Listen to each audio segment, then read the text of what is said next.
Chapter 62, 01, Teetering on the Edge of the Abyss. Now that Vess and the two Mechers had formed an extensive plan about rushing Carmine Mechs to the market, they were finally ready to move on to discussing other matters. The Red Tide offensive was so all-encompassing that a lot of stuff had irrevocably changed. It became increasingly more difficult to get back to the old status quo of the Age of Mechs. One of the more important developments was the founding of the Red Collective. Vess initially thought that the bigwigs wanted to delay this initiative and put it on the back burner while people invested most of their time and effort into stopping the alien invasion. He was wrong. The higher-ups had a different plan in mind. Jovi explained the situation to Vess in a stern tone. The founding of the Red Collective must not be delayed. It cannot be delayed. We have made a collective promise to the masses at the end of the public inquiry. Our credibility will be damaged, and our commitment to this initiative will come into question if there is any delay. So who will lead the Interim Leadership Council, now that the evolution which is busy fighting the good fight? You. Me, Vess blinked. Yes, you. Why do you think your seat is situated next to the main throne? It is a signal that in the event that the chief counselor is unavailable, you have already received her blessing to take over a part of her responsibilities. You are expected to chair all of the remaining sessions and lead them in good order. You are the final arbiter of all discussions.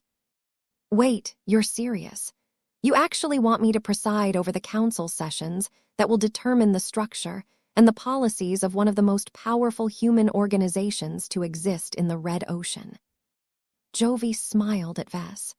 This is not a decision that we have made on a whim, Vess. Your conduct in the previous council sessions has met our standards. You have also proven yourself to be a leader that is ready to assume greater responsibilities. Besides, no one expects you to shoulder all of the politicking, negotiations, and law-making expected from this office. The Evolution Witch's staff will continue to conduct this work according to her existing vision. You will mostly serve as a figurehead, if you will. You still have the power to make your own decisions, but you must be certain that they fall within acceptable boundaries.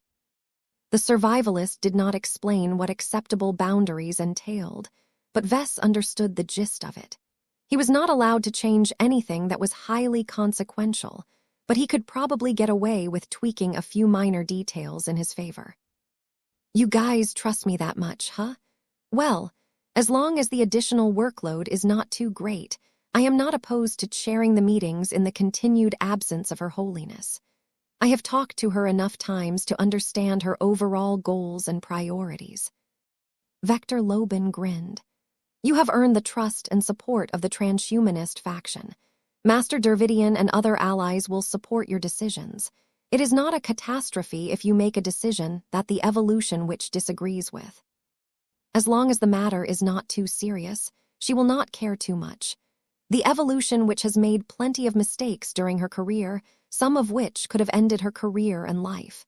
She recognizes that no one is perfect and that no one can be correct all of the time.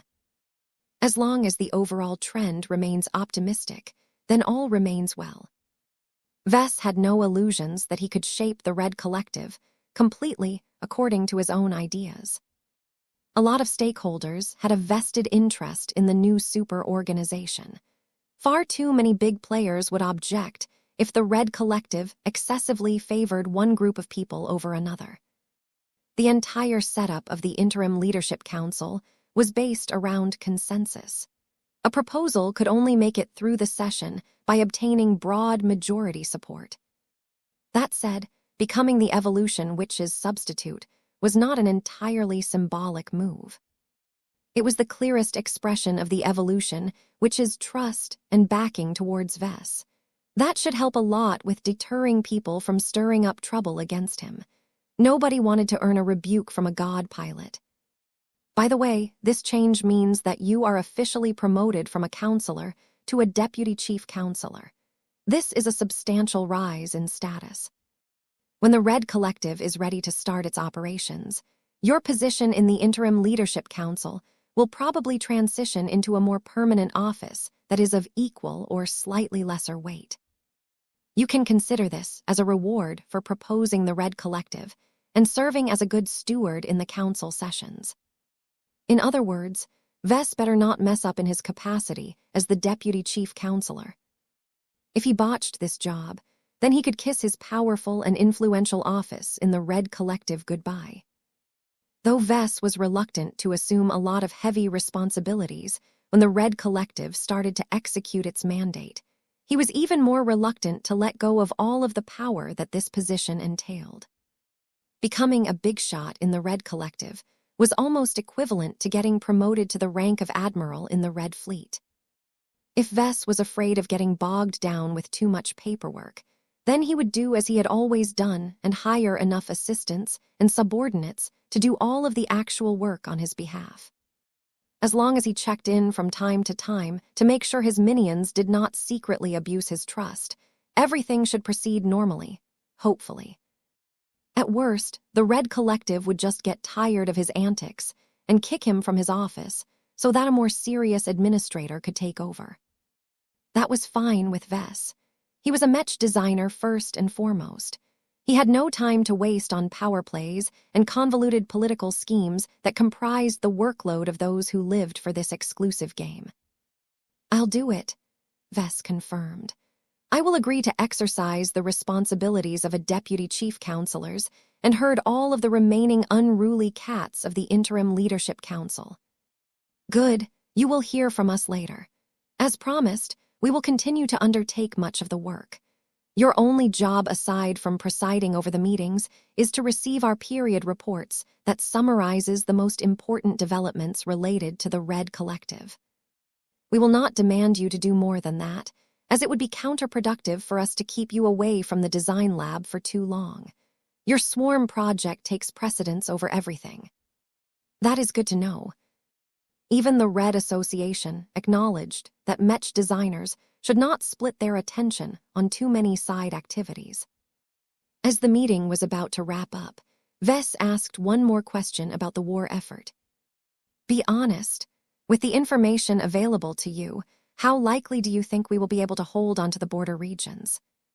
Neither Jovi nor Vector maintained a happy expression, which was already an answer in itself.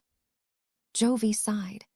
"As we have mentioned before, our overall defensive strategy amounts to delaying actions. We try to make a stand at many different fortified star systems, not because we think we can hold on to them, but because they can force our enemies to waste more time in breaching them. The fall of the first defensive band is imminent. The second defensive band will fall by the end of the month. The third to fifth bands will hopefully hold for at least a year, but they may not last for more than 3 months. That sounds terrible. In a fight with even numbers, we are confident we can thrash the native aliens. The issue is that war is never fair. The Red Cabal has successfully managed to mobilize a larger proportion of the military machine of the major alien races.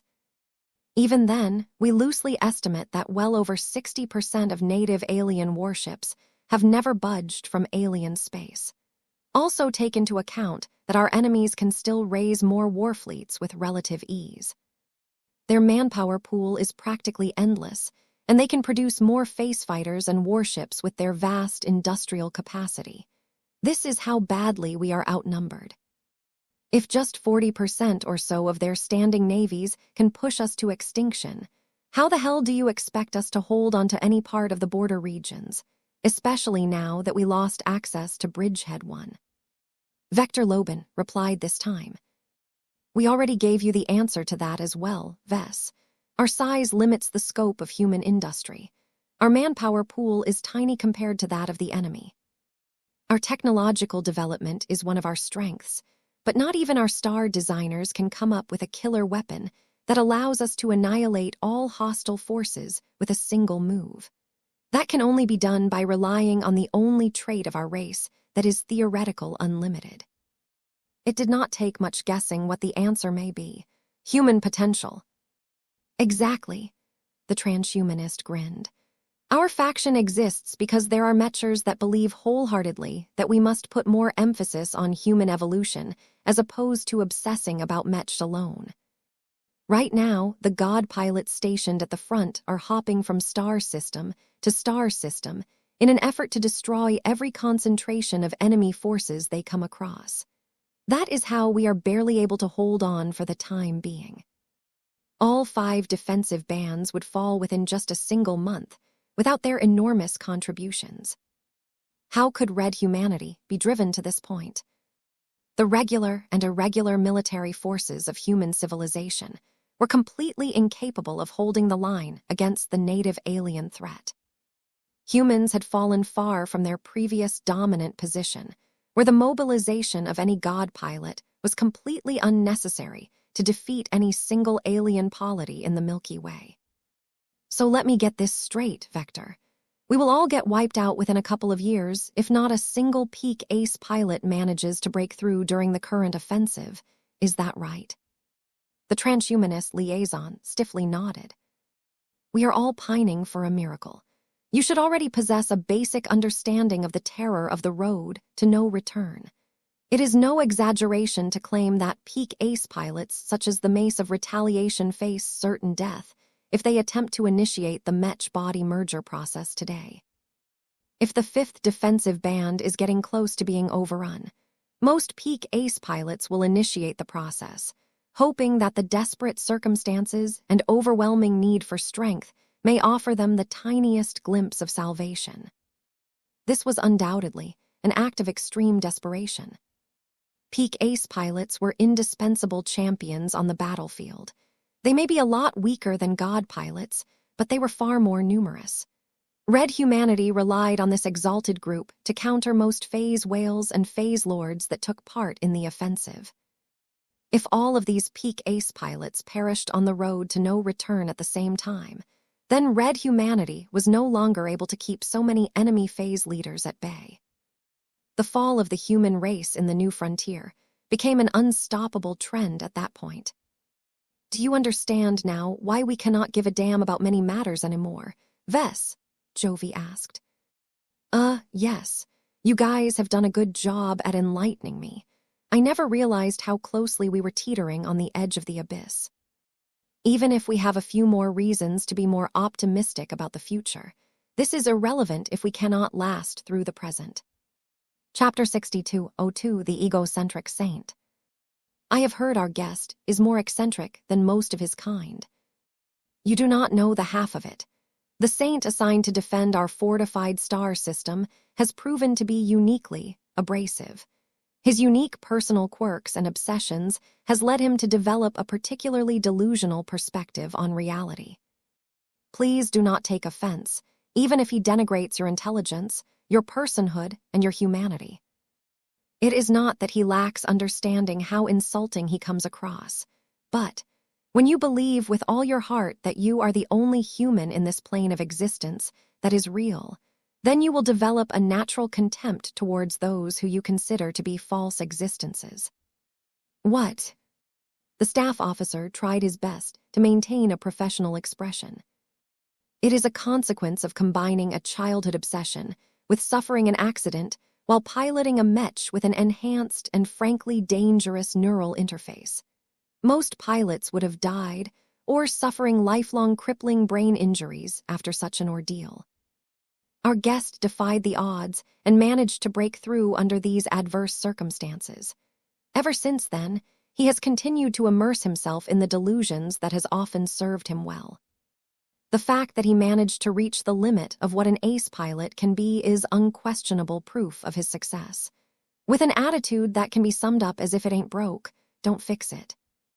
Everyone else has decided to try their best to tolerate his eccentricities, even if it has led to broken friendships and profound questions about whether we are real or simply fictional characters created for the sole purpose of enriching the narrative around the protagonist.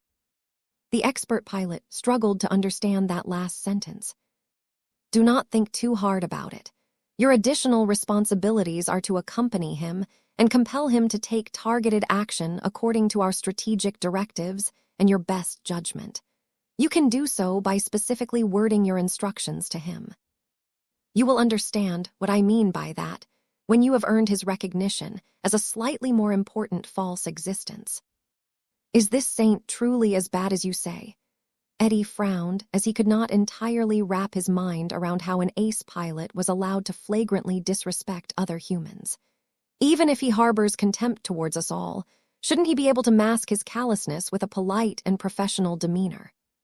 He is a peak ace pilot, the staff officer emphasized. Becoming a god pilot is within his reach. At this junction, saints such as him will do everything possible to increase their chances of surviving the road of no return. One of the assumptions is that pilots have a better chance of breaking through if they speak and act completely according to their true selves. Any form of falsehoods and insincerity will cause the pilot to move away from his most ideal self. That will always lead to a deterioration in breakthrough chances. Therefore, it is more crucial than before that you judge him according to his actions as opposed to his words. As long as he is fighting against the right enemies, you must do your best to rein in your pride. I am a fighter.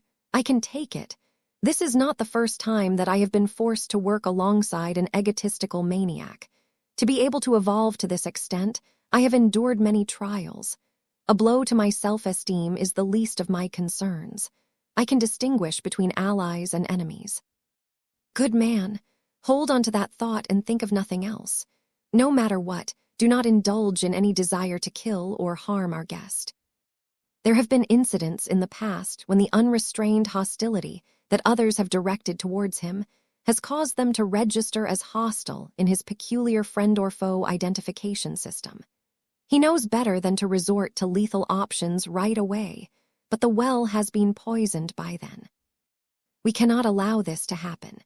Any problem that results in a reduction in combat performance will not only contribute to the fall of this strategic location, but will also multiply the pressure on the neighboring star system.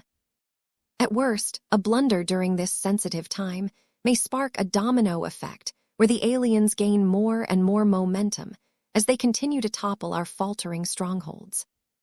Venerable Eddie Kulesk schooled his expression. I will do my best to control myself. Time passed by as the Mech forces stationed in the star system loaded into different carrier vessels. The current site did not require as much protection at this time. It was located in the 4th defensive band, which had yet to become exposed to unrelenting alien aggression. The risk that the aliens learned about the current movements and took advantage of the weakened defenses was not small, but the military commanders thought this was a worthwhile risk to take.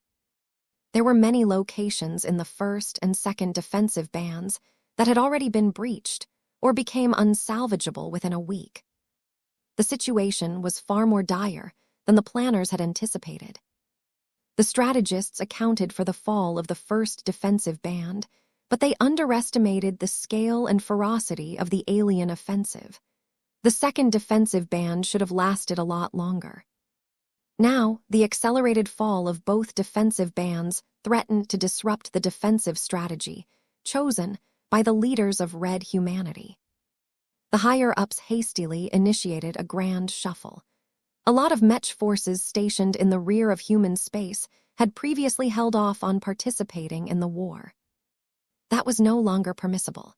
In these dire times, groups that refused to contribute to the war effort in a meaningful way were not allowed to exist anymore.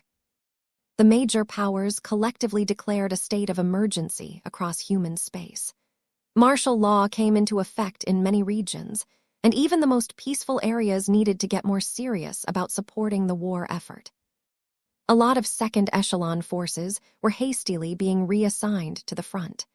The 5th defensive band was due to receive a lot of reinforcements over the following month. That enabled the more combat-ready troops in the 5th to shuttle to the 4th.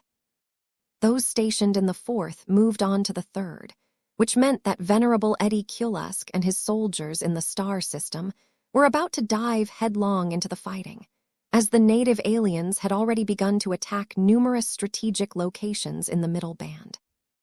The aliens clearly sought to prevent humanity from pushing the offensive back and save the first and second defensive bands. They also aimed to soften up the third defensive band and lay the groundwork of a nigh unstoppable wave of attacks. Venerable Eddie Kiolesk knew what he was getting into when headquarters urgently tasked them to reinforce a more forward position. The native aliens never invaded a star system without making sure they enjoyed a numerical advantage. They also sent out phase lords whenever there were enough indications that a god pilot was unlikely to take them all by surprise. The expert pilot inwardly sighed when he thought about the people who had reached the apex of his profession. Every pilot yearned to become a god, but few ever managed to make it to the end. Eddie still had a few years left to break through to the rank of ace pilot, but it would take far too long for him to step onto the road of no return if he managed to survive up to that point. Eddie Kiolesk understood that this was not his time yet.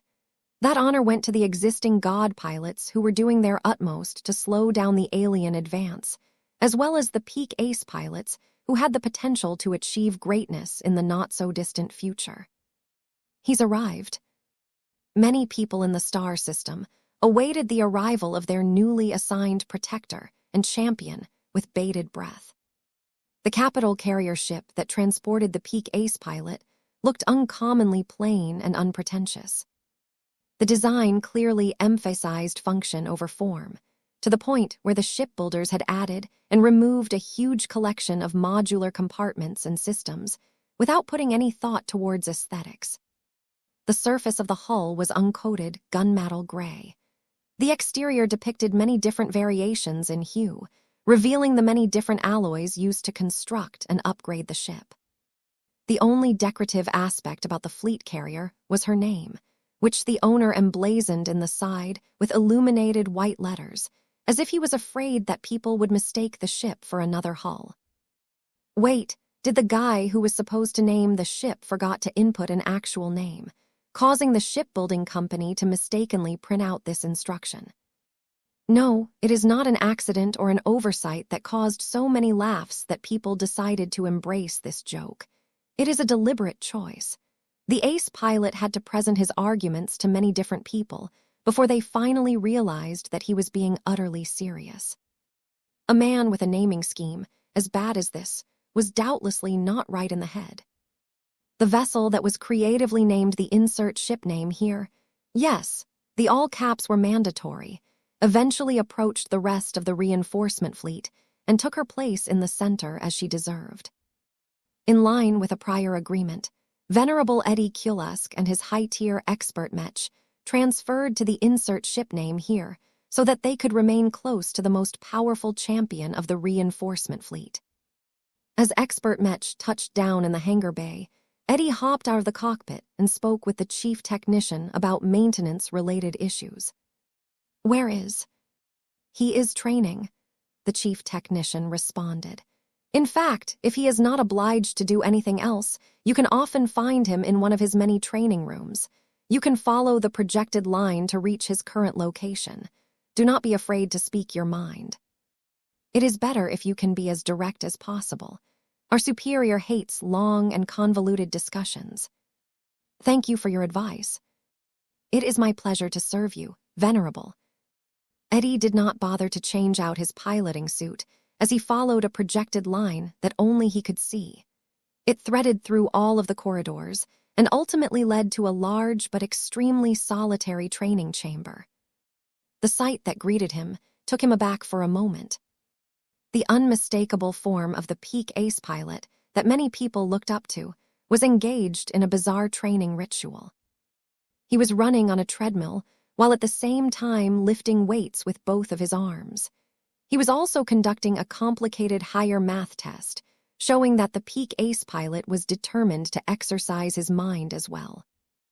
As Eddie slowly strode forth, the much more powerful ace pilot did not suspend his activities in order to greet the new arrival.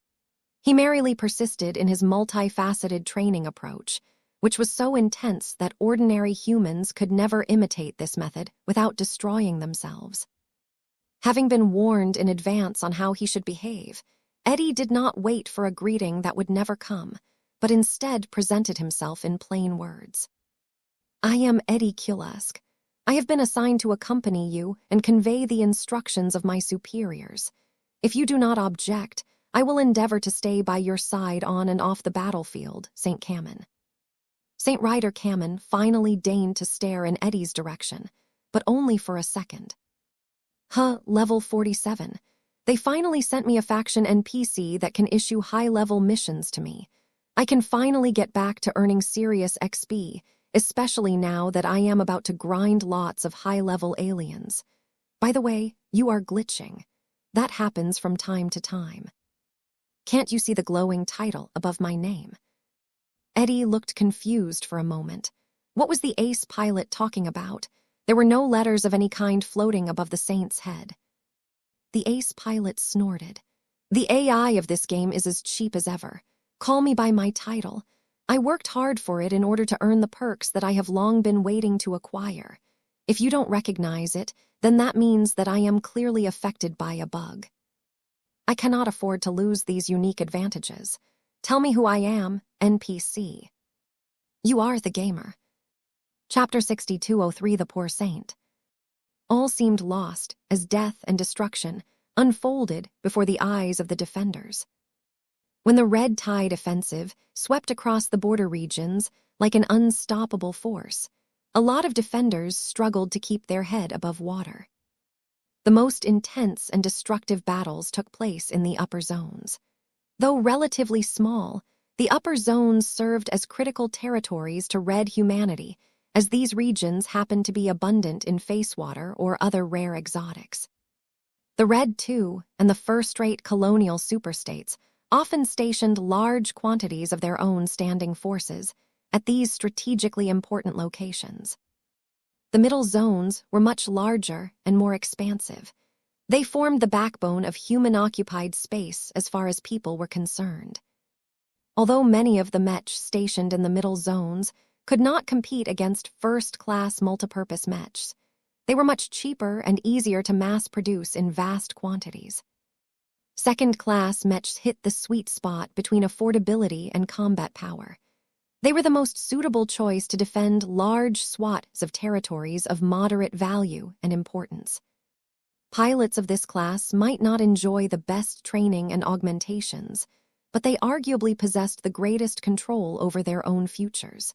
If they were afraid of hardship, they could attend a more relaxed Mech Academy and graduate to become a second-echelon combatant. Those that aspired for greatness could work a lot harder to attend the most prestigious second-class Mech Academies and apply for frontline combat duties once they started their careers. Success cases such as the famous Destroyer of Worlds proved that there was a pathway for second-raters to ultimately ascend to the rank of God Pilot. If the probabilities were extremely slim, the existence of a tiny opening was enough to motivate countless second-class Mech pilots. In comparison to the glamorous upper zones and the respectable middle zones, many people never paid any attention to the lower zones. The word lower already possessed negative connotations. Attaching it to a zone instantly caused the entire region to degrade in the eyes of many first-raters and second-raters. It was as if every lower zone was not only devoid of valuable resources that could enable red humanity to compete against the powerful native aliens, but also possessed a degenerate atmosphere that could corrupt any superior being that traveled in the wrong direction. Unlike second-raters who had a chance of getting promoted into first-raters, third-raters possessed virtually no chance of reaching the top of human society. They not only needed to perform above and beyond their distressing lack of quality augmentations to become a second-rater, but had to work even harder to earn the recognition of first-raters. This was practically not doable in any person's lifetime. The only example that people could point to in recent times was the famous Devil Tongue, but most third-raters had come to despise him and reject his credentials as a third-rater. Professor Larkinson? Isn't he the Mech designer who claimed to start off as a humble citizen of the Bright Republic, only to neglect to share that his mother was a centuries-old monster who wielded power like a god back in her heyday? This guy is anything but a grassroots success story. The only reason why he got to live in the Terran Alliance is because he is pampered by his mother. He was a fallen first-rater who only recently managed to return to where he belonged. The gulf between first-raters and third-raters was immense. This was reflected in many ways. The lower zones occupied the largest amount of space, but received the lowest investments. This was because most of the star systems in the lower zones lacked value to the powerful and prosperous groups. It only made economic sense for third-raters to occupy and develop the terribly poor star systems of the lower zones. Third-raters were numerous but cheap. They spread across the lower zones like cockroaches claiming the dark and unpleasant regions of space. The space peasants attracted so much contempt from everyone that even the aliens looked down on them. They too discovered how the colonists of the lower zones were laughably weak. This worked well for the third-raters, strangely enough. The major alien races looked down on the lower zones so much that none of them found it worthwhile to dispatch their own fleets to these filthy regions. Instead, the Red Cabal had relegated the necessary but tedious job of invading the lower zones to the lesser alien races. Of course, that did not mean that third-class Mech forces had an easy time. The lesser alien races came in all sorts of shapes and sizes. Their naval doctrines were incredibly varied, and their ships were constructed in many different ways.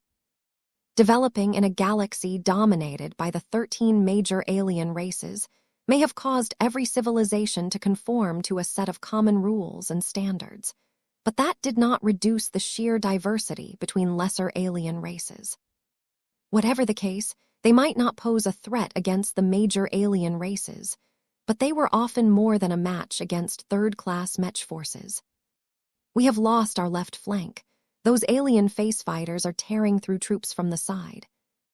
Our center line is holding out for now, but will collapse if the flanks go. We cannot afford to lose any further ground. Where are the reinforcements? We have already sent out the last reserves 5 minutes ago, sir. There is nothing left. We even sent out the damaged Mechs that were waiting for repairs. It may not matter anyway. The alien species that dispatched this fleet are clearly not doing their best. A fifth of their warships are maintaining their distance and acting as a strategic reserve. Our defenses are obviously not worth the effort for them to go all out. How are Mechs holding out against the alien face fighters? If there are no external factors intervening in this fight, then our third-class Mechs will get crushed without question. Only our expert Mechs are able to pose a serious threat against the opposing face fighters. It is increasingly clear to us that the alien small craft are treating this fight as a training opportunity. According to our best projections, we can only eliminate up to 20% of their small craft at most. The officer clenched his fist in anger.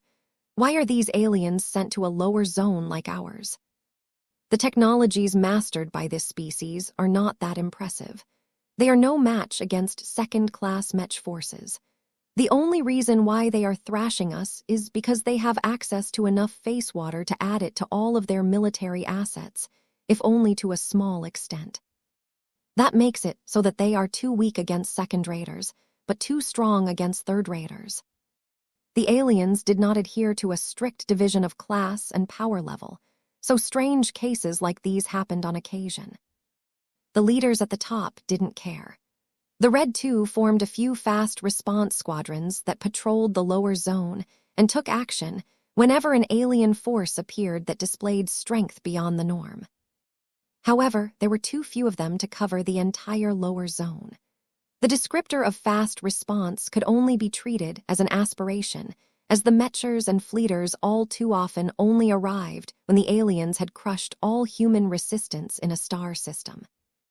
Most third-raters who fought in the border regions knew better than to rely on the high-end mighty first-raters to bail them out of an unfair fight.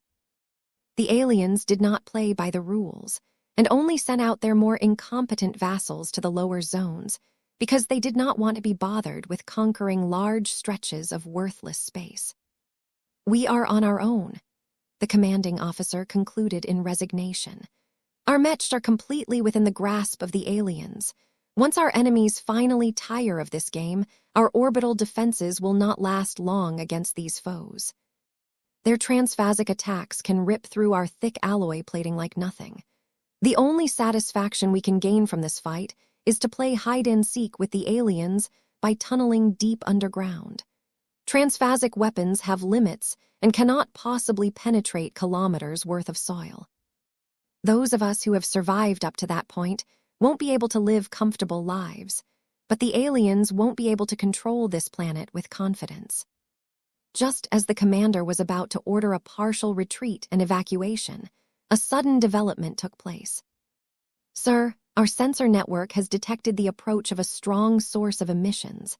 If this newcomer is a solitary ship, then the power she has at her disposal is far greater than our own starships. Have reinforcements arrived?" "We have not received any messages that indicate that this is the case. There are many forces passing through the lower zones in order to reach another middle zone or upper zone. This approaching ship may be one of them, sir." "Probability that she is alien in origin?" "Unlikely. Our sensors have observed enough data to distinguish between human and alien warp drives. The former has numerous improvements that cause them to produce slightly different readings." "Then transmit an urgent request for help. Whether the newcomers is aware of our plight or not, let there be no ambiguity about our situation." The native aliens apparently made the same discovery as well, because their offensive rhythm instantly rose. The alien face fighters ceased to tangle against the third-class Mechs in a contest of skill. The pilots no longer reduced the firepower of their lethal transphasic energy cannons and began to launch attacks that could easily spear through multiple layers of armor at once. The casualty rate grew enormously, and thousands of third-class Mech pilots with each passing minute. If not for the fact that it was so cheap and easy to station lots of third-class Mechs and Mech pilots in a fixed location, the sheer amount of losses would have gutted the defenses of this fortified planet. Then, the newcomer finally appeared. When the distortion produced by warp travel and other sources of interference cleared up, both sides were taken aback by what they detected. "That is not a ship. It's a Mech, no, a second-class Mech. I recognize this machine. That is the famous Robin Hood." "You mean the ace Mech of the Pauper?" The Robin Hood possessed an iconic appearance that made the machine look cheaper and shabbier compared to the most impressive first-class ace Mech utilized by peak ace pilots. It even looked a bit underwhelming compared to many second-class ace Mechs. Nonetheless, the sight of this single machine inspired a lot of hope among the soldiers. Those who knew the reputation of this famously eccentric ace pilot even started to look forward to what was about to happen next. "Soldiers of this lower zone, rejoice, for I shall infuse you with strength that can help you win." All of a sudden, every Mech on the battlefield experienced a transformation unlike anything their pilots had ever witnessed. A grand but intimately friendly power took hold of their machines and seemed to amplify their performance to such an insane degree that not a single pilot possessed any comprehension of how much had changed. When the Mechs began to fight under the effect of the Robin Hood's insane command field, their pilots and the people stationed in the rear all dropped their jaws as they witnessed the updated performance of the boosted machines. The attacks of the third-class Mechs ripped through the transphasic energy shields, as well as the frames of the enemy face fighters, as if they were as permeable as air. Many more Mechs opened fire with their rifles and found that they were able to core every face fighter that they previously struggled to damage. This is exhilarating. Ha ha ha. It's not so nice to be on the receiving end of overpowered attacks now, you alien bastards. The melee Mech pilots became even more excited as they experienced their own improvements firsthand. Their Mechs flew many times faster, so much so that if not for the assistance provided by the mysterious command field, the pilots would have gotten overwhelmed by the excessive speeds they reached. When the melee Mechs easily caught up to the face fighters that usually flew fast enough to outspeed any third-class Mech, the sword and spear strikes easily shattered the transphasic energy shields and tore through the fuselages with just as much ease. The performance of my Mech has almost reached the standards of a first-class Mech. This is insane. My machine should have fallen apart long before it is able to perform at such an extreme level. Who cares? Enjoy it while you can. It was not just the enemy face fighters that became as vulnerable as piglets in front of the empowered Mechs. The much larger and more threatening alien warships also faltered under the attacks of thousands of vengeful third-class Mechs. The pilots all took advantage of the incredible power boost provided by the Robin Hood and eagerly took revenge against the alien species that thought they could treat the defenders as practice dummies. In the meantime, the Robin Hood did nothing more. It had symbolically fired its energy crossbow at the thrusters of the alien flagship, thereby preventing the vessel from slipping away. But other than that, the second-class Ace Mech appeared content to let the Mechs under its influence do all of the work. St. Robert Richardson smirked as he sat inside the cockpit of his Ace Mech. The peak Ace pilot knew that many of his peers looked down on him for taking pity on the third-raters, but he felt differently. The third-raters were worth saving. Their limited wealth and means could not spoil the strengths of their hearts. They only needed an opportunity to prove they were better than the snooty first-raters that looked down on everyone else from their ivory towers. Chapter 62, 04 The Loser Saint. St. Phineas Murray was a loser. There was no other way to describe it. For all of his success in piloting Mechs, he had come no closer to fulfilling his most cherished goals. It was a good thing that St. Phineas was no stranger to hardship. Every peak Ace pilot possessed his or her own story. The narrative that could be spun from the life of a pilot that had the potential to become a god could make for a thrilling read. Phineas did not think his tale deserved to earn the appreciation of others. Not yet. This was because he had yet to make any progress in completing his great mission. As a member of the transhumanist faction, Phineas enjoyed the rare pleasure of befriending the most impressive human to have been born in reality. Though many people disputed over whether he was truly the best specimen of the human race of all time, there was no shred of doubt in Phineas Murray's mind that the chosen human deserved all the recognition and more.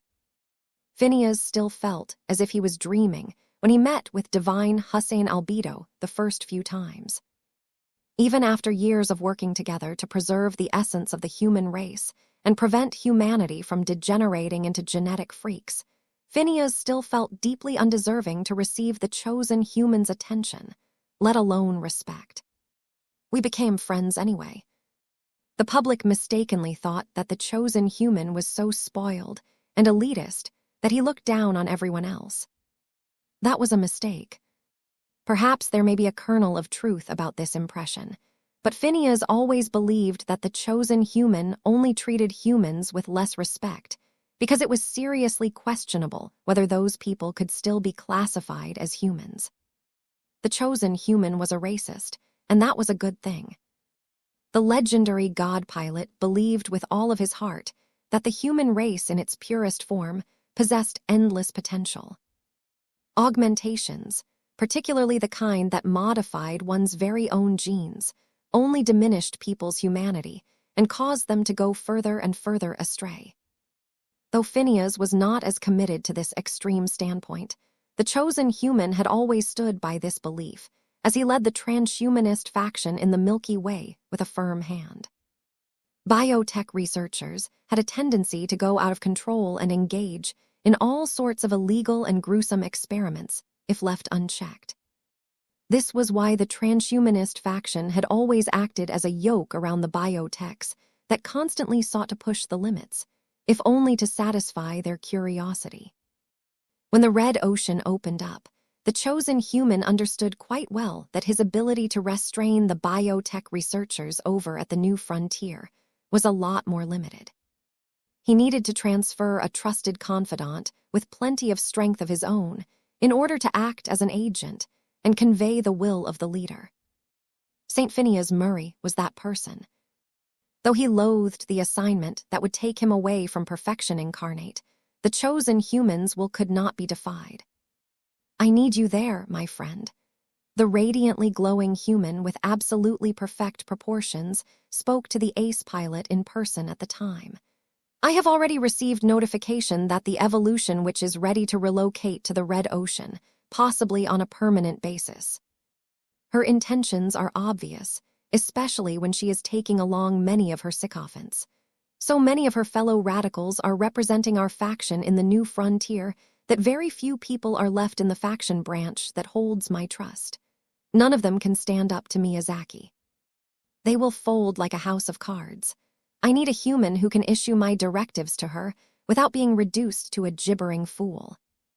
Phineas was familiar with the problem case known as the Evolution Witch. Ever since she explosively rose into power, she had been stirring trouble every chance she got. The transhumanist faction had turned increasingly more divided as acrimonious debates took place between the supporters of different sides. The Evolution Witch was single-handedly responsible for increasing the influence of members of the transhumanist faction that favored the ideology of posthumanism. She had become such a problem to the traditionalists within the faction that they even attempted to smear the female god pilot by calling her the human biodisaster. In hindsight, that game plan backfired. The Evolution Witch not only embraced her second moniker, but also used it as a badge of honor, as if there was something to be proud of by recklessly playing with genes and causing untold biological hazards. I am honored that you chose me to be your voice in the new galaxy, but the Evolution Witch might not treat me with any greater respect. The chosen human placed his sacred hand on the ace pilot's shoulders. Phineas instantly felt as if he was being blessed with the purest power that a human could produce. If he was not already a peak ace pilot, his resonance strength may have grown by a few dozen lavers. You carry my mark, so she will treat you with decorum, because doing otherwise is an insult towards myself. Even Miyazaki does not wish to cause an incident that gives me enough of an excuse to enter the Red Ocean and reprimand her in person. Do you understand your purpose? I do. I will endeavor to do my best to monitor and restrain the Evolution Witch. He didn't care. Phineas was there to lay down the law. In the initial years, St. Phineas indeed managed to maintain a good grip on the transhumanists in the Red Ocean. When Phineas transferred to the Red Ocean and effectively took charge of the branch of the transhumanist faction over there, he was not greeted with enthusiasm. He didn't care. Phineas was there to lay down the law. In the initial years, St. Phineas indeed managed to maintain a good grip on the transhumanists in the Red Ocean. Sure, the radicals who wanted to escape the stifling atmosphere of the old galaxy constantly tried to exploit loopholes and evade proper supervision, but the staff working under Phineas were sharp enough to catch these attempts. All went well during this period. Then the Great Severing occurred. Of the many catastrophic changes that took place when red humanity found itself cut off from original humanity, Phineas believed that the Evolution Witch's takeover ranked among the worst. Far too many people dismissed his claims as fear-mongering, but Phineas had tangled with Miyazaki enough times to understand that she was an all-out beast on the inside. From today onwards, the transhumanist faction of the Red MTA is under new management. That was all she needed to say before her lackeys initiated their coup and took over all of the institutions of the transhumanist faction. None of the traditionalists under St. Phineas Murray's command dared to offer any resistance. After all, the chosen human was 50 million light-years away, while the Evolution Witch was right next door.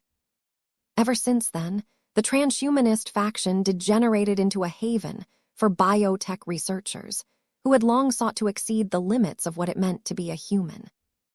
With the Evolution Witch's explicit blessing, much of the chosen humans' overly restrained policies went out the window. In their place came a whole new set of rules that sounded so permissive that the Mechers were openly allowed to experiment on humans with only the flimsiest of excuses. Perhaps Phineas was exaggerating a bit, but in his impression, the transhumanist faction had turned from a preserver of human integrity to one of its greatest threats. Alas, who wanted to listen to a confidante of a god pilot that was so far away that he might as well not exist anymore. Any ordinary person would have given in to despair and given up the noble struggle. Indeed, as the Age of Dawn entered its third year, Phineas watched with disappointment as more and more transhumanists, who previously earned his appreciation, changed their ideologies and joined up with the radicals. The remaining traditionalists had been reduced to pariahs, who wielded zero power and influence. This caused Phineas to feel more than ever that he had failed to live up to the trust and expectation of the chosen human. Was there a realistic way for him to resist the evolution witch's takeover? Perhaps, if he had been sharper and more willing to seek outside help, then he could have met with a number of god pilots and convinced them to force the human bio-disaster into a compromise. It was too late for that now. Miyazaki had entrenched herself in the transhumanist faction so much that it was too difficult for outsiders to interfere with her private dominion. Seeing that there was nothing left that Phineas could do inside the faction, he began to think about seeking absolution outside of its confines. His logic was simple. The main reason why the evolution which is allowed to get away with her radical policies is because our civilization is driven to the brink of desperation by the alien races. The native aliens posed a huge threat towards red humanity. Until this cause had been dealt with, there was no political basis in reigning in the second biodisaster. Phineas had thought long and hard on how to attain an unlikely turnaround. It was thinking about the second moniker that the traditionalists had successfully slapped onto Miyazaki that he gained an epiphany that changed his entire life. For all of her many faults, the evolution which undeniably succeeded. What makes her so strong? What allows her to become a god pilot while I am still hindered by my bottleneck? His epiphany gave him a brilliant solution that allowed him to hit two birds with a single stone. The biggest issue was that it was so crazy that he doubted whether any radical or traditionalists would support his scheme. This was why he decided to go at it alone. One of the lessons he learned from the evolution, which was that he could get away with a lot of unscrupulous actions when red humanity was distracted by other crises. This was what eventually led his ace fleet in front of a defeated alien assault fleet. St. Phineas had monitored the progress of the Red Tide offensive and roughly guessed where he needed to go in order to intercept a group of defeated Orvans. Compared to defeating an assault fleet at full strength, it did not take any effort for a peak ace pilot to completely immobilize this collection of ragged ships. He smiled in the cockpit of his ace Mech before he transmitted his will to the aliens with the help of his Saint Kingdom. Dear Orvans, you have been chosen. You are one of the first beneficiaries of an experiment that seeks to change your lives for the better. When I am done with you all, you will rejoice, for you have ascended to a new and much more blessed form. Before the Orvans could offer their refusal, Phineas took action right away. His ace Mech, which he renamed the Exalted Savior not too long ago, began to channel a huge amount of power into its Saint Kingdom. As a peak ace pilot, Phineas was still far from channeling the strength of an actual god pilot, but there were a few areas in which he could get very close to imitating their reality-defying powers. As the ace pilot strained his willpower with all of his newfound conviction, he eventually managed to initiate a mass transformation that utterly horrified his unwilling alien test subjects. Every Orvan crew member who fell within the range of the Exalted Savior's domain field began to melt before their own eyes. Perhaps melting was the wrong word to use, as their biological shapes quickly started to morph into a different form. The Orvans lost their fur in every place aside from the top of their heads and other places. Their rough, dark skin turned supple and smooth. A few of the Orvans inexplicably turned paler, causing them to look incredibly sick. Their proportions shifted, while their overall height and bulk experienced drastic reductions. While all of these physical transformations ran their course, St. Phineas also utilized his strong willpower to break open the alien minds and impose his own human ideals in their place. The Orvans would have screamed if they had the ability to do so. Instead, they suffered in silence as both their bodies and their minds stretched and warped beyond all recognition. By the time Phineas was finished, the newly reborn humans beheld their radically transformed bodies with horror. As the Orvans rejected their transformation to an intense degree, whatever transformation had taken hold of their bodies began to reverse to an extent. The utter rejection from the Orvans that Phineas had failed to convince with his saint kingdom started to mutate into half-human, half-Orvan abominations that suffered a huge amount of health problems. As their unstable bodies tried and failed to reconcile their human organs with their Orvan organs, each of them began to die as they could not physically sustain their lives anymore. St. Phineas watched with disappointment as his experiment failed to produce the desired result. He sighed. He was still a loser. The evolution, which endured her fair share of failures before she finally attained great success. Phineas proceeded to try again with the next batch of Orvan captives. There were still plenty of test subjects at his disposal. He did not intend to stop his experiments until he finally managed to transform an alien into a human. Only then would he be able to simultaneously save these unfortunate aliens from their inhuman misery, but also remove the conditions which enabled the evolution which to turn red humanity into her genetic playground. Chapter 62:05 Gloriana's Thoughts. The new frontier began to show its transphasic fangs towards red humanity. All across the border regions, the alien assault fleets relentlessly assailed the hastily built defenses of various human powers. The problem was that there were way too many areas to cover. Was the Red Association strong? Undoubtedly.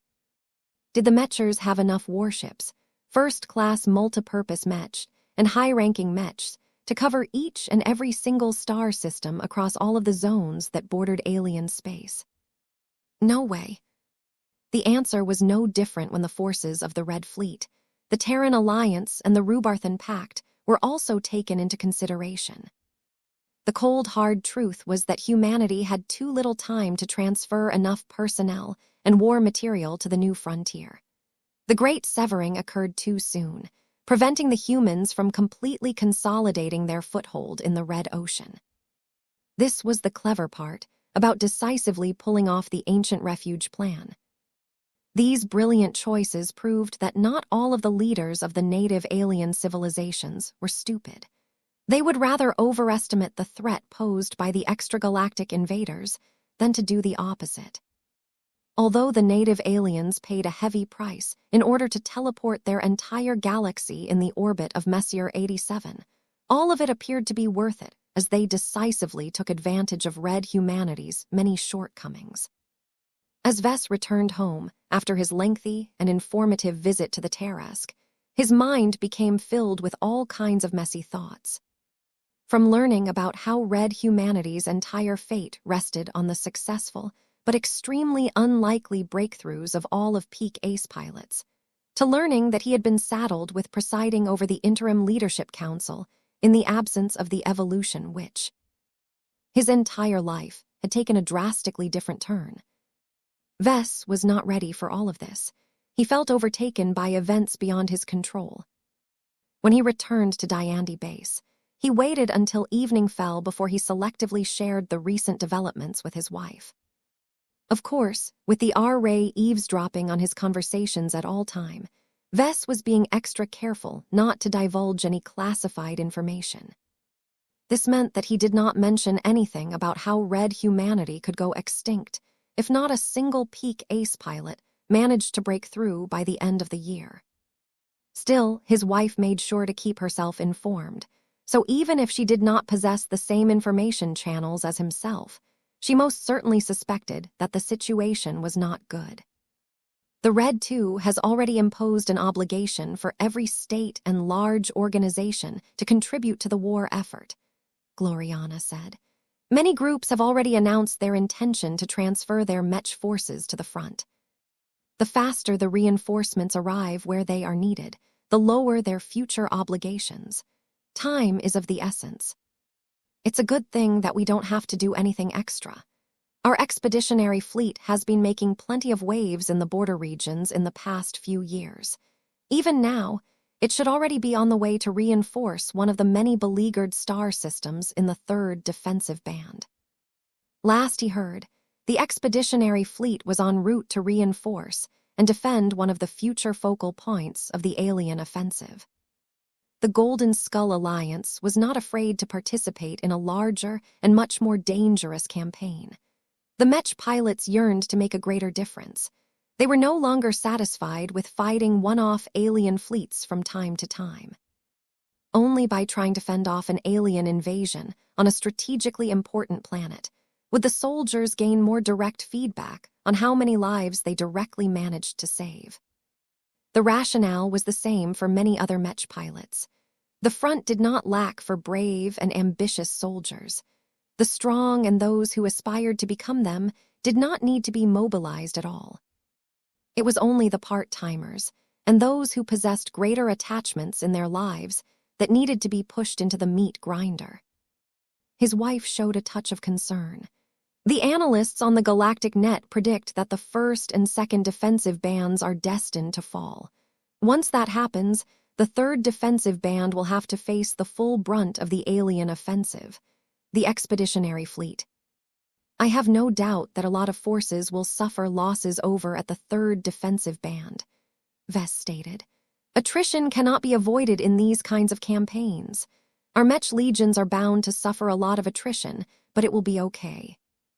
The Mechs that will fall first are the older second-class Mechs of the Facewater generation. We were due to replace them anyway. The aliens are just doing the demolition work on our behalf.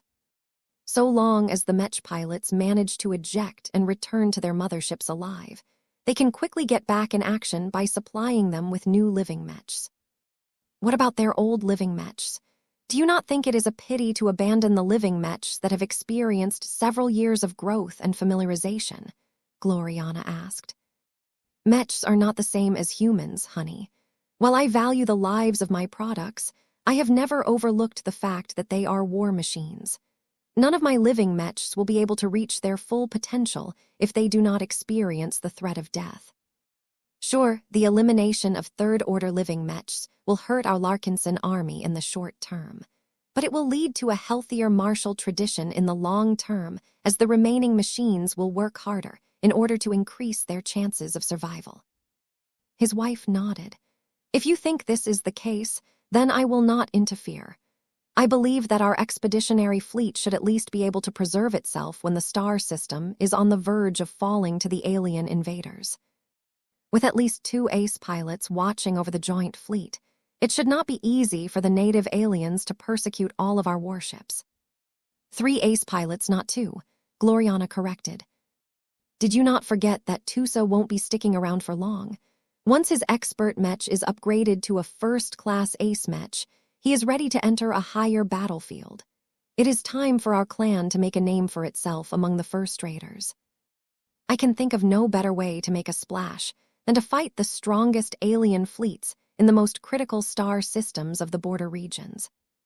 The first-class fleet that Vess envisioned for his clan was still far from ready, but St. Tusa should already be capable of representing the Larkinson clan at this tech level.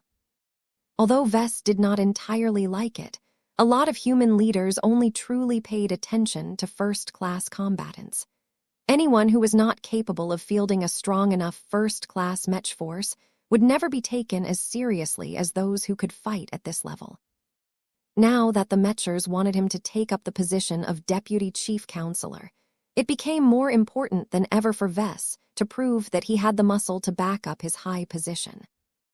No matter what, he did not want to give off the impression that he had turned into a puppet of the survivalist faction and the transhumanist faction. After talking a bit more about what sort of combat the Larkinsons were about to experience, they soon moved on to Vess' altered design schedule. I do not like it, Vess. Gloriana frowned as she pressed closer to her husband and leaned her head onto his shoulder. The Red Association has been trying to claim ownership over you in many subtle ways, instructing you to abandon your current design projects and work on a project of their choosing, is another way they can strengthen their grip on your life. That sounded a bit too far to Vess. I don't think it is that bad. There is definitely a need to push the release of Carmine Mechs forward. Even if they phrased it as an optional request, I still would have agreed to shift my priorities. I don't think I am ready to complete my current projects as of yet. Technology hasn't caught up to my ambitions. Stuff will get a lot better in the next few years. Right now, it is better for me to work on low-end Mech designs, as the cheap stuff doesn't demand cutting-edge technologies. The mention of low-end Mech designs was enough to elicit a frown from Gloriana. She was not able to appreciate the merits of cheaply made products. You do not need me to collaborate on your swarm project, correct? It is a great honor to be able to participate in the development of the first true publicly available Carmine Mech. It will be considered the ancestor of all Mechs of its own new category.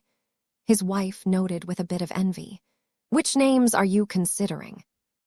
Will you turn to Master Benedict Cortez like usual? Are you thinking about selecting any of our journeymen from the design department? I'm good, Gloriana. I have already agreed to collaborate with Jovi Armelin and Vector Lobin. The two seniors will primarily help me design the first-class variant of the two related Mech designs. I can easily take care of the third-class and second-class variants myself.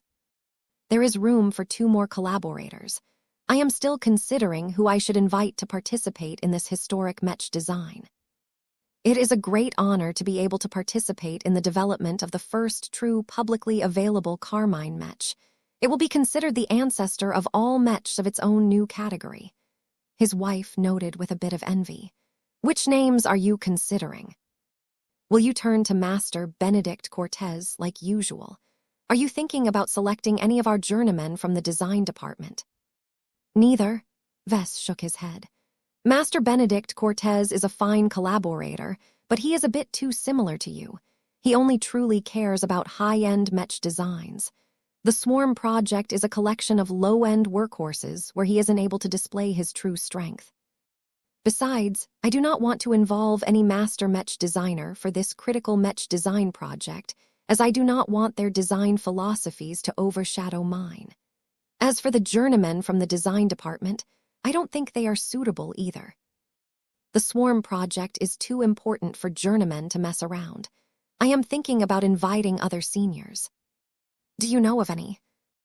Not really, but I do not think that people will refuse my invitation due to my reputation and the Red Association's backing. I am even thinking about bringing in a Terran and a Rubarthan Mech designer, just so that their respective first-rate colonial superstates can claim partial credit for the new Carmine Mechs. That is a politically driven approach. That usually results in suboptimal outcomes. I don't think it will be that bad. The Terran Alliance and the Rubarthan Pact are both huge. There are plenty of talented and capable senior Mech designers among them. I just have to figure out what sort of specializations can bring the most added value to the Swarm project before I know what to search for. The Terrans and the Rubarthans both excel in specific fields of technology. The Rubarthans are better at developing ranged weapons systems, for example. Neither Vess, Jovi nor Vector specialized in offensive weapon systems. It was quite important to involve a proper weapons specialist in the design project, as the main value of a frontline Mech was to provide fire support on the battlefield. How soon do you intend to complete this project? Within half a year, Vess decisively stated. This is going to be a tight deadline for what amounts to 6 separate Mech designs packaged under a single project, but I am confident I can make it. I just have to put a lot of other projects to the side. Does that mean that you will be spending less time on the Amaranto Mark Roman III project and the Riot Mark Roman III project? I will try my best to do the work that is expected of me, but I won't have time to add extra refinements to them, Vess admitted. It is not necessary.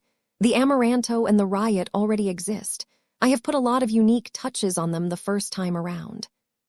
I will be sure to preserve as much of their original charm as possible in the upgraded versions of their Mech designs, but I cannot make any guarantees. Just do your best. It is not always bad to replace the old with the new. Chapter 62:06 Thick or Thin. As the Red Tide Offensive began to cast a shadow over human-occupied space, a lot of pieces were moving to different places.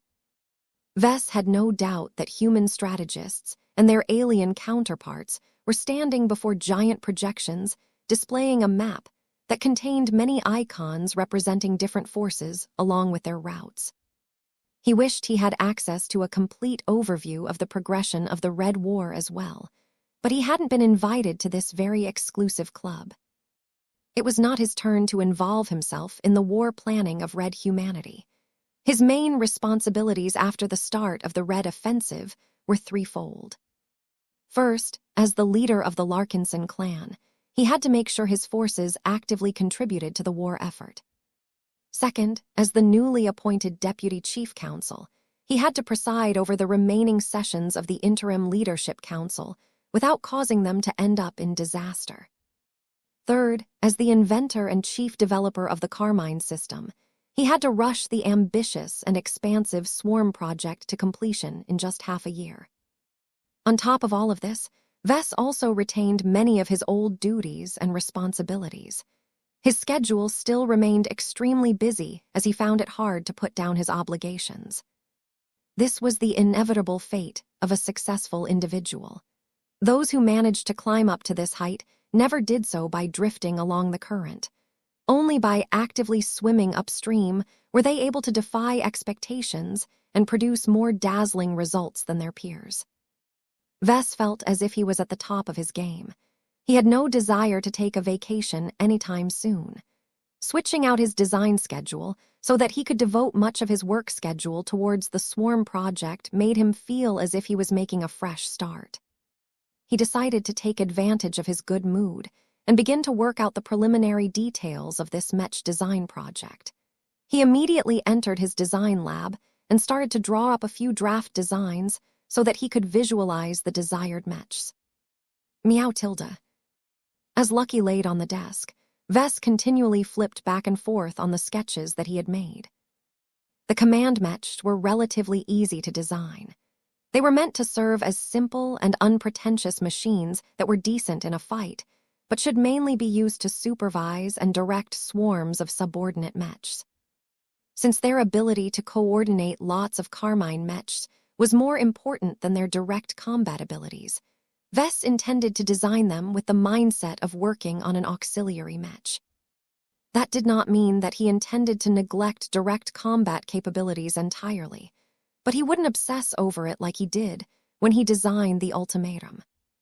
The subordinate Mechs were much cheaper and more affordable than the command Mech, but that required him to put extra attention and effort into their designs. It was easy to design a relatively cheap Mech, but it was a lot more difficult to make an affordable Mech perform well enough on the battlefield. It had been a long time since Vess designed a set of really cheap Mechs, so he needed to spend additional time to get back into his old groove. The third-class Mech designs should be relatively quick and easy for me to design, he judged. As a former third-class Mech designer, he only needed a quick refresher in order to be able to design a third-class Mech with confidence. The hardest part was to stop himself from adding design elements that were more customary in second-class Mechs. A lot of solutions that worked well in those machines could easily double or triple the production cost of third-class Mechs. In any case, Vess originally envisioned the Swarm project for the third-class Mech market, so it was easiest for him to envision and pre-configure the pair of third-class Mechs. He was just unfamiliar with all of the third-class Mech parts that were available these days. Even the third-class Mech industry had begun to incorporate hyper materials into their products. Naturally, a lot of the hyper materials consisted of low-grade materials that were extremely abundant across the Red Ocean. They were as ubiquitous as ordinary metals such as titanium, but many of them usually had durability problems that made them unsuitable for use in second-class Mech designs. Third-class Mechs are truly fragile, Vess sighed. The more he explored the various options and possibilities for his third-class Carmine Mech, the more he grew concerned at how easy it was to tear them all apart. The Carmine Mechs shouldn't have a serious problem when they were used to fight against other third-class Mechs. The problem was that the native aliens never played fair. They made use of their resource advantage to produce higher-performing face fighters in bulk. The galactic net was filled with stories of how a lot of third-class Mech forces got crushed by much smaller groups of face fighters. In essence, the native aliens frequently bullied third-class humans by deploying face fighters that were effectively quasi-second class or second class in terms of cost and performance. Frankly speaking, Vess felt that red humanity should do away with the strict division and stratification between the classes, but this was a political fight that he was unwilling to participate in. There were way too many powerful stakeholders who benefited from maintaining such a strong and rigid hierarchy. What matters now is to make sure my third-class Carmine Mechs won't fall apart after suffering a couple of hits, he muttered. There were a couple of design choices he could make that could facilitate their survival. One of the first decisions he needed to make was whether the third-class Carmine Mechs should put more emphasis on armor or mobility as their primary means of defense. Armor was heavy, but easy to use. Whether Vess made use of modular armor systems or not, the Carmine Mech pilots did not have to spend too much effort to effectively make use of armor as a defensive tool. They just had to prevent their opponents from landing multiple attacks on the same armor sections. The downsides of relying on armor was that it would increase the production cost of the Carmine Mechs. Thick layers of armor also decrease the mobility of the machines, causing them to become clumsier and difficult to reposition on the battlefield. If they happened to be put in a losing position, then their lack of mobility would doom not just themselves, but also the hope for their bonded users to pilot a Mech ever again. Mobility relied on keeping a Mech light and maneuverable in order to preserve its existence. It was a more advanced form of defense and required a considerable amount of training as well as courage in order to work. The main advantage was that lighter Carmine Mechs were obviously cheaper and easier to produce in large quantities. More mobile Carmine Mechs were also a lot more capable of running away from the enemy if the battle started to take a bad turn. However, light Carmine Mechs were bound to suffer horrendous casualties over the course of regular combat. The overwhelming majority of people who chose to pilot a subordinate Mech of the Swarm project would probably be amateurs who lacked professional piloting training. Vess really did not have high hopes in their ability to fully master the art of piloting a light Mech. Since Vess was not able to make up his mind between the two, he decided to bring it up with Jovi and Vector. The two Mechers teleported down to Vess' design lab and began to study the draft designs and accompanying notes. If you want to do a proper job, then I would argue that you design both versions of the subordinate Mech at once, Jovi commented. However, time is of the essence. We should not waste our time on luxuries that are ultimately dispensable. We can rely on third-party Mech designers to design the corresponding variants after we have published the initial Mech designs. We only need to present a good base model that can serve as the starting point for all of this exploration. I agree, Vector said. This is not the stage where we should think about producing an entirely new Mech ecosystem. It is enough to present a single Carmine Mech for each class. If we have to choose between a lighter or a heavier version of the subordinate Mech, I would choose the one that possesses the greatest amount of mass. Vess raised his eyebrow. Oh, why do you prefer this version, Vector? There are many possible reasons to favor the heavier version, but I will mention 3 of them in particular. First, there is much more room for modularity in a larger and heavier Mech frame. There is more capacity to mount weapons and other systems onto the Mech frame without needing to be concerned about overloading it. It is much more pleasant for third-party Mech designers to develop variants of a Carmine Mech that has plenty of room for customization. That is a valid argument. Second, it is easier to design a lighter variant of a rather hefty Mech than the opposite. If there are customers who truly want to pilot a faster and more agile machine, they can go to a Mech boutique who can selectively shave off the armor of an existing subordinate Mech. Later on, third-party Mech designers will most likely variants that benefit from optimized light armor layouts. That is also a valid argument. Third, and most importantly, heavier Mechs are less mobile. This is important because the Carmine Mech pilots who make use of them are not able to abandon their positions and flee the battlefield so easily. You should not forget that amateurs with no actual combat experience are extremely brittle in terms of morale. As soon as they think their side is about to lose, they are likely to panic and flee on their own accord, thereby completely disrupting the arrangements of the field commanders and trigger a cascade that causes other friendly units to become affected as well. That was a darker and more serious argument than Vess expected from Vector. It was also a very valid concern. There was no way that every Carmine pilot would possess the strong sense of duty and courage of most professional soldiers. Carmine Mech were mainly designed to appeal to customers who were greedy for success. They held the greatest attraction to people who wanted an easier path to power, but many of these folk were precisely the sort of individuals who prized their lives the most. You have presented very compelling arguments, Vector, but the downsides are also rather severe. Vess shared his thoughts. The production costs will be considerable. A lot more resources will be spent on producing Carmine Mechs when they could otherwise be used to produce normal Mechs. All of these costs add up when hundreds of millions of Carmine Mechs join the battlefield in the coming years. That is hundreds of millions of more war machines than before. The native aliens will have to expend much more effort to get past them all. Preserving our control over the border regions takes precedence over saving money. This is not the time to hoard our wealth. That was a good opinion. Vess almost became convinced to go for the heavier version right away, but when he glanced towards Jovi, he saw that his old friend did not quite agree. What do you think, Jovi? My colleague here is not wrong about the factors that make the heavier version into a useful addition to the Mech market, but I personally favor the lighter version of the subordinate Mech. Oh, that is interesting. Please share your thoughts. I am curious to hear what it is about the lighter Carmine Mech that makes it more attractive than the heavier one. Chapter 62, 07 Luck or Skill. The question of whether to shape the first commercial Carmine Mech as a thick or thin machine was of great import. This design choice would affect all of the subsequent choices for the Mech design.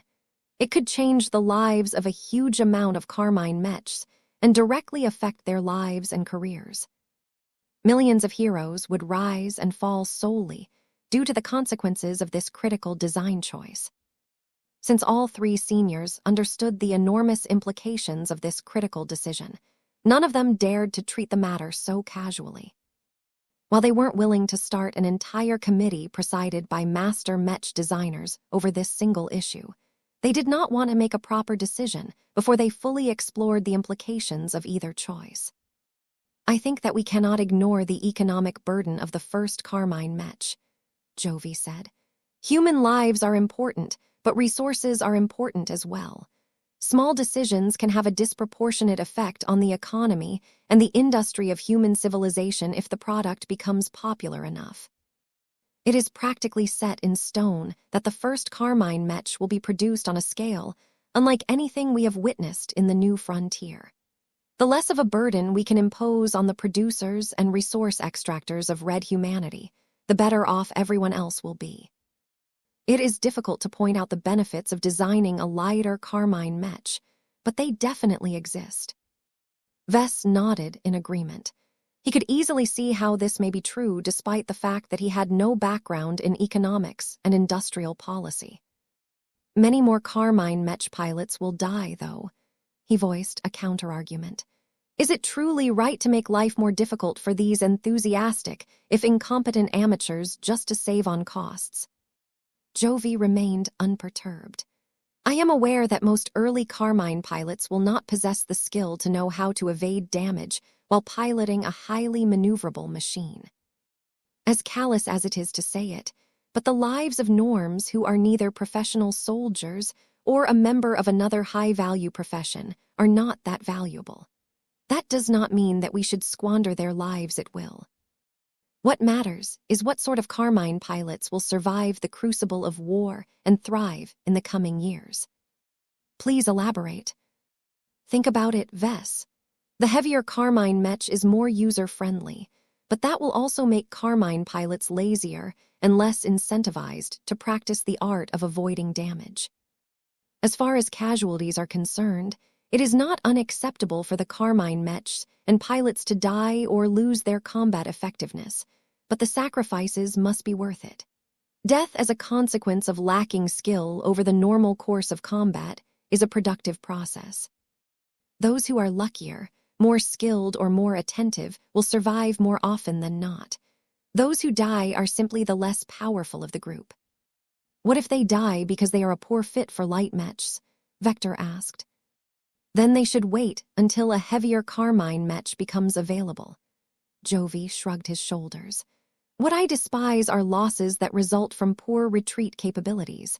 It is a waste to allow Carmine Mechs and pilots to perish due to factors that are mostly outside of their control. It is neither fair nor efficient to let them suffer disproportionate losses due to lacking numbers or getting outnumbered. Red humanity needs all of the skilled fighting bodies it can get, especially during the Red Tide offensive. What if those fighting bodies get cold feet and flee without authorization? That is what the command mech is for, correct, Vess? The mech designer in question smirked. Yup, the original designations for the two mechs are Master Mech and Slave Mech. Considering that it will be harder to sell the latter by calling them this way, I decided to refer to them with the less controversial phrase subordinate mech instead. Still, my underlying ideas haven't changed all that much. There are at least two forms of hard control that can ensure that the slaves cannot act in opposition to their orders. 2. Well, the obvious answer that you are thinking about is a way for the command mech to override the operation of a subordinate mech. This is pretty straightforward, though it leaves the latter with obvious vulnerabilities that hackers can exploit. I am thinking about basing a part of this hard control method on both conventional technology and e-technology, so enemies must gain extensive masteries in both before they can feasibly sabotage Carmine mechs. This is not an ideal method. Vector Loban frowned. Many customers will find it difficult to trust their Carmine mechs if they are vulnerable to such a devastating threat. That is why I favor another solution, which is to rely on the living mechs to control their partners. Pardon, are you actually suggesting that the mech takes up a dominant position over the mech pilot, in defiance of one of the central principles of our industry? Vess overlooked this pesky factor. The transhumanist justifiably expressed concern on this matter. Instead of addressing this subject directly, he pointedly turned to the survivalist. Jovi, what do you prefer more? A Carmine mech that is in full control of a shaky pilot that can decide to cut and run at any time, or a Carmine mech that has enough power to stop the cowardly pilot's attempts to run away and cause widespread panic in the process? The latter. Principles are important and must be respected whenever possible, but we should not value them when they become a detriment to our survival. There are legitimate concerns about whether we are surrendering too much control to our Carmine mechs when we bestow them with this authority. But it is better to deal with the consequences of this design choice if red humanity survives in the end. Vess smirked again. He expected to hear such a response. I am sure we can appease the critics by limiting this form of hard control to low-end Carmine mechs. The more expensive and powerful Carmine mechs are more likely to be paired by more skilled and brave individuals. I do not think it is necessary to impose so much control over them. We just need to tighten the leash around the necks of the least reliable Carmine pilots. Both mechers looked thoughtful as they considered this argument. Your argument is convincing, Vector said. However, it will cost you if you are determined to implement this safeguard. You will not do yourself any favors by generating so much controversy. I think the Evolution Witch and other far-sighted leaders will be able to appreciate this approach. As long as they are okay with this, then that is all that matters. We just need to disclose the truth to our customers and let them choose if they still want to pilot a Mech. We can remove this safeguard for Carmine Mech pilots that have completed a certified training program, Jovi added. I will take this suggestion back to Master Dervidian and other survivalists to explore whether this can be done. It is a good means to encourage Carmine pilots to seriously invest in their own training. Let us get back to the original subject, Vess proposed. What other reasons are there to choose a lighter Carmine Mech over a heavier one? I mean, the downsides are also serious. There is less room for modular parts. Light Mechs also tend to break down faster and require more frequent maintenance. The nice thing about heavier machines is that they do not demand as much babying once they are built. Depending on the robustness of their design, you can toss them around and still expect them to fight when it matters. The phrases robust and light Mech never came up together. They were too incompatible with each other. Once a lot of lighter Carmine Mechs came out, Vess expected that a lot of Mech technicians would curse his name for burdening them with a lot of work. Jovi paused for a moment in order to think about his response. I cannot refute this downside. However, the burden should not be too great. The small and light Wasp Mechs are inherently simple in design. That also makes them faster and easier to repair. If a heavier machine incurs damage, it takes much more work to partially disassemble them before building them back whole and fully functional again. You are right. Jovi was not able to provide a lot more reasons why the first Carmine Mechs available to the public should be thin, but he saved his best for last. Do you know why I am attracted to the lighter version of your subordinate Mech, Vess? I guess you are about to share the reason right away. My specialization has more room to play with a mobile Mech, Jovi answered as he leaned forward. Evasion relies on both skill and luck to succeed.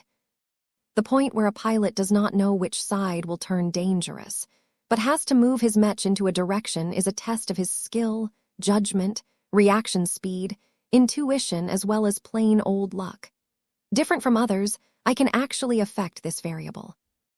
You can make a similar argument for heavier Mechs. Luck can decide when one specific machine is targeted over others. That is not a circumstance that my design philosophy can manipulate, at least at its current degree of development, Jovi admitted. Let me give you an example. He pulled a well-worn die made out of a composite material from his pocket and rolled it on the work desk. It landed on a 6. Jovi picked it up and tossed it before repeating the process several times.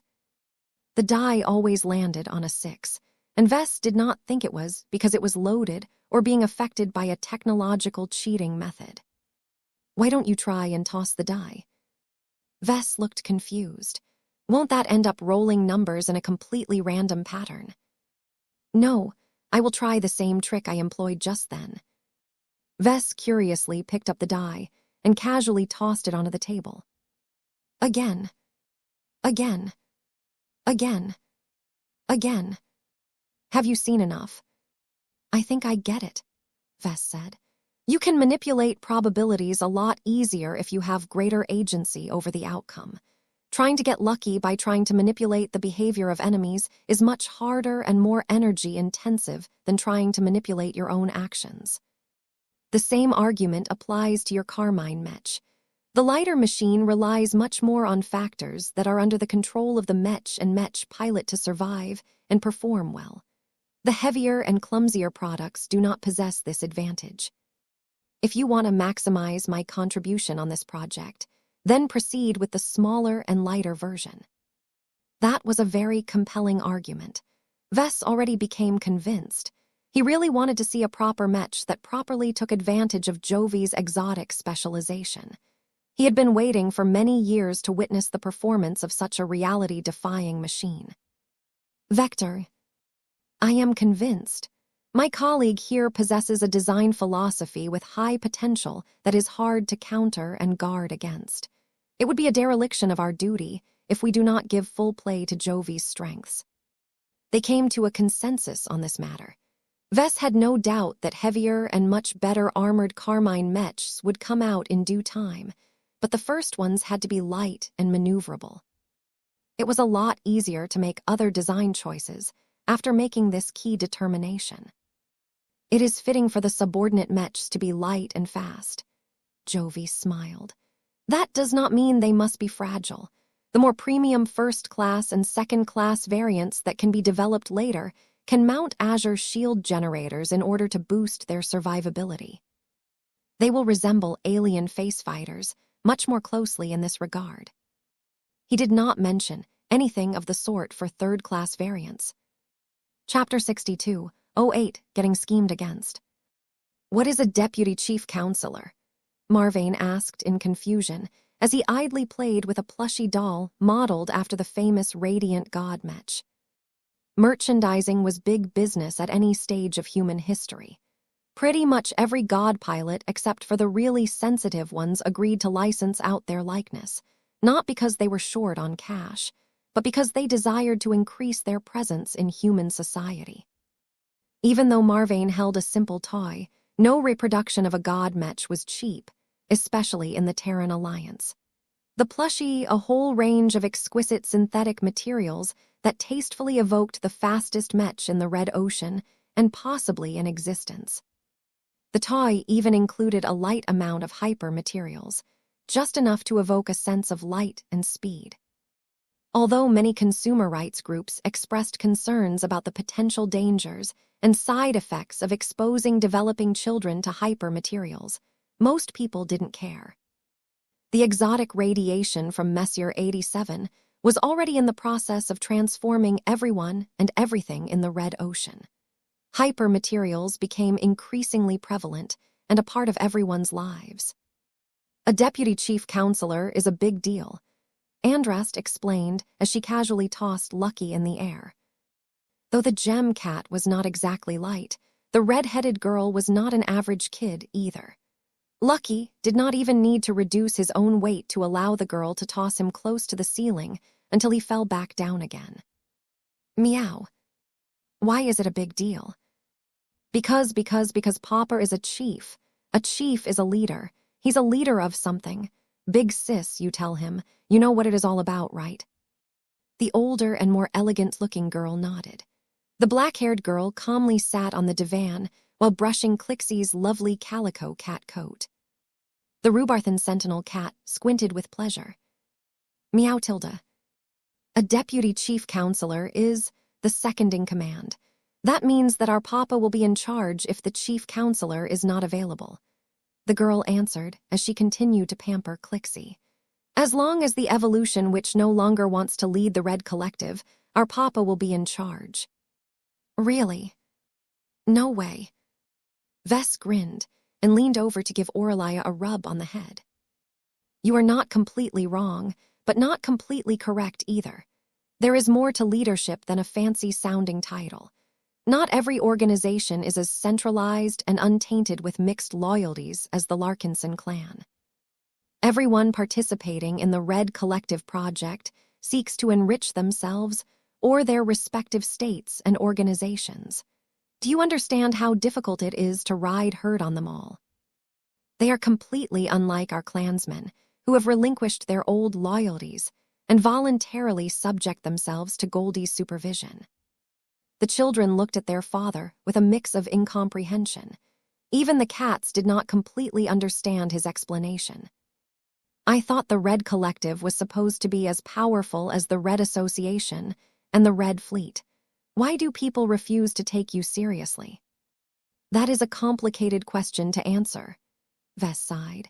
Part of it is my lack of strength and prestige. Sure, I accomplished great things, but the god pilots, star designers, and fleet admirals have been making contributions over much greater spans of time. I am still an upstart that managed to climb high enough to catch people's attention, but I have yet to prove I can persist at this level in the long run. If they want to misbehave, what can I do? Propel don't necessarily fear me. They instead fear my backers. But the problem is that they are also part of the same club that wants to monopolize all of the advantages. The others do not think you are strong enough. Andrast frowned. For now. Who can say whether this will remain the same in the future? The problem now is that I don't have enough time to grow into my power. If I was as strong as the evolution witch, then no one would dare to question me so easily. Perhaps it is for the better. The Red Collective is clearly not suited to operate as a more centralized organization. A strong leader will just cause a lot of resentment from many stakeholders. Vess suddenly came up with a frightening guess. What if the evolution witch deliberately schemed to turn Vess into the leader of the Red Collective? It was impossible for Vess to receive this appointment based on his current circumstances. But what if the god pilot intended to ease him to the top of the hierarchy step by step over a span of numerous years?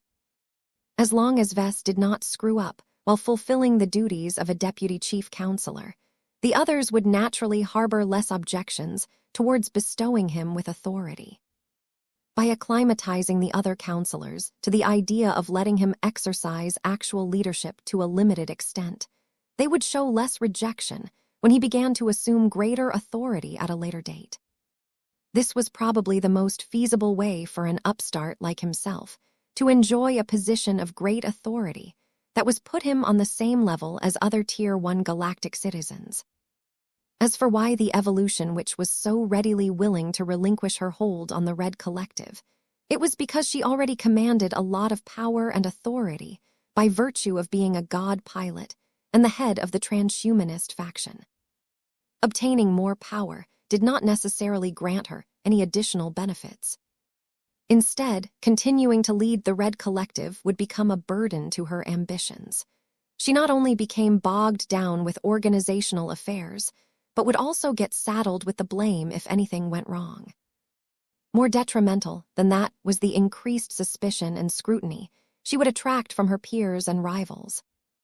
Ever since the Age of Conquest came to an end, humanity developed a distaste for concentrating too much power in the hands of a single individual. There were occasions where having a singular strong leader could cut through all of the red tape and prevent endless quarrels from bogging everything down, but few people liked it when they were being excluded from power. The polymath's attempted coup had put quite a fright onto the leaders of Red humanity. The fact that a single-star designer actually came close to taking effective control over everything had made the others a lot more vigilant about other possible attempts. As long as any of the leaders of Red humanity started to assume too much power, then they would be regarded with far greater suspicion. All of their actions would receive much greater attention, and their initiatives would also receive much greater pushback, not necessarily because others disagreed, but because it became more and more important to contain the rise of a leader who had crossed an important boundary. From a political perspective, it made a lot more sense for the evolution witch to voluntarily let go of the opportunity to lead the Red Collective. The next best alternative was to pass on the highest seat to a trusted ally or confidant. She apparently chose Vess. He only realized now what a clever choice she made.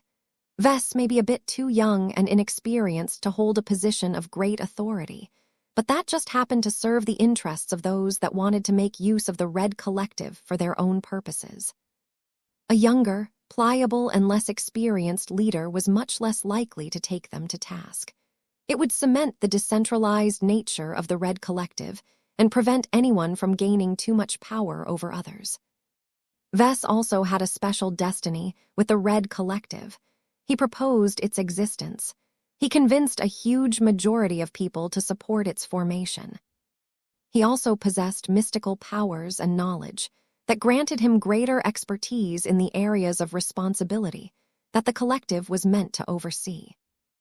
All of this turned him into the most obvious candidate to hold the highest office when the Red Collective finally came into operation around half a year later. He shuddered. "What's wrong, Papa?" It's nothing to be concerned about. I am fine." Though Vess may have figured out the evolution witch's scheme, he did not share any of his thoughts with his daughters. As clever as they may be, They were still terribly naive about the true levers of power. He waited, after he put the kids to bed, before calling his personal assistant to his home office. Vess stared at a projection of the map of the Red Ocean that depicted all publicly known troop movements. Of course, this map only displayed a fraction of the forces on the move. It would be counterproductive for the Red 2 and other groups to precisely broadcast the locations as well as the movement orders of all of their military assets. The native aliens would easily be able to set up winning battles and avoid losing engagements with all of that information. Though the map only gave Vess a part of the picture, he was able to combine it with the confidential briefing that he received from his R-Ray liaisons to see how the defensive bands were at risk of falling. The first defensive band had almost completely collapsed by now. There were only a few holdouts, mostly from star systems that recently received a visit from a god Mech or a dreadnought. The intervention may have saved the defenders over there from annihilation, but this was only a temporary reprieve. The aliens would surely come back and finish the job as soon as the powerhouses moved on to relieve other sieges. The focus of the alien offensive had shifted to the second defensive band at the moment. Plenty of star systems had already fallen, but the remaining ones were putting up stiff resistance.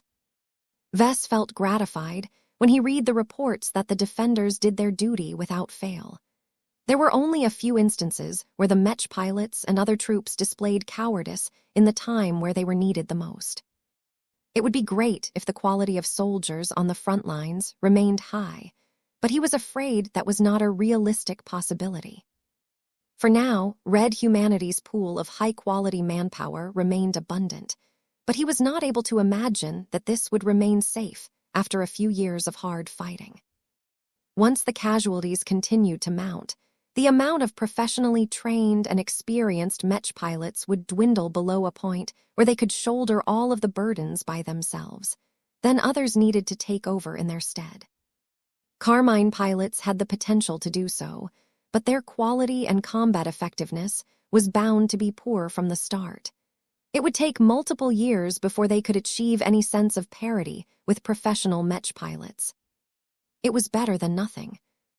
"Boss," Gavin Newman said as he entered the office and stopped in front of Vess' desk, "you wish to have a talk this evening." "Yes, I have become burdened by certain theories and guesses. I would like to hear your analysis on this matter. Maybe your new Terran teachings can help me gain more clarity over what is taking place without my notice." Vess quickly summarized his thoughts about the evolution, Witch's plans towards himself, and the Red Collective. Gavin avidly listened to his superior and looked increasingly more thoughtful. "Well, if you wanted me to tell you that you are being way too paranoid for your own good, then you are out of luck, sir," Gavin said, as his heavily digitized brain collected a lot of data and performed a comprehensive analysis. "The probability that your theory is correct is 40%. That is not a high number, but it is already reason enough for you to take this seriously.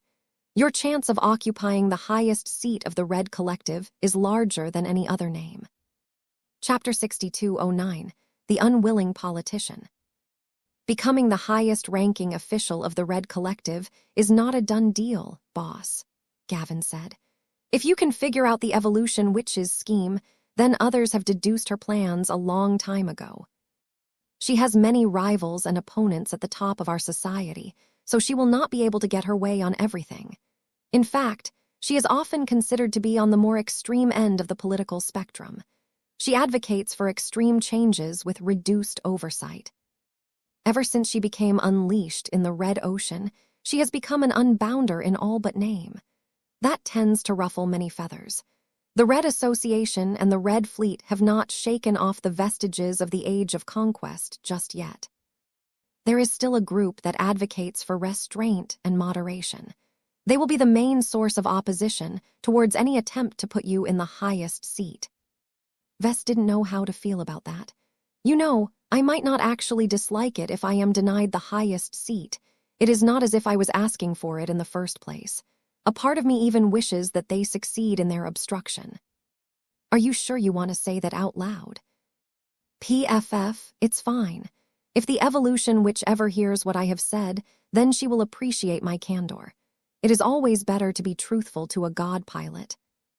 Gavin couldn't quite understand why Vess rejected this arrangement so much.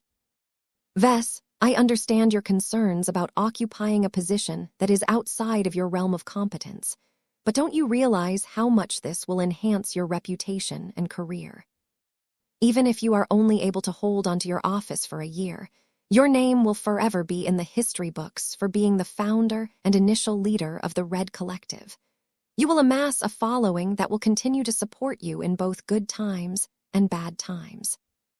You will also become more eligible to occupy lesser, but still fairly influential leadership positions in the future. All of that sounds interesting if I aspired to become a politician. Vess flatly responded. I am a Mech designer. I am busy with a lot of important Mech design projects. I have no interest to waste my brainpower on wheeling and dealing, something which the leader of the Red Collective must do all the time due to the highly decentralized and fractured nature of this organization. Your concerns are valid, but would you prefer to let a third party with unpredictable demands, such as the evolution which or other individual shape this powerful organization, or would you rather take full control by doing everything yourself? Vess rightfully possessed a lot of concerns about surrendering control over his own life to others.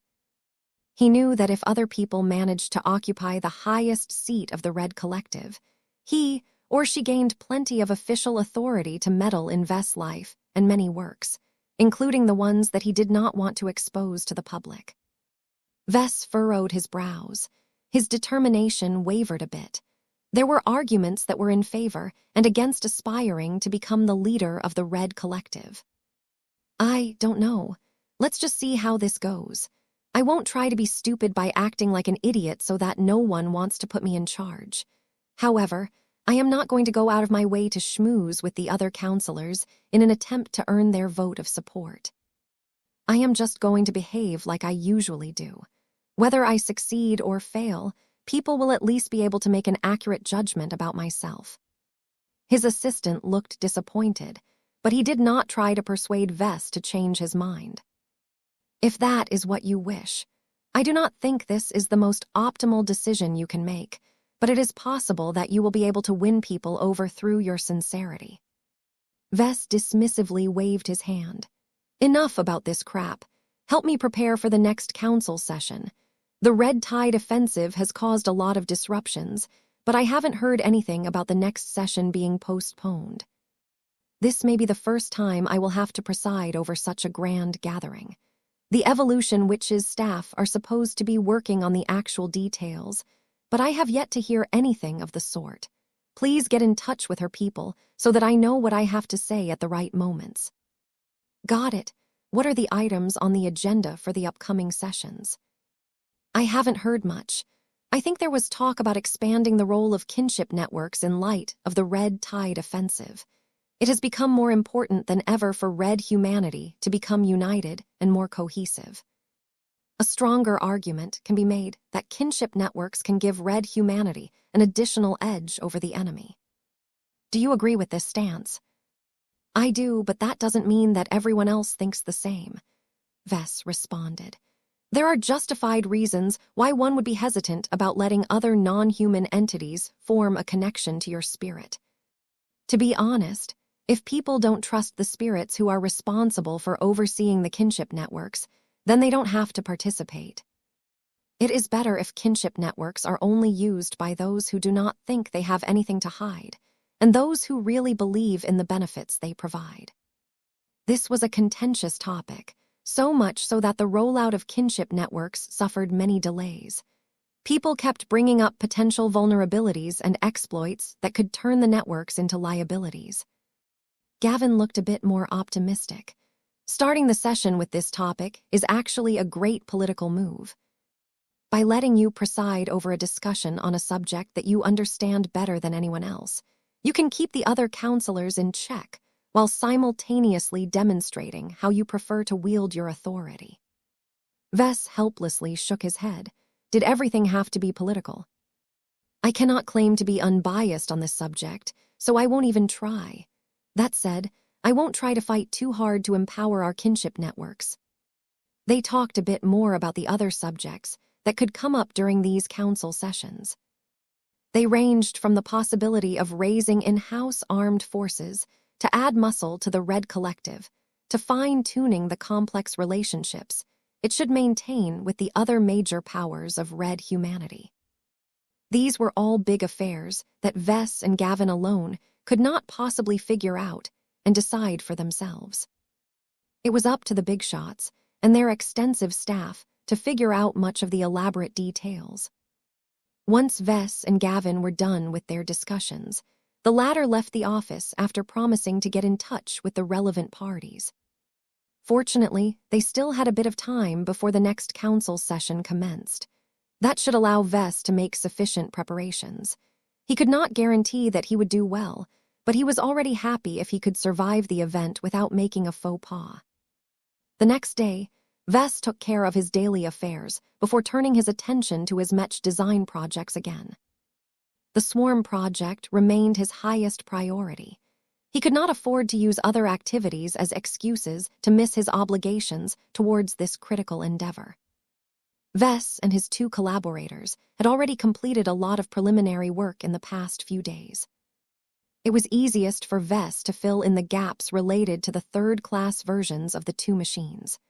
While he did require a refresher on the latest advancements in third-class Mech design, he caught up quickly and had a good idea on how far he could push the limits. Affordability took precedence over everything. The third-class products, and more specifically the subordinate Mechs, had to be dirt cheap. The frontline Mechs also had to be extremely easy to pilot when put in its simplest configuration. Vess dare not claim that complete beginners would be able to turn into a barely asset on the battlefield after just a single week of training, but he had made many special accommodations for the sole purpose of minimizing any variable that would only split the attention of the Carmine Mech further. What are the greatest challenges that you have encountered in your attempts to put these configurations together? Jovi inquired. No, that's stupid, Jovi. Command Mechs need to maintain a clear overview of the battlefield at all times.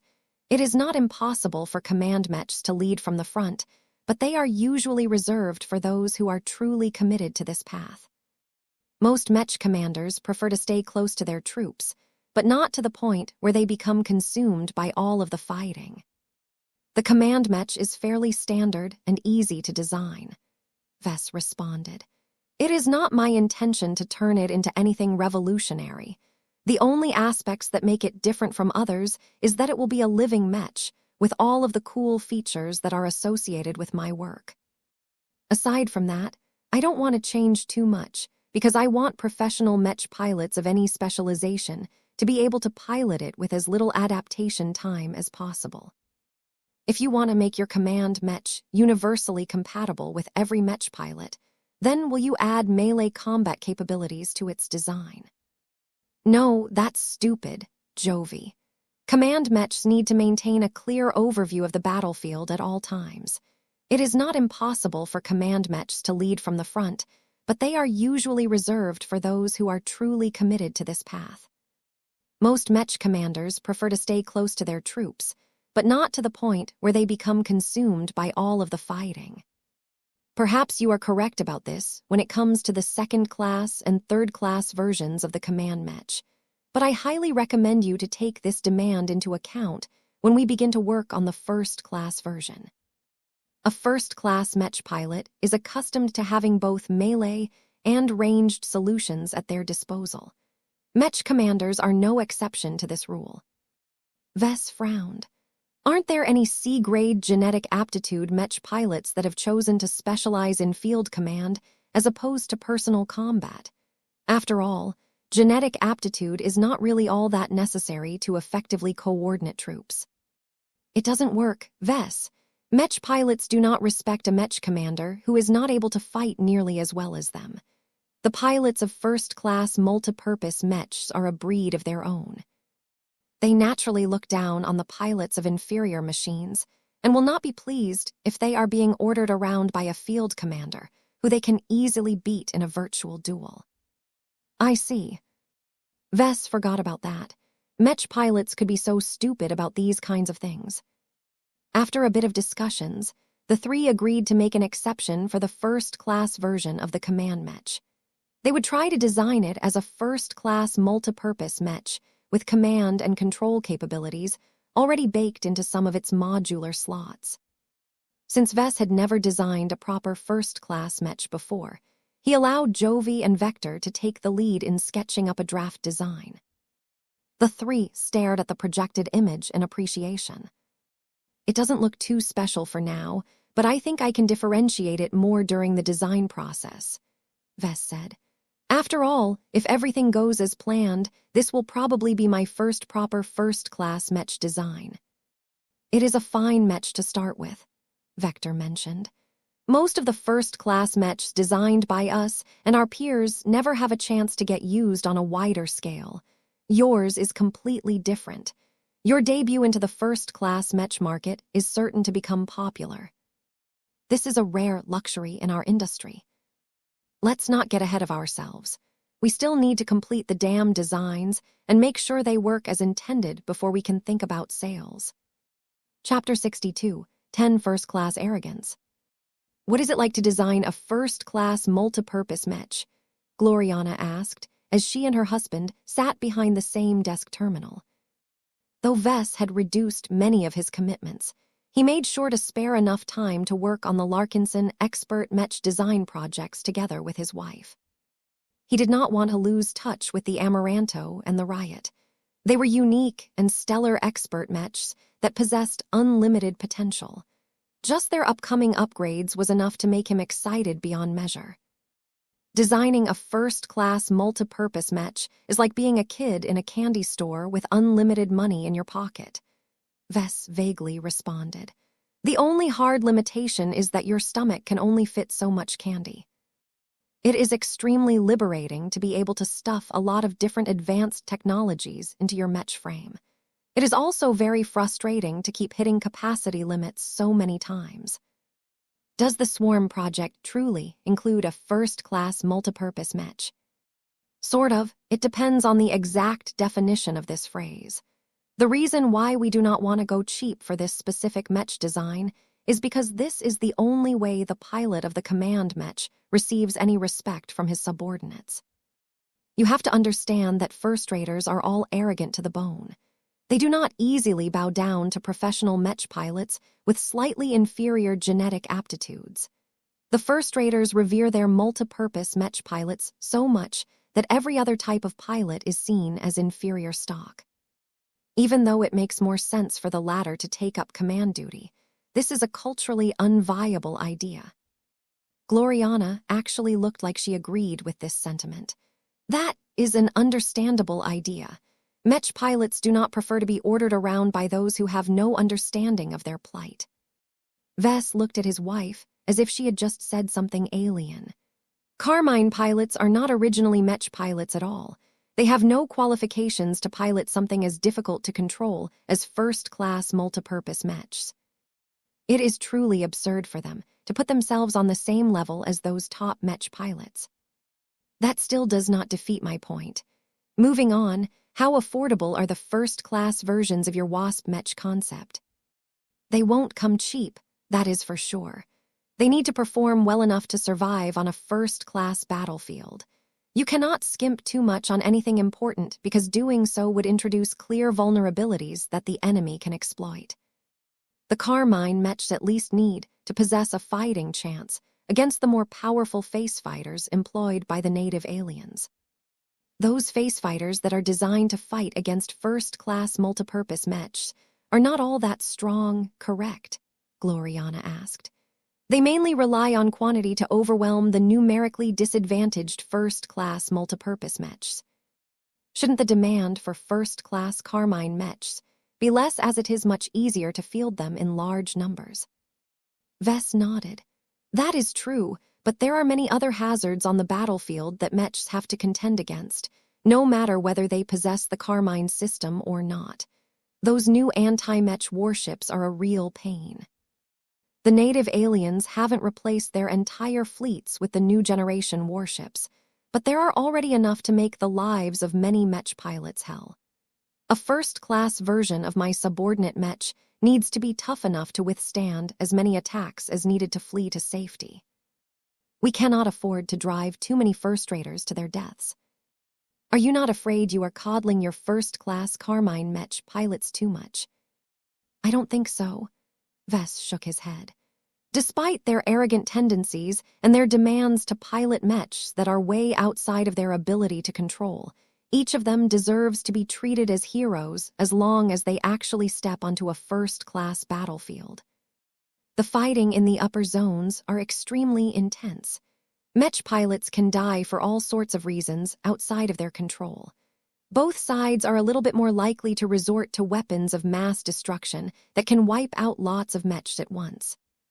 The mention of weapons of mass destruction was enough to make a lot of people spooked. Even Gloriana looked fearful for a moment. About that, Vess. What is it, honey? You appear to be much better informed than I, so please clarify my confusion for me. Why have neither side begun to bomb each other to oblivion by employing as many weapons of mass destruction as possible? Haven't you read all of the analysis on the galactic net? I did manage to look into it, but there are too many pundits putting forth their own private little theories in an attempt to claim credit. I would rather hear your perspective as you are much better connected with the top of our society. Vess helplessly sighed. Then I am afraid I have to disappoint you. I truly do not know a lot of solid information about this subject. I can share what I heard, but it is definitely not the complete picture. As best as I can tell, the reason why both sides are still holding back to an extent is because neither side wants to trigger an unstoppable escalation. Think about how quickly the infamous fleet admirals of the Age of Conquest tried to one-up each other by wiping out more planets than their foes. It is exactly because of this prior experience that Red humanity is putting a lot of effort into showing restraint. What about the aliens, Vess? They have already shown that they do not like to abide by human rules. Why do they make an exception for this rule? That is because the native aliens can still understand the horror of mutual destruction, even if they have never lived through a period as traumatic as the end of the Age of Mechs. The aliens consider the Red Ocean to be their home. They possess a strong sense of responsibility towards preserving the overall galactic environment. As long as they think they can win the Red War without resorting to scorched earth tactics, they will try to pursue the course of action that results in the greatest benefits. The native aliens are treating us as parasites who have despoiled their garden. They only want to get rid of us without inflicting even greater damage to their domain. The fact that the aliens maintained such a condescending attitude towards the human plague showed that they were still fairly confident in their superiority. The huge disparity in size and numbers alone gave them the capital to feel this way. So how does this all tie back to your first-class swarm project Mechs? I am wondering about that as well. I guess my first-class Carmine Mechs need to be tough enough to withstand a lot of crazy stuff on the battlefield, but I do not need to make them especially resilient against weapons of mass destruction. Not only is it completely outside of the scope of this Mech design, the native aliens are unlikely to throw them around at a far greater frequency than in recent times. And what if you are wrong, Vess? Then I guess they will die. It won't be my fault, though. Any Mech below a certain level of survivability will meet the same fate. If these Carmine pilots want a stronger machine, they can take their bonded Mechs to a Mech designer and request an upgrade. I think that many first-class Carmine Mech pilots will attempt to do so straight away, Gloriana predicted. There are so many first-raters who would love nothing more than to become a serious first-class Mech pilot. They can finally fulfill their dream with the help of your work. But the fact that it comes in such a limiting and frankly insulting package will frustrate many early adopters. Since there should be a large proportion of wealthy and powerful individuals among them, they are much more likely to enlist third-party assistance to completely overhaul their Carmine Mechs into the machines that can allow them to star as heroes of their own shows. We have already taken that into account, Gloriana. This is one of the reasons why we are making these Mechs as open platforms. We actively welcome other Mech designers to take our work and shape it according to their ideas. So long as the customers are satisfied, it's okay if my work ends up looking completely different. That is remarkably magnanimous of you. There was a time where you used to dislike it whenever others steal your work. I was a lot shorter on cash at the time. I also did not want incompetent Mech designers to get their hands on my designs, only to ruin them due to their complete lack of understanding of what it is they are working on. I have seen far too many cases where these dummies screw up my products in order to satisfy their own egos. I can't stop this phenomenon, but I can reduce the chance that stuff like this will happen by making my Mech easier to understand and modify by third parties. There is much less chance of confusion that way. Now that Vess had reached a higher rank and perspective, he had a completely different mindset towards licensing out Mech designs and allowing low-ranking Mech designers to play with successful products. Vess had surpassed the point where he constantly feared that he was a few accidents away from going out of business. It was impossible for his products to lose all of their market share. Even if this happened due to the release of an epochal new tech that made all existing machines obsolete, Vess could just adapt the new innovations in his next commercial Mech design projects in order to rebuild the revenue streams of the LMC.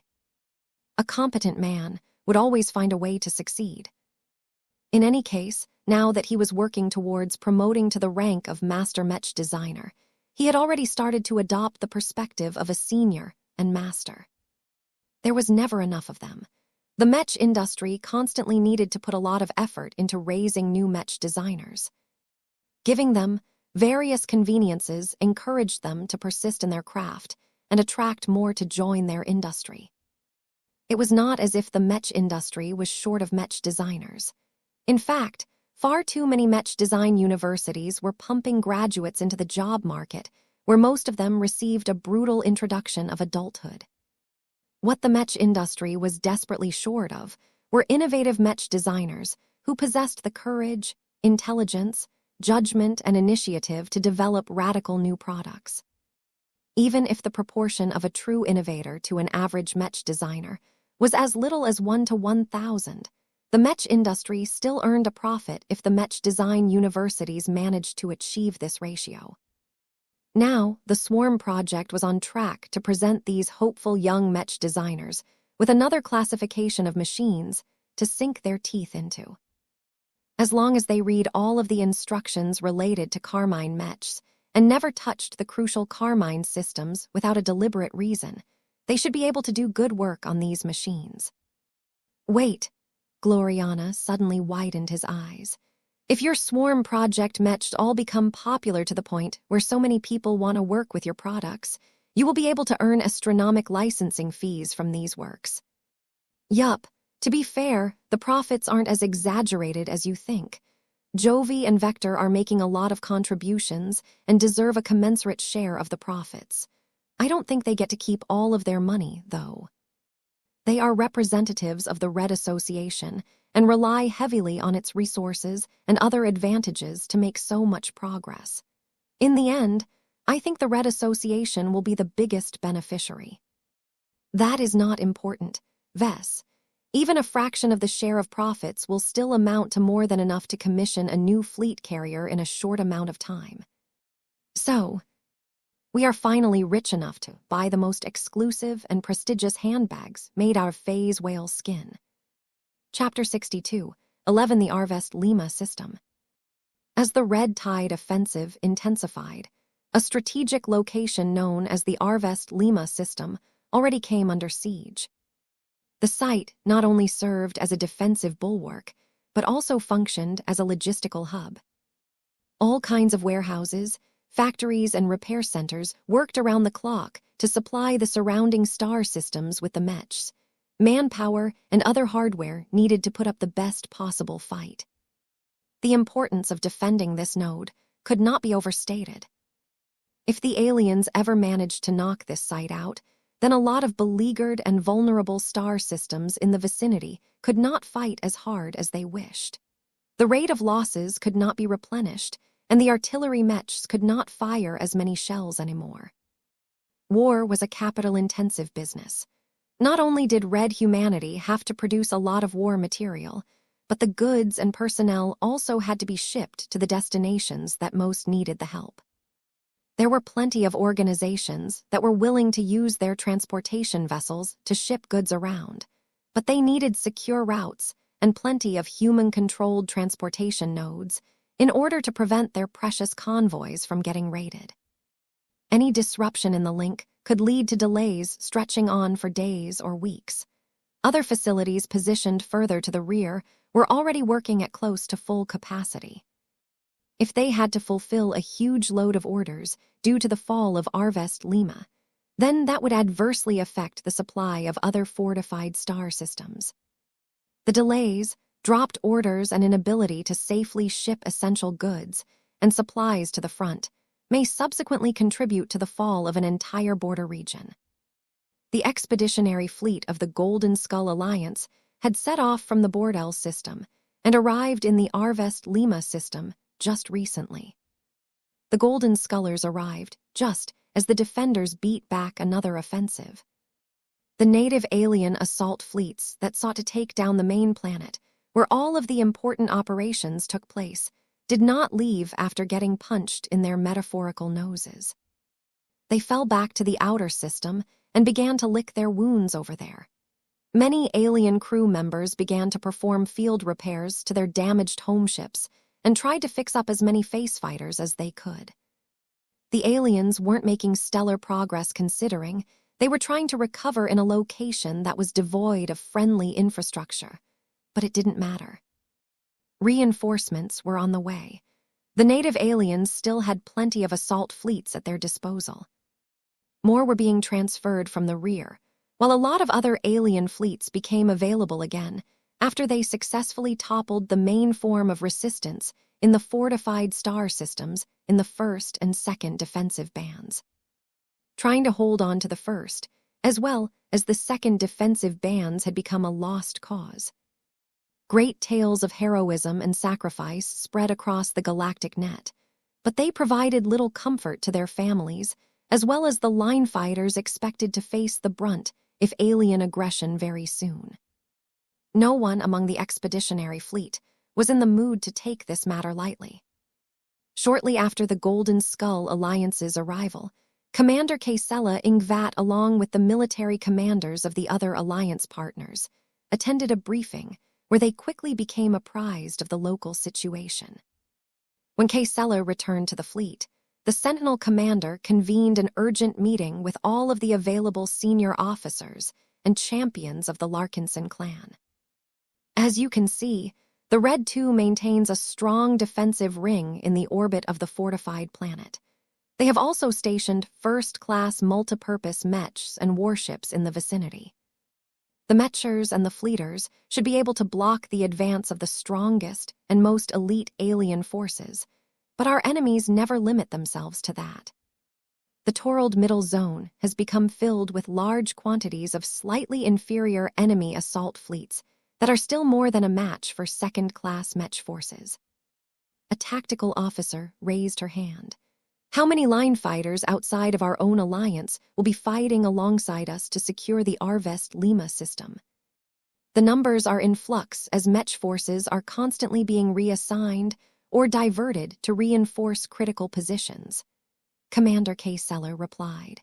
As many as 300,000 second-class mechs may be deployed at a time, with hundreds of thousands more to come in the following 2 months. Unfortunately, the Red 2 are terribly short-handed and cannot dispatch any more of their first-class assets to this location. We can only make do with what we got.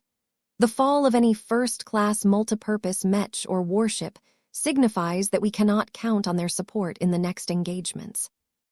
That caused everyone to frown. Every line fighter in this star system depended on the Mecher and Fleeter assets to eliminate, or at least contain, the most powerful alien opponents. These enemy assets always performed at a level equivalent or just below first-class standards. In fact, this was a bit of a helpless decision on the part of the aliens. They needed to send their more elite warships out to the middle zones to prevent the major powers, as well as ridiculously strong high-ranking mechs, from crushing the substandard alien fleets with ease. Commander Cassilla Ingvar shifted her gaze towards the most prominent and powerful mech pilot in the gathering. Saint Tusa Billingsley Larkinson's presence could not be ignored. His willpower had become powerful enough to radiate across the entire compartment. It was a good thing that his domain was fairly light and unoppressive. He did not usually judge others or expect them to behave according to his ideals.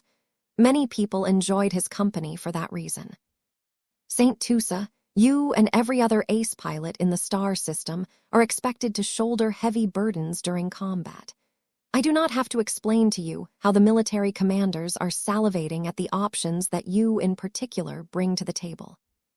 You are not only a light mech specialist at the ace mech level, but also possess strong instant takedown potential that is effective against both warships and phase lords. The others are especially keen on exploiting your leap of true freedom. The Larkinson ace pilot crossed his arms. I will do what is expected of me. I am not afraid of a challenge. Did you tell them that my Dark Zephyr is still a high-tier expert mech at this time? They know. They have also been informed that you and your living mech will be transferred to the upper zones as soon as your machine has finally been upgraded to a proper first-class ace mech. Will my absence cause any problems in Arvest Lima? We can manage. The Glory Seekers have already informed us that another Hexer ace pilot is on the way to fulfill her war obligation. It is too bad that Isabel Coton isn't in shape to fight. Venerable Janzi Larkinson lamented. We could have gained another powerful protector that could go out of her way to look after our forces if the worst ever happens. Arvest Lima will not fall so easily, Kaseller responded. The Red Two have decided to employ additional measures to ensure we maintain our hold over this strategic node. One of them is the accelerated rollout of human starfighters. Starfighters. A few Larkinsons were familiar with the phenomenon of human starfighters. To see them make a return did not make them feel good. Humans only resorted to deploying inferior starfighters when they suffered a considerable shortage in mechs. In fact, mech pilots also secretly disliked starfighters due to the fear that they might make mechs obsolete one day. Face fighters already showed how powerful these fighter craft could be, though the aliens cheated by employing lots of face water. Whatever the case, the introduction of human starfighters on the battlefield was bound to cause a lot of changes. The Red Fleet has been working on building up a starfighter corps for a time.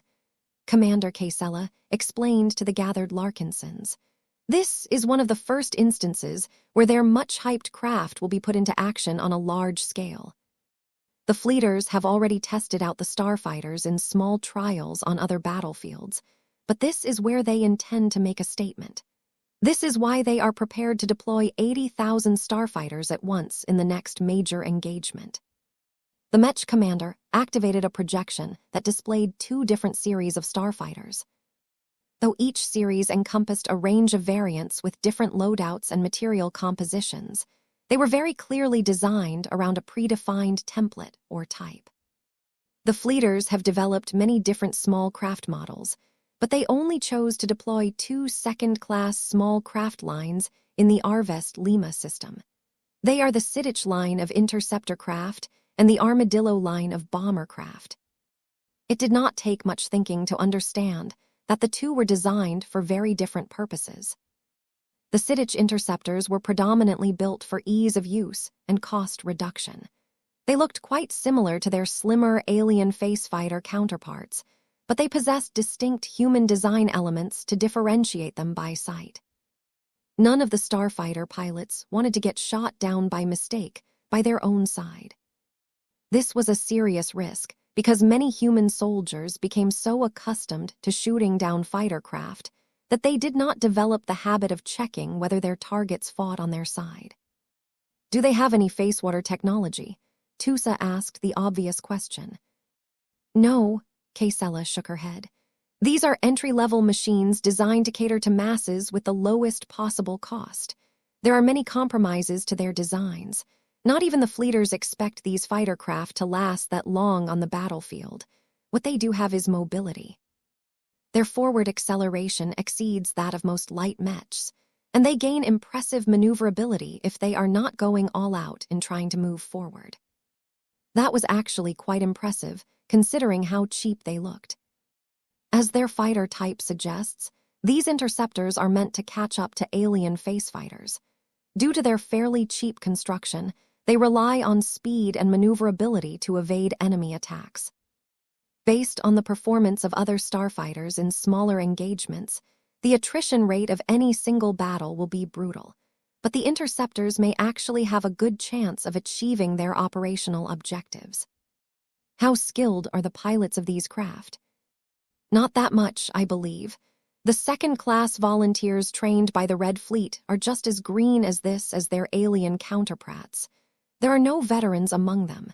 Experience is completely lacking. The most you can expect from them is that a proportion of starfighter pilots have received prior military training in different but related fields. Most of them have received promotions to higher ranks because they are the only ones among the starfighter pilots that can maintain a somewhat clear overview of the battlefield. I see. The starfighter pilots may be lacking in experience, but there may be those among them that possess a large amount of talent, Kaysella noted. The Red Fleet has promised that as long as these rookie pilots are able to survive the coming battles and perform well enough, they will be transferred to more elite starfighter units, where they get to pilot much more luxurious versions of interceptor craft. The main benefit is that those advanced fighters incorporate face-water technology. They will no longer be fighting at a disadvantage when confronting alien face fighters. That sounded nice, but the interceptor pilots first needed to survive those crucial battles, and that was not an easy task. The fleeters clearly wanted to rely on brutal combat to separate the chaff from the wheat. The Starfighter Corps was too new, and compared to the extremely prosperous and established Mech community, no heroes had emerged at this time. This was a huge shortcoming, as humans were accustomed to looking up to individuals who performed far above the average. It was human nature to associate the presence of heroes with the overall strength and potential of their respective professions. Therefore, the best way to quickly produce a few examples among the starfighter pilots was to use the crucible of war to activate their potential. Even if thousands of mediocre starfighter pilots perished in the coming fights, it was all worth it for the Red Fleet as long as one emerging hero rose from the ranks. Chapter 62, 12 Starfighter Proving Grounds. The gathered Mech commanders and staff officers tried to imagine what it would be like to fight alongside 80,000 starfighters. The interceptor craft were remarkably light and fast. It would be easy to send them on a flanking or reinforcement mission. They could also circle around and attack an enemy unit concentration from the rear. However, their lack of armor and transphasic energy shields seriously put their survivability into question. Very few Larkinsons preferred to pilot these craft for this reason. The Sadich interceptors looked so flimsy that it was as if they would already fall apart if someone sneezed in their direction. Perhaps that was an exaggeration, but nobody would ever make the mistake of thinking that they could last in any hard confrontation where their mobility became constrained. How hard do these Sidich fighters hit? Another Larkinson officer inquired. Since they are designed to fight against alien face fighters, they must have something to count on in order to deplete the transphasic energy shields of our enemies. Commander Kaysella, Ingvar smiled. The fleeters explained that to us as well. The Sidich interceptors rely on two different means to inflict effect damage onto enemy face fighters. First, just like our ranged mechs, their combat effectiveness is much higher if they can take advantage of the space suppression field generated by melee mechs near their targets. Most of the battle plans therefore advocate that every Mech unit must be accompanied by a corresponding starfighter unit. The two of you will have to learn how to get along. Audible groans sounded from the compartment. The Mech pilots and Mech commanders did not look forward to babysitting these inexperienced and unreliable starfighter pilots. Though Kaysella understood where her fellow Larkinsons were coming from, she still placed her hands on her hips. Show some respect, please. These starfighter pilots are both brave and patriotic. They voluntarily signed up to pilot these fragile death traps in order to defend everyone's homes. Their machines are inferior, but that only makes them more worthy of respect, in my opinion. The least you can do is to accommodate their presence and actively work out how to fight alongside each other. Your teamwork is not only crucial to increasing their chances of survival, but it may also end up saving our lives one day. In a time where the Red Tide offensive have already battered down multiple defensive bands within a week, we really cannot let something as banal as inter-service rivalry get in the way of our common goals. That was enough to set the Larkinsons straight. They may have reservations towards starfighters, but they did not have any reasons to disrespect the brave volunteers who chose to pilot them in battle. They were not actually fleeters, but merely second-raters who wanted to fight in a more direct capacity than crewing a warship or fulfilling a support function. I wanted to mention this later, but since the pilots have been brought up for discussion, I may as well make this announcement now. Headquarters have organized meet and greets between our Mech pilots and the newly arrived starfighter pilots. They are all small in scale in order to foster greater intimacy and prevent any specific problems from arising. After this briefing is over, I expect you to go back to your units and instruct your subordinates on how to behave. Is that clear? Everyone nodded. Even if they held different thoughts about these meetings, they kept their opinions to themselves. They were no longer operating in peacetime anymore. They could get into real trouble if they disobeyed orders. Of course, they were all willing to follow any orders issued by Commander Kaysella. She had not only proven to be a capable administrator and leader over the years, but she was also a very powerful high-tier expert pilot. She had filled the void left by General Quinlist Verl pretty well in the past few years. It was rather impressive how she was able to keep up with so many different developments while also keeping her skills and abilities sharp. The only downside was that nobody, not even Kaysella herself, expected that she would break through anytime soon. It was not because she was lacking any opportunities to prove herself. The Red Tide offensive exerted so much pressure onto Red humanity that a lot of Mech pilots had broken through just in the first week alone. The real issue was that her willpower and mentality had not yet taken a decisive step forward. She needed to figure out what she truly wanted and specify her goal with greater precision. Only when she successfully improved her conviction would she be ready to take the next step.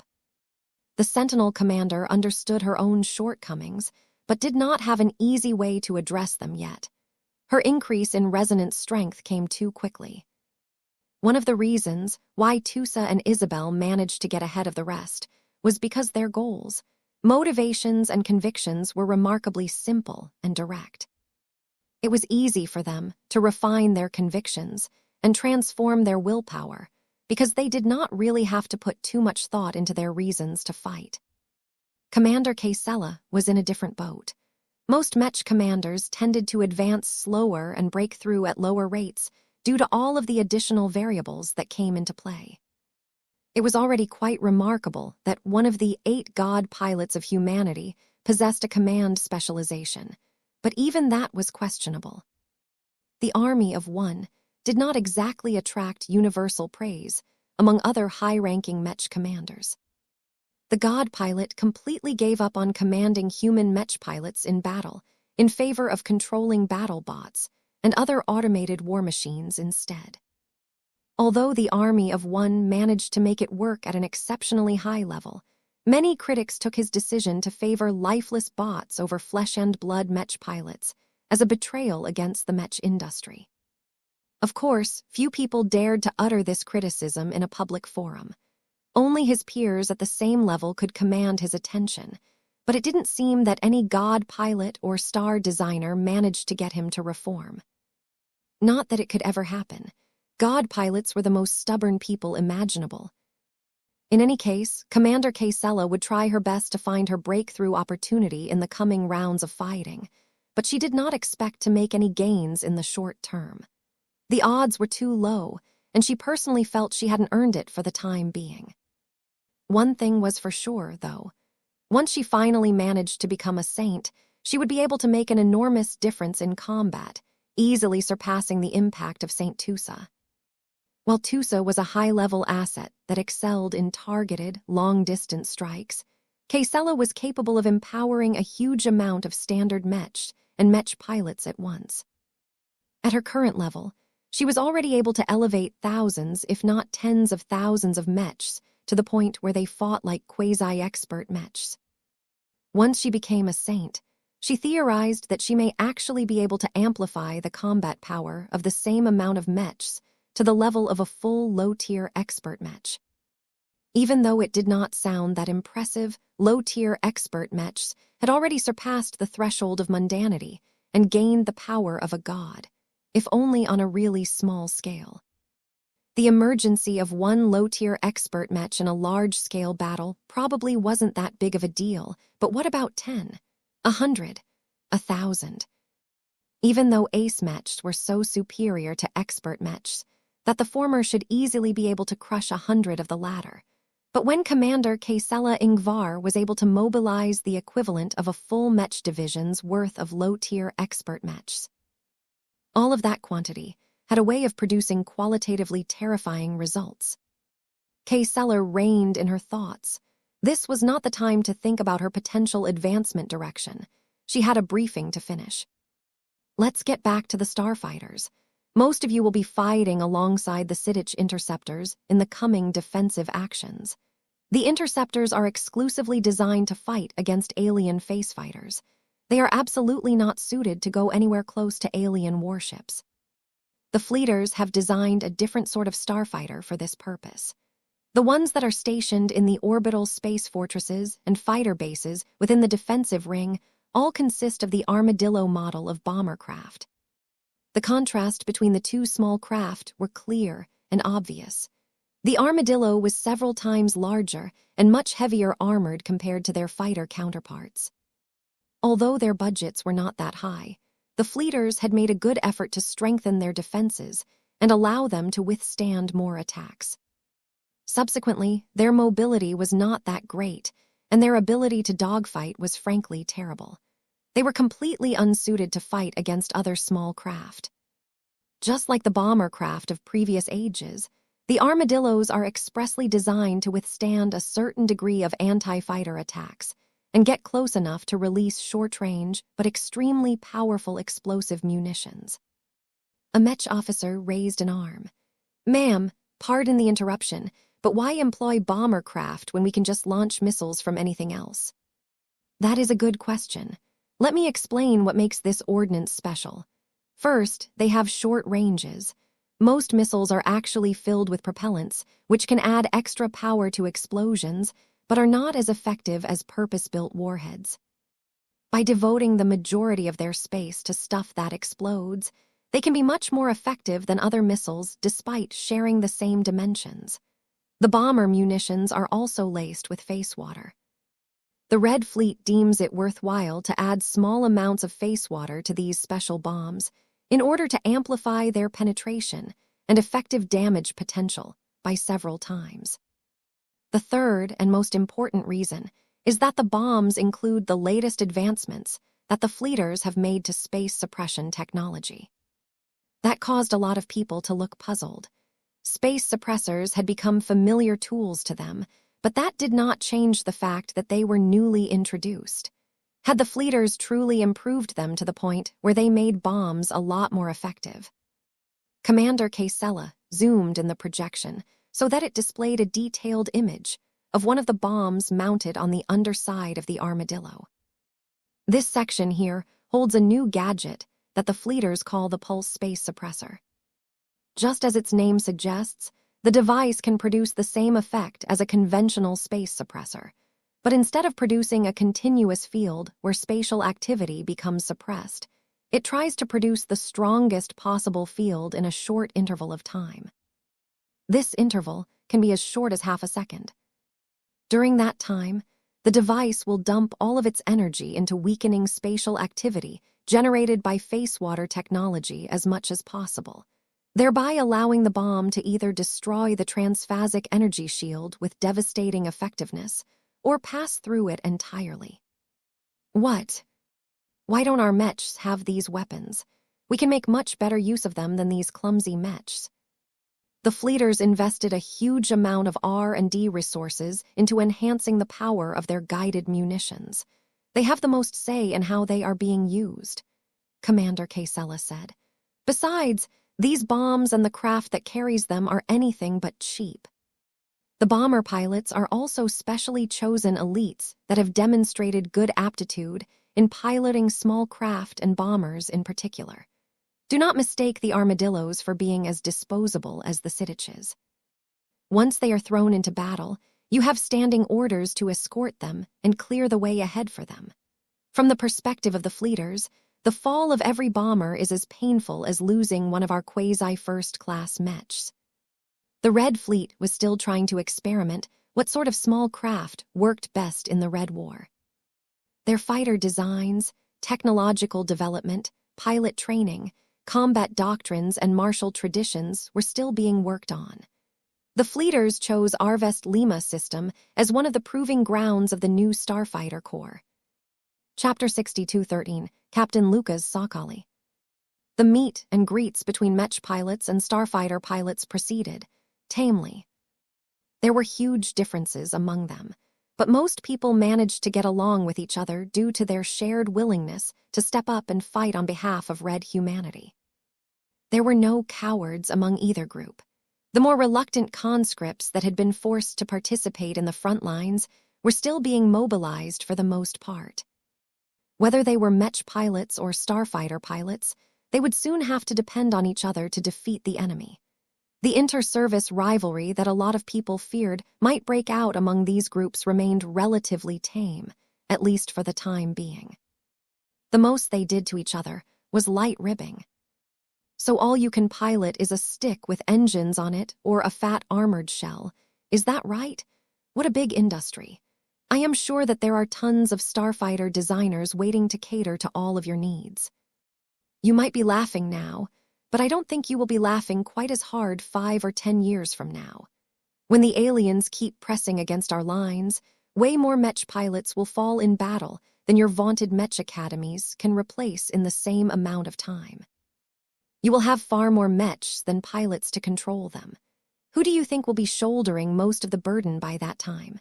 Compared to the 3.5% of potentates among our population, the remaining 96.5% of people are almost all able to pilot starfighters. Mechs are great and all, but don't count our starfighters out yet. Once we get to pilot small craft that are just as fully featured as your machines, we won't necessarily lose in battle. The alien face fighters are already giving your mechs a run for their money, and I don't see how things can be any different for our own starfighters. Our craft has become a big new thing. Mechs are old news now. You had your days during the age of mechs. They should call this era the age of starfighters, because both us and the aliens clearly recognize the superiority of our fighter craft. Relatively light-hearted discussions like this took place in many corners of the Arvest Lima system. Aside from smack talking, the two groups also started to engage in joint practice sessions. The initial attempts to coordinate with each other did not exactly go well, but it was better that they worked out the kinks when the native aliens were still waiting for reinforcements than to screw up when they had to fight for real. Mechs tended to prefer more static combat, while starfighters wanted to stay on the move at all times. The former excelled at standing battles, while the latter preferred to make hit-and-run attacks. Most Mech pilots already had a decent idea of what they were working with, as they had been fighting against alien face fighters for a while. The biggest difference that the Mech pilots had to adjust to was that human interceptor craft were just too damn fragile. They lacked even the most rudimentary transphasic energy shields that could typically be found on even the lower-quality craft employed by the lesser alien races. While the interceptor craft did come installed with hyper-shield generators, the defensive properties of this small and weak module were so poor that it was useless for anything other than blocking the occasional pieces of space dust that threatened to collide against the fighter frame. The bombers were a lot more respectable, but they were much lower in number. Trying to defend them was also a huge pain. While they had to be maneuverable enough to perform evasive maneuvers in order to prevent themselves from getting blasted by a giant primary or slightly less humongous secondary cannon battery, the acceleration rate of bombers was not that great. They performed best when they could accelerate forward in a straight line for a long time, before focusing on evasion and fine-tuning their trajectories as they closed in on their targets. Their guided munitions were extremely effective, though. Seeing the bombs equipped with pulse space suppressors generate a powerful localized energy wave that destabilized transphasic energy shields like nothing else for a second, before blasting apart the weakened energy barriers, shortly afterwards never got old. Plenty of Mech pilots grew jealous at how the armadillos were the only craft that got to play with the fancy, upgraded munitions. Perhaps the new bombs and missiles equipped with pulse space suppressors might eventually roll out in the Mech community as well. It was unconscionable to deny such a useful advancement to Mechs when the survival of the human race in the Red Ocean was at stake. As the Mech pilots and starfighter pilots continued to learn how to get along with each other, many of the latter actually admitted their envy towards the former. "Do you think I truly want to pilot a starfighter such as the Siddich Interceptor for a living?" A starfighter captain, who was over 60 years old, asked the Larkinson officer, standing to his side. Both looked over the ramp of a busy starfighter hangar bay as they familiarized themselves with each other. "Oh," Commander Melker said as he shifted his gaze to the starfighter captain. "You told me earlier that you used to be a spacer. You first worked your way up to become the helmsman of numerous starships. Then you managed to complete enough training programs to get certified as a navigator, where you spend a lot of time plotting out FTL transitions and interstellar travel routes. You could have still done well in either capacity during wartime. For you to abandon all of that just to get in the cockpit of a starfighter is, well, at your age, it is an extreme career shift." Melker couldn't understand it. Becoming the navigator of a starship was a big deal. Navigators made sure that starships ended up at the right destinations at the right times. Battles could be lost, and profit margins could easily evaporate if the navigators botched their planning and calculations. Being able to work your way up to a navigator was like becoming the executive of a company. Both positions breached past the middle layers and firmly cemented their places at the upper layers of the hierarchy. It was not impossible for Lucas Sakali to earn the qualifications to become the captain of a ship in a decade. However, Lucas' expression made it clear that he had no regrets about putting aside his old career trajectory. "What I do for a living does not match my passion," the older man said as he waved his arm down at the Siddiches that were being serviced. "These craft might not look like much, but they are the closest that I can get to realizing my dreams." Realization dawned on Melker's face. "You wanted to become a Mech pilot." "Who doesn't want to become a Mech pilot?" Lucas ruefully smiled. "I don't know if you Mech pilots are aware of it or not, but of the 96.5% of people who have been deemed ineligible to pilot Mechs from the very beginning, at least half of them still regret their disqualifications to this day. When the Red Fleet announced the formation of the Starfighter Corps, I couldn't resist, as did many other colleagues who possessed the same yearnings." The Avatar commander started to feel sympathetic towards the starfighter captain. The starfighter officer shrugged. "Don't you think we know that? Of course, starfighter controls are inferior in every way. Pushing buttons, pulling levers, and eye tracking are all we can rely upon to make our craft listen to our commands." I suppose it is the excitement of piloting a small craft and putting one's life on the line in the frame built for war that makes it worth it for me and other like-minded pilots. It is easy enough for me to pretend as if I am piloting a light Mech at times. The limitations don't stand in the way of my enjoyment. Each time I launch from the hangar bay with my personal Sittich, I feel as if I can fulfill my dreams to take down enough enemies to become a celebrated hero. Why? You have to know that piloting starfighters is just a pale shadow of what it is like to pilot a real Mech. The lack of a neural interface and a man-machine connection deprives you from most of what makes piloting Mechs so satisfying. The starfighter officer shrugged. Don't you think we know that? Of course, starfighter controls are inferior in every way. Pushing buttons, pulling levers, and eye tracking are all we can rely upon to make our craft listen to our commands.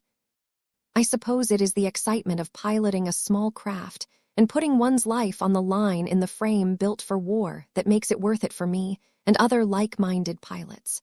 It is easy enough for me to pretend as if I am piloting a light Mech at times. The limitations don't stand in the way of my enjoyment. Each time I launch from the hangar bay with my personal Sittich, I feel as if I can fulfill my dreams to take down enough enemies to become a celebrated hero. Hearing the older man speak so earnestly about his desire to pilot Mechs, despite being a part of the Starfighter Corps, made Commander Melker feel as if there was no fairness in life. You should have become a Mech pilot. You earned it. I know tons of Mech pilots who don't have a tenth of the amount of passion and love for Mechs as you, if not for your genetic aptitude. I already resigned myself to the fact that piloting Mechs will forever be denied to me. Lucas, Sakali said in a calm and controlled voice. You 3.5%ers are so lucky. I do not begrudge potentates such as you for being blessed to pilot Mechs. I suppose Mechs have become all the more desirable because of how many people are unable to make use of them. It makes it extra painful for norms such as myself to live through the drudgery of our mundane lives. Being a Mech pilot is not as glamorous as you think, Lucas, Melker softly said. Mech pilots have their own troubles and burdens. There are a lot of people among my kind who graduate from the Mech Academy with great ambitions, but fail to make any serious progress due to many different reasons. Only a few of us are truly able to rise above the occasion and become more than mortal. At least you have a chance, Melker. I would not regret it as much if I was able to become a Mech pilot but fail to break through in the end. I would know that my journey has at least been eventful, if not fruitful. As a norm, I am denied this step, and that will always hang over my head like a mark of shame. I have come to terms with it, but that does not mean I like it. Maybe my impulsive decision to pilot starfighters is a form of escape for me, if I can make it big as a starfighter pilot. The future of starfighter pilots was nowhere near as bright as the future of Mech pilots. The latter were able to break through step by step, until the best of them were able to completely transcend their mortality and become god pilots. The former would always remain mortal, no matter how many aliens they killed, or how many feats of bravery they pulled off on the battlefield. This was the real tragedy for starfighter pilots like Lucas.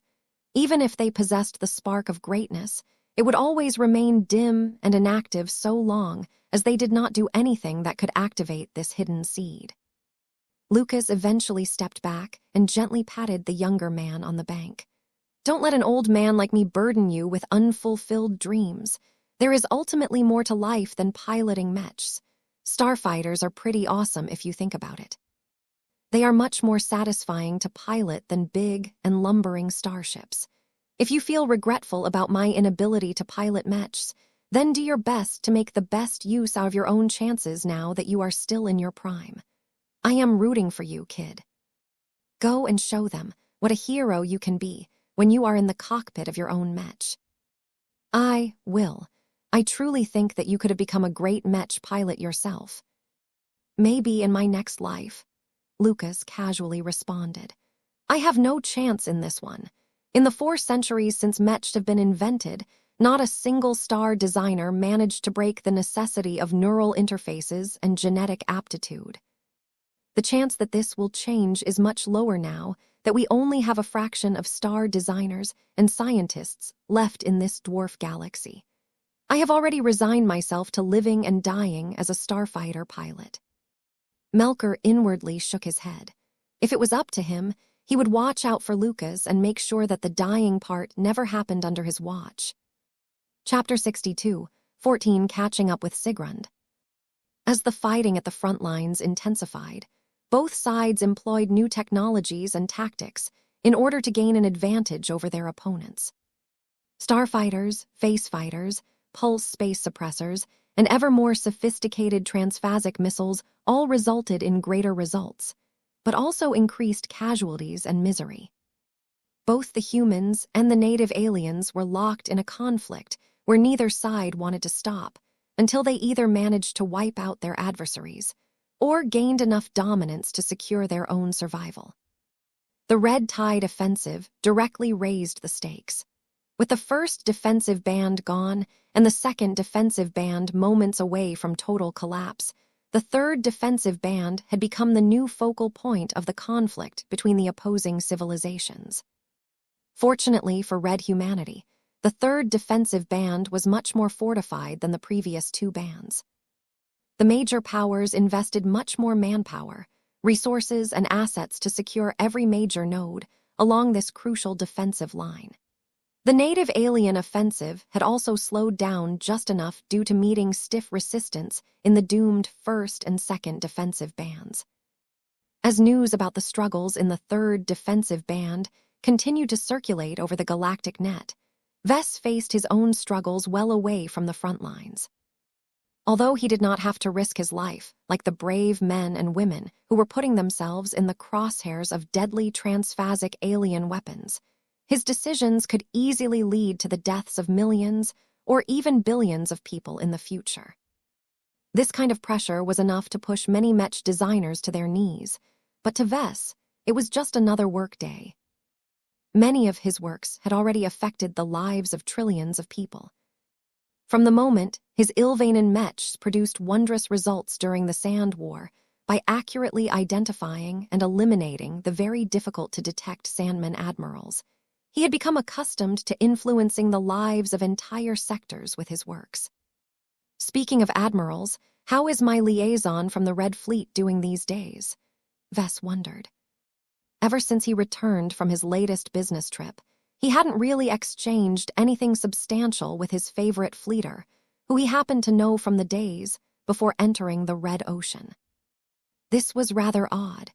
Vess maintained plenty of contact with the two liaisons from the Red Association. He was currently collaborating with them on the crucial swarm project at the moment. In contrast, Vess did not really maintain any active cooperation with the Red Fleet at the moment. He would have thought the fleeters wanted to follow up on transforming their other dreadnoughts into Carmine vessels.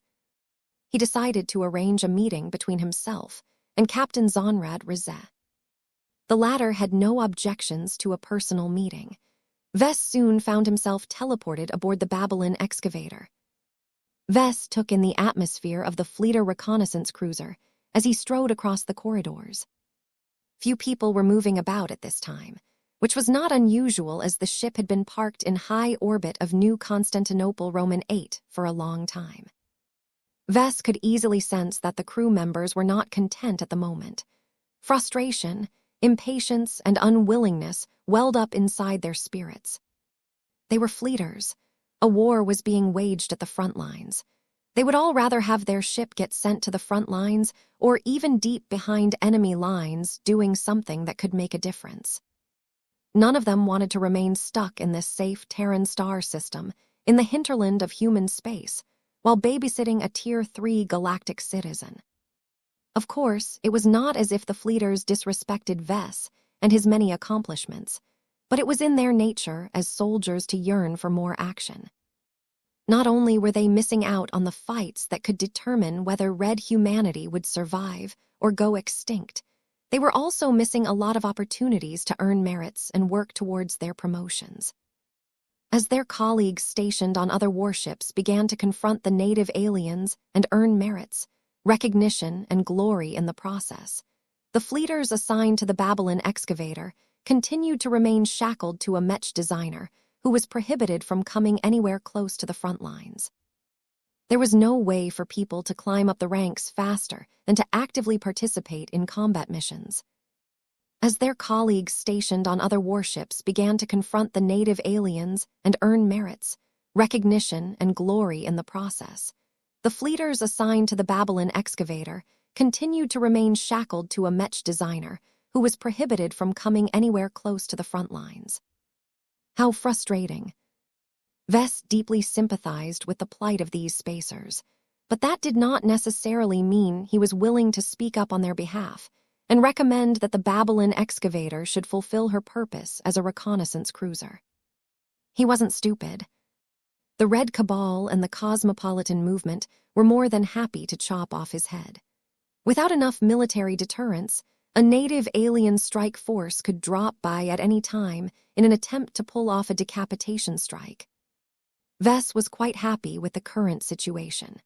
Now that his Larkinson clan had yet to raise a proper first-class Mech force, he still remained dependent on the Mechers, and to a lesser extent the fleeters to protect him from the enemies and other malcontents.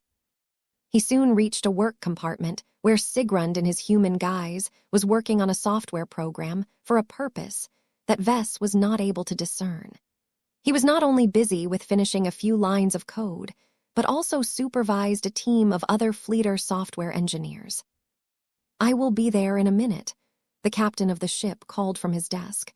"There is a tight deadline on this bug-fixing attempt. Take your time. It will not take long." The RF captain quickly completed his code and issued instructions to his subordinates to complete the remaining work tasks. "Follow me," Sigrund curtly said as he stood up and moved to the exit. The two moved through the corridors and headed up a few decks before they reached the entrance of a secure meeting chamber. Vess and Sigrund went through a mandatory security check before they were allowed to enter. As the double hatches slid shut, the pair sat down on opposite sides of a plain metal desk. In order to be able to talk about confidential matters, both of them made sure to activate their respective jamming devices and other sources of interference. Neither of them were under the illusion that these measures were completely effective, but it was the best they could employ for the time being. "You contacted me because the Red Fleet has not approached you for anything as of late. Is that correct?" the fleeter captain began. "That's right. Is there something wrong? Did you guys suddenly not like me anymore?" "That is not it, Vess," the disguised hybrid Sandman Admiral and AI said as he shook his human head. "We are far too preoccupied with other matters at the moment. The Red Tide offensive has put us all under great pressure. The premature collapse of the first and second defensive bands has disrupted much of our war planning. We are scrambling to deploy our Starfighter Corps as soon as possible, and the timeline of our auxiliary warship program is also being compressed." Vess was familiar with the former, but not the latter.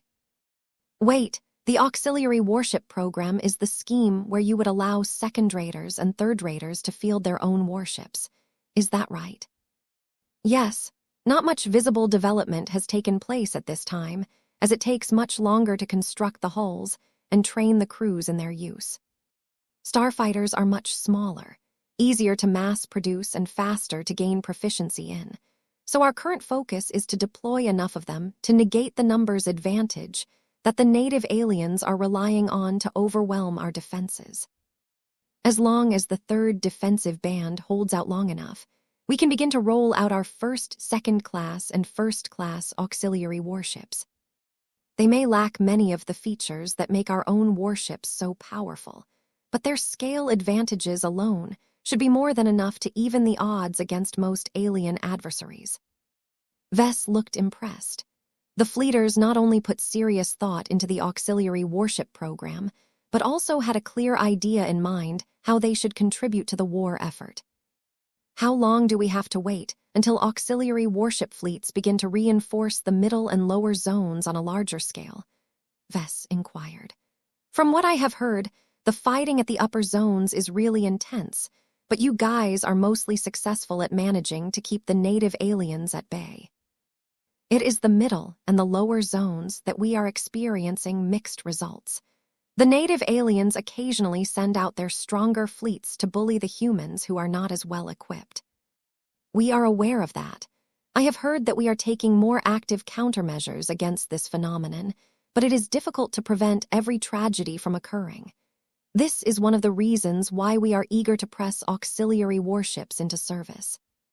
Still, they are so large and require so much work on multiple levels that they can only truly be put into service a year later. A year? That is way too long. The 5th defensive band may already fall by the time those auxiliary warships can arrive to make a difference. This is just a loose estimate of mine. Sigrund raised his hand. We are still doing our best to accelerate the construction of warship hulls and so on. We may be able to field the first cohesive fleets of auxiliary warships 2 to 3 months earlier. That was still not ideal, but it was better than nothing. Well, seeing as auxiliary warships are none of my business, let's get back on topic, Vess proposed. How is it going with the Dominion of Man? You fleeters sounded so enthusiastic about your very first Carmine dreadnought, but even if you needed a lot of time to study her extensive transformation, you should have made a decision by now on whether you want to upgrade another dreadnought. Why haven't I heard anything from you about this in the past few months? Captain Rizet's expression drooped. To be honest, we were on track to follow up on this matter with you, but an unexpected problem has occurred. What sort of problem? The kind where an easy solution is not available. Captain, what is going on exactly? The problem lies with the Dominion of Man. You see, just before the outbreak of the Red Tide Offensive, we secretly transferred the Carmine Dreadnought to Bridgehead 1 for reasons that you should be familiar with. Then the Red Tide Offensive kicked off at the same time. 6 ancient phase whales unfolded a space-time bubble around Bridgehead 1. I see. I expected as much. It is nice to hear someone from the RF admit it, though. You knew. Vess snorted. Half of Red humanity has already guessed the truth. All but 2 of your precious dreadnoughts have made an appearance so far. The Dominion of Man is one of the 2 that had yet to show up on any of the battlefields in the border region. It is a pretty logical assumption that she got stranded in Bridgehead 1. I managed to get additional confirmation when I couldn't get in touch with Furia anymore. Do you know that it is pretty easy for me to contact a lot of design spirits? That is nice to know. So why does the mishap involving the Dominion of Man stop you from approaching me to transform the other dreadnoughts? We have yet to complete a thorough examination of all of the changes. We also lack enough information to make additional preparations that could improve the results of the next attempt. There are those among us who hate it that the Dominion of Man only received a brief amount of preparation time before undergoing her miraculous metamorphosis.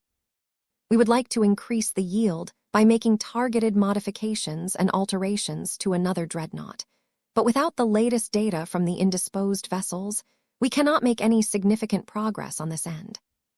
I see. Did you just consider going through without waiting for all of this extra information? Chapter 62, 15 Cautious Admirals. The Red Fleet does not like to work with uncertainty, Sigrund explained to Vess. What you did to the Dominion of Man back then violates all sorts of rules. Fleet Admiral Argyle may have decided to put his faith in you, but what he did was ultimately an exception to the rules. We do not have it easy, such as Mech designers like yourself. You can freely experiment and take calculated risks, as the price of failure typically only affects a single Mech and possibly a Mech pilot. If we conduct an experimental process onto a dreadnought, any catastrophic failure will affect a priceless warship. All of the crew members who are stationed on it, and the rest of the Red Fleet that relies on the great vessels, might to fulfill demanding missions that can otherwise only be handled by god Mechs. Now that the fleeter officer put it this way, Vess understood a lot more clearly why the Red Fleet felt reluctant to let another dreadnought undergo a similar transformation as the Dominion of Man. If anything serious went wrong, the Red Fleet would not only lose one of its 8 irreplaceable dreadnoughts, but also fail to meet all of its obligations during the Red War. The devastating loss of strength would cause more front lines to collapse and more fortified star systems to fall. The aliens would gain a lot of momentum as they suffered less losses and were able to deploy more forces to other beleaguered star systems. At worst, the loss of a critical dreadnought may ultimately lead to the fall of Red humanity. I see, Vess responded. I suppose the RF is already feeling pretty nervous due to the Red Cabal managing to put the Dominion of Man out of play. Captain Zonrad, Rizeg grimly nodded. I cannot tell you how damaging it is for our most powerful dreadnought to remain missing all of this time. Many of us were counting on her to prove that warships have come back, and that our one and only god ship is able to perform just as well as an actual god Mech. If she is playing such a critical role, then why did you guys transfer her to Bridgehead 1 in the first place? The Red 2 obtained valuable clues that the native aliens were plotting to destroy the greater Beyonder Gate. In order to minimize the chances that a sudden alien incursion would fulfill this objective, both the RA and the RF decided to bolster the defenses of the star system. One of the requirements of this plan is to do so as discreetly as possible. The less movements, the better. The Mechers chose to dispatch the First Flame, as he is arguably the most powerful god pilot and also a proven ancient phase whale killer. We, on the other hand, chose to dispatch the Dominion of Man, both because she is far more powerful than our other dreadnoughts, but also because she has remained out of sight during all of this time. Vess understood the logic behind the decision. Ever since the Dominion of Man had turned into an unprecedented godship, the fleeters took her to a secret location in order to study the hell out of her miraculous transformation. The fact that she remained out of the public eye all of this time turned into an advantage, as very few people would be able to track her subsequent movements. Sneaking her into Bridgehead 1 was an excellent way to quietly reinforce the critical star system. As long as the fleeters did a good enough job at it, neither the native aliens nor the cosmopolitans would find out that the star system they had designed upon was actually a lot harder to attack than they initially thought. To Vess, this was actually pretty good news, as the defenders stood a much better chance of preserving the crucial Greater Beyonder Gate. Of course, Vess doubted that the addition of the dreadnought in Bridgehead 1 could help that much in trying to break the spacetime bubble. The amount of brute force required to break this system-wide anomaly far exceeded the energy generated by Furia. As far as Vess was concerned, the removal of the Dominion of Man from the board not only disadvantaged the Red Fleet. It also damaged his own interests, as the fleeters were much less reluctant to transform their other dreadnoughts. They were only down to 7 massive hulls. If one of them became indisposed for just a few months, the consequences to the war effort would definitely be severe. Then again, the successful transformation of one of the dreadnoughts into a god ship could do wonders in relieving the pressure on the front lines. It was equivalent to adding another god Mech to Red humanity's defensive lineup. If Vess was put in the position of the Red Fleet, he would have been more than willing to take this gamble. The Red Admiralty disagreed. They did not dare to engage in an exceedingly bet where they could obtain a slight to moderate advantage if they won, but potentially lose everything if they lost. Not even a friendly supporter like Fleet Admiral Stanley Argyle dared to make such a risky decision, especially now that the fleeters understood much more clearly how exactly they put their valuable dreadnoughts at risk this time. The horrendous lightning tribulation, attracted by the Dominion of Man, had almost destroyed the dreadnought at numerous points. The intervention of the Subjugation King turned out to be a mixed blessing. Though the God King directly weakened the lightning tribulation to the point of draining the immense energies reserved for the 9th and most devastating round of tribulation challenges. A tribulation event controlled by one of the most powerful beings of Messier 87 still tested the Dominion of Man beyond her limits. Vess did not know if a second dreadnought would be able to make it through the Krellian God King's tests the next time, especially now that the alien powerhouse had enough time to process the dominion of man's performance and figure out more appropriate counters against such a vessel. Ironically, it would be even worse if the subjugation king decided to skip out. That would mean that the transformation of a second dreadnought would undoubtedly attract a full 81-strike multimodal lightning tribulation, which was feared for raining down devastating power at the last round of 9 strikes. Vess believed that the fleeters understood these dangers as well, hence why they wanted to gather as much data as possible to better prep a second dreadnought against the potential dangers. The fact that the dominion of man did not attract this final round made this endeavor a lot more troublesome. The fleeters had no solid data to base their calculations around. They could only rely on dubious theories and imprecise extrapolations to roughly estimate how much power their best warships needed to withstand. All in all, this priority became so clouded with uncertainty that it had become far too irresponsible to go through with all of this craziness. So, Vess trailed for a moment, does that mean that everything stops? Are you fleeters really going to abandon any attempt at obtaining a second god ship? I cannot truly say, the RREF captain sighed. I am not part of that decision-making circle. My rank is too low to have any say on this matter. The reason why I know this much is because I am your liaison. The most I can do is to pass on your words to the Red Admiralty. Can you present me with an argument that sounds convincing enough to make the admirals reconsider? No, not really, he frowned. Vess could think of one potential development that might make the high and mighty admirals alarmed about their superorganization. The Starfighter Corps that the Red Fleet pinned a lot of hopes on was a pretty sensible initiative.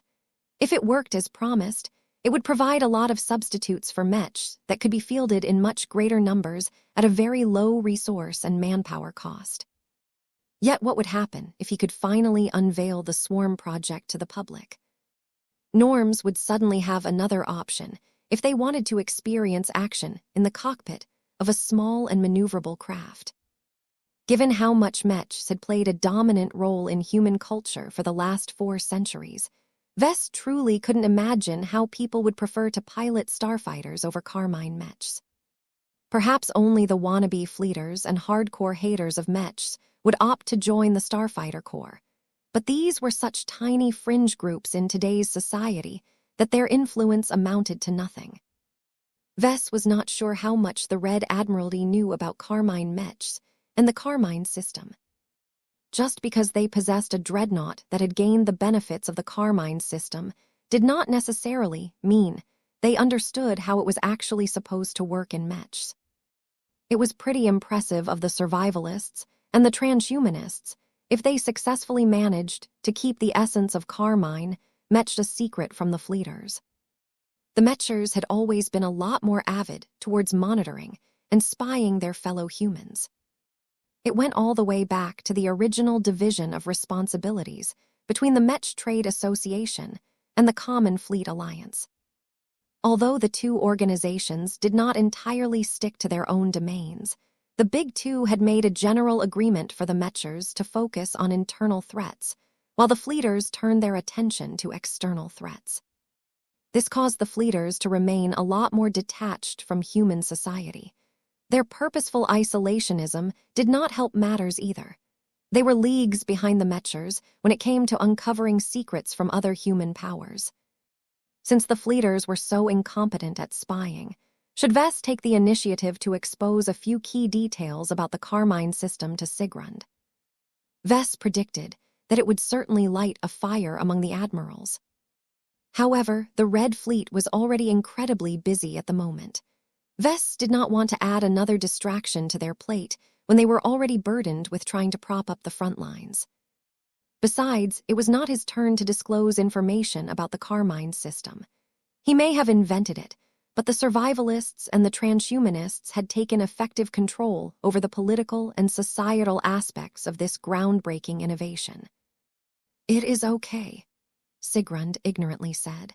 The Red Admiralty still believes that maintaining the status quo may be enough to hold the line. New developments are in the works that may allow us to push back the aliens without resorting to dangerous gambles. If the admirals have misjudged the situation, then they can always dig up old plans and reconsider the wisdom of taking you up on your offer. Maybe they will come to me sooner than you think, Vess cryptically said as he tried his best not to place his elbows on the desk and steeple his fingers in front of his head like a classic villain. So is there anything else I can do for the Fleeters? Nothing urgent comes to the top of my head. I do have to mention that there are a number of proposals related to the Red Collective that the Red Fleet prefers to gain your support. We would owe you a favor or two if you can be more sympathetic or accommodating towards our specific demands. Vess pressed his lips. I am willing to listen to you, but that does not oblige me to respond in any way.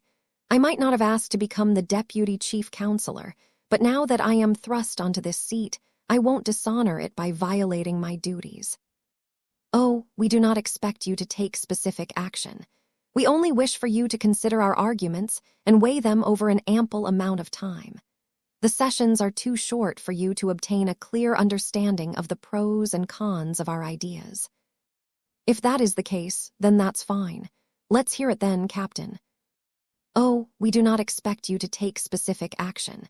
We only wish for you to consider our arguments and weigh them over an ample amount of time. The sessions are too short for you to obtain a clear understanding of the pros and cons of our ideas. If that is the case, then that's fine. Let's hear it then, Captain. Chapter 62, 16 A New Collaborator. Vess patiently listened to Sigrund present a wish list of items that the Red Fleet wanted to pass. The policy proposals that the Red Fleet wished to realize in the remaining sessions of the Interim Leadership Council sounded predictable for the most part. The Fleeters advocated for greater restraint and enforcement towards cultivators. They were a potential source of instability that could explode and damage a lot of innocent people if left unchecked. Although the Fleeters were no longer as gung-ho about abolishing cultivators as before, the faction led by Fleet Admiral Amelie Jameson had not lost that much power. There were still plenty of Fleeters who feared the consequences of letting space peasants get their hands on way too much power than they deserved, whatever that meant. Once Sigrund was done with making an appeal on behalf of the Red Fleet, Vess responded with a non-committal answer. I will think about the issues that you have mentioned, but don't expect too much from me. At most, I can tell you that I will give your ideas fair consideration. Many of the motions that end up getting passed during those big sessions were either negotiated in advance in all sorts of backroom deals, or simply common sense ideas that would attract widespread support in the first place. As far as I have noticed, no single group has managed to get others to pass their pet projects on a frequent basis. It would be a wonder if just one of these proposals gets passed, since they only really benefit the Red Fleet. Captain Rizet did not look too disappointed when he heard this response. I am only the messenger. It is the various admirals that you will disappoint if you find yourself unable to please. Regardless of your opinions and feelings towards the Red Fleet, there are still people who are on your side. We believe that our commonalities are more important than our differences. If you can reciprocate, then we can deepen our relations further. We have our own specializations that you may find interesting. Of course, we can also reward you with additional warship tokens if you desire a more concrete form of remuneration than vague favors. Now that certainly caught Vess' interest. I wouldn't mind it if I could earn another battlecruiser token, especially one that doesn't come with strings attached. Hee, the RREF captain chuckled. Do not aim too high. You only earned the last one because of what you have done for the Dominion of Man. Until the Red Fleet is ready to solicit your help to transform a second dreadnought, it is unlikely that anything you can do will earn you enough merit to exchange for such a precious token.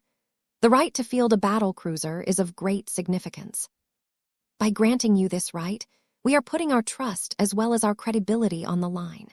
If you or your clansmen ever abuse the battlecruiser under your control to the detriment of our civilizations. You don't need to finish that sentence, Captain. I have no intention of pushing the limits of your rules, and neither does my clan.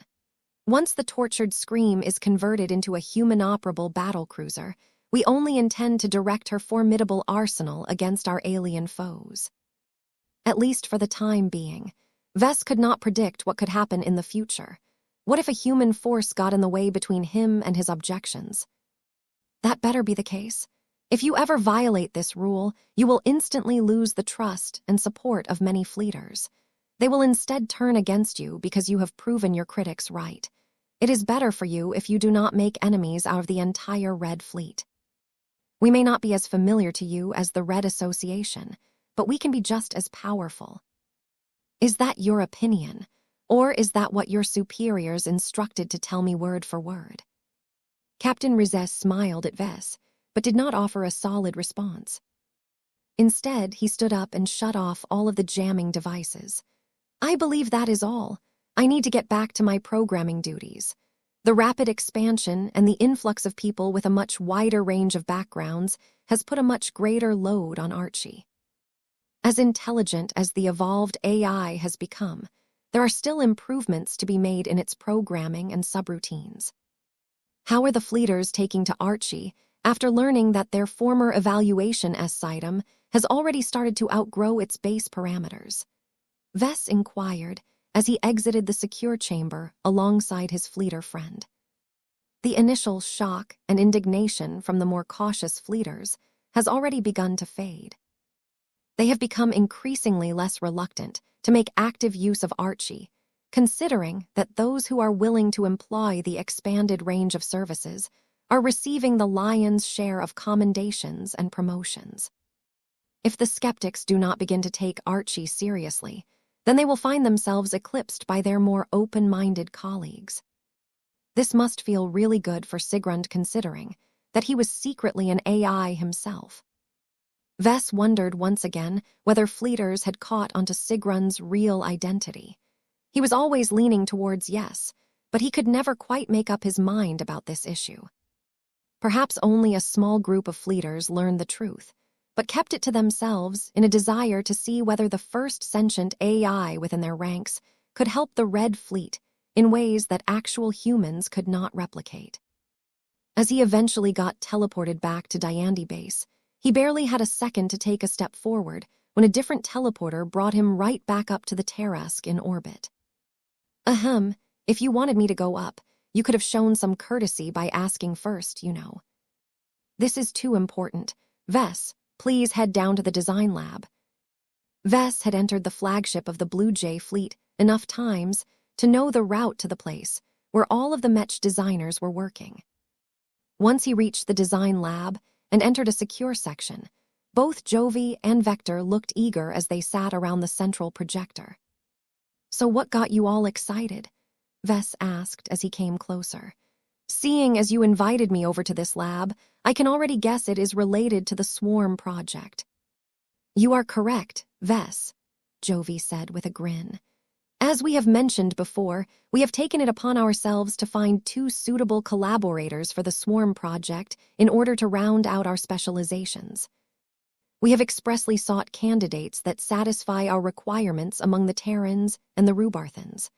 After an exhaustive search, we have come across 2 names that can add a great amount of value to our Mech designs, all 6 of them. There are alternate candidates available if they are not willing to participate, or if they are not to your liking, but we truly think that bringing them in is the best way forward. Vess looked intrigued.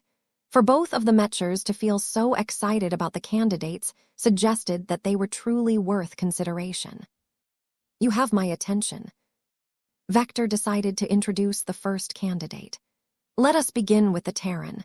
This is Romanda DeVos of the DeVos ancient clan. Yes, she is a name that is quite closer to us than you would have expected, but that plays no role in what she is able to bring to the table. The central projector lit up to display the Terran Mech designer in question. She looked a bit older than Vess and the 2 Mechers, but it was with intolerance. Technically speaking, Age shouldn't matter in stuff like this. But Vess simply found it awkward to work with someone twice or thrice his own age when he, Jovi, and Vector all belonged to the same generation. The Carmine Mechs were revolutionary new products that broke many of the established rules that Mech designers had invested many years of their lives into upholding. Vess was afraid that if he took on one of those rigid old fogies, he would only be met with obstruction at every turn. This was why it was important to hire someone young enough to retain a flexible and open mind. Naturally, the candidate also had to be a senior Mech designer. Vess was not willing to get outshone by a master, and he did not want to add too much deadweight by bringing on a journeyman. "I am not familiar with her," he said. "Perhaps I should have memorized her name given my dealings with the DeVos ancient clan, but I am far too busy to waste my time on that. Who is Romanda DeVos and what makes her work special?" "Lady Romanda DeVos is a branch member of her ancient clan," Vector patiently explained. "As such, she received attention and resources when she grew up. Despite initially falling behind from her main branch counterparts, she managed to excel early on and graduate at a prestigious Mech design university back in the old galaxy. After that, she disappeared from the public eye for 20 straight years. Let me guess. A secret Terran institution picked her up and put her to work on all manner of secret research projects. Am I right?" Vector smiled. "That is correct. We do not have information on what sort of projects she has been working on during her employment at the secret research institution. If our association is in possession of that intelligence, then I am unable to access it. We can make a guess by examining what Lady Romanda has done after she emerged in public again. As a journeyman Mech designer, she began to surprise her former classmates and family by her unusual approach to Mechs. While she did not possess the ability to start an independent business and gain a foothold in the highly regulated Terran Mech market, she was able to get her work out by working as a freelancer for various medium-sized Mech companies. "What did those companies see in her?" Vess asked. "For them to go out of their way to hire a journeyman to contribute to one of their projects means that they see real value in her design philosophy." "That is indeed the case. Lady Romanda DeVos actually bases her work around a Class Roman 9 design philosophy." Class Roman 9. Both Vess and Jovi's design philosophies were also categorized in the same bucket. Every Class Roman 9 design philosophy was so weird, different, and unprecedented that the Mech industry simply couldn't figure out if it belonged to Class I Roman 8. Anytime such an attempt ended in failure, the Mech industry simply chucked the abnormal design philosophy into the bin corresponding to Class Roman 9 and called it a day. What Vess found unusual was that a Terran and a descendant of an ancient clan no less had adopted a weird design philosophy. The Terrans as a whole tended to be a lot less experimental than their rivals. Her design philosophy is rather special, but also controversial. You see, the greatest strengths of her Mechs are how good their cockpits are. Although they are designed to take up a considerably larger proportion of the torso of a Mech, they are much tougher and can be ejected much easier from the machine. The cockpits are able to flee back to safety at a faster rate and can also resist more damage. If desired, they can also be mounted with small armaments that can be used to intercept missiles and slightly deter pursuers. The central projector showed one of the first-class Mechs where Lady Romanda had made a significant contribution. Vess could immediately see what Vector meant. The cockpit was not just a small section of the Mech that was entirely buried within the chest of the first-class Mech. Romanda had actually expanded the definition of what a cockpit should encompass and designed it so that it pretty much took the place of the entire upper torso. "This is not a cockpit. This is an entire vehicle in itself," Vess exclaimed. "It is as if Romanda has integrated an ultralight starfighter inside the torso of a first-class Mech." He immediately understood why Jovi and Vector developed such a strong interest in Lady Romanda's work. If their suspicions were correct, her design philosophy, possessed a strong synergy with the Carmine system. Chapter 62, 17 The Defeatist Mech Designer. Whatever Lady Romanda DeVos did at the secret Terran Research Institution, she clearly came away with a few odd ideas in mind. After she got released from her contract, she immediately set up a small design studio and mech boutique that was meant to showcase the benefits of her design philosophy. This was not a completely unfamiliar career choice for first-class mech designers who aspired to become entrepreneurs. It was too difficult for them to gain any traction in the highly competitive first-class mech market. Terran journeymen had it especially hard, as the mech market was completely dominated by established market leaders that were always led by master mech designers. Journeymen with enough confidence and ideas would start small companies and publish mech designs that would never see any practical use in reality, but would showcase their specializations and as well as potential. Major mech companies were constantly on the hunt for new talents and lucrative investments. A number of Terran mech companies obviously developed a slight degree of interest towards Lady Romanda's work, as they allowed her to contribute on some of the lesser and more niche product variations. What Romanda brought to the table was not a first-class mech that struck its targets harder, nor was it capable of withstanding more attacks. Her products did not possess any remarkable endurance and did not come equipped with an advanced technological gadget that allowed them to take their enemies by surprise. Instead, she focused on improving, or better phrased as reinventing, the cockpit of a mech. Originally, mech designers envisioned the cockpit of a mech as the human control center of the machine. It was an essential, but rather undesirable addition to the mech frame. The reason for that was that the cockpit occupied precious space that could have been used to increase the hard performance of the machine in many different ways. The cockpit space could have been devoted to fitting a larger and more capable power reactor. The cockpit space could have been used to implement additional weapon systems to the mech. The cockpit space could have been replaced by additional armor and structural components that vastly increased the robustness of the mech. In short, there were many choices that mech designers would rather use up the capacity occupied by the cockpit. They had no choice, though. A mech was defined by its ability to interface with a human mech pilot. Where else could the human in question go if not inside the upper torso, which was usually considered the safest part of a mech frame? Any other choice was unworkable, or else it would have become a lot more common. In the early years of the age of mechs, a few adventurous mech designers tried various alternate configurations, but they usually ended up in disaster. For example, one mech designer who placed the cockpit in the head saw many of her products getting targeted in the head just to take out the pilot and render the machine inoperate in an instant. Even though the head was a relatively small component of a typical humanoid mech, that did not change the fact that it protruded out of the torso and looked awfully exposed. It was impossible to wrap the head with too much armor, or else it would unbalance the machine and unjustifiably increase the cost of the product.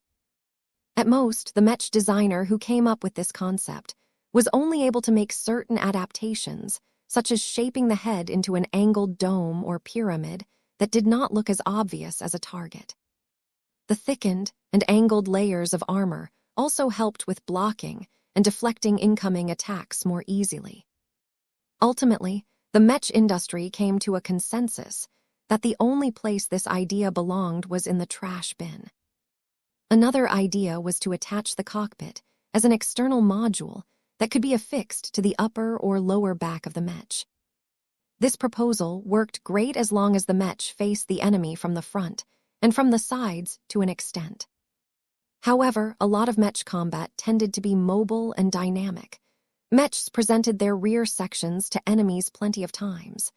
As long as an enemy unit managed to get a clear shot at the back of this unusual mech, the cockpit and the pilot could easily be eliminated. Light skirmishers in particular just loved to kill enemy soldiers and disable the corresponding mechs at the same time by sneaking behind such a machine. Another idea that gained traction for a time was to completely control the mechs by remote. Different from turning a mech into a completely automated battle bot, the mech instead replaced the cockpit for more compact communication systems. As long as a nearby mothership or base could establish a strong and secure connection with the cockpit-less mech, the latter could easily be controlled remotely with hardly any dip in performance. Unfortunately, this idea crashed and burned, as well as enemies that understood what they were facing simply amplified their jamming efforts. All kinds of jamming, interference, and ECM technologies quickly experienced rapid development for the sole purpose of giving people an easier way to defeat these remote-controlled mechs. Once these techs reached a scary degree of development, remote-controlled mechs quickly turned into a failed experiment. In the end, the mech industry came to a consensus that the current approach of installing a small and relatively moderately armored cockpit inside the chest cavity of a mech was the best all-round choice.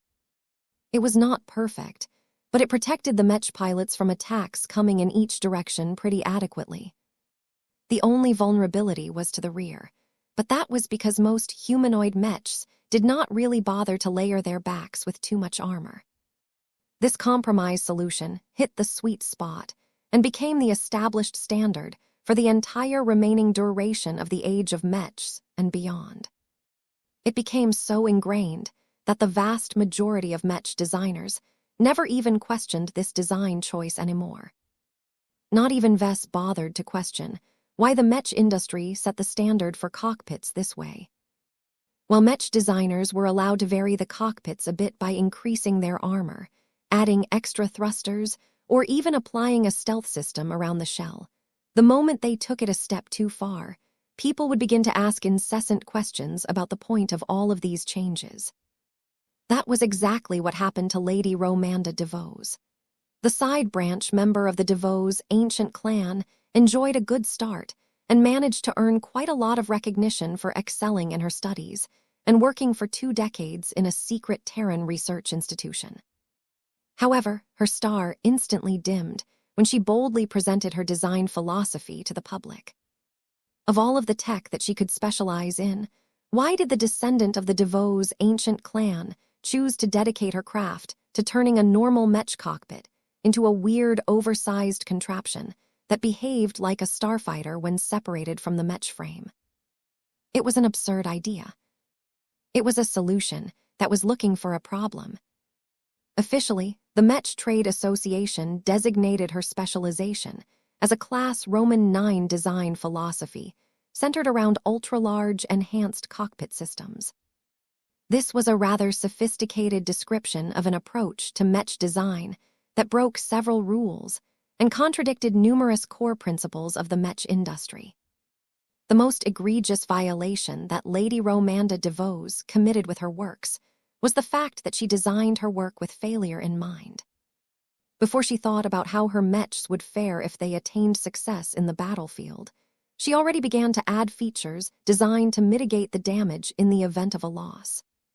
There was nothing fundamentally wrong with this design approach. Beginning the design process by thinking what would happen if the machine broke down and the mech pilot was left to his own devices could lead to drastically higher survival rates for the user in question. However, most of the mech community rejected this approach because they thought that Lady Romanda DeVos was being overly defeatist whenever she designed her machines. Mech pilots loved to be winners, and they did not really spend that much thought on what would happen if their mechs endured catastrophic damage that forced them to eject their cockpits. They especially did not like to think what would happen if the enemy struck their machines so hard that their fragile cockpits got breached.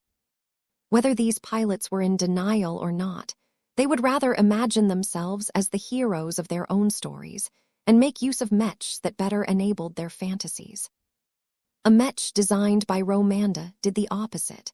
It tore down their unrealistic fantasies and brought them back to reality in a brutal fashion by reminding them how safe they would be if they piloted her work. All of these factors, and more caused Romanda and her work to gain a rather infamous reputation in the Terran Mech industry and community.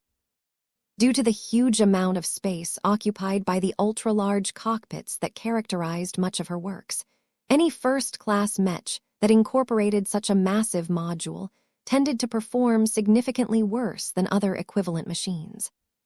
The conventional first-class multipurpose mech reserved more space for additional weapon modules, energy cells, and all kinds of other useful parts and systems. While their cockpits were admittedly not that capable of defending the life of the mech pilot once it got ejected into an open battlefield. The best way for mech pilots to make themselves vulnerable like this was to utilize the strong combat capabilities of their machines to win their fights outright. As long as they defeated the enemy faster with the help of the superior performance of their first-class mechs, there was no need to worry about the inadequacies related to their cockpits. In contrast, the first-class mechs designed by Lady Romanda performed worse on the onset due to the inclusion of her ultra-large cockpits. Though the Terran mech designer had taken steps to mitigate this performance reduction by sharing functions between her special cockpits and the rest of the mech, there was only so much she could do to avoid overlap between two fundamentally different craft. Perhaps the only strong point of her work was that her specialization indeed delivered on its promises. Her first-class mech offered an enhanced cockpit experience that allowed mech pilots to feel safe no matter the circumstances. If their weaker and less impactful first-class mechs eventually fell in battle, the mech pilots could gain a second life on the battlefield by continuing to pilot their enhanced cockpits like ultralight fighter craft. They could either choose to persist in battle in an attempt to finish off their weakened opponents, or they could turn their fighter craft around and blitz back to their base or mothership with unparalleled speed and maneuverability. It was due to the excellent performance of her ultra-heavy cockpits that Lady Romanda was still able to earn a living despite her tarnished reputation among the Terrans. She was even able to build up a small but dedicated clientele of mech pilots who could essentially be described as cowards. These mech pilots did not possess a warrior's heart. They feared combat, but were pushed into it due to circumstances outside of their control. These were the ideal customers for Lady Romanda, as they were willing to pay quite a premium to pilot a decent first-class mech that attained the highest pilot survivability rates out of all of the other products on the market. Perhaps these scaredy cats would never be able to become greater than life and exceed their mortal limitations, but they didn't care. At least they were much more certain that they would live long enough to retire in comfort, unlike many of their other colleagues whose daredevil behavior often caused them to suffer mishaps over their careers. Chapter 62, 18 Cockpit as a Mech. We originally sought out a Terran senior mech designer that possessed a class Roman IV design philosophy, Jovi Armalin stated. The Terrans tend to be fairly good in designing fast and mobile mechs. Their slight preference towards melee combat creates a large demand for mechs that can catch up to enemies. The presence of the Light of Sol also generates a large amount of pride among the Terrans for being able to design the fastest mech in existence. Many mech designers have become inspired by the Radiant God mech and chose to enter the mech industry by dedicating their work to related specializations. Vess nodded in understanding. That is a sensible approach. How did you guys manage to get so far off track that you stumbled on a mech designer as eccentric as Lady Romanda DeVos? We came across her name when we studied another senior mech designer from the DeVos ancient clan. Master Layla Rebecca DeVos has been particularly accommodating towards our search. We could not divulge the reason why we wanted to obtain detailed internal data on her ancient clan's seniors, but she shared all of the files she was permitted to transfer without question. I see. The DeVos ancient clan had been hosting the Larkinsons in their port system for a while now. Vess had also taught at the Eden Institute of Technology and Business for a longer period of time. The DeVossons most definitely paid a lot of attention to Vess and his work. They must have gotten wind that Vess may be working on a hugely impactful project and wanted to get in any way possible. That must be when the pair of Mechers came across Lady Romanda's name and specialization. It was pretty obvious why Jovi and Vector came to an instant agreement about the suitability of inviting her to participate in the Swarm project. Professor Vector Lobin changed the projection to show one of the old Carmine Mechs that Vess designed for testing purposes. It was a pretty generic machine with balanced but unexceptional performance. The transhumanist highlighted the Carmine system. As a Mech designer with a biotech specialization, I have been thinking about how to improve and optimize your initial implementation of your Carmine system. One of the aspects that is rather detrimental about your initial invention is how the utilization of space and volume is not optimal. It not only requires the Mech design to reserve space in every part and limb to make room for blood veins, but there is also a notable lack in redundancy. If the key biological components of the Carmine system are destroyed, the Carmine pilot is unable to interface with his machine, despite the fact that the rest of the Mech still remains functional. Vess furrowed his brows. He had not bothered to find out what happened if a Carmine Mech's biological systems got destroyed. He supposed the Mechers had already completed this particular study. Can the blood pact persist if the Carmine system gets destroyed? He decided to ask. According to our studies, which are not rigorous enough to make any definite conclusions, the evidence suggests that the blood pact can still hold even if all of the biological components of the Carmine system have been destroyed or separated from the Mech. Vector factually explained. The pact is sustained by the lives, or rather the spirits, of the Mech and living Mech. As long as one of them remains alive, the pact can persist. The Carmine pilot only loses the ability to control his machine. This means that the Carmine Mech pilot can still make a comeback and pilot his Carmine Mech as before if it gains a new Carmine system. That was good to know. Vess grew a little more reassured after hearing that the Carmine system had not turned into a giant weak point for his Mechs. If this is the case, then why? Lady Romanda's design philosophy is still important because of the circumstances that I have previously mentioned, the transhumanist said. As long as the Carmine Mech remains alive, the blood pact between the two parties shall persist. Now, one of the greatest disadvantages of a Carmine Mech is the fact that it locks in the Carmine Mech pilot to a single Carmine Mech for the rest of his or her life. Even if the former is a potentate that can utilize a normal neural interface instead of a Carmine system to interface with a Mech, our tests have shown that the pilots are mysteriously unable to pilot any conventional Mech at all. This is despite ascertaining that their brains are physically capable of forming a man-machine connection through the neural interface. When Vess invented the Carmine system, he hadn't actually experimented all that much with it. He failed to follow up on his initial creation by conducting rigorous tests to understand how it behaved in different scenarios and edge cases. As a Mech designer and a spiritual engineer, he felt rather ashamed that he had to depend on his buddies within the association to tell him important stuff about one of his core inventions, one that he intended to rely upon to realize his design philosophy. Though Vess wanted to remedy this shortcoming right away, he painfully reminded himself that he did not have the time to conduct or supervise all of these tedious tests and examinations. He was much better off if he let the Mechers continue to figure every possible angle of his Carmine Mechs and send him the end reports of their insightful studies.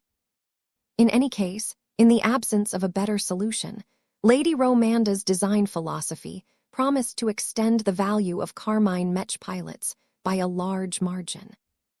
Vector Lobin continued to make his case. Unlike the development strategy that the Red Fleet has chosen for its Starfighter Corps, we do not think that it is right or appropriate to treat human pilots as cannon fodder or consumables. Just because the subordinate Mechs of the Swarm project are relatively cheap and fragile for their respective classes, does not mean we should design them with the expectation that they, along with their pilots, are bound to fall in a handful of battles. One of the characteristics that separates starfighter pilots from Mech pilots is that the latter always have a chance to ascend to greatness. Mechs are just about the human as the machine. If we do not make this differentiation in the design of the Swarm project, then we will only be making the same mistake as the fleeters. The starfighter models employed by the Starfighter Corps were predominantly flimsy and lacking in protection. The complete absence of face water alone caused them to fall incredibly far behind in comparison to the alien face fighters. The subordinate mechs of the Carmine Mechs did not exactly promise that much better performance, but they had one advantage that starfighters lacked. They were mechs. However, the necessity to preserve the Carmine Mech in order to retain the value of the Carmine Mech pilot was a massive downside. What was a Carmine Mech pilot supposed to do after his mech got wrecked in combat? If the individual in question successfully managed to preserve his life after the battle, then there was no way to break a lifelong commitment that restricted his spirit. The only way he could come close to getting back into the action again was by piloting a human starfighter. This was clearly not a desirable result. While starfighter pilots could at least be assured that the Starfighter Corps would assign them a replacement fighter craft if their original ones got blasted to pieces, the same could not be said for Carmine Mechs. Although the theoretical manpower pool for Carmine Mechs was gigantic compared to the much more limited manpower pool for conventional mechs, the reality was that a lot of existing professionals, such as Vess, could not afford to abandon their current vocations and hop into the cockpit. He needed to make a greater effort into preserving the Carmine Mech as well as the Carmine pilot to extend their usefulness. The design philosophy of Lady Romanda DeVos promised to give him a great way to do so if his assumptions were correct. Are you thinking that the ultra-large cockpits can retain enough of the living mech that as long as they survive, it doesn't matter if the rest of the mech frame gets wrecked? Vector smiled. Yes, I have tried to model this approach. Let me give you a sketch that shows one of my examples. The projection shifted to display a draft design of a first-class subordinate mech. Many details about the wasp-shaped mech were still vague and undefined, but it already looked clear that much of the upper half of the subordinate mech comprised the ultra-large cockpit. So long as the subordinate mech remained whole, the special cockpit served no meaningful purpose. It was only when the subordinate mech incurred a lot of damage to its exterior components and lost its outer shell that the Carmine Mech ejected its cockpit. In reality, it looked more as if the ultra-large cockpit purged all of the exterior components that were previously attached to it in order to free up its liberated form. What remained after purging all of the damaged and useless mech components was a very small and compact fighter craft. Unlike the more robust cockpits of Lady Romanda's previous works, the light mech frame of the Carmine Mech did not leave much room for strengthening the enhanced cockpit. It clearly eschewed weapon systems as well as many other redundant components.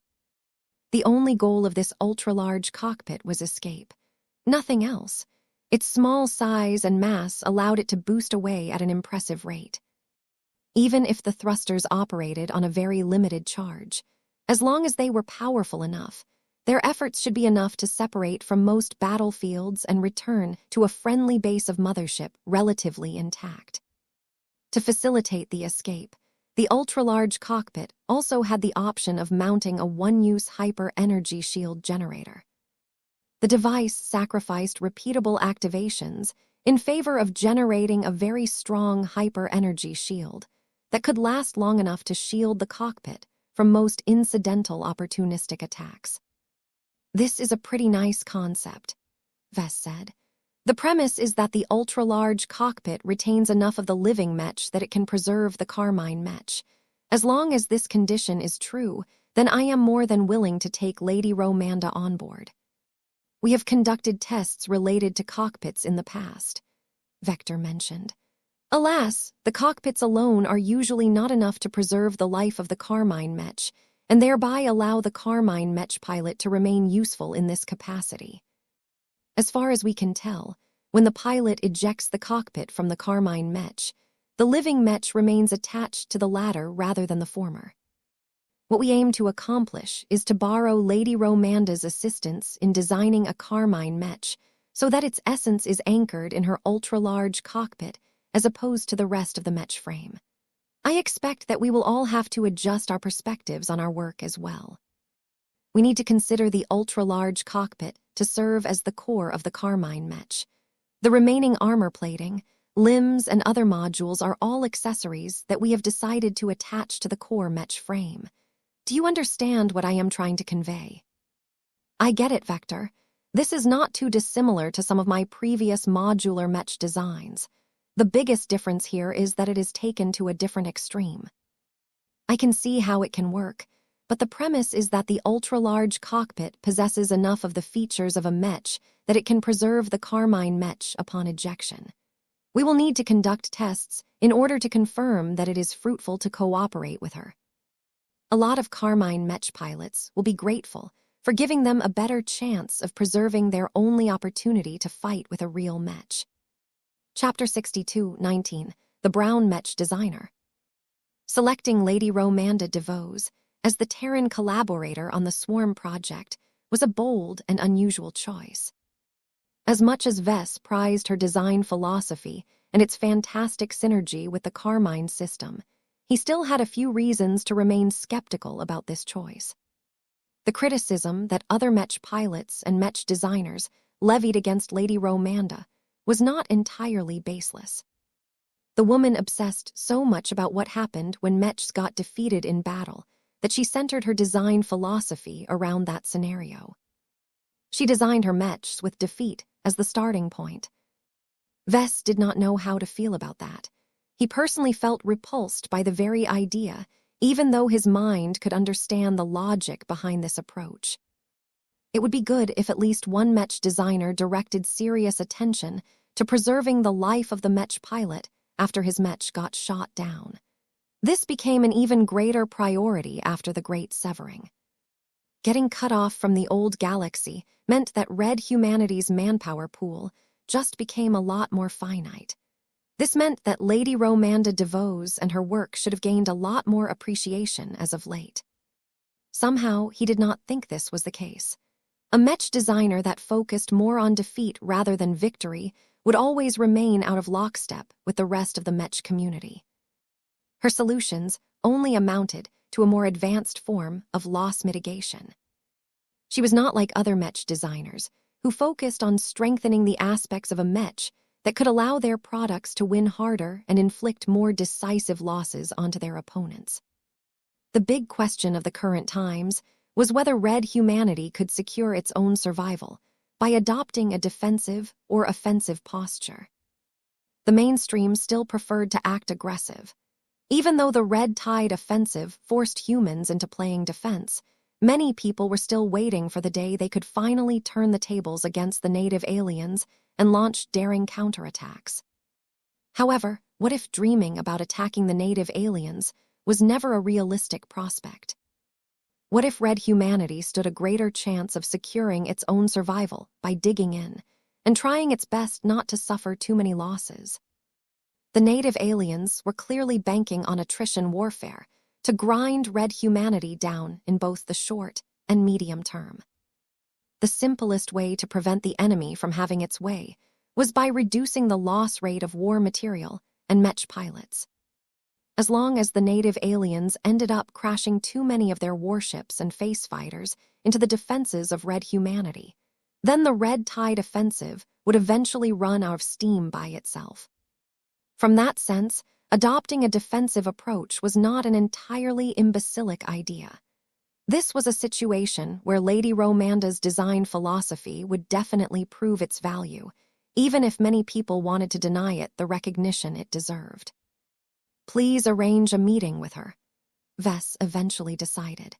Since she is a member of the DeVos ancient clan, she should be able to reach New Constantinople Roman 8 if she isn't here already. I think it is better if I sound her out and give her the recruitment pitch in person. Vector nodded in agreement. Requesting a face-to-face meeting will do much to emphasize the importance of your secret endeavor. Even if you cannot divulge any solid details, the request in itself will give her enough indications that this may be a life-changing endeavor if she agrees to work with our team. Vess turned to Jovi. Do you have anything to add? Not particularly.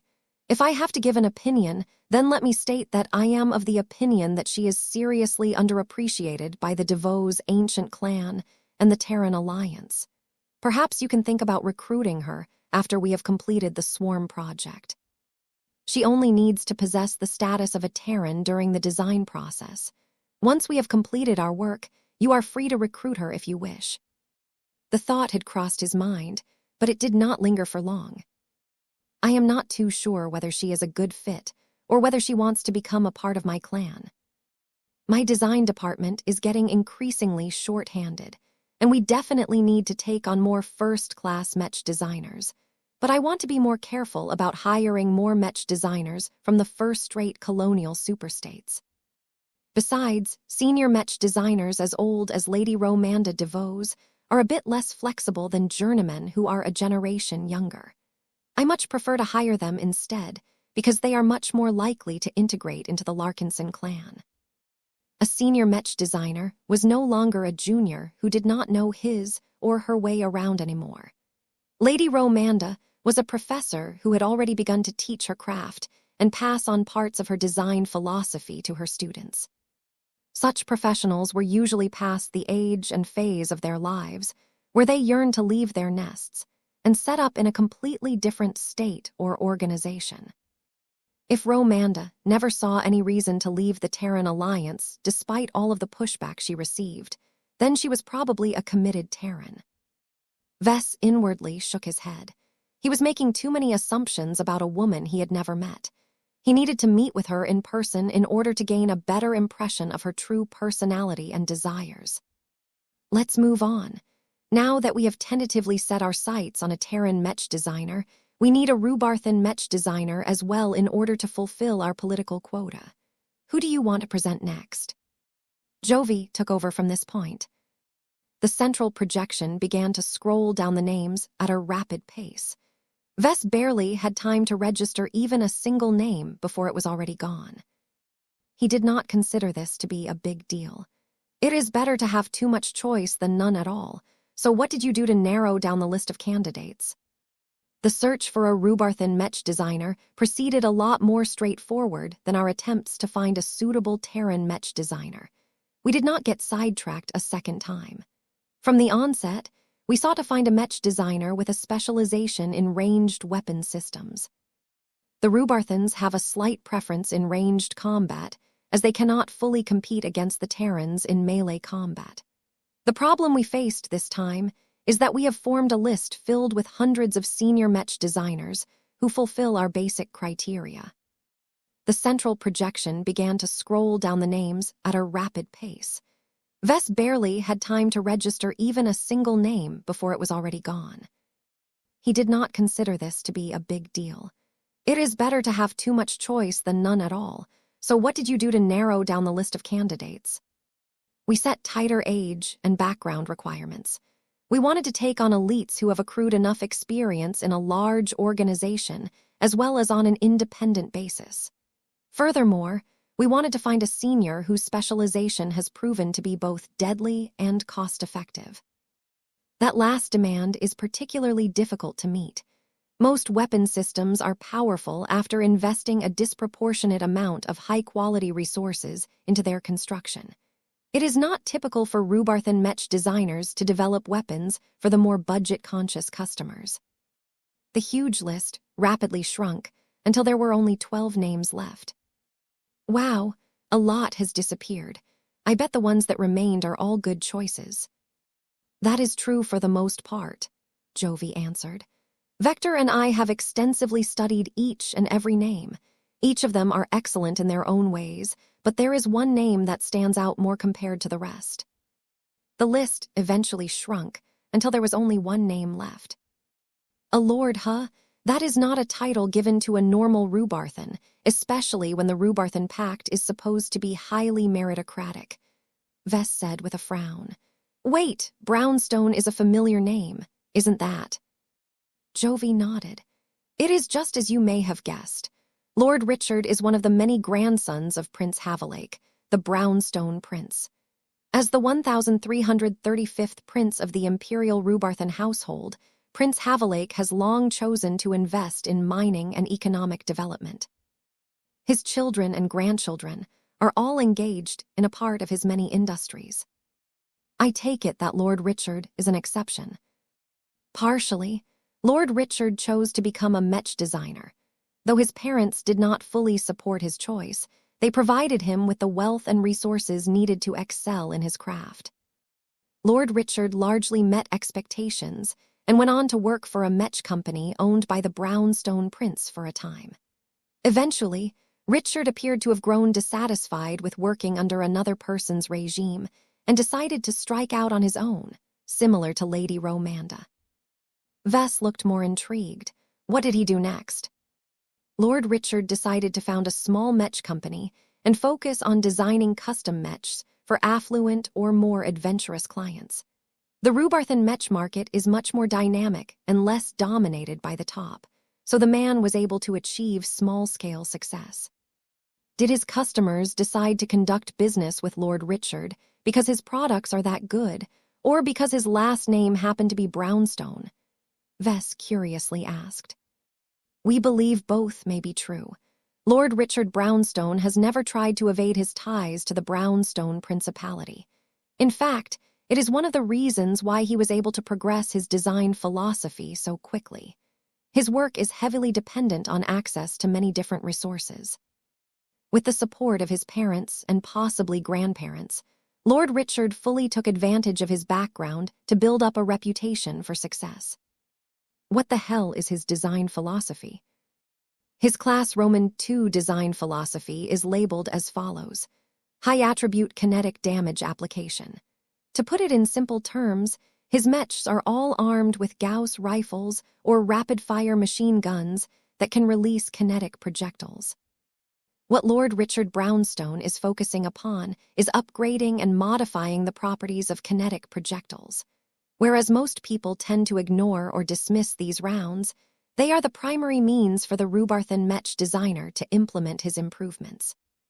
The central projector shifted to display a few of Lord Richard Brownstone's work in action. In one short piece of footage, a first-class Mech aimed one of its integrated kinetic weapons at an opposing Mech. The projectile ended up colliding against the transphasic energy shield of the enemy Mech. This was a predictable outcome, but what Vess did not expect to happen was for the enemy Mech to stutter as if time had skipped a few frames. Another recording showed a different first-class Mech firing a rapid-fire cannon at another enemy target. The opposing Mech's defenses held out quite well against the deluge of light kinetic projectiles, but what the enemy did not know was that the projectiles did more than generate a physical collision. Once enough rounds had struck the enemy machine's defenses, a hidden charge reached its limit, thereby causing it to explode and engulf the enemy Mech in a blast of energies that produced EMP-like effects. The powerful discharge of energy not only knocked out several important systems that kept the enemy Mech running, but also caused it to abruptly lose its rhythm and become dangerously exposed to its adversary. More examples like this occurred. Vess figured that every special round developed by Lord Richard Brownstone produced a myriad of strange and unpredictable effects. Vess liked it. He liked it a lot. How well does Lord Richard Brownstone's fare with hyper-materials? Extremely well, Jovi grinned. I would say that the Age of Dawn is his time to shine. The emergence of hypers has added a whole new dimension to his design philosophy. He can generate a greater variety of on-hit effects and can make many of his existing works stronger. Chapter 6220, Rich Player. Vess studied Lord Richard Brownstone's work in greater detail.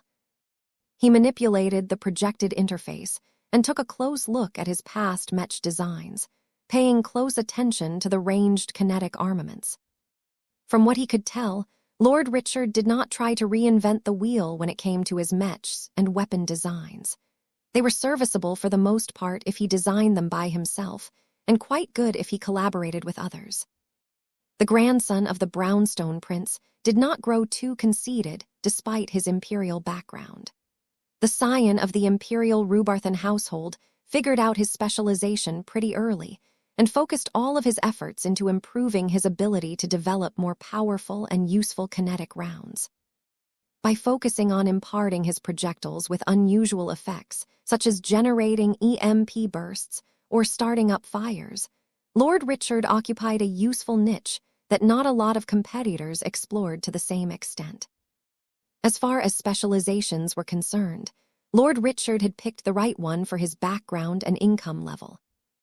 A high pace of development of new and experimental rounds not only required expanded access to a lot of valuable strategic materials, but also gained the support of both research institutions and development companies. By shamelessly utilizing the sizable industrial empire owned or managed by his parents and grandparents, Lord Richard was able to make faster progress by quickly discovering and implementing powerful new formulas and applied technologies.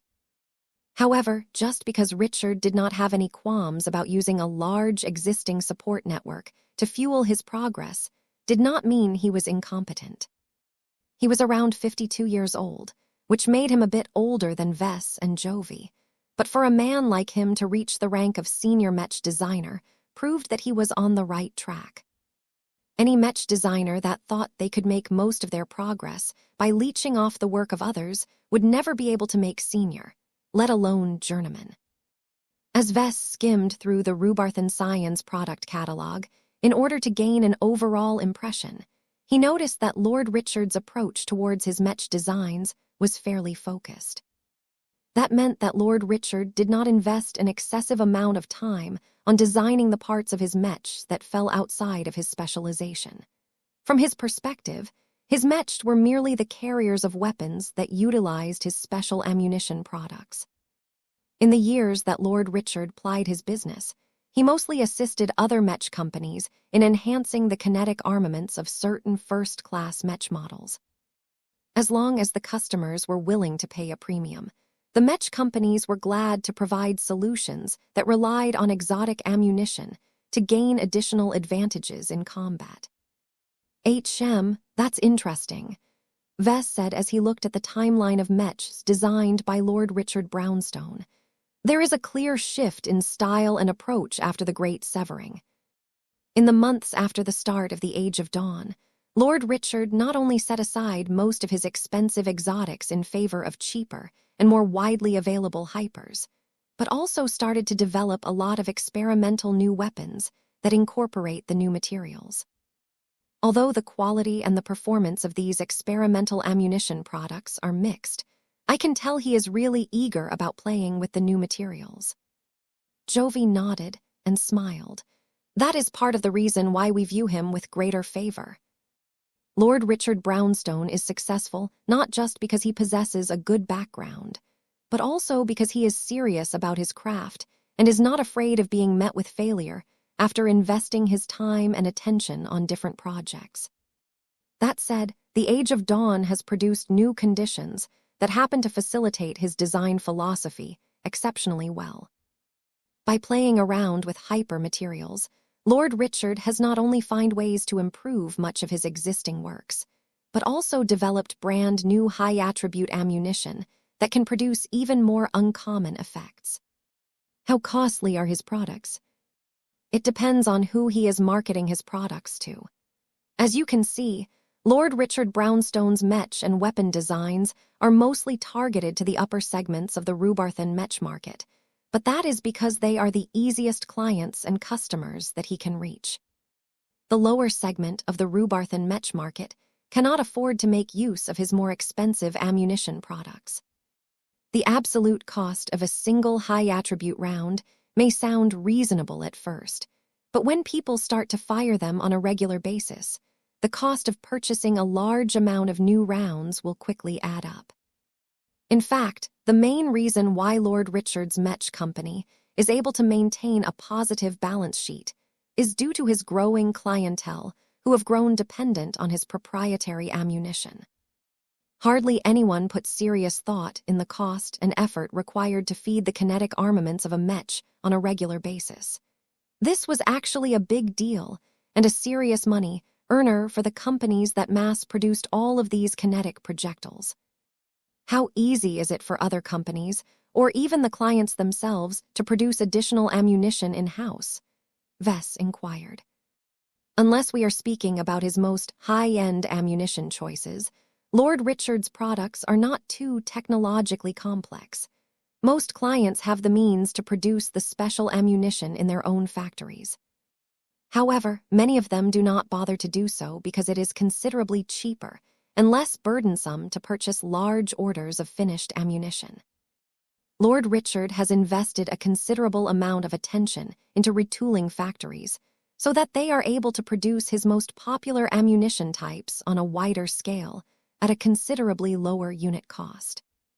Since he has a lock on the market for his own special ammunition products, his Mech company is earning a steady stream of revenue in normal times. Now that the Red Tide offensive has begun, consumption of all supplies has skyrocketed, so Lord Richard is experiencing a surge in business. Jovi continued to give a briefing on Lord Richard Brownstone's works. The man became increasingly more enthused about working hyper materials into his characteristic rounds. The reasons for that were quite clear, as hypers added a powerful boost to his products without excessively raising their cost. After Vess gained enough of an impression of Lord Richard, he began to think seriously about the implications of inviting him into the design team for the Swarm project. Let's get the obvious part out of the way first, Vess proposed. If we pull Lord Richard into our design team, then it is pretty much mandatory to emphasize the use of ranged kinetic weapons for our Swarm project. The modular nature of the subordinate Mechs still opens up the possibility of mounting energy weapons to their slots, but their performance will not stand out. I think most customers will opt to stick with kinetic weapons if that is the case. Is this truly a pattern that we should set for the subordinate Mechs? I originally envisioned that we would equip them with energy weapons. That is a choice that the designers of human starfighters and alien face fighters have also made. From an economic perspective, it was clearly a lot more frugal to rely on energy weapons as opposed to kinetic weapons. Energy weapons might or might not need to rely on a bit of matter in order to inflict damage, but they were mostly able to do just fine after being fed with enough energy from any valid source. So long as the energy weapons remained intact and decently maintained, they could be used for long stretches of time without fearing that they would break down. The lack of reliance on specialized ammunition, or any physical ammunition for that matter, made a huge difference in logistics.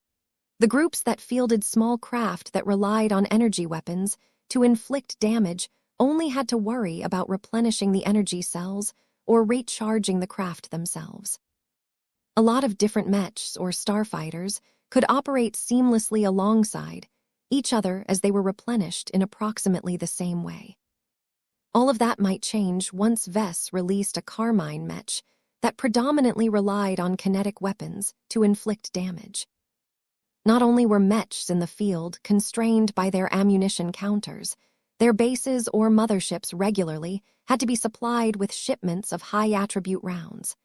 This was a persistent burden to the parties responsible with shipping supplies to the border regions. It made life more difficult to the Mech forces that fielded the Carmine Mechs. They had to reserve additional cargo space to hold lots of containers filled with sometimes dangerous and volatile high-attribute rounds. They also had to cover an additional expense that could quickly run up during a period of intensive battle. Even if Mech forces were able to compensate for their losses by earning lots of war merits, it was still a struggle to maintain a positive balance sheet. It cost a lot of money to purchase replacement Mechs for machines that got lost in battle. It also cost a lot to hire new Mech pilots, as they usually demanded additional danger pay and other bonuses if they took part in real action. What Vess worried about was whether the inclusion of Lord Richard Brownstone contradicted the budget-conscious approach for the Swarm project. "We have made the calculations," Jovi said, as he had not failed to investigate this issue further in order to ensure that the Swarm project would not get dragged down for being too expensive to use. Lord Richard Brownstone is most known for his most powerful high-attribute ammunition products, but he has also proven to be able to develop effective kinetic projectiles that can be sold at much lower price points. The key is that many different hyper materials have become available that possess effects that are not inferior to low-grade exotics. They can even deliver superior performance under special circumstances. By only making use of low to mid-grade hyper materials, neither cost or supply are significant obstacles. There are so many of them in many different star systems that they are anything but scarce. Vess looked a little more accepting after hearing that. "I see. The subordinate Mech of the Swarm projects are not meant to be high-end, so their ammunition must remain affordable at their respective tech levels in order for this to make sense. What about the performance of his weapon systems? Would equipping our Swarm project Mechs with Lord Richard's kinetic armaments deliver superior performance in comparison to equipping the subordinate Mechs with energy weapons? Energy weapons are always easier to use and sustain," Jovi responded. "However, under the most equal circumstances that we can set up, a kinetic weapon of the same cost, dimensions, and so on will always be able to inflict more damage than an equivalent energy weapon. Our subordinate Mechs will be able to inflict considerably greater damage in battle, which is very important whenever they are expected to confront enemies in a single decisive engagement. The subordinate Mechs are all light, so they don't have much capacity to store all of those rounds. What happens when they run out of kinetic cannons to fire? Then they should return to base in order to refuel and resupply. We cannot design a Carmine Mech that can last on the battlefield for many hours while satisfying other requirements. We needed to be strict about which criteria we should apply, and we believe that the relatively short operation time of the upcoming Carmine Mechs is not an insurmountable problem." Vess felt a little more reluctant about including Lord Richard into the design team after hearing this. It was incredibly annoying for Mechs to fight a short amount of time, only to get warned that they ran out of projectiles to press their attacks. However, power had a price. In exchange for making use of kinetic weapon systems that hit harder than equivalent energy weapons, the Carmine Mech should be able to accomplish more in their first sorties. Chapter 62, 21 Cost and Ease of Use. Optimizing the subordinate Mechs for kinetic ranged weapon usage came with a lot of consequences. It would impose a standard that many customers would probably abide by. Their success and failure on the battlefield would depend in large part on the weapons they employed. "We believe the trade-offs are worth it," Jovi confidently said. "There are 3 advantages to pairing the Swarm project with kinetic ranged weapons. First, the Mechs are fast and relatively fragile, so they are not that suited for long, drawn-out engagements where energy weapons generally hold an advantage. It is much better for the Carmine Mechs to enter the battlefield, fight intensively for a short period of time before rapidly disengaging from the battlefield in order to repair and resupply. If we had chosen to make the subordinate Mechs large and bulky, then an argument could have been made to favor energy weapons instead. You can make a similar argument for pairing heavier Mechs with kinetic weapons, Jovi," Vess pointed out. "Most heavy artillery Mechs tend to favor physical projectiles over energy beams." "Yes, but there are additional factors at play that we will not get into. The second advantage to pairing our subordinate Mechs with kinetic weapons is that they will not exert a large drain on the energy reserves of the Carmine Mech. Our designs will have greater leeway to channel more energy into other functions, such as the flight system and the hyper shield generators, thereby increasing their overall survivability. Pairing our Mechs up with energy weapons can quickly drain their energy reserves and force them to return to base earlier anyway. This argument partially depended on the power of the energy weapons. The cheaper human starfighters tended to put a lower cap on the firepower of their energy weapons in order to moderate the energy consumption and the heat buildup of the craft in question. However, Vess didn't really want to limit the firepower of the Carmine Mechs too much. It would be too difficult for them to make a substantial impact on the battlefield if they behaved like little more than oversized Fae. What about the third advantage? The sheer variation of choice of high-attribute ammunition. One of the main characteristics of Lord Richard's work that has earned him a group of devoted fans is how his mechs and kinetic weapons can easily respond to different situations by picking and choosing the most appropriate ammunition types for their missions. A fight against alien warships at long range will call for heavy kinetic rounds that can produce electrical disruption effects upon impact. A fight against alien face fighters may merit the use of lighter rounds that can be fired at a more rapid rate, or short-range canister rounds that can inflict spread damage. The additional effects generated by the use of specific exotics and hypers means that the combinations are virtually endless. This was the real value to using kinetic ranged weapons. There was a huge variety of projectiles available. Although most customers did not really put too much thought into selecting the kind of ammunition they wanted to employ, their choices actually had a huge influence on the outcome of their battles. By inviting a mech designer known for developing a lot of exotic ammunition for kinetic weapons into the design team, a lot of Carmine mech pilots would gain an easy way to increase or specialize their combat performance.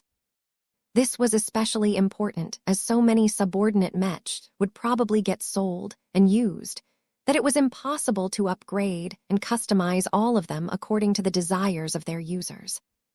Since Carmine mech pilots were permanently bonded to a single Carmine mech for the rest of their lives, they could not easily upgrade their combat effectiveness by switching to a better mech.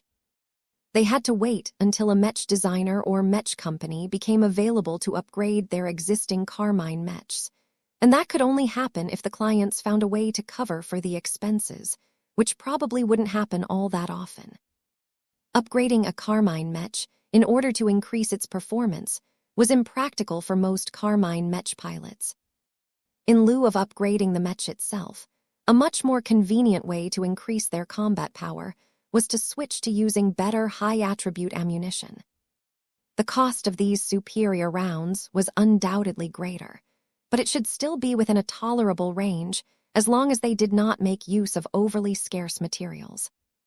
The extensive variety of damage types and additional effects that characterized Lord Richard's work reminded Vess of his own work in Luminar crystal weapons.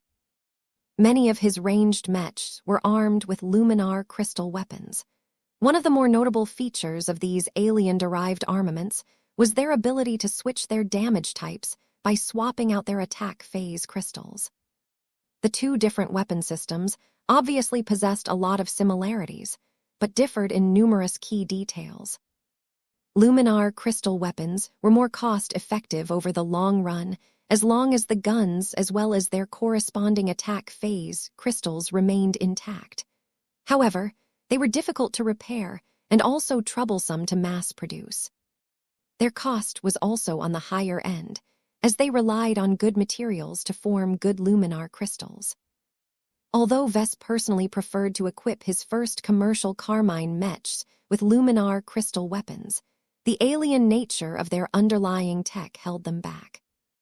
If the Carmine mechs attained mass adoption, then it became crucial that as many aspects of the design remained as transparent and easy to work with as possible. Vess could not escape the fact that the organic Carmine system in itself was a huge pain for clients to maintain and take care of, but there was no way to avoid this burden. If he wanted to make life easier for his future clients and customers, then he had to make sure that the rest of the subordinate mechs could easily be serviced, repaired and upgraded by any technical crew. That meant that it was better to skip out on Luminar crystal technology.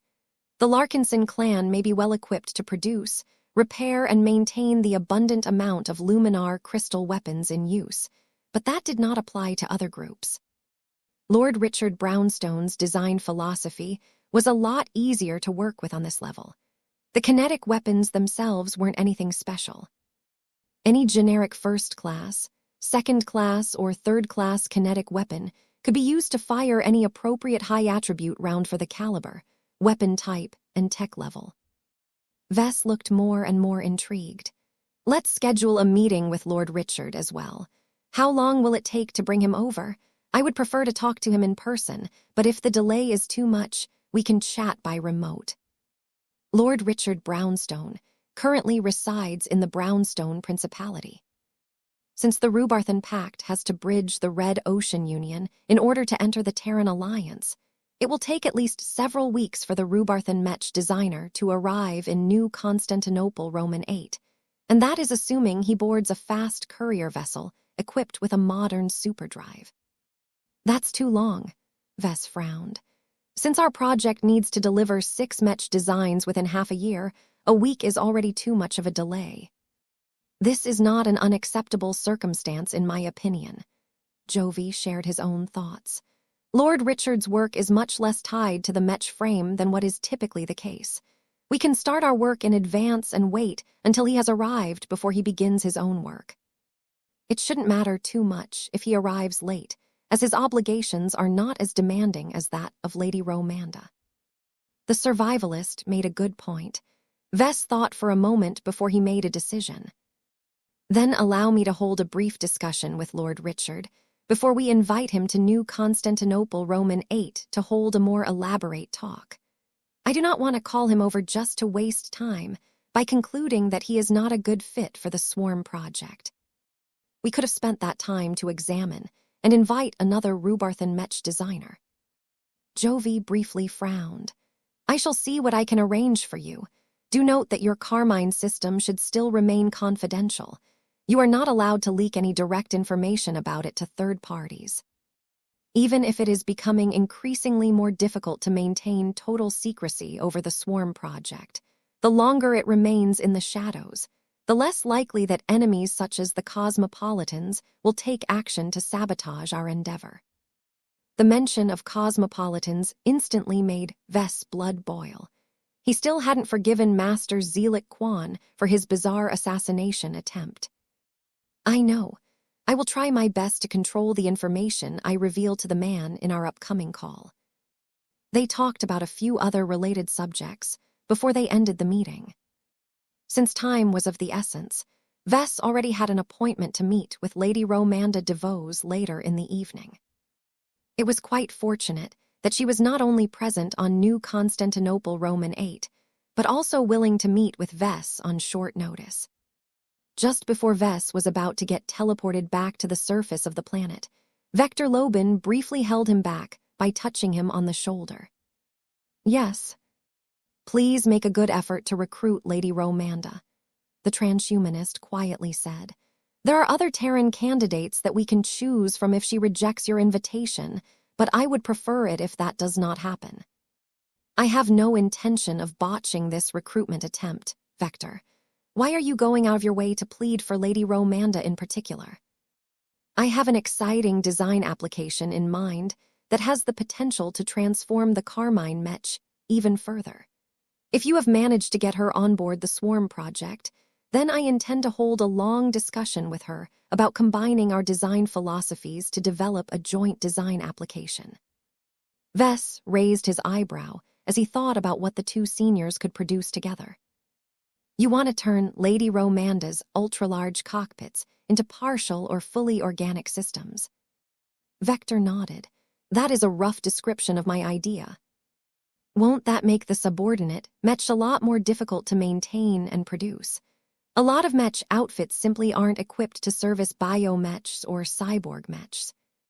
I do not think it is that great of an obstacle in the case of the Swarm project. There are bio-Mechs that are highly capable of repairing and maintaining their own organic parts and systems. People only need to give them enough space and resources to conduct their own repairs. Well, if you truly think this is a good fit for the Swarm project, Then you are free to explore the viability and practicality of this design application. Just make sure you come to me with a proposal before working on it any further. Turning the ultra-large cockpit into a fully organic thing is a really big deal for many people, especially when it occupies half of the torso. Although the complexity of the subordinate mechs would become much greater by incorporating a lot of organic elements to the design, the trade-offs may be worth it. So Vess did not rule out this bold suggestion right away. He still remained a bit ambivalent on how much of his Carmine mechs should be organic as opposed to metallic. The more organic parts he added to their design, the less people were able to work with it in any capacity. It is not too serious of a setback if my idea is unworkable, Vector reassured Vess. I still need to explore the potential benefits further. I see great promise in fully organic cockpits, but I need to conduct more research before I can make more solid claims about the benefits. Take your time, then. I look forward to seeing what you have in mind. Chapter 62, 22, a less successful version. The capital city of Sandon had become a lot more sober and less exuberant since the last visit. In the recent past, Vess and Gloriana were still able to bring their children out to the city to play and shop for toys. Despite the necessity of getting accompanied by a large security detail, the sense of confidence and optimism among the predominantly Terran citizens and visitors livened up the city. That was no longer the case. The Red Tide offensive had forced every human state to take the war a lot more seriously. They were all forced to accelerate their war mobilization plans and convert their civilian industries into more military-related industries. The supply of a lot of consumer goods, luxury goods, and so on would soon be cut as more workers and resources had to be diverted to more necessary endeavors. Shops had already started to close as the Terrans began to adapt to the current and future changes. The DeVos' ancient clan had also beefed up their military presence in the city. The Devosans set up additional checkpoints and were already working to build additional urban fortifications in case the aliens ever committed to an urban assault. Vess did not visit Sandon in order to take a leisurely day off. He visited this place in order to meet with Lady Romanda DeVos at a pleasant location. His armored shuttle steadily approached a floating garden and touched down on the most central landing zone. The escort of first-class multipurpose mechs of the Blue Jay fleet spread around the entire floating structure in order to stand guard and deter anyone from approaching the site. The mechers implemented more security measures out of sight, but Vess paid no mind to these activities as he calmly stepped out of the armored shuttle. Meow, Lucky yawned as he lounged on Vess' shoulder. I know you don't want to go out with me today, but who knows whether I need your services. Just stay put and remain observant. If you sense anything amiss with the woman that I am about to meet, don't hesitate to voice your concerns. I trust your senses. Meow meow. The gem cat flipped his tail before he proceeded to take a short nap. Vess wordlessly bore the lazy feline on his shoulders as he moved to the center of the floating garden. Artworks depicting numerous Terran heroes of the past tastefully added a layer of sophistication to the place. As he entered the central garden, while under escort by a team of armored soldiers, he immediately spotted the woman he wanted to meet. Lady Romanda DeVos truly looked like the stereotype of a scion of an ancient clan. She dressed herself in an impeccable maroon dress that exuded a peculiar kind of understated luxury. She had done her hair up in voluminous curls that framed her face in such a perfect fashion that Gloriana would probably grow jealous at the sight. Her footwear consisted of long black boots that added a touch of aggression to her otherwise sophisticated appearance. The heels were fairly low, and the metalwork on them looked as if they could serve as combat boots in a pinch. Vess worked with enough leather to recognize the sight of treated Puelmer leather. This was a popular choice as the unusual method of locomotion for the aliens caused their hides to grow resilient, bouncy yet also supple in the right circumstances. The lady briefly looked up as Vess came into sight, but otherwise went back to drinking her tea from a cup that exuded such a strong sense of age and history that it may have originated from before the age of Mechs. As Vess wordlessly walked up to the dainty black metal table, he sat down without a word and poured himself a cup of exotic-smelling coffee from the nearby heated pot.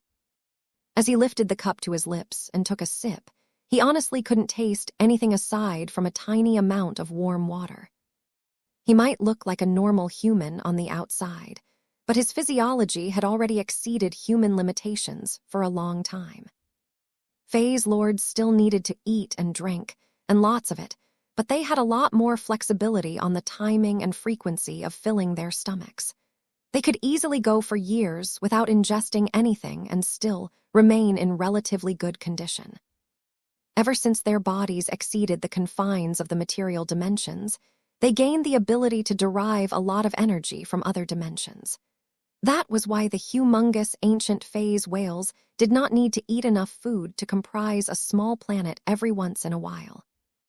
Unless the phase whales experienced a rapid growth spurt, there was no need to eat to keep their bodies functional. As long as they did not lose their body mass due to injuries and so on, it was actually quite easy for them to maintain an even balance between energy consumption and energy absorption just by existing. To Vess, eating and drinking like a regular human had lost meaning a long time ago. Even though his recent sublimation restored his taste buds, his lack of hunger made him a lot less sensitive towards the tiny portions that more normal humans delighted in. But there was no way he could feel sated in any way due to the enormous proportions of his true stomach. Therefore, Vess saw little point in wasting too much time on indulging in the Terran custom of high tea. He decided to not act pretentiously and simply dumped the rest of the cup into his mouth as if he was drinking a tankard of beer. He reached out and grabbed a few scones in order to take a bite at them, but he frankly couldn't derive a lot of enjoyment out of the proportionately tiny portions. He pretty much wasted the efforts of the top chefs who worked at the floating garden. Although his Mecher buddies placed a lot of importance on this meeting, Vess did not want to present a false image of himself. If Lady Romanda agreed to join the design team, then she would have to learn how to work alongside the real Vess. It was better for her to get a good impression of his actual personality. Besides, Vess could not pretend to be classy like Gloriana because he originally grew up as an ordinary third-rater. Many people knew about this, so they tolerated his lack of manners. Professor Larkinson, the older woman, finally broke the silence. You are as impressive as you appear in the broadcasts. Oh, did you expect to see anything different? Vess raised an eyebrow as he casually raised one of his arms to pet his dozing gem cat. Maybe I did. I am not displeased by your current appearance. Your uniform is well made, and you carry yourself in a manner completely unlike other Terrans or anything I can recognize. Your existence defies many boundaries. You are neither a first-rater, a second-rater, or a third-rater. You are associated with both the Red Association and the Red Fleet, but you are leading the initiative to set up a direct competitor to them. You relocated to New Constantinople Roman 8 after the Great Severing, but you built your base well outside of any existing population centers. In short, you are a walking contradiction that simply cannot be defined by a handful of words. Vess chuckled. That is not the first time people failed to pin me down. I think one of the reasons why that is so is that I have tried my best to live my own life. I refuse to fully bind myself to the Mechers, the Terrans, or any of the other groups that I have associated with in the past. You can say the same for your work, Lady Romanda said. Your design philosophy is unlike anything our industry has ever seen. You have combined your mother's old heritage with modern human technology in such an inspired fashion that your living mechs have become its own category in the mech market. It is admirable of you to bravely pioneer the development of such a radical departure from the definition of a traditional mech. Your work is also new and different. Vess complimented the woman back. Your design philosophy, though unusual, dares to reimagine one of the core aspects of mechs that people have long taken for granted. Whether your vision is the future of the Mechs or not, I admire your dedication for sticking to your ideas for so many years while receiving considerable stigma and pushback from your fellow Terrans. Why do you insist on catering to the barely receptive Terran market when you have a greater chance of appealing to foreign customers? The Terran's senior Mech designer did not reply immediately. Her eyes grew hazy as she took another elegant sip from her teacup. I was born and raised a Terran and a member of the DeVos ancient clan. I have an obligation to serve my people first. I do not have a particular reason to market my products to foreigners.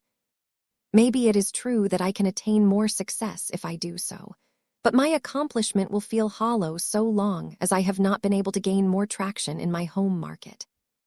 Vess honestly did not understand why she would make such a strong distinction between domestic and foreign markets, but then again, he was not born a Terran. He was originally a Brighter, but lost all of the pride he once held for his original state. The Larkinson clan had taken the place of the Bright Republic for the most part, but if Vess was being really honest, he no longer wanted to shackle his life to any state or organization. I can respect your attitude, Vess politely said before he decided to get to the point, as he was not adept in these kinds of conversations. Anyway, you may have guessed that I requested a meeting with you because I am interested in collaborating with you on a very special Mech design project. Lady Romanda looked surprised that Vess was being so direct about his purpose. She gave him her full attention as she gently put down her teacup and saucer. The DeVos ancient clan guessed as much. In fact, my elders have urged me to accept your offer of cooperation regardless of your conditions. She did not sound too satisfied about that. Lady Romanda's relationship with the DeVos ancient clan was not exactly the best given its poor reaction to her design philosophy. Vess gave her a sympathetic smile. Disagreements with the elders of my own family is one of the reasons why I chose to step out of it. I hope that the overly enthusiastic actions of your ancient clan did not spoil my proposal in your eyes. You do not need to be concerned about that, Professor Larkinson. I admire you and your work. I am more than willing to listen to your offer of collaboration and weigh it on its own merits. As long as you plan to properly implement my design philosophy in your new Mech design project, you will have a high likelihood of attracting my interest. Though Vess had only talked to Lady Romanda for a short time, he already felt as if he had gotten her measure. Lady Romanda reminded him a lot of himself. She was like a much posher, but also less successful version of himself. She clearly wanted to pursue her own ideas, but unlike Vess, she had never mustered up the courage and the opportunity to sever her toes to her ancient clan and set up an independent organization around herself. Despite her unwillingness to separate herself from the DeVos ancient clan and the Terran Alliance, she was still willing to dedicate her entire life to proving the concept of her quirky and unusual design philosophy. No matter how many times the Terrans rejected her defeatist Mech designs, Lady Romanda one day hoped to earn vindication by earning true acceptance and recognition from her people. Vess confidently smirked. Though Romanda was unlikely to accomplish this ambition by herself, Vess believed he could help her fulfill her dreams with his assistance. He checked to make sure that all of the jamming devices and other precautions were in order before he started to make his pitch. Let me introduce you to a revolutionary new idea that I have been working on. Chapter 62, 23 Forcing Cooperation. As Vess continued to talk with Lady Romanda DeVos in the middle of the floating garden, he began to experience a bit of pushback. The Terran Mech designer definitely expressed interest in Vess' secret project. What few details he revealed already enticed her to the point where she no longer bothered to hide her urge to participate. Are you truly being serious, Professor Larkinson? Have you actually managed to solve the barrier that only permits potentates to pilot Mechs? I did. Vess grinned and gestured at the surrounding guards of the Red Association. Why do you think I am working so closely with the Red Association? This secret project is definitely one of the reasons why the Mechers are crawling all over me. I do not have to explain the enormous implications of my work. Lady Romanda contemplated all of the revelations. Are you that confident in your work? I am, Vess boldly claimed. I will go down in history as the Mech designer who has liberated Mechs from its restrictions and allow any human to pilot them in a manner that is just as good as piloting Mechs with the help of a neural interface. My collaborators will be remembered as well. Their work might not be core to the revolutionary control system that I have invented, but their names will still be attached to the first ever public and commercially available Mech of this kind. I can guarantee you that you will be the most famous senior Mech designer of the Terran Alliance. I don't think the DeVos' ancient clan will be able to disregard you as easily as before after completing this lifetime feat. That actually caused the woman to frown. I do not know if you were able to deduce this after you have studied my background, but I have my own pride.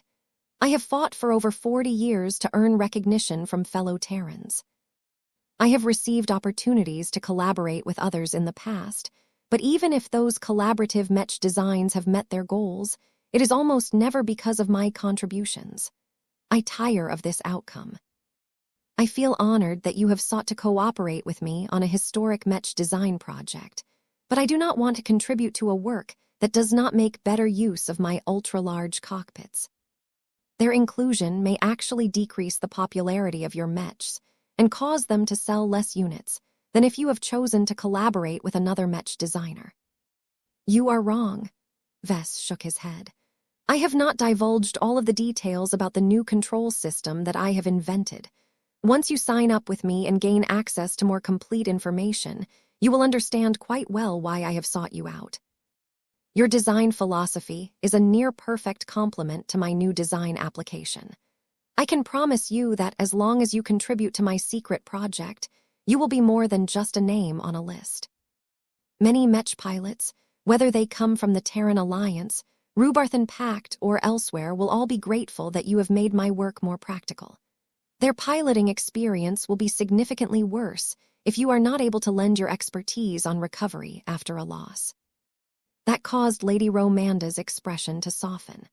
Although Vess had not given her an exact description of one of this latest work, she was able to piece together a rough image based on all of the hints and information she had received so far. The assumption that her design philosophy may actually be able to contribute a lot more materially to the secret Mech design project actually gave her hope that she may be able to earn recognition from her people by relying on her own efforts. Sure, her accomplishments would get overshadowed by that of Vess, but she was not dissatisfied with this scenario. As long as she received partial credit, that was already 10 times, if not 100 times better than the accolades she earned in the past. How confident are you that you will be able to succeed in this ambitious project? Your new control system has not been fully verified as of yet. Has the Red Association completed any longitudinal studies on your new device? I am almost 90% certain that the project will spark a completely new trend in our society. Vess smirked. You have to know that I am not talking about a theoretical invention. It already came into existence several years ago. The first 2 pilots that have benefited from this revolutionary system are still making good use of it to this day. The Red Association has already stepped in and performed many studies on the test Mechs that I have provided to them. While I cannot say anything about their long-term consequences, so far they are all living up to their promise. There is no need to worry about any complications, at least in the short term. Both the survivalist faction and the transhumanist faction are fully in favor of accelerating the development and commercial release of my revolutionary new Mechs. A woman as clever as Lady Romanda definitely did not fail to catch the underlying problems behind those words. Your new control system has not been fully verified as of yet. Has the Red Association completed any longitudinal studies on your new device? No, Vess shook his head. In fact, if it were up to me, I would have waited a bit before embarking on a new Mech design project. The Mechers have different priorities. I am sure you can guess why that is the case. Let me be honest with you. I cannot fully guarantee that there will be problems down the line. If any major problems occur with the people who have chosen to take advantage of the opportunity that my upcoming work has presented them, then you will bear a part of the blame as well. This is the risk that you have to bear by cooperating with me on my secret project. Thank you for being honest with me. My enthusiasm for this potential collaboration project has diminished. I am still tempted by the possibilities, but I cannot responsibly work on a Mech design project that is based on questionable experimental technology. The Red Association imposes clear rules and guidelines on how much we are allowed to put our own customers at risk in the name of scientific progress. Don't worry about the association. The evolution which herself has developed a personal interest in this particular project of mine. She is our hidden backer, essentially. Vess boldly exaggerated. That is reassuring to hear, but just because a god pilot has given her blessing does not mean that she forces others to adopt the same stance. There are many professionals in our industry that will condemn your recklessness and lack of scientific rigor. If I become a collaborator, then I become culpable as well, Lady Romanda argued. There was not much Vess could do about that. He continued to pet Lucky as the cat lazily lounged on his shoulder. Speed is of the essence. Red humanity might not be around anymore by the time the earliest of those long-term studies are done. There are times where we must do our work properly, and there are times where expediency is more important than everything else. The Red Tide Offensive has forced us in a position where we must scramble for miracles in order to turn around our disadvantaged situation. We cannot get away from this predicament without taking risks.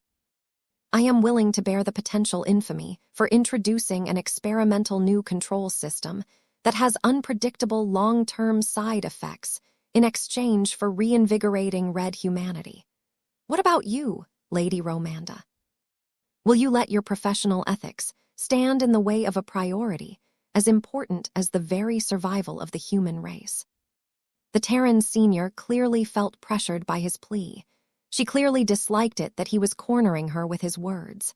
She understood what he was doing and thought worse of him because of that. If she held on to her usual standards, then she would have risen to her feet and said her goodbyes without any qualms. However, Vess' words clearly affected her cognition. Martial law was coming into effect in more and more places. An entirely new wind had begun to blow in the Mech industry. The old status quo that Mech designers enjoyed during the age of Mechs had become a relic of the past. The female Mech designer lowered her head in thought. Take a chance, Vess encouraged her. What do you have to lose? Your design philosophy is very peculiar and does not hold much value to the public on its own. I can make your ultra-large cockpits a lot more relevant by combining its properties with my unique new control systems. Sure, you won't earn as much credit for the success of my Mech design project if it manages to take the Mech market by storm, but even partial recognition is better than nothing. More Terrans are willing to give your Mech designs a serious look, and that is far better than what little respect and recognition that you have earned up to today. The female Mech designer continued to think for a minute before she changed her posture. Very well. You have persuaded me to give your bold initiative a chance. I have never participated in a project with stakes as large as you have described, but it may be just what I need to break out of the spiral that has trapped my career. Great, you won't regret this decision. Vess grinned and reached out with his hand. Lady Romanda raised her own slender arm and reluctantly exchanged a handshake with her new collaborator. This is a big project, Lady Romanda. It involves 6 Mech designs spread across all 3 classes.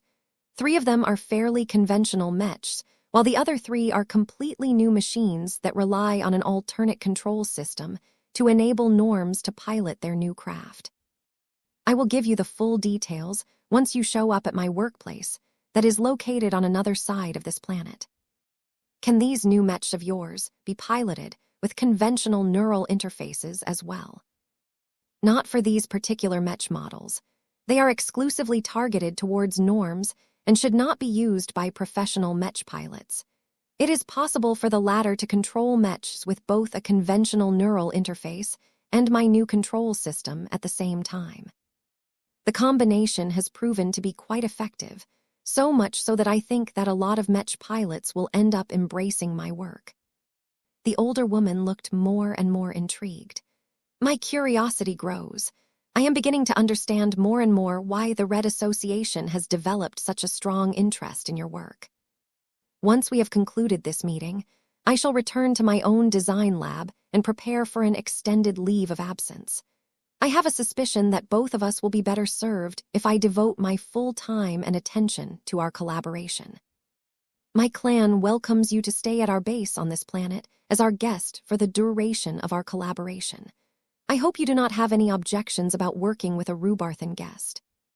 Romanda instantly guessed the reason. I see. The political significance of involving a representative of the Rubarthan Pact will do much to add to legitimacy of your upcoming work. While I have never worked alongside a Rubarthan in a professional capacity, I do not object to it.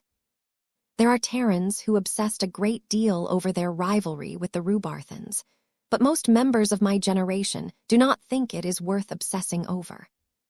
Both of us have plenty of common enemies who would love nothing more than to see us squabble over disagreements originating from before the age of Mechs. The rivalry between the Terrans and the Rubarthans was old news now. The younger generations were especially nonchalant about it. All of those historical fights and grievances had long been buried in the archives. Chapter 62, 24 Explosive Burden. Though Lady Romanda still looked reluctant to participate in a project revolving around experimental tech, Vess successfully persuaded her to lower her ethical standards and agree to collaborate with him anyway. That did not remove her personal objections over this risky endeavor, but the dark clouds that the Red Cabal cast over human civilization had done much to reinforce the urgency of the situation. Lady Romanda felt as if she answered her calling. By participating in a secret project that was way bigger and more impactful than a typical commercial Mech design project, she had the potential to make history. Not only that, but her work may end up getting appreciated by millions or even billions of new Mech pilots over the ensuing years and decades. No Mech designer could remain calm at the thought of servicing so many people with a single project. Every professional craved validation.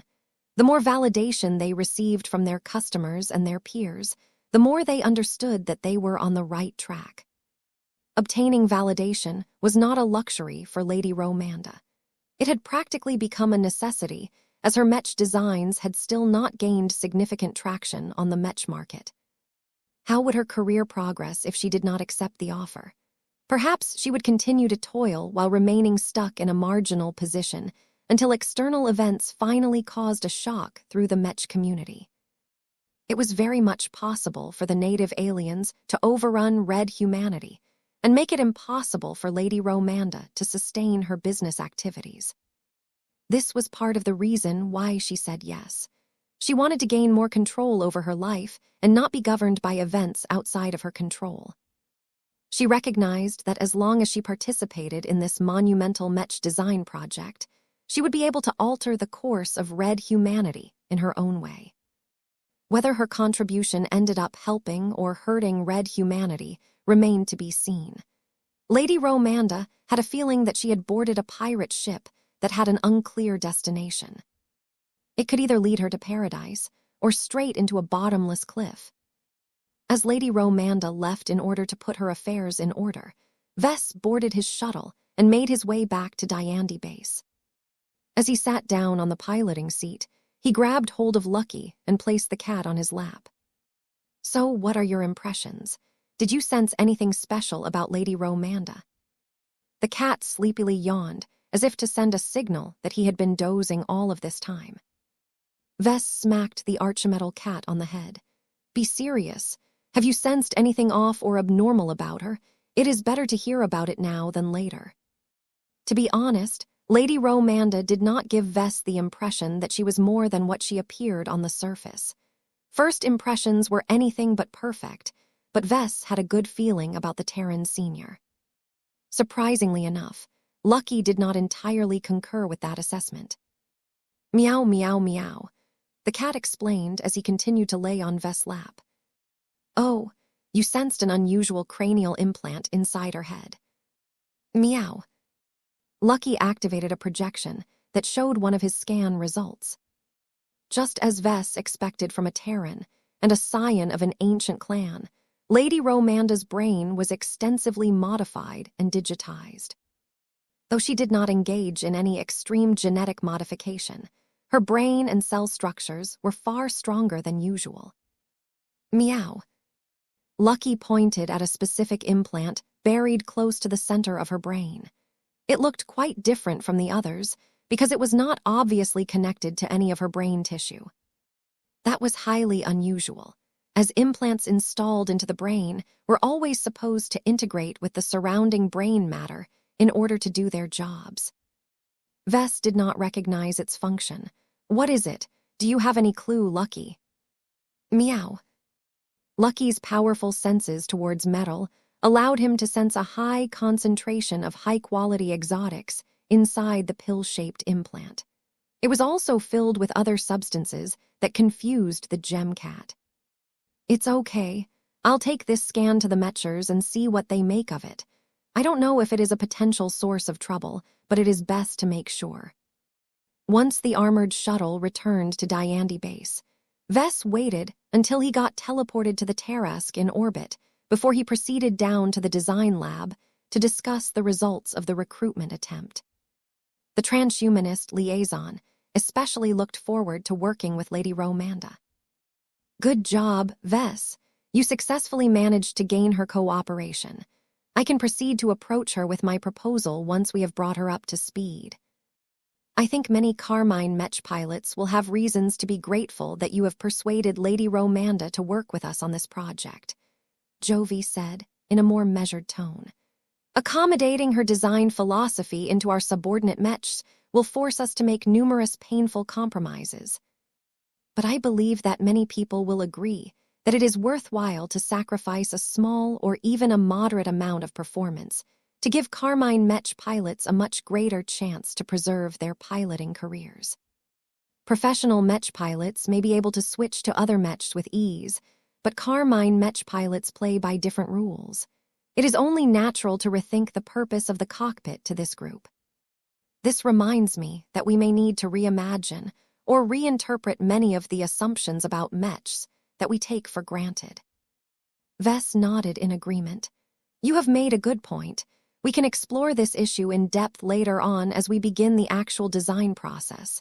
I will proceed to call Lord Richard Brownstone next. I don't expect him to deny a request to travel to New Constantinople so that we can initiate him into our project in person, but it will take a while before he arrives. I guess we'll just have to adapt our design schedule to account for his delayed arrival. Jovi made a suggestion. We do not have to put all of our eggs in one basket, Vess. If you want, we can invite other Rubarthan Mech designers to make their way over to this star system. There are still other promising names on that list I displayed to you last time. They can serve as our backup options in case we cannot proceed with Lord Richard for any reason. That sounds like a decent suggestion, but what will they do if they end up making this trip in vain? Will we just send them back to the Rubarthan Pact without gaining anything? Of course not.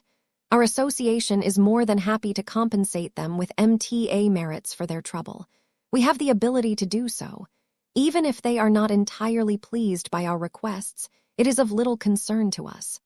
The smooth progress of the Swarm project takes precedence over their feelings. Vess frowned. I don't know, Jovi. That sounds like a really awful way to treat our fellow seniors. What if we invite them to work on our Swarm project anyway? Instead of working as contributors, they can fulfill the role as assistants instead. It is rather demeaning to ask a bunch of seniors to assist other seniors in their work. But if we give enough hints about how important this project is, they may feel honored for participating in a set of Mech designs that will eventually make history. That actually sounded like a good suggestion. Both Jovi and Vector contemplated it for a moment before they agreed with this suggestion. We can bring them in, but they will have to remain with us regardless if they agree or not. We cannot have them return to the Rubarthan Pact and leak valuable clues to the intelligence services. With that decision made, the three prepared to start another design session. Wait, Vess said. Before you go, I want to show you guys something, Vess called.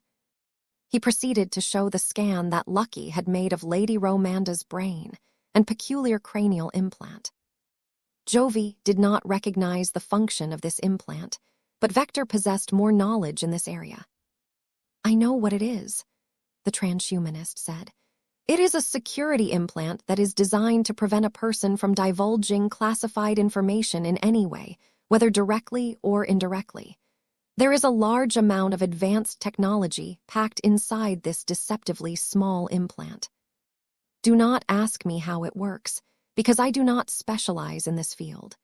The implant is solely there to prevent Lady Romanda from divulging information that the creators of this device had specified beforehand. In this case, she is not permitted to explain anything she has witnessed, worked on, or otherwise managed to learn during her employment at a secret Terran research institution. How far does it go to protect all of this information? Let me say that it is an expensive but highly effective security measure. The Terrans will not invest so much money into it for more mundane purposes. The cranial implant can detect any form of mental tampering, hacking, biological data extraction, and more.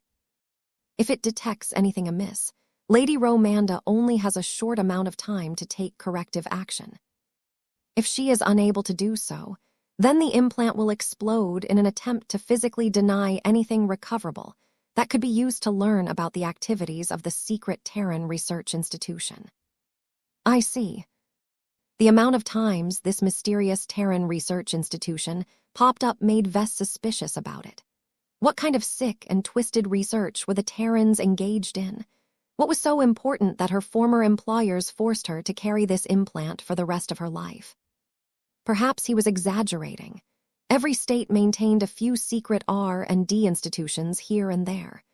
They worked on all kinds of projects relevant to the armed forces, such as proprietary stealth systems and new applications of hyper-technology.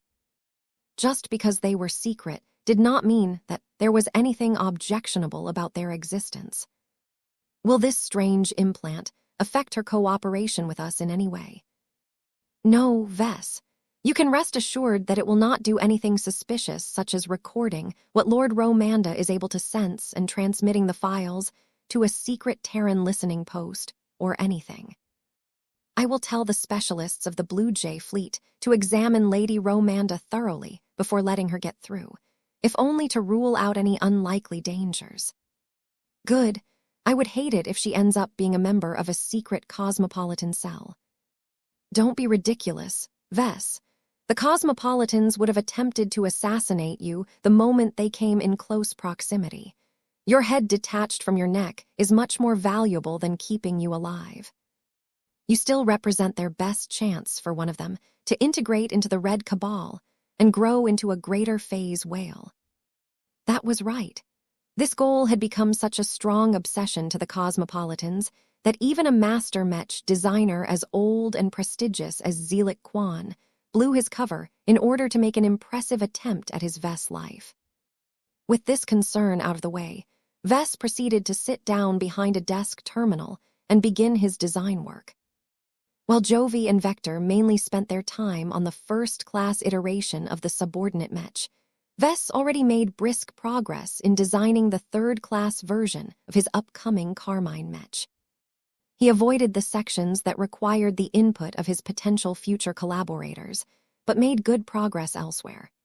Third-class Mechs were so simple to design that Vess expected to be able to test out of the first prototypes within 2 months, or maybe even less. Chapter 62, 25, A New Class of Warriors. In the following days, the dynamic in the Tarrasque's design lab changed with the addition of Lady Romanda DeVos. The woman clearly stood out from everyone else. She was a Terran who had entered the heart of an R-ray heavy cruiser. The way she dressed, The way she comported herself and the way she approached her Mech design projects were so much different. She reminded Vess of Gloriana at times, and that was a good thing.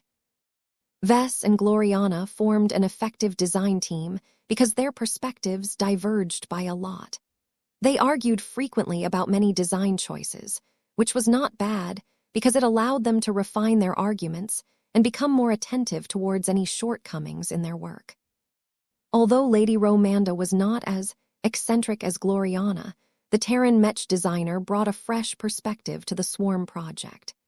As she studied the archives and listened to Vess lecturing about the essence of the Carmine system, she picked up details that Vess and the others had missed. I understand now why you invited me to take part in this Mech design project, the woman softly said as she took in the enormous implications of what she had learned in the past few hours.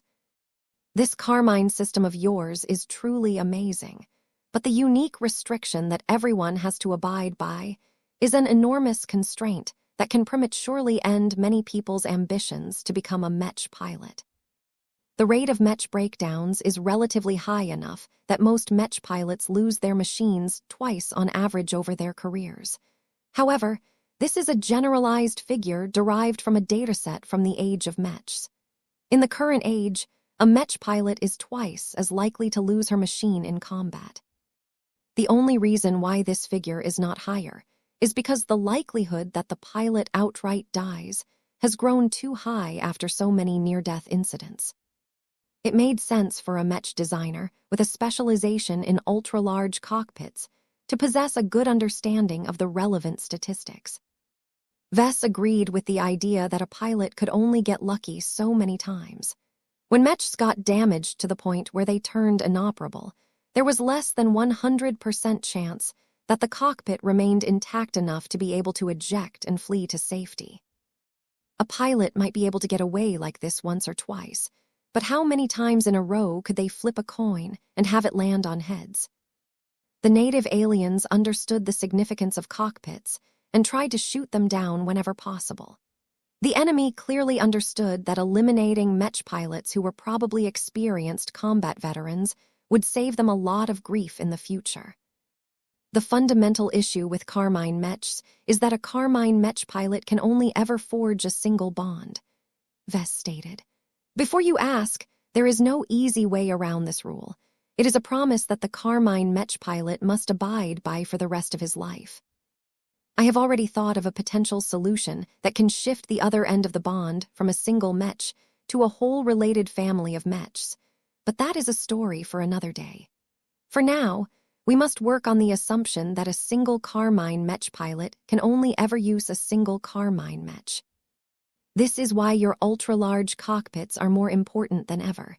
If our suspicions are correct, we can turn your cockpits into the core of a Carmine Mech. So long as they exist, the living Mechs will also be able to persist. The female Mech designer understood what Vess had in mind. She looked incredibly intrigued. She studied the data further and paid close attention to the instances where the Mechers wanted to find out the consequences to forcing a Carmine Mech to eject its cockpit. The data overwhelmingly showed that the spiritual foundation of the living Mech was always tied to the Mech frame that got left behind. This attracted Lady Romanda's interest and encouraged her to dive deeper in order to figure out the boundary. Unfortunately, the Mechers did not conduct exhaustive enough tests on this subject. It was actually quite traumatic for the Carmine Mech pilots to lose their one and only Carmine Mechs. Although the Red Association did not necessarily object to inhumane experiments, this particular study went a step too far. I will need to conduct my research on the subject. I need to gain access to the design of one of these basic Carmine Mechs of yours, Lady Romanda demanded. I will proceed to design several variants at the fastest speed that will incorporate cockpits of escalating sizes. I need to understand where the limit lies and what other variables can affect this determination. I think it doesn't only have to do with size, but also essential components. Vess shared one of his theories. Try and incorporate the power reactor into the cockpit structure. At the very least, we can rule out this theory if it makes no difference. The Terran Mech designer nodded. Will do. I have made another observation about your Carmine Mechs. Have you ever thought about the implications of Mech designers piloting these machines? Ooh, not really. I can tell you that Mech designers will react more enthusiastically towards your work than any other group. It has always been their dream to pilot their own Mechs. It is no secret in our industry that many of us have only chosen to become Mech designers because we were unwilling to accept our inability to pilot Mechs. Unless their parents or family has decided your career trajectory in advance, many Mech designers are people who are so unwilling to accept their cruel reality that they chose to engage in Mechs from another angle. In other words, their love and attachment to Mechs are so strong that they are unwilling to turn away. What do you think will happen once they receive an opportunity to pilot their own Mech? They will all grow wild with jubilation. Then they will try to order their own Carmine Mechs as soon as possible. These Mech enthusiasts will not wait until you have released a superior model. They are Mech designers. They can design their Mechs according to their own preferences much better than others. Exactly. You will predominantly see low-ranking Mech designers take advantage of your Carmine Mechs. Seniors and masters are already old and experienced enough to be able to control their impulses. If they choose to pilot a Carmine Mech, they will only do so to improve their own craft. This is not necessarily the case for the younger generation, who still have not been able to shake their childhood fascination for Mech piloting. They will not only use your Carmine Mechs with great enthusiasm, but they will also take advantage of their own expertise to customize and personalize their machines before baptizing them in actual combat. Vess could easily envision this happening. Hell, even he felt tempted to give this a try. The biggest reason why he pushed back against this action was because he did not want a budget model as cheap as the subordinate Mech of the Swarm project to become his permanently bonded partner. So a lot of Mech designers will begin to have their dreams come true and gain the ability to pilot their own Mechs. They will even start to use my work as a base to apply their own design philosophy and creativity. What next? You may start to see them in battle, Lady Romanda stated. Not every Mech designer is content to stay in the rear. I believe that in the months after the release of the Swarm project, a new sort of warrior will arise that is neither a professional Mech pilot nor a pure Mech designer. The warrior will instead combine traits from both professions. You will see the rise of pilot designers who are inherently more self-centered than others. They are purely focused on their own experiences. Pilot designers. That was a strange and awkward term. There had to be a better phrase to call this emerging group. Are you treating this as a bad development, Romanda? Not necessarily, but the possibility exists. A large number of low-ranking Mech designers are not faring well at this time. Employment opportunities where they can take part in the actual design process are becoming increasingly more scarce. The Mech market is pushing them out, making it much more difficult for them to succeed as independents. While there is an increased demand for Mech designers in many different technical functions, if they have a chance to fight with actual Mechs, then they will not be able to restrain their childish impulses. If this behavioral shift takes place across human space, then it will distort the availability of low-ranking Mech designers. Now that she mentioned it, Vess understood how this could be a serious issue. Low-ranking Mech designers were useful in many different places. They might not be able to design Mech as good as Vess, but they could be put to work on designing variants, supervising Mech production, leading repair efforts, and so much more. Low-ranking Mech designers with limited wealth, connections, talent, and competences were better off turning away from designing Mechs and do honest work in a lesser, but still important capacity. If all of those young but disillusioned Mech designers suddenly gained a much more exciting alternative to pilot their own machines, then they would overwhelmingly take it unless they were cowards. This was good to all of those overgrown kids that always complained that their inadequate genetic aptitude denied them from their true destinies. However, the Mech industry might not remain happy about this revolutionary invention, as it would continue to encourage people to leave the Mech industry in ever-increasing numbers. Sure, a lot of Mech designers would continue on to ply their old trades, but many more might become so tempted by the glory of combat that they would only ever apply their design skills to their own Carmine Mechs. Vess wanted to palm his face. It was the fault of the Mechers and many others for glamorizing the life of a Mech pilot. In the past 4 centuries, human society had unceasingly elevated the status of Mech pilots to an unofficial class of noble soldiers. They were the modern heroes of humanity. Individual skill and heroism trumped everything else, including the destructive warships that had made a mess out of human space during the Age of Conquest. This excessive hero worship of Mech pilots worked fine in a time when only 3.5% of the human population possessed the qualifications to pilot Mechs. But what if the remaining 96.5% gained a chance as well? The entire structure of human society might collapse and transform into an unrecognizable form. I see you understand one of the grave repercussions of your work, Lady Romanda said with a smile. Your Carmine system is a boon to humans. I have no doubt about that. It can also lead to widespread disruption in our society. The Mechers must have foreseen this long ago, hence why they insist on so much secrecy. They require time to complete their preparations so that they mitigate the adverse changes and preserve the current order of our society as much as possible. She was probably right about that. Vess was not informed about these kinds of developments, but the Red Association should never be stupid enough to let themselves be overtaken by this problem. Vess crossed his arms. Whatever the Red Association is cooking up will not prevent the fundamental human desire to pilot a Mech. Low-ranking Mech designers who are not faring so well in their current careers will find this alternative to be especially attractive. That depends. Depends on what? On whether Carmine Mech pilots can break through and step onto the path of godhood, Lady Romanda explained. Chapter 62, 26 Female Input. Was it possible for Carmine Mech pilots to break through without using a neural interface? Vess did not know the answer, and neither did the Mechers.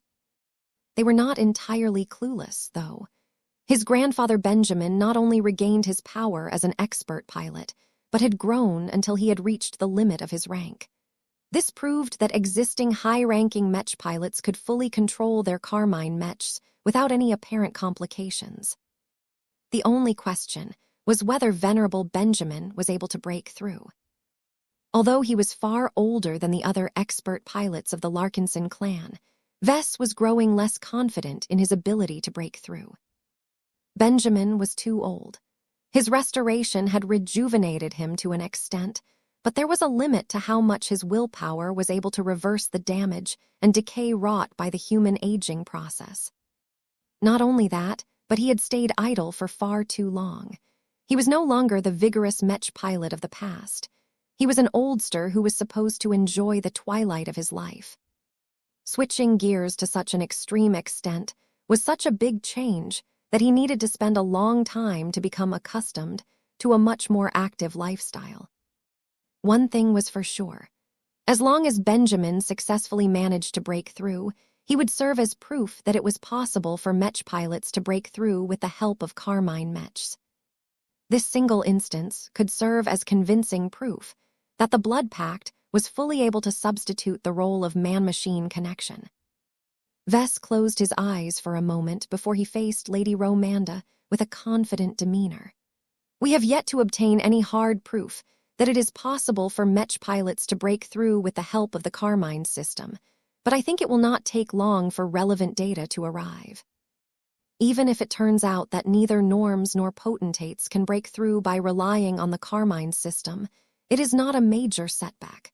Many people are already content if they can pilot any Mech. Being able to break through and become an expert candidate is icing on the cake. Besides, who says that the development of the Carmine system has come to an end? It has only just emerged. There is still a lot of room for improvement.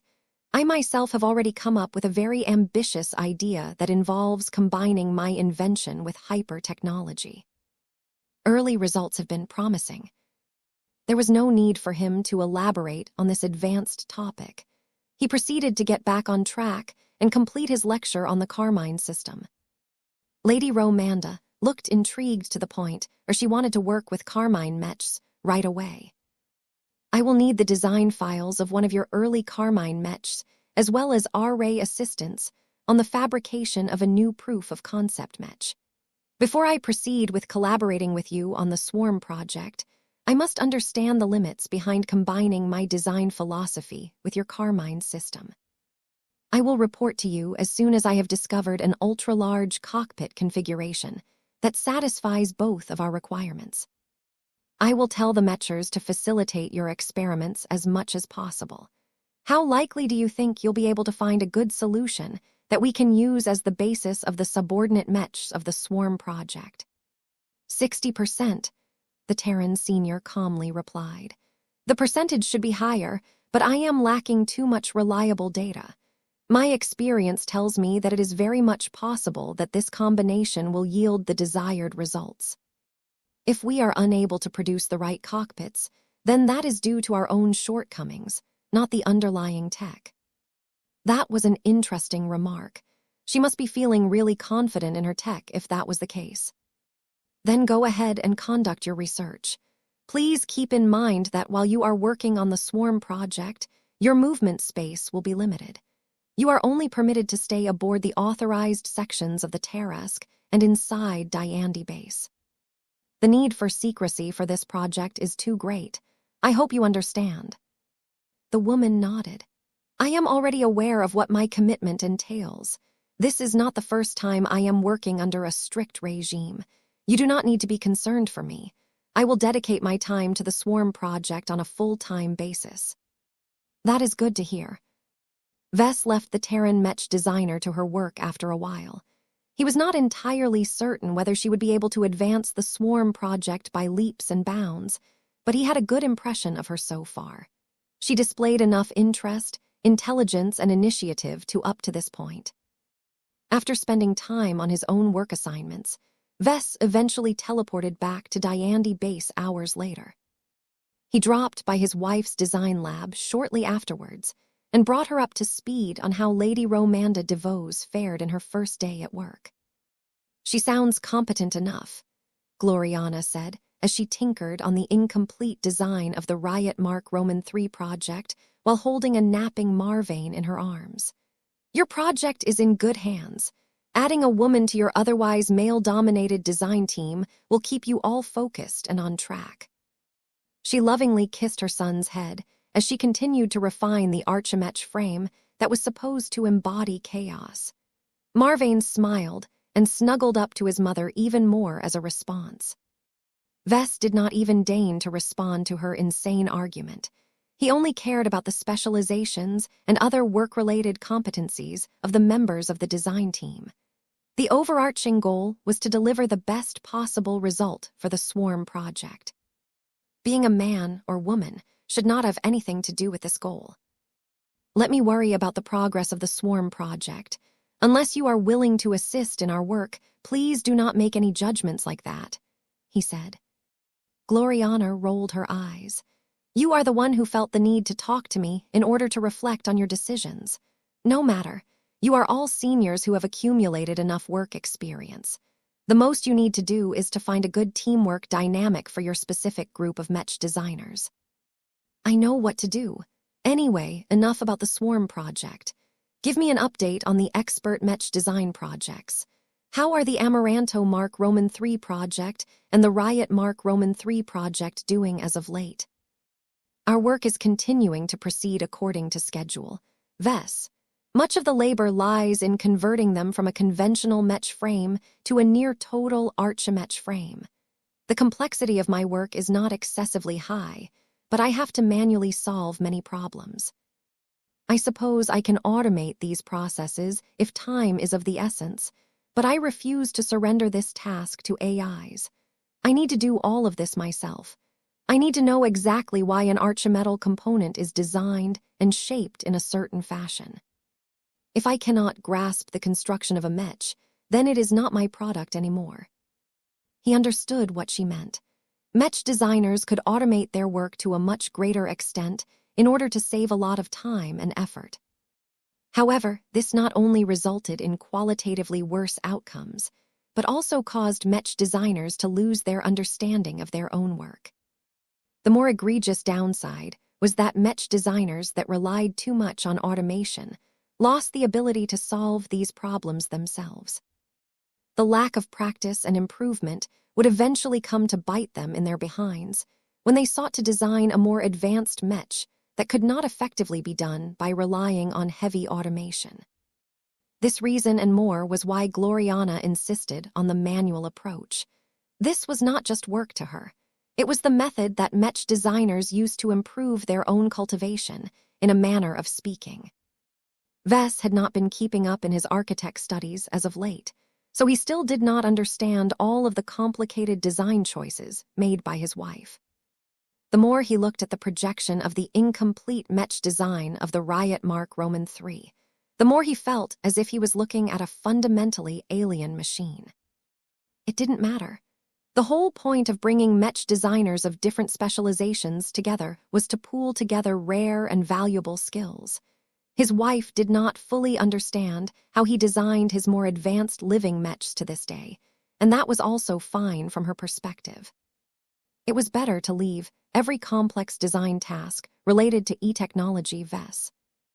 By the way, the vessel carrying Cadiz is due to arrive later this week. I have heard, Gloriana responded. Andrast will be happy to see her swordsmanship tutor again in person. She has made sure to keep up her practice. I am not a swordswoman myself, but even I can notice how she is becoming increasingly more skilled at wielding blades. I had to arrange older and more experienced sparring partners for her, because every child of her age that has learned how to wield a sword, or any melee weapon for that matter, is unable to keep up with her. Even the most combat-oriented designer babies are unable to surpass our baby girl. She sounded awfully smug about that, as if it was her impeccable genes and upbringing that allowed Andrast to make so much progress. Wes felt both proud and concerned for his daughter. Andrast was doing a little too great, to the point where the Mechers and everyone else paid very close attention to her and the rest of his kids. It was actually quite impressive how much better Andrast was doing. Her original designer baby package was not that high-end compared to the much more expensive and sophisticated gene treatments enjoyed by the wealthier Terrans. Other factors, such as her partial primordial human physique and early acquisition of a companion spirit, clearly made all of the difference. Wes felt both proud and concerned for his daughter. Andrast was doing a little too great, to the point where the Mechers and everyone else paid very close attention to her and the rest of his kids. They were destined to never lead normal lives. Their amazing potential and impressive growth rates meant that they were doomed to greatness. The best Wes and Gloriana could do in the face of their brilliant offspring was to make sure to shower them with lots of affection. They needed plenty of reminders that they were only human in the end. Not everything in life should revolve around study and work. Why did you invite Cadiz to New Constantinople Roman 8 anyway? Shouldn't she be making her way over to the expeditionary fleet in order to support our troops at the front? You are not wrong, but I need her here in order to fill her in on a few plans, Wes vaguely said. The delay is worth it. Since the Mechers don't allow me to ride with the expeditionary fleet anymore, Cadiz is the best surrogate that I have. I need to make sure she understands my plans and intentions for the coming years. I won't be able to supervise the expeditionary fleet as often as I used to in the past. Cadiz will have to serve as my agent and make sure that Commander Casella Ingvar, Master Benedict Cortez, and the rest don't wander off in a completely different direction without my notice. I see. Will you also discuss the major overhaul of the first sword with her? She asked.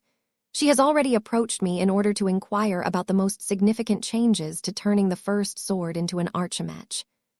Both of us will need to work extensively with each other in order to ensure the new archimetal components are still able to move and perform sword techniques with both strength and precision. The first sword was a mech that heavily emphasized technique.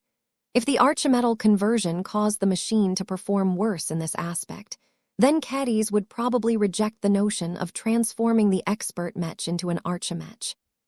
Chapter 62, 27, The Next Evolution of Stormblade Technology.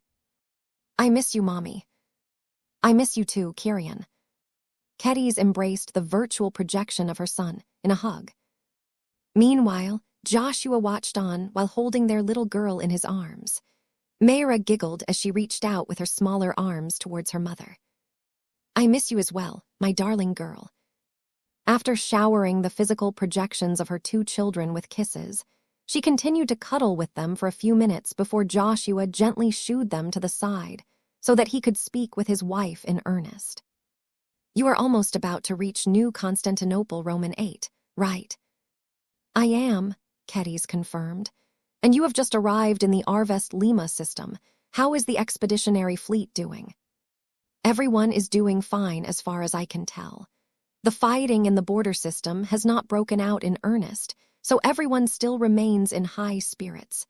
The native aliens that arrived first are continuing to receive reinforcements, though. Their numbers are continuing to swell, but they are not yet committing to an assault. This is making our strategists worried, because it shows that the alien commander is patient enough to gather all of the alien forces he can before he throws them all out at once. Once the fighting starts, death will reign everywhere. Both human starfighters and mechs will take a huge beating. Joshua clearly did not see much reason to feel as optimistic about the coming battles as the other Larkinsons. He was just a high-tier expert pilot. He was unable to prevent much of the human casualties from falling because he and the Evertshanger could only do so much under their own power. Keddies looked sympathetic. You cannot save everyone, Joshua. This is war. Casualties are a fact of life. Only when the stakes are high does war have meaning. This is a lesson that I myself have learned recently. Do what you can within your own power, but do not forget that you are merely an expert pilot. In the battles of the past, that was enough to dominate the battlefield, but at this level of warfare, you are barely more than a footnote on the battlefield. How many mechs and starfighters are you expecting to be deployed during a major engagement? The expert pilot threw up his hands. I don't know. I don't pay too much attention to all of the numbers. There should be around 100,000 starfighters and 3 to 4 times as much mechs. I get what you mean, though. A single expert mech will get drowned between all of that hardware. Only ace mechs are able to stand out and affect the battle on a large scale. If I broke through on the surface of the planet back then. Don't think about that idiocy any further. His wife snarled. You were engaged in doing something worse than what Isabel has done to herself. I know that pilots such as yourself are willing to do anything for a breakthrough, but almost killing yourself is definitely not the solution. Okay. I won't think about it anymore. I will figure out a different way to improve my willpower, he promised. They chatted a bit more. There was too much that Joshua could say over the galactic net. He simply did not possess a lot of information to begin with, and he was not permitted to share more up-to-date intelligence on the ongoing reorganization of the Arvest El-Imas system. I have a hunch that many mech pilots are about to break through during the upcoming fighting, Joshua softly said. There are so many peak expert pilots in our clan. There are also many mech pilots and expert candidates who have been waiting for an opportunity to combine all of their accumulation into the upcoming battles. This is one of the first proper large-scale military actions that we are participating in. All of the prior battles amounted to short-lasting skirmishes, ambushes, raids, and so on. The Larkinson army has never been testing for anything like this. I am afraid the men may not be able to bear the pressure. The expert pilot heard a rumor that if the Arvest Lima system continued to remain contested for weeks on end, the Red 2 would continually direct more reinforcements to this key industrial and logistical node. As much as 1 million mech and starfighters may end up appearing on different parts of the battlefield at once. What amazed Joshua even more was this would not come close to the record of the largest battle in the Red War. There were other defensive sites where even more small craft were being deployed at the same time. I know you want to save every pilot that enters the battlefield, but don't try to bite off more than you can chew. Just focus on taking care of the Larkinsons and our direct allies. It is not your responsibility to save everyone else. Those other pilots all understand the risks. They should look to their own brothers and sisters first if they need any assistance. I know, caddies. I will try to avoid doing anything unnecessary. It is not my time yet. If I want to do more, I need to have the power to back up my ambitions. Joshua clenched his fist as he spoke those words. He obviously grew more frustrated at his lack of strength and his inability to break through. He desired to become an ace pilot more than ever after seeing how much more Saint Tusa was able to accomplish after gaining his own Saint Kingdom. Caddies could do little more than to say a few encouraging words. She herself had come little closer to becoming a sword saint herself, so it was not as if she could share any sage advice. The two ended their calls shortly afterwards. The two had remained in frequent contact while they remained separated, so it was not as if they had fallen out of contact for a long time. After Kedys was left alone in her cabin aboard the courier vessel she was traveling on, she fell into a contemplative mood. Her bloodsinger floated in front of her, prompting Kedys to hold her greatsword by the scabbard and feel out her weapon. "Can you feel it, Sharpie?" "Sharpie." Kedys did not sense any apparent danger related to her visit to New Constantinople, but she felt restless anyway. This was a powerful indication that her life was about to change in a massive way. Vess did not summon her to his location for a trivial reason, that was for certain. She wondered numerous times what was so important that he had to share it in person with her. None of her guesses sounded close to the truth, so she simply gave up on speculating and decided to let the situation play out without forming any preconceptions. Vess at least shouldn't be plotting anything too dangerous or detrimental to human society. He deserved the benefit of the doubt. Hours went by as Kedys eventually shook off her uncertainty and went back to her usual routine. There were always mechs to design, and she needed to spend several hours of her day on swordsmanship practice in order to keep her skills and body sharp. A smile appeared on her face as she gazed at her almost complete design of the Stormblade Samurai Mark Roman II. Not only did she painstakingly upgrade the initial version to the Hyper generation, she also took steps to commercialize it. This meant that she removed a lot of expensive components that were not cost-effective and replaced them with more affordable substitutes.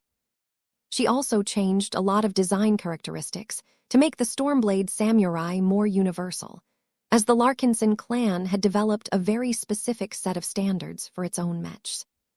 The work had been surprisingly more comprehensive than she thought, but that was a good thing, as the Mark Roman II version possessed a very clear separation from the older and already outdated Mark I version. The original Stormblade Samurai was her first successful implementation of Stormblade technology. She fell in love with the tech and recognized how well they performed against transphasic energy shields.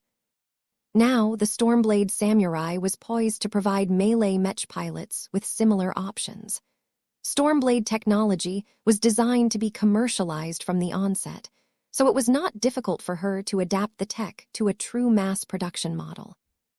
Aside from the technical improvements, Kedys also spent a lot of time on refining and optimizing the swordsmanship that she specifically designed to work in tandem with an electrified blade. She wanted the weapons to destabilize enemy transphasic energy shields more effectively. The effect should be great when combined with space suppressors. As she continued to work on refining the Stormblade Samurai Mark Roman II, she unknowingly entered a period of heightened concentration. Her mind entered into a zen-like state as she thought about how she could further enhance the effectiveness of her mech's ability to overcome the powerful alien defenses. The original version of the Stormblade Samurai wielded their twin Stormblades well enough, but she always had the feeling that there was something missing from their performance. It was as if she was on her way to design a great mech, but stopped short at the last few steps. What did she miss? What had she overlooked? Although the Stormblade Samurai Mark Roman II was already shaping up to become a good commercial offering, Kedys was not satisfied with releasing a serviceable product. She knew that if a journeyman like herself wanted to gain enough traction in the mech market, she needed to be a lot more creative and inventive in order to produce a unique and compelling package. In other words, she needed to be a lot more like her mentor Vess. The Larkinson patriarch always managed to wow the crowd by presenting a completely new gimmick or feature. Such additions were usually so powerful or useful that it was practically assured that his work would turn into bestsellers.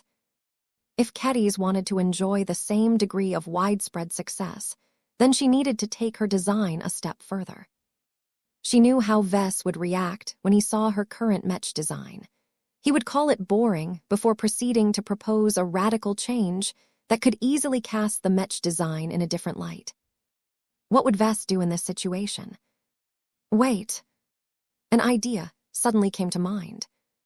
She thought about his Energy Weaver mech ecosystem and how it had begun to produce results on a large scale after the introduction of his most recent hyper mechs. By grouping multiple living mechs together, they were actually able to manipulate ambient E-energy radiation as a collective. So long as they coordinated their efforts well enough, it was not impossible for them to produce pseudo-domain-like effects. The reason why she became inspired by this design application was because she recognized the potential for her Stormblade Samurai Roman II to combine their powers as well. What if the mechs could all pool their currents together and produce a much more powerful electrical blade that could cut or annihilate through transphasic defenses much more effectively than what the mechs were able to accomplish by themselves? This is not going to be easy to design, she frowned. It reminded her a lot of Vess battle networks. The conditions that mechs and mech pilots had to meet in order to execute them were harsh, and Kedys was afraid that her potential new application would end up far too convoluted for his customers to bother with the newly introduced option. That means that I need to put more effort into designing this new feature. She grew more fiery and passionate at the thought of implementing such a promising new feature into her commercial mech design. Only by adding a killer feature to her swordsman mech would she be assured that it would catch on in the mech market. The market was fair in that regard. No matter what, the stronger and more superior mechs always ended up getting sold in greater numbers. Chapter 62, 28 Kedys the Prideful. The crackle of lightning and electrical discharges frequently spread across the cramped cargo compartment in the courier vessel. Kedys had specifically requested to clear it out to serve as her makeshift training room. As a swordmaster, she could not afford to slack off and let her body drop from her peak physical condition. Though the work she put into maintaining her transhuman body was time-consuming and monotonous, she did not feel she was wasting her time. Not only was she polishing her strength as a swordmaster, she also had enough spare brainpower left to contemplate the many problems she faced in her design projects. There was nothing like swinging her blade while simultaneously becoming engrossed in performing mental calculations that might lead her to develop a brilliant solution to a stubborn problem. That was what she was doing right now. She used the time to spar in order to figure out how she could implement her latest idea. Stormblade technology was not designed to produce the massive effect she envisioned. She needed to figure out a way to make her Stormblade samurais combine their power without causing them to overload and get fried in the process. She did not wield her usual bloodsinger this time. As good as her greatsword may be, it was not designed with Stormblade technology in mind. In order to familiarize herself with how mechs fought with this tech, Kedys had taken the time to forge different blades with this technology. Right now, she held 2 of those infantry-scale storm blades and began to cut through one imaginary opponent after another. The electrified blades regularly discharged their power in the process, causing the air to become charged with energy. Her arms swung like the wings of a dragonfly. They moved so dazzlingly fast that it was hard for ordinary observers to distinguish them. The rest of her body moved accordingly in order to support her imaginary assault. As her blades continued to swing at a rapid tempo, they frequently came close to colliding against each other, but Kedys always managed to avoid contact by the barest of margins. There was a purpose to this action. She did not deliberately seek to short-circuit her storm blades, but wanted to use the momentary proximity of their electrified blades to generate an electrical interaction that she could use to form a lightning blade of sorts. Unfortunately, her attempts failed. She exerted her willpower many times, but the sparks lasted so short that she was not able to react fast enough to do anything useful. She was clearly doing something wrong here. Her blades were not optimized for the specific purpose she had in mind. Using her willpower to produce a lightning blade would not give her much direction on how to replicate the effect by relying on hyper-technology and e-technology. The same actions might produce completely different consequences when executed by a towering mech as opposed to a swordmaster.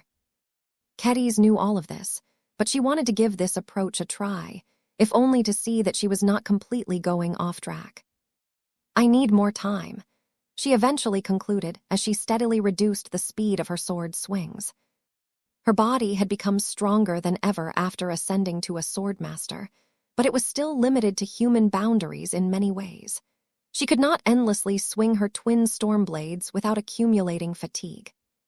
Kedys breathed heavily as she wound down. Her sweat-covered body exuded a lot of heat, though her well-designed training suit did a good job of containing her emissions. Her thoughts continued to linger on her theories and her most recent observations as she took a quick shower before changing into a Larkinson uniform. Her sheathed bloodsinger silently hovered behind her back as she stepped back into her cabin and thought about what she needed to do in order to successfully elevate her first commercial product in years. Should she ask for advice from Vess? The logical answer would be yes. Her mentor always had a way with coming up with inventive solutions. He was particularly good at blending the metaphysical into his products. This fell right into his area of expertise. However, the stubborn and pride part of herself rejected this notion. She had been doing fine with designing the Stormblade Samurai Mark Roman II so far. She had not resorted to much outside help, and she wanted to keep it that way. The Mech design needed to be a reflection of her current progress and realized potential. How could she possibly see herself as a successful journeyman if she had to return to Vess on a regular basis in order to overcome her own hurdles? Although it was important for her to be able to design and release the Stormblade Samurai Mark Roman II quickly enough to help as many melee mech pilots as possible during the Red Tide offensive, she was not willing to fail her own test. Vess and Gloriana had both advanced to the rank of senior mech designer in recent years. Many other Larkinson journeymen were making a huge amount of progress while they continued to undergo EdNet training. Kedys could not afford to fall behind. Having chosen to reject the offer to make use of an EdNet quota herself, she had to live with the repercussions of her choice by working harder in order to keep up with all of the other Larkinsons. She needed to be able to stand out and work on her own brilliance.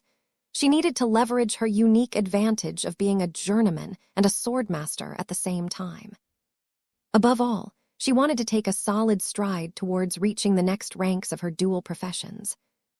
Since Kedys saw no feasible way of advancing to the rank of Sword Saint anytime soon, she invested much of her hope on becoming a senior mech designer first. Unlike swordmasters, mech designers had a much better idea on what they needed to do in order to break through. There were just so much more of the latter, and they also had access to much more extensive support.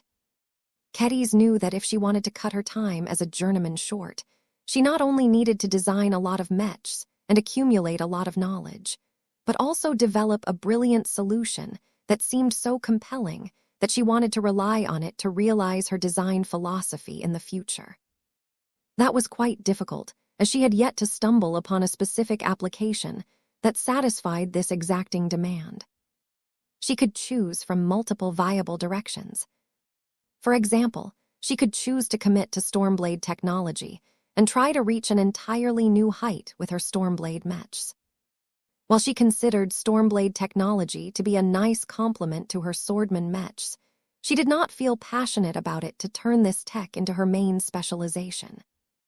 She much preferred to stick with her roots and focus on developing a killer application based on sharpness or skill inheritance. Once she had completed her work on the Stormblade Samurai Mark Roman II, she intended to design a mech or several mechs that specifically excelled at cutting through obstacles. In fact, her dream was to design a swordsman mech that could cleave transphasic shields apart like curtains. Though most mech designers considered it impossible to accomplish this feat outside of high-ranking mechs, Kedis did not think she was limited by this constraint. She just needed to figure out the right approach. As she continued to think about how she could take her mechs to the next level, her ride eventually reached her intended destination. New Constantinople was a developed port system. The DeVos' ancient clan invested a lot to turn it into a regional hub. It was clear that the effort bore fruit as hundreds of first-class starships continually arrived and left the star system. The only issue was that the recent developments prompted the Devosans to implement more security measures.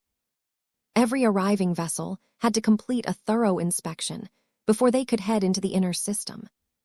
Ships also had to travel at fixed speed along designated space lanes. Any unauthorized deviations could cause the patrolling first-class multipurpose mechs to open fire if their pilots felt it was necessary. The mood in the port system had most definitely dipped due to the more oppressive and militaristic atmosphere. The Blue Jay fleet occupied an entire orbital section as it continually hovered above New Constantinople Roman VIII.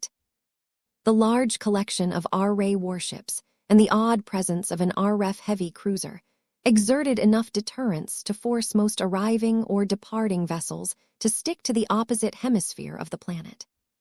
Kedis did not transfer directly to the flagship of the Tarask. Her work had nothing to do with whatever the Mechers were up to, and she had not received any invitations to take part in any secret projects. Her ride directly descended to the surface, skipping any security checks and waiting lists, before touching down a few dozen kilometers away from Diandi Base. Once she left the vessel, she boarded an armored shuttle that was accompanied by a small escort of mechs. The vehicle quickly brought her to her ultimate destination. "Welcome to New Constantinople Roman VIII. Vess greeted the swordmaster with a smile. "I am afraid that we can't show you around and allow you to get a taste of Terran prosperity, but we have plenty of matters to discuss, so you will feel anything but bored." "Kedis, it's so great to see you in person again." The swordmaster's #1 fan ran up and threw herself in Kedis' embrace. The older woman reacted with mild surprise at how much little Andrast had grown since their last face-to-face meeting. "You've grown stronger, and not just in a physical way." Kedis touched the girl's arm, shoulder and back muscles to gain a feel on how much power they contained. Though Andrast did not deliberately train her muscle strength, her frequent sword swinging caused her to stimulate the growth of her physique to a more ideal biological configuration for swordsmanship. If she decided not to become a mech pilot, then she would undoubtedly have great promise as a swordswoman. The little girl enthusiastically babbled her latest progress to Kedis, thereby leaving her father with no opportunity to hold his own conversation with the new arrival. Vess merely smiled at the sight. He did not mind his daughter's antics. Kedis had practically become Andrast's godmother. The bond between them was already very close. He even had the feeling that the little girl would much prefer it if Kedis ended up as her real mother, as opposed to Gloriana. Of course, he wasn't stupid enough to mention this suspicion to his wife. In any case, the real conversation between himself and Kedis would take place in a much more secure location than the landing zone of Diandi Base. As the group moved to the central area of the base, Kedis leisurely described some of the sights she witnessed over at Reticula Corine V. We still do not know where Salu's gas comes from or what it even is. We did manage to find a few clues on the planet that can narrow down the list of possibilities, the Swordmaster said. Do you want to hear my personal guess? I do, tell me please, Andrast begged. I think that Reticula Corine V is hiding a decaying phase whale corpse. No way. Salu's gas may be the gaseous residue generated by the abnormal rotting process of an organism that exists in many more dimensions than usual. That sounded like a fascinating theory, but Vess seriously doubted that this was the case. The native aliens would have never neglected the planet if it had any relation to the descendants of the Elder Gods. His own theory about the origins of Salu's gas was that it was merely formed by underground magma activity. The combination of heat, pressure, and a special combination of exotic ores coincidentally produced this gas. Chapter 62, 29, the second user. In the evening after Kedis arrived at Diandi Base, Vess and his family accompanied and entertained the Sword Maiden Mech designer. Kedis impressed the children with her tales of adventure and her feats of swordsmanship. She also talked shop with Vess and Gloriana by talking about her ongoing work on the Stormblade Samurai Mark Roman II. It didn't look as if she was an old friend on a visit, instead of going on a pure business trip. As far as Vess was concerned, Kedis was part of the family. She was more than just another Larkinson. She was a trusted comrade in arms, a long-time collaborating Mech designer, and a powerful warrior in her own right. All of these reasons, and more, prompted Vess to treat her as a relative, who was closer to him than many true-blood Larkinsons. Once the evening dragged on, Vess and Gloriana patiently put their children to bed and kissed them good night in order to enjoy their sweet dreams. I see that you still have pressing business to discuss with Kedis, Gloriana knowingly remarked. If this matter cannot wait until tomorrow, then go ahead and have your talk with her. Our guest is clearly anxious to learn why you summoned her all the way to New Constantinople. It is better if you can solve her apprehension as soon as possible, instead of allowing it to fester in her for the entire night. Aren't you curious what I intend to discuss with her? Vess asked. I am, but I know better than to force an answer out of you. Now that you have entered the big leagues, you have been keeping more and more secrets.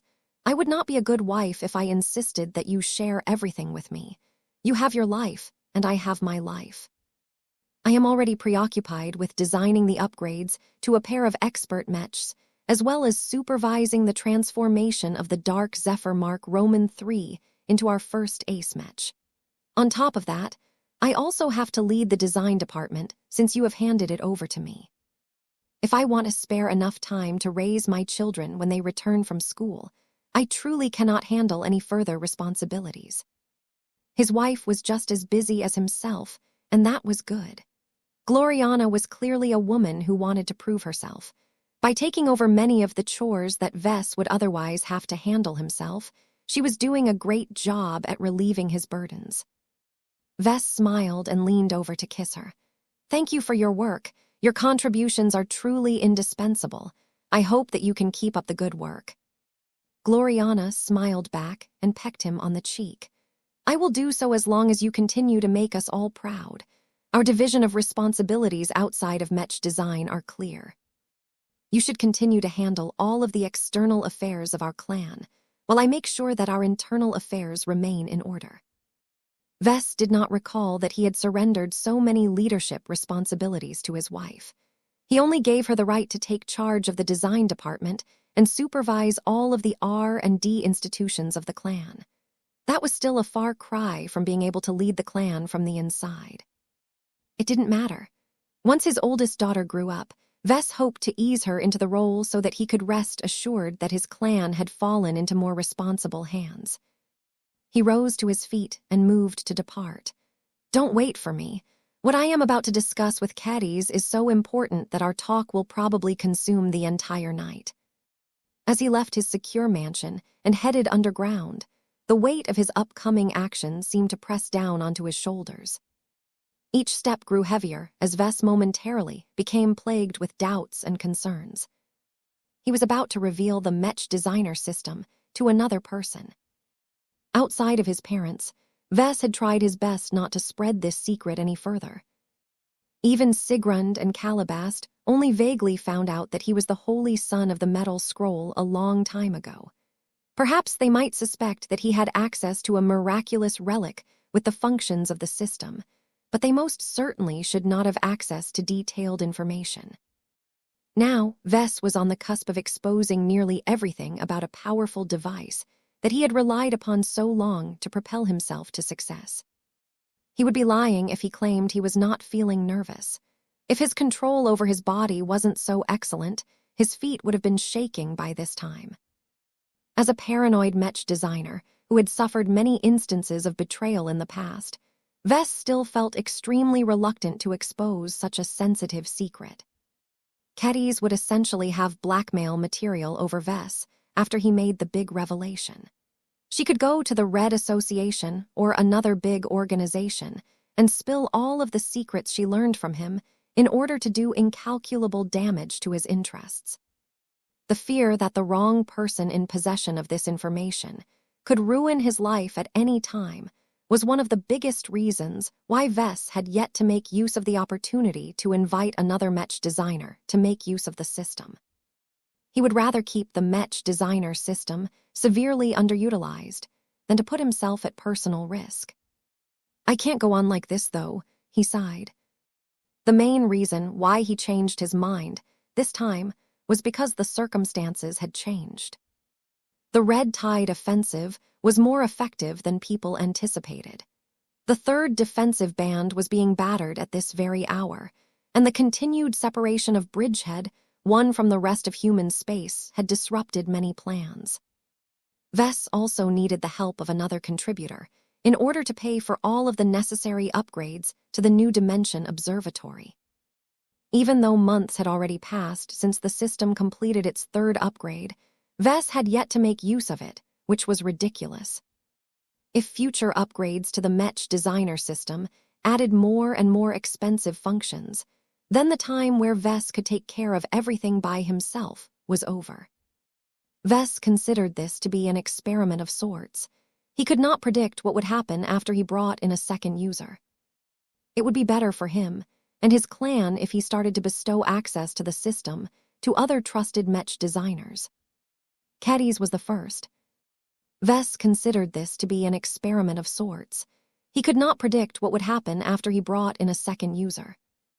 Would the Mech designer system undergo a spontaneous upgrade or transformation?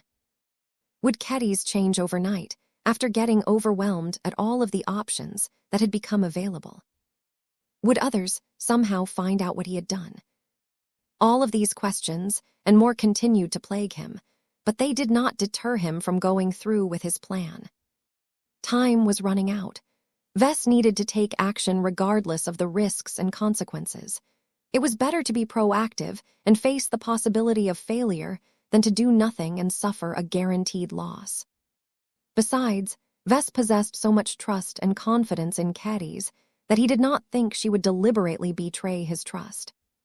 A part of Vess felt it was only fair for him to reward years of loyal service and dedication with becoming the second user of the powerful Mech designer system. She would not just become a fellow beneficiary of everything that the growing fragment of the metal scroll had to offer, but she would also become his partner in earnest. The system would bind the two together in a secret group that was utterly unique. As Vess stopped before the entrance of the secure chamber, he briefly shifted his gaze towards his silent but ever-present R-ray bodyguards. Although he did not directly command them, the heavily armored guards obeyed his silent instruction and took up positions to the side of the armored blast doors. Vess entered the secure underground chamber and moved to the center where two plain metal chairs were placed next to a simple metal desk. Keddies had already arrived in advance. She was currently having a lovely time with Lucky. Meow. The cat eagerly sat on top of the floating bloodsinger as the sheathed weapon flew back and forth around the confines of the chamber. That soon ended as Vess arrived before Caddy's.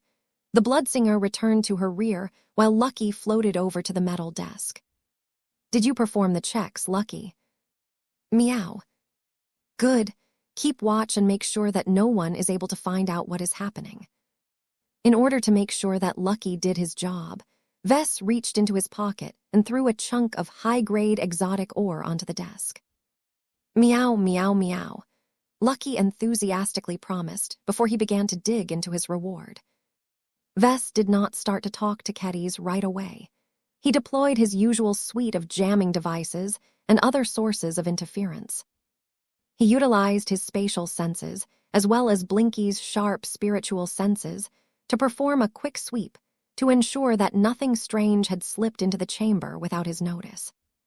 He just knew that the Red Association was secretly trying to eavesdrop on the important conversation that Vess intended to hold with his former student. The Mechers couldn't help it. It was in their nature.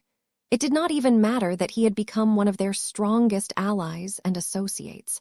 They probably would have attempted to spy on God pilots if they found a way to circumvent the detection mechanisms of God kingdoms somehow. In any case, his final sweep did not reveal anything untoward. The Mechers wouldn't attempt to spy on him and breach his trust in such an egregious fashion by slipping in a listening device that could not easily be hidden. That did not rule out that the Mechers succeeded in planting a device that amazingly avoided all of his detection methods due to working on unconventional or alien technology. Vess had a solution for that as well. It was a bit of a risky move, but if it worked out the way he envisioned, then the probability that the Mechers would be able to gain any useful information on what took place should be close to zero. "Caddies," Vess greeted the woman. "Vess," the woman stood up. "You wanted me. Here I am. I hope I can finally obtain answers from you. What is all of this secrecy about? Why do I feel you are about to change my life forever?" "Patience, Caddies. I intend to clarify everything to you in due time. First, take my hand." Caddies looked puzzled, but did as instructed. Her firm, meaty hand, which showed the traces of long practice with wielding a greatsword, clasped Vess' own hand with a strong grip. The two hadn't even completed one handshake before their environment completely changed. No longer were the two Mech designers locked in a cold and sterile metal chamber that was built for privacy. They had appeared at the bottom of a majestic-looking mountaintop that appeared to be situated on an idyllic terrestrial planet. Caddies instantly went on guard as soon as she noticed she appeared in a completely different space. The only reason why she had not lashed out yet was because her Bloodsinger accompanied her, and because Vess' expression told her that he was the one responsible for bringing her to this mysterious site. "Vess, what is this? Where have we appeared? Is this a secret phase whale enclave? No, that doesn't make sense. We wouldn't be in open terrain if that was the case. This place, the air is too clean and the gravity is exactly 1G. This place is." Her words trailed off as a giant announcement filled her vision. Chapter 62:30, A Profound Introduction. Caddies was taken aback by the massive revelation. Her shock amplified as Vess quickly proceeded to give her a summary on the origins of the Mech designer system, and briefly described how he relied on its insane functions to accelerate his progression as a Mech designer. Though he did not give her comprehensive information on everything he knew or guessed about the system, what little he revealed in the 20 minutes after entering the system's space was already enough to keep her off balance. Only her strength and conviction as a swordmaster allowed her to digest the massive revelations and maintain most of her composure. She continued to look around and paid special attention to all of the little clearings further above that hosted the special facilities Vess had mentioned. After her former mentor completed his story about how he managed to upgrade the fragment of the metal scroll several times in recent years, he ended his lecture with a single message. The Mech designer system is not a static existence. It is continually growing. It is becoming stronger and more versatile over time. Whether this is due to the assistance that I have provided to it or something else, the system is evolving into a higher form. I do not know what it will end up as, and I do not know whether we will suffer any consequences for making it happen. But now that you are a user, you have become involved as well. If my worst fears are true, then we may end up facilitating the resurrection of the powerful ancient cultivator, who once created one of the 5 sacred scrolls. Kedis grew grave when she heard that. It was not reasonable for a relic as amazing as the Mech designer system to be so generous and offer people like Vess the opportunity to acquire all sorts of magical items and skills at a very low cost. It made more sense to her that the creator of this system had a much more selfish and nefarious goal in mind. Did that made her afraid of the system and its associations with the scary cultivators of ancient times? Yes.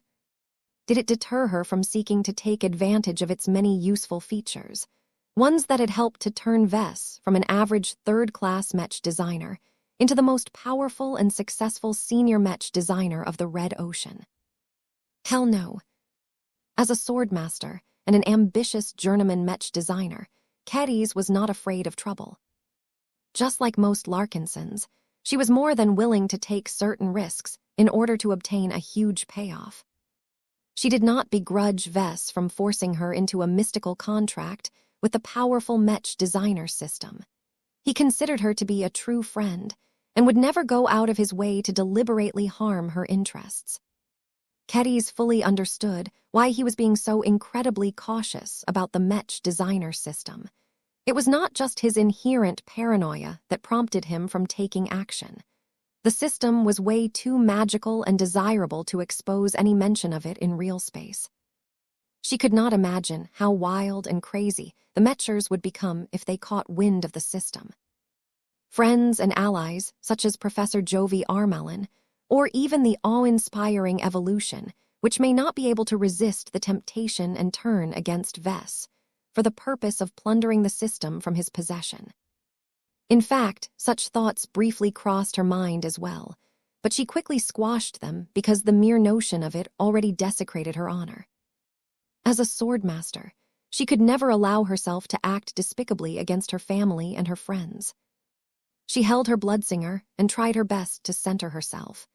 At this time, the last thing she wanted to do was to get overtaken by her roiling emotions. She needed to maintain her rationality and take all of these changes with as much calm and control as possible. "Show me," she requested. "Show me what this so-called system space has to offer to me. I need more than verbal descriptions. I need to see for myself." Vess studied the swordmaster carefully before nodding. "You are taking this quite well."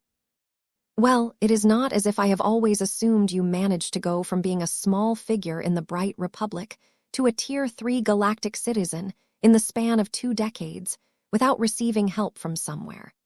I just assumed that your mother helped you in other ways. I never expected her to gift you such a powerful inheritance, which she has supposedly stolen from her old cult organization. My entire life has changed because of this system," he said.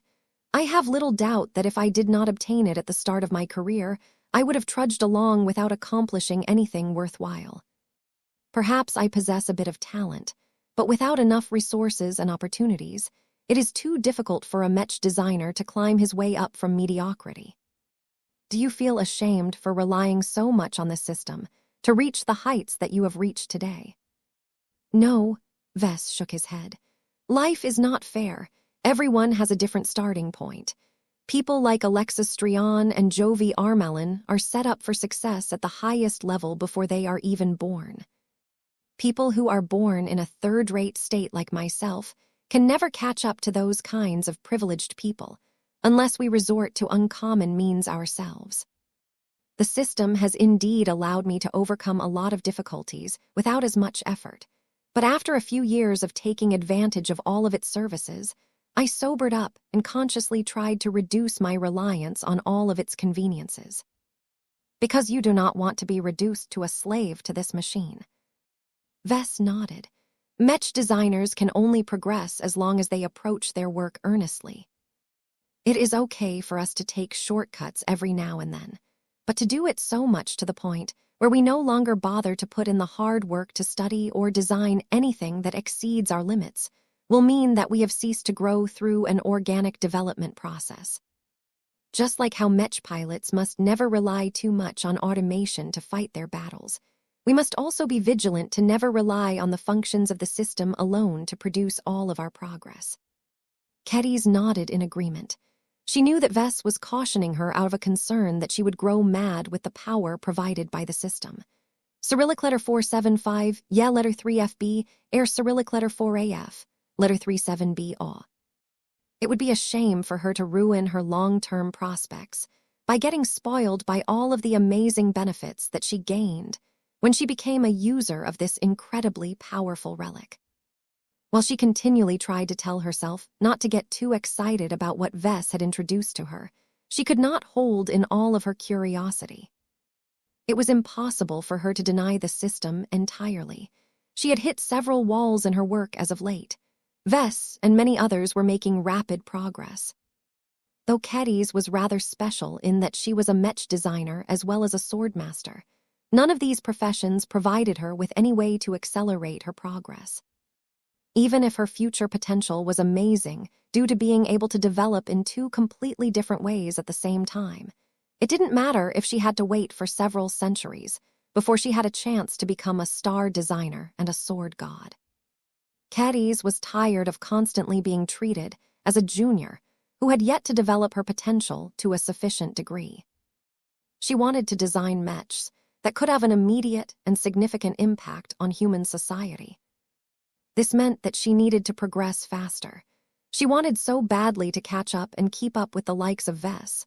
Only then would she be able to become powerful enough to enact meaningful change to human society. "I know how to control myself," Kedis said, as she made an effort to demonstrate her composure. "Besides, doesn't the system come with limitations that prevent its users from becoming omnipotent without putting in any effort?" "It does. Let me explain it to you along the way. Let's visit the first facility." The pair of Mech designers finally began to move up the mountain. They took the first possible turn and stood before the Vault of Eternity. "This is a big storage space," Vess said. "It can hold a lot of stuff. Originally, it was supposed to store items that are native to the system, but lately you can also rent a cubic meter of storage space by paying 10 ascension points a year." Ascension points. Is that the currency the system uses to set the prices on its goods and services? Yes, it originally used design points, but the system back then was a lot cruder and more limited at the time. Do not look down on a sum of 10 AP. It is normally very difficult to earn. You can earn 1 AP by completing one Mech design where you have led the design process. You can also earn a lot more AP through other means, but the system won't make it easy for you. I will explain it to you later. For now, you should know that you can stuff pretty much anything, except living organisms, into the Vault of Eternity and retrieve it at any time. Even when I am separated from you by several light years. I haven't verified it yet, but it will most likely work," Vess replied with a touch of uncertainty in his tone.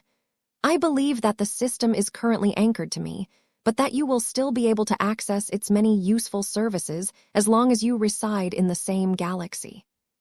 Perhaps future upgrades may make it powerful enough that you can still access it if one of us has traveled to Messier 87. If you have the AP to spare in the future, I highly suggest that you rent a bit of space and stuff your combat armor and other survival gear into it. You never know when you might need emergency gear one day."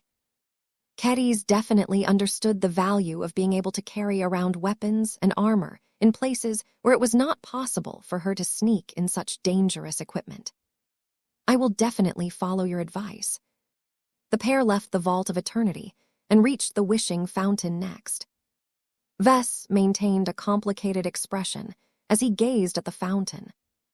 "This is the Wishing Fountain. It is a giant lottery, more or less. You can spend AP to buy a few low-tier lottery tickets, but in my personal experience, you can hardly get anything good. It is better to find a way to earn more valuable lottery tickets before coming here to make use of an opportunity to draw a valuable prize. Is this where you get your strangely powerful gadgets, such as that odd flute of yours? You guessed right. That caused Keddies to grow a lot more interested in the wishing fountain. Is it possible for this fountain to award me with a powerful sword? Vess chuckled and pulled a radiant lottery ticket from his pocket that he had previously retrieved from the Vault of Eternity. Most definitely, but it is not so easy to get a lottery ticket that can bestow you with such a prize. Take a look at this radiant lottery ticket of mine. Do you know what I had to do in order to earn this valuable reward? No. The Mech designer system awards me with a radiant lottery ticket for each masterwork Mech designer that I have created with my own hands. It has to be because of the thought, passion, and workmanship that I have put into my work that a Mech is able to reach masterwork quality. Machines that gradually evolve into masterworks by relying on Gloriana's God-body method doesn't count. Do you understand the value of this ticket, Keddies? I do. After hearing that she needed to create a masterwork Mech, her enthusiasm deflated. Compared to Vess, who was seemingly able to fabricate a masterwork Mech every year, Keddies' craftsmanship was nowhere near as good. Chapter 62, 31 A Strange Boot. As Vess and Keddies stood before the wishing fountain, the former explained a few details about the wishing fountain's strange lottery drawing process. He also mentioned many of the strange and powerful prizes that he managed to win from the wishing fountain. And that is how a man like myself unwillingly gained a feminine flower parasol. Don't get me wrong, it is definitely a powerful high-level artifact that has good growth and development potential. It is just not something that a man would want to get caught with. The artifact itself is also biased against men. It is only truly willing to unveil its full power in the hands of a woman. I see, Keddies said with a bemused expression. The wishing fountain truly embodied the randomness of a lottery. While the more valuable lottery tickets always guaranteed a prize award, they did not promise to give their holders exactly what they wanted.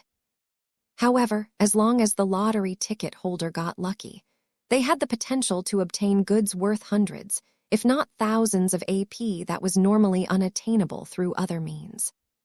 Therefore, the wishing fountain was still one of the most valuable facilities of the Mech designer system. It gave people like Vess hope of obtaining a boon that was powerful enough to change their lives.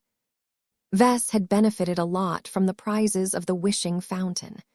Now, he hoped that Keddies would be able to get lucky and start to accumulate her own collection of valuables. Here, he said as he pulled out a golden lottery ticket from his pocket and dropped it onto the woman's palm. This is my welcome gift to you. It only costs 5 AP to purchase this ticket, and there is a chance that you might end up winning nothing, but there is always the chance of obtaining a treasure of untold value. Did you know that I originally obtained lucky from one of my very first lottery draws? That certainly caused Keddies to regard the wishing fountain with much greater respect. Truly. Yes, how else did I manage to obtain a gemcat so advanced at the start of my career? Keddies' eyes grew red as she stared intensely at the simple-looking golden lottery ticket. Although it did not convey as much wealth and promise as the radiant lottery ticket that Vess had shown off earlier, the golden ticket still represented a huge array of possibilities. Would she be able to get lucky as well and obtain a lifelong companion that could grow a lot more powerful over time? She did not know the answer, but that was why she wanted to give this a try. She did not hesitate any longer and immediately tossed the ticket into the fountain as instructed. The wishing fountain absorbed the ticket before the water began to glow gold. Soon enough, the fountain spat out a black boot of an ancient style. Keddies catched the piece of footwear and looked at it with puzzlement. That's it. Where is the other boot? Vess became speechless. Was Keddies' luck that terrible? Although the design of the boot was rather interesting, he did not sense it was made out of any powerful or exceptional materials at all. It was just a boot that any shoemaker could make in his own workshop in a matter of days. Perhaps believing that there may be more to this prize than was apparent on the surface, Kedys did not hesitate to bend down, remove her left shoe, and put on Tai Kayence's left boot. "It is a perfect fit," the swordmaster said. "It fits me better than my old shoe. Do you notice anything else? Does it provide you with a surge of strength or anything?" "No, it is just a boot. A comfortable black boot, but still just a boot." Well, that was a waste of a golden lottery ticket. It was a good thing that he still had 9 of them left. Once Kedys came to terms with the reality that she was not able to win a prize as special as Lucky today, she shrugged her shoulders and was ready to resume her tour of the system's space. Kedys. What is it, Vess? Aren't you going to change back to your shoe? The boot looks a bit discordant on you. It has been a literal age since asymmetric footwear was last in fashion. Kedys smirked back. I don't care about fashion. This boot fits me so well that I don't want to switch back anymore. Besides, I want to keep wearing it if only to confirm that it doesn't come with anything special. I might even have someone craft a mirror copy of this boot so that it won't look out of place anymore. That was a sensible idea, assuming that the mysterious boot granted by the wishing fountain did not secretly carry a curse or any other nefarious dangers. Though Vess was pretty sure that there was absolutely nothing extraordinary about Tai Kayence's left boot, who knew whether he could trust the system's description. Be careful, Kedys. From my own experiences with the system, it never lies about anything it says or describes, but it can still mislead you by withholding important information. It never told me where Lucky came from or who made it. Perhaps what makes this boot special is not its inherent power or the lack of it, but the significance of its appearance to others. Maybe a hidden compact cultist that is hiding among the population of red humanity would instantly mistake you as a descendant of a great enemy and go after your life. Although the theory sounded plausible, it was also a very far-fetched scenario. Kedys did not take it too seriously. Let us move on to the next facility. I am curious to see what else this place has to offer. The pair left the wishing fountain and moved up to the divine bazaar. Vess did not need to explain too much how Kedys could benefit from this place. As long as she earned enough AP, she could exchange for all kinds of amazing goods and materials that the bazaar had on rotation at the time. The system used to give me access to a huge catalog of goods, but the problem was that most of it was unaffordable to me. Vess explained to the second user of the system. After upgrading to version 2.0, the system changed to the current model, which is to offer a selection of several hundred random high-quality goods. There isn't as much variety as before, but you can rest assured that each of this stuff is worth the AP. For example, I have found the Kai Restoration Potion to be extremely useful in emergencies. If I had more AP, I would have bought a few of them in order to stockpile them in the vault. Kedys could certainly understand the usefulness of a potion that could restore her extraordinary power in an instant, but that was not what caught her attention. Instead, she moved over to the section of the Divine Bazaar that offered all kinds of strange and weird materials that she was pretty sure was not available on the open market. Price, 55 ascension points. A rare exotic metal that originated from Randenka, a planet that was destroyed in a conflict that occurred in the distant past. Randenka metal is a popular material to forge bladed weapons due to its excellent ability to hold an edge. It combines well with heavenly materials and can be further strengthened and sharpened by imbuing it with the power of metal. Price 500 ascension points. Trellband steel is a valuable alloy of multiple high-grade exotics, as well as face water, originally developed by the Orvan race. Trellband steel is the favored material used by the high caste members of the Orvan race to forge sacrificial daggers. The Orvan elders and leaders believe that using daggers made out of this Trellband steel will increase their chances of evolving into phase lords. One of the reasons why they hold this belief is that a dagger made out of this alloy can cut through spatial barriers and energy shields enhanced by face water. Price, 10 ascension points. A sharpening stone created and used by the Hissine, an ancient brotherhood of swordsmen who sought to train themselves into breaking 10,000 laws with their swords. The Hissine were convinced that the best way to break every enemy and obstacle in their path was to sharpen their swords to the point where they can cut the immaterial as easily as the material. The Hissine sharpening stone is made out of a special combination of exotic and hyper materials that, when used with a specific technique, is able to physically sharpen most swords to the point where they gain a monomolecular edge. Although the Divine Bazaar did not provide too many offerings related to swordmasters, Keddy's already found a small selection of goods that could easily allow her to progress her swordsmanship by leaps and bounds. Anyone who thought that swordmasters did not need to invest much money in order to progress was wrong. Just because swordmasters did not rely on huge and expensive mechs to channel their full power did not mean that capital was irrelevant. Gear mattered just as much to a swordmaster like Keddy's. If she was able to forge a powerful new sword, or upgrade the Bloodsinger with superior materials like the ones offered in the Divine Bazaar, she was incredibly hopeful that she would be able to master new techniques and elevate her swordsmanship to a higher level. "This bazaar is amazing," Keddy said. "I will definitely return here on a frequent basis. No matter whether I come as a mech designer or a swordmaster, this bazaar should definitely present me with relevant offers. The only issue is the price." She had 0 AP to her name. The system did not provide her with a welcome gift of AP, which meant that she needed to start earning it from scratch. If not for the fact that Vess was awfully short on AP himself, he would have been willing to transfer a few dozen of it for her to get started with using the system. In fact, Vess was not even sure whether the system had an option that allowed users to send AP to each other. He could explore that later. He still needed to finish the tour. "Come, there's something really exciting up ahead." They left the Divine Bazaar and approached a large and mystical tree that dangled many weirdly shaped fruit from its long and noodly branches. Keddy's looked up at the willow-like tree and stared at the descriptions of all of the Enlightenment fruits. "So this is where you obtain the fruits that allowed people like Tusa and Isabel to master entirely new skills out of nowhere.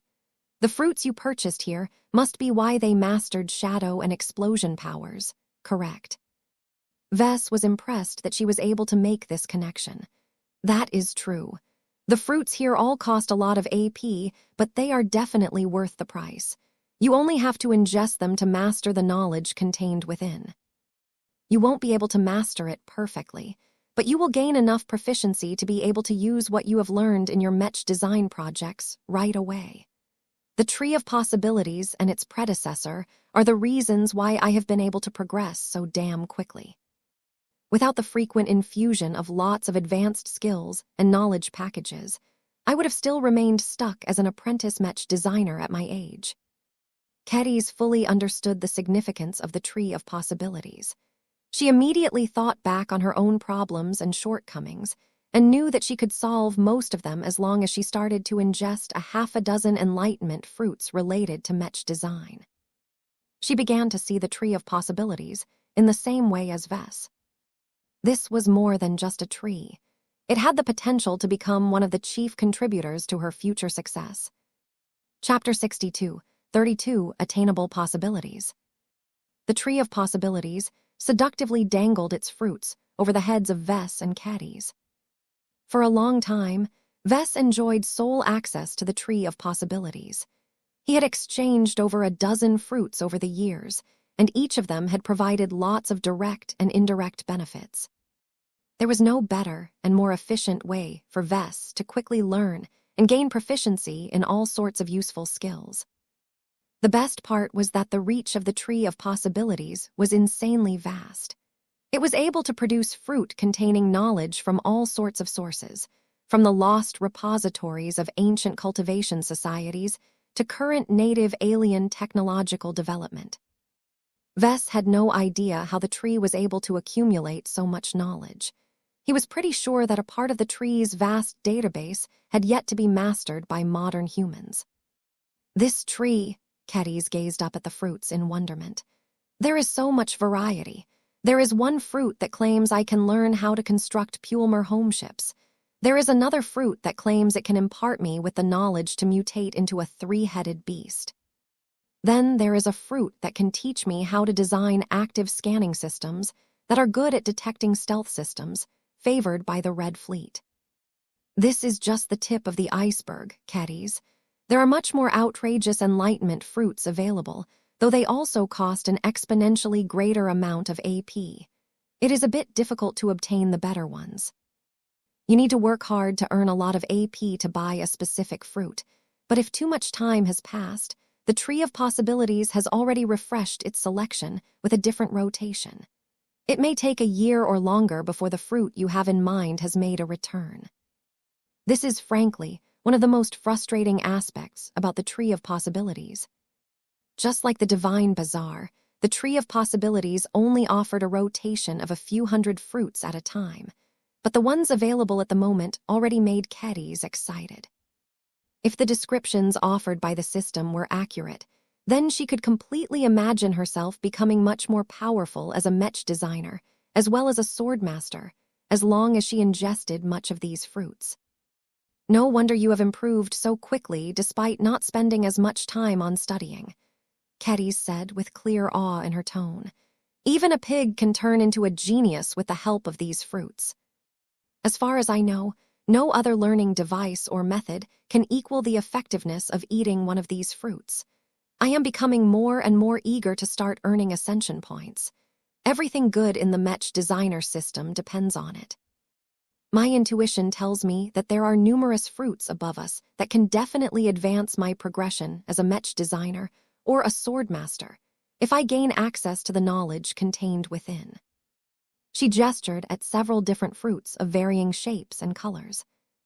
One of them was a familiar wood-based fruit that Vess thought about acquiring for himself.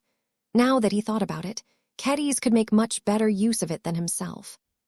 Price, 100 ascension points. Imparts a method to carve suitable wood into an evil-breaking peach wood sword. This is a sword that does not possess a strong cutting edge, but is highly effective when used to fight against negative existences. The evil-breaking peach sword is also effective when used to fight energy-based life forms and other energy constructs. Evil-breaking peach swords that are excellently carved and made with high-quality materials can be enhanced by lightning. When empowered by any source of lightning energy, the evil-breaking peach sword not only becomes much more deadly against immaterial enemies, but also receives physical tempering that strengthens its physical properties. This is certainly an interesting enlightenment fruit, Vess commented. It is an especially nice complement to Venerable Laney's elegant rage and other wood-based mechs that I intend to design in the future. I do not care too much about using wood to build my mechs, but this is such a completely different approach to sword, making that absorbing this fruit will expose me to an entirely different facet to swords. Another fruit promised to impart her with a completely different style of swordsmanship than she was familiar with. Just the novelty of it, along with the use of entirely different cultivation principles, was enough to make the swordmaster within herself yearn to master this new kind of fighting approach as soon as possible. Its description contained familiar concepts and mechanisms that reminded Vess of the cultivation approach of both swordmasters and Mech pilots. Vess even developed the suspicion that it may have served as the foundation of human willpower cultivation. Price, 400 ascension points. Bestows the skills and related theory to execute one of the 7 emotions sword styles with a sword or other handheld bladed weapon. The 7 emotion sword styles is an extreme form of swordsmanship that teaches the practitioner how to weaponize one's own emotions and produce extraordinary results. The 7 emotions sword styles stand out in that they do not require the use of external resources to master. Instead, they impose high requirements on their practitioners, demanding that they seek out a high level of stimulation that can push their emotions to inhuman extremes. Great danger lies in pursuing extreme emotions. If the practitioners lose their self-control, they become slaves to their own swords and emotions, thereby posing a danger to everyone and everything around them. Only by conquering their own extreme emotions and impulses will sword practitioners be able to master their chosen sword styles. The Joy chapter of the 7 Emotions Sword Styles centers around using one's own happiness to produce positive outcomes that can generate greater happiness to the sword practitioner. By defeating the opponents that are correlated to happiness, the newly generated joy will feed back into the practitioner, thereby enabling further enemies to be defeated with greater ease. Once the momentum of the practitioner has exceeded a high level, the sword wielder can generate an expanding field of joy that can impart a fraction of its power to friendly combatants. This will allow them to fight alongside the sword practitioner with greater power, thereby generating greater joy that will feed back into them all, allowing them to overcome any enemy, even those whose strengths exceed their own cultivation. Requirements: strength must be 1.7 or higher, dexterity must be 1.8 or higher, endurance must be 2.0 or higher, intelligence must be 1.5 or higher, concentration must be 3.0 or higher, spirituality must be 5 or higher. These 7 emotions sword styles must be a collection of top-tier sword styles from a time before the founding of the Heaven Sword Association. Kedis immediately concluded. The description provided by the system is not too detailed, but there are already enough clues that make me convinced that it is based on different principles than the sword styles that I am familiar with. If I can learn and master this so-called Joy chapter, I think I may be able to break through to the rank of Sword Saint. A single chapter was worth 400 ascension points. With that high of a price tag, the Enlightenment fruit definitely contained extremely valuable knowledge. Vess made another observation. From what I can surmise, there are 7 of these chapters in total. I bet that if you can gather all of the chapters that are based on different emotions and master each of them, you'll be able to combine them and find a way to advance to the mythical rank of Sword God. I think so as well. Keddy's eyes glowed brighter as she stared hungrily at the 400 AP fruit. I think I fully understand the value of the Tree of Possibilities now. It gives users like us access to all sorts of forbidden and extremely powerful knowledge. We need to pay a huge amount of ascension points for the most desirable fruits, but at least the system offers us a clear and transparent channel to obtain these powerful skills and techniques. That is much easier and more straightforward than trying to convince a star designer to give us access to her personal library, or hunting down an obscure family that has collected a half-decayed tome in one of its vaults. She was completely correct. The Tree of Possibilities cut out all of the middlemen and directly made the valuable knowledge accessible to the users of the Mech designer system so long as they could cough up the required amount of ascension points. By the way, what are these requirements and what are the numbers based upon? The female Mech designer asked. It's just the system's way of quantifying our attributes. I will take you to the top of the mountain where you can inspect your own status later. It is not that difficult to raise your lowest attributes with the help of the system. You can buy certain pills or other powerful reagents down at the Divine Bazaar that can help you meet the requirements of the more powerful Enlightenment fruits. I will need an AP for that, which I do not have. Then you will need to work for it, caddies. You can still take advantage of a few services offered by the system without spending any AP, but that would be a huge waste of its potential. The system doesn't want to be attached to a bunch of lazy freeloaders. It actively encourages its users to work hard and be as productive as possible. The many incentives offered by the system for becoming a high performer is a big reason why I am so successful and why I tried to impart this attitude towards the Larkinson clan. Keddies looked enlightened by this explanation. So much of Vess' actions and decisions suddenly made a lot of sense now that she gained access to a crucial piece of missing context. The Mech designer system, literally shaped Vess into the Mech designer he was today. The pair spent a few more minutes admiring the many enlightenment fruits that promised to turn Caddies into a much better Mech designer or swordmaster. However, her lack of AP ultimately forced her to turn away from all of the temptation. There was little point in looking at the fruits without having any chance of acquiring them due to her incredible poverty. Vess actually felt a little sorry for her. While Caddies turned to leave, he moved closer to the tree of possibilities. He briefly studied one of the cheapest fruits before plucking it from its branch. He inwardly winced as he could just feel his stash of AP dwindling even further from its already alarmingly low sum. Vess. For you. Vess extended the small black peach-like fruit. I think it is best if you can experience the effect of ingesting an enlightenment fruit in advance. That way, you will know what you are saving your AP up for.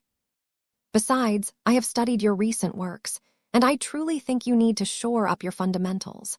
It takes years of dedicated study for most journeymen to reach the standard of a senior in just one of these fields, let alone a dozen.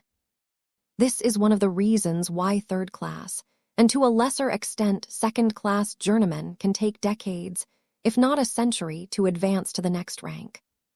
Caddies curiously took hold of the fruit and briefly read its description. Price, 5 ascension points. Imparts a comprehensive understanding of the broad field of mechanics at a level of proficiency that corresponds to a senior Mech designer.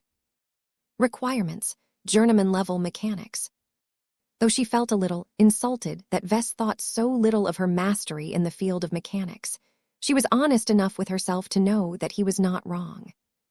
If she could solve this shortcoming instantly by ingesting a single fruit, then she was not conceited enough to reject this gift.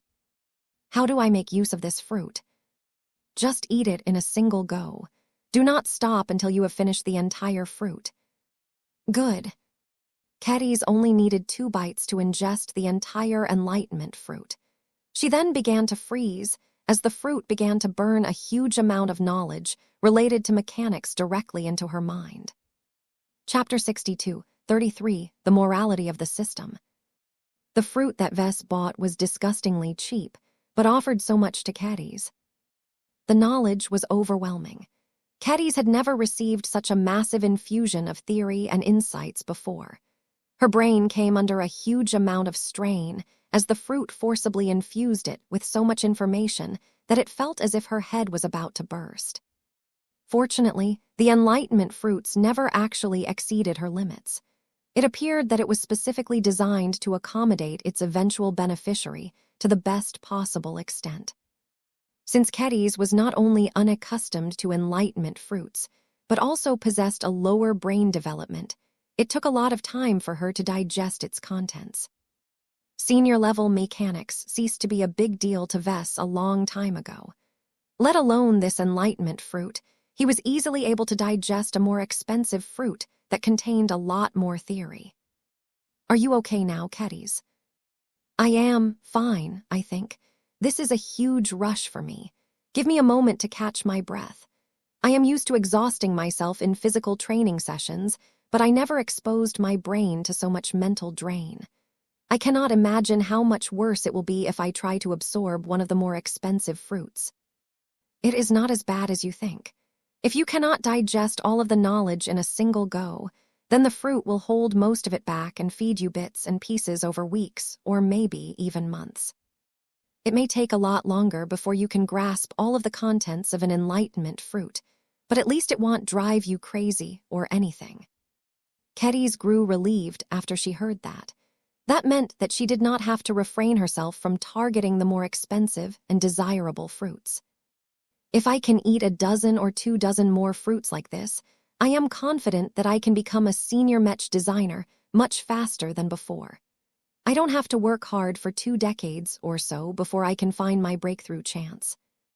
As long as I absorb enough senior-level knowledge in the most important fields of Mech design, I am confident I can come up with a powerful design application that can take my work to the next level. Vess chuckled at her enthusiasm. That is the spirit. The Tree of Possibilities can help you as a Mech designer in two different ways. It can help you skip years of painstaking study by quickly absorbing the knowledge that Mech designers of a higher rank are expected to know. It can also give you access to exotic new technological applications that you can use as inspiration to develop your own powerful design applications. However, you should be careful not to become too dependent on these fruits to fuel your progress. I know, I have not forgotten your warning, Vess. There's more to it than that. Ascension points are scarce resources. It takes a huge amount of work to earn a lot of it, so it is not cost-effective for you to spend all of it on stuff that you can acquire yourself through other reasonable means. Your brain can also only absorb so much information at a time. There were times where I felt my brain was close to bursting. I think that the height of your intelligence attribute determines how much knowledge you can absorb from enlightenment fruits at a time. You will need to augment yourself further or find a way to trigger a mental evolution that raises your intelligence limit. All of these limitations mean that you need to make a careful selection on what sort of fruits you intend to ingest. It is best to make a priority list and formulate a strategy in advance. I see, that is indeed a strict limitation. Caddies understood that she was not able to make unlimited use of the Tree of Possibilities.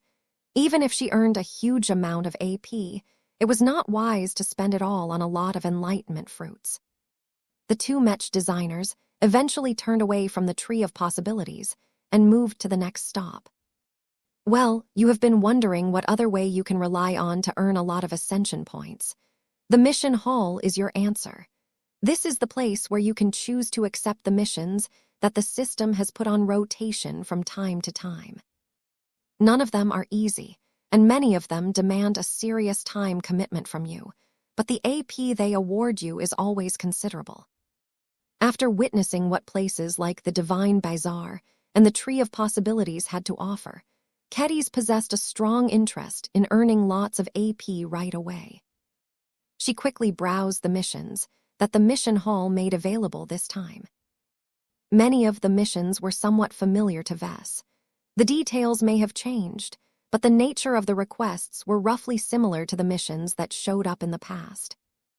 Vess briefly looked surprised when the mission hall suddenly started to offer missions that were definitely drafted with Keddies in mind. Mission: teach swordsmanship to 10 disciples. Difficulty: B rank.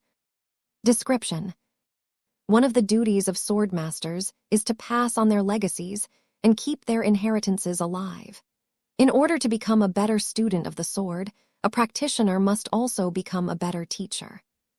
Accept at least 10 nominal or direct disciples and teach each of them one of your core sword styles and techniques. This mission is deemed a success when 5 of your disciples have advanced to sword initiate as a direct result of your teaching. Reward: 100 ascension points.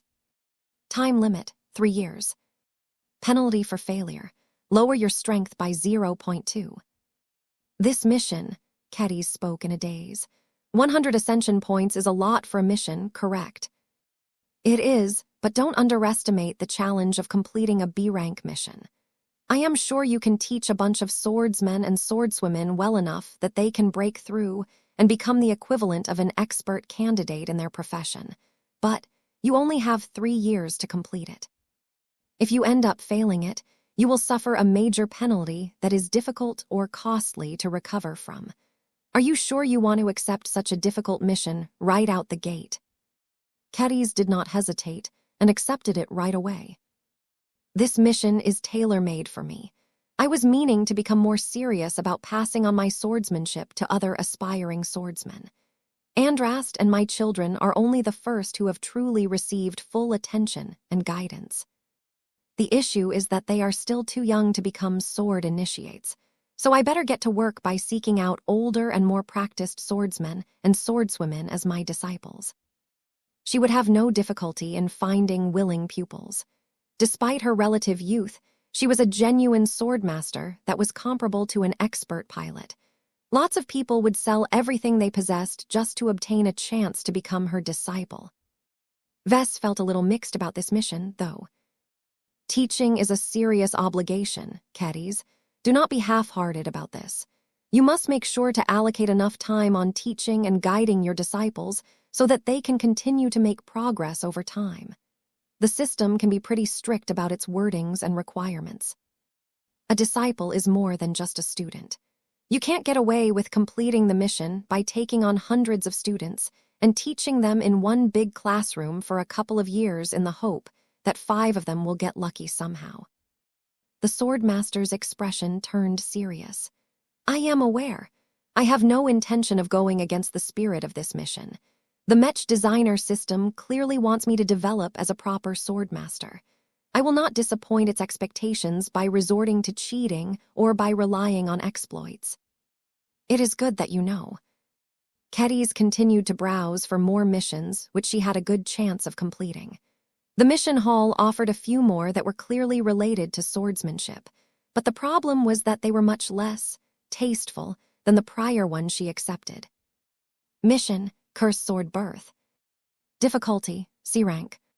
Description: when a swordmaster desires to wield a more powerful weapon that cannot be acquired through normal means, then he or she can choose to conduct a bloody ritual that can artificially empower a sword with the power of a curse. Collect 999 innocent intelligent beings and immobilize them in a ritual circle according to a design imparted by this mission. Gather other special reagents and plant them in the ritual circle. The stronger and more valuable the sacrifices, the greater the effect of the ritual. Once the preparations are complete, wait until total night has fallen on the planet and location of the ritual before using the sword to inflict pain and suffering on each unwilling sacrifice. The greater the outburst of extreme negative emotions, the stronger the outcome. Chop off the heads and stain the blade of the sword with blood after the sacrifice has reached the limit. Once the last and final sacrifice has fallen to the sword, throw it into the middle of the ritual circle and allow it to absorb the strong and lingering resentment of all 999 deceased sacrifices. If the ritualist has performed all of the steps correctly enough and harbors a strong desire for greater power, then the curse will successfully be born inside the blood-stained blade. The birth of the cursed sword is the first step to nurturing a supreme god-killing weapon that can shock the weak into utter terror while polluting the strong with distracting mental anguish. Reward: 250 ascension points. Time limit: 6 months. Penalty for failure: lower your endurance by 0.1. This mission is abominable, Keddies uttered as she tried her best to suppress her indignation. How can the system possibly encourage me to become a mass murderer? This goes against everything a swordmaster should stand for. A criminal who has shed so much innocent blood would never be tolerated in the Heavensword Association, or the Larkinson clan for that matter. Vess did not look too surprised that the system would present such a nefarious mission. Don't be angry. This is just the way the system is made. Have you forgotten my theory on who originally created it? One of the inventors of modern mechs likely built this system as a desperate means to come back to life again. This fellow was definitely a high-ranking member of the 5 Scrolls Compact. Even if he was one of the least objectionable cultivators among the cadre of this infamous secret organization, his morality is nowhere comparable to that of modern humans. But still, the system is pretty neutral in my opinion, Vess patiently explained. It doesn't judge you at all. No matter whether you are a devil or a saint, it is accommodating to everyone.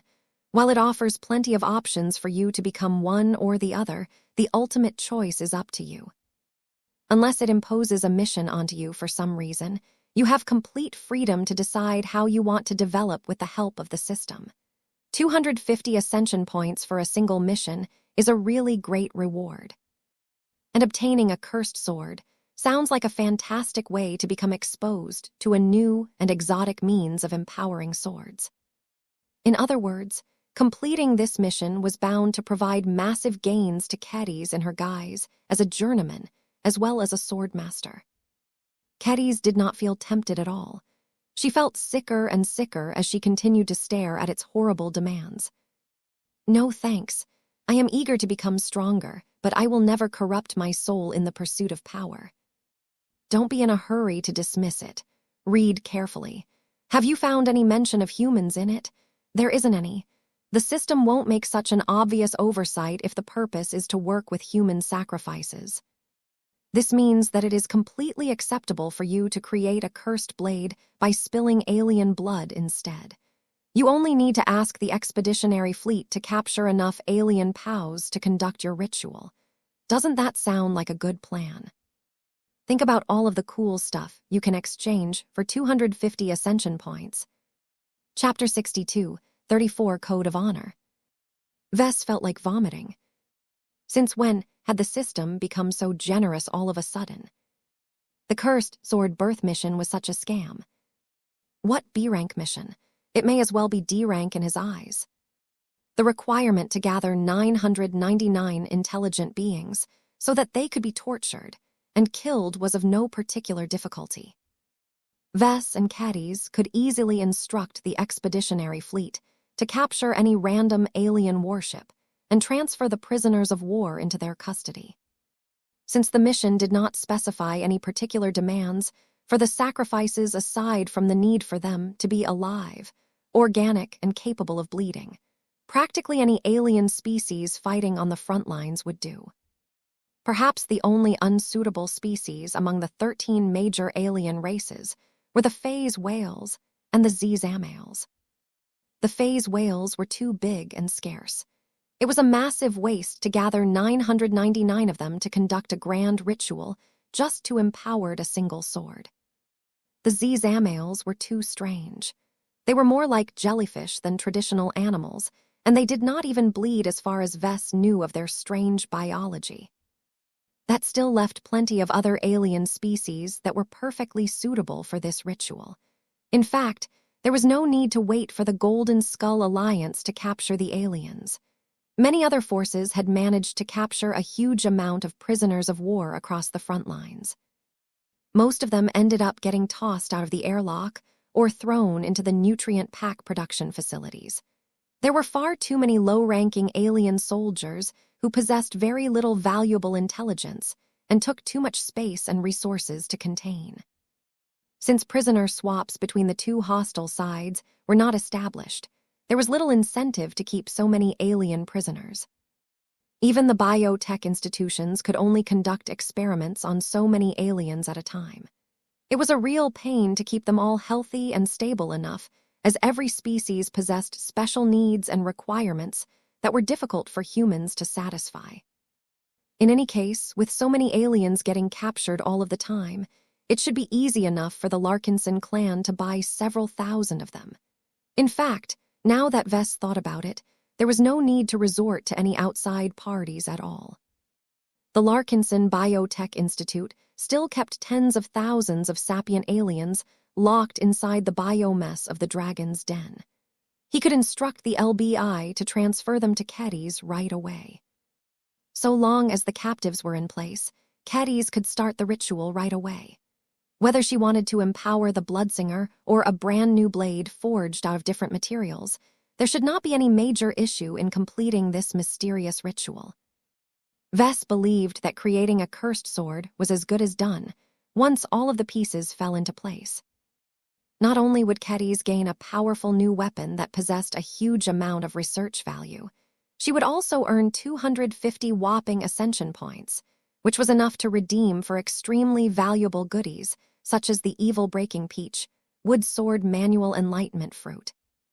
If she worked hard to complete a few other missions, then she might be able to exchange the 7 Emotions Sword Styles Joy Chapter Enlightenment Fruit. Despite all of these temptations, Cadiz looked completely unmoved. Her disgust grew stronger. She clearly did not react positively to Vess' persuasion. "I am not like you, Vess," she snarled at him. "You may not see any issue with conducting a bloody ritual that calls for the slaughter of 999 alien beings, but I see this differently. Even when I was still a pirate in the frontier of the old galaxy, my fellow sword maidens and I have always held onto our bottom lines. We follow a strict code of honor that was rare among the scum of the frontier. We sword maidens have always believed that our core strength is based on discipline. Do you know what that word means, Vess? I have an impression on what it means, but I guess you hold onto a different definition. Apparently, discipline is a sword that stands for self-control. It is the ability to keep ourselves sober and rational in situations where our more primal parts of ourselves want to go wild. More than that, discipline is also the strength to stick to what we think is right even when we are tempted to do wrong. This is one such situation. I do not know what motivations the system has in mind for tempting me to break my code in exchange for a large payoff, but I will not allow it to tarnish my honor. It's just a bunch of aliens, you know. How can it be dishonorable for you to kill a few aliens? Sure, torturing them before you can finally chop off their heads is distasteful, but who cares when there is a war going on? The native aliens have never been merciful towards us humans. It is either kill or be killed. I really don't think that it matters how we treat them before they inevitably get offed. Every alien taken captive during this war gets killed anyway. You just have an opportunity to extract more value out of their short lives before you can finally release them from their mortal suffering. You don't understand, Kedis furiously shouted towards Vess. This is not about the aliens. I don't care about them. I don't think they should have the same rights as humans. What I care about is myself. Do you truly think I can prevent my heart from becoming stained if I act despicably against aliens as opposed to humans? Ew. It isn't possible. If I want to maintain a clean and pure heart towards swordsmanship, I must comport myself with honor, dignity, and respect, especially now that I have become a swordmaster that everyone looks up to. Ugly behavior will only cause my soul to become ugly as well. It doesn't matter if other people think I am completely in the right for inflicting unnecessary pain and torture onto alien soldiers who tried to wipe out all of humanity. Just because they have awful intentions towards our race doesn't mean that we have to stoop to their level. I am a swordmaster. I am better than these mortal beings. To become a sword saint, I must uphold the ideals of a saint. If I fall for the trap set by the system, I do not think I can become the saint that I have envisioned for myself anymore. Even if my future path is not cut off, I do not think I will like the person who I will become a few decades later. Vess grew speechless for a moment. He never thought that his casual advice would lead to such a strong and principled outburst. He could see where Kedis was coming from. She was not as pragmatic as himself. She still clung to the ideals that Vess had long considered naive. She was much better fit for the ideals of the Larkinson clan than himself. That was fine. Vess actually liked it more if Kedis still retained her bottom lines and was willing to stick to her noble principles. I am sorry. He eventually broke the silence. I shouldn't have tried to push you to accept this mission. I may have inducted you into the Mech designer system, but you should have complete control over how you interact with it. You don't need to listen to my advice. You are more than capable enough to make your own decisions. Kedis calmed down by this time. Apology accepted. I know that you mean well. Let us just move on. I can take a look at the other missions at another time. The pair left the mission hall and moved to the next facility. The Workshop of Creation is a place that I have not really used all that much. On the surface, it allows you to pay AP to make use of the excellent workshop equipment. As far as I know, it can give you access to the best tools available to humanity. If you truly want to construct an incredibly valuable mech or piece of equipment, you can think about creating it here instead of in reality. You just have to make sure you can explain where you made it to other people. You sound as if there is more to this workshop than is apparent on the surface. There is. If you look closely at the rules, you can essentially pay 1 AP to stay in the system space for 24 hours. You might not understand the significance of this yet, but let me ask you a question. We have already been inside this mysterious system space for many minutes. How much time do you think has passed in reality? Nothing. Close enough. Only a fraction of a second has passed in reality. It is like we have entered into a space-time bubble that works opposite to the one that has currently engulfed Bridgehead 1. As long as you have the AP to spare, you can stay here for weeks, months, or even years on end to work on stuff and complete missions without worrying about wasting any time in reality. It was only now that Kedys understood how valuable it was to be able to spend an entire day inside the system space without any apparent time passing in reality. Just like Vess, Kedys had also learned that Mech designers were short on time. There was so much they could do, and so little time in a day to take care of all of their priorities. I see. Is this one of the reasons why you have been able to progress so quickly? How much time did you actually manage to save while making use of the services of this workshop? Not as much as you think, Kedys. There are certain cases where it is worthwhile to spend 1 AP to essentially get an extra day of time, but I much prefer to save my AP for other stuff. That reminded him that he still had a bunch of missions that he had yet to make any progress in. He really should begin to work on a few of them despite his busy schedule. Many missions came with a time limit, where Vess would have to pay a small but significant penalty if he failed to satisfy their conditions. Besides, Vess was also sick and tired of having virtually no AP left in his pocket. His little gifts to Kedys may have made her happy, but it had also caused his pathetic AP reserve to shrink even further. Vess quickly finished his explanation of the workshop of creation before he led Kedys to the next step. Is this a gate? Where does it lead to?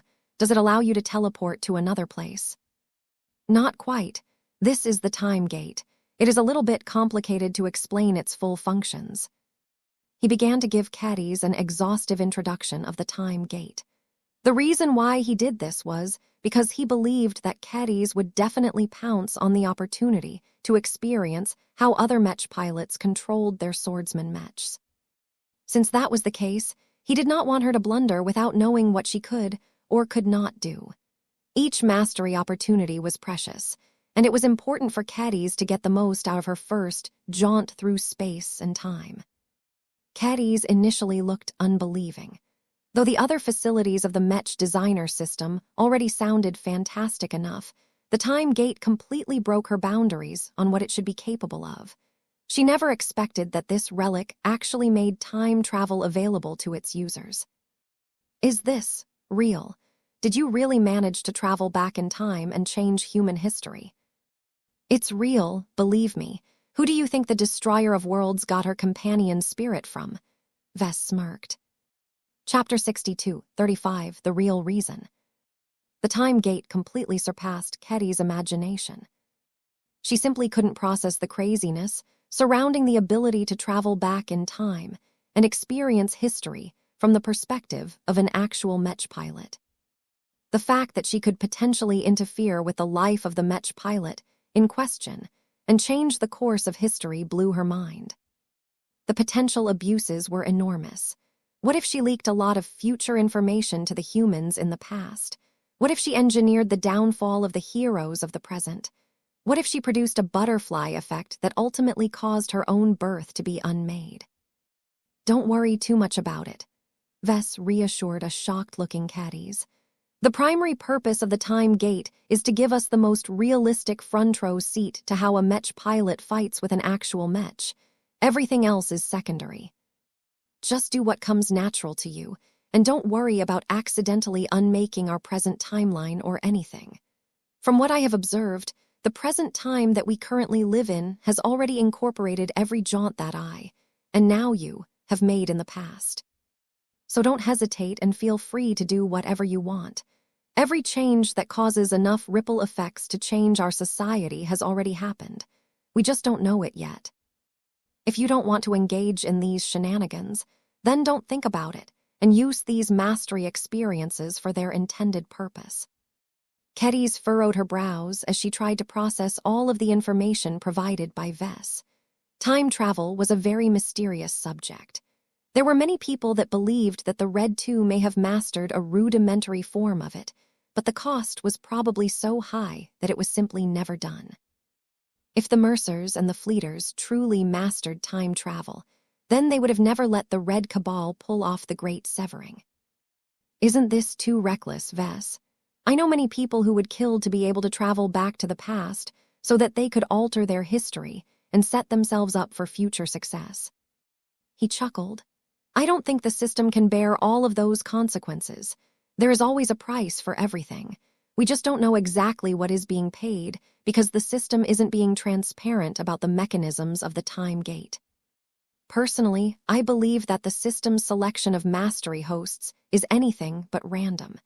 Maybe they are specifically selected that no matter what you do, you will not be able to harm the timeline.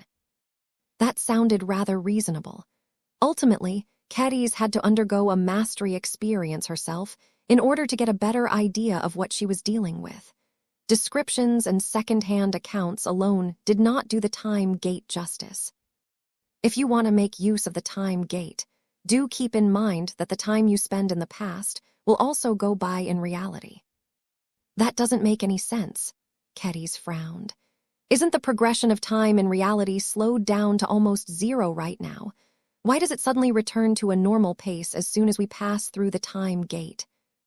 Why doesn't this time-manipulating device allow us to spend days on the other side, while no time passes by on this side? Beats me. I don't make the rules, Cadiz. I may have been making use of the Mech designer system for almost 2 decades, but I am still just a user, just like you. Only the creator or someone with heightened authority can give us more detailed explanations why everything is set up this way.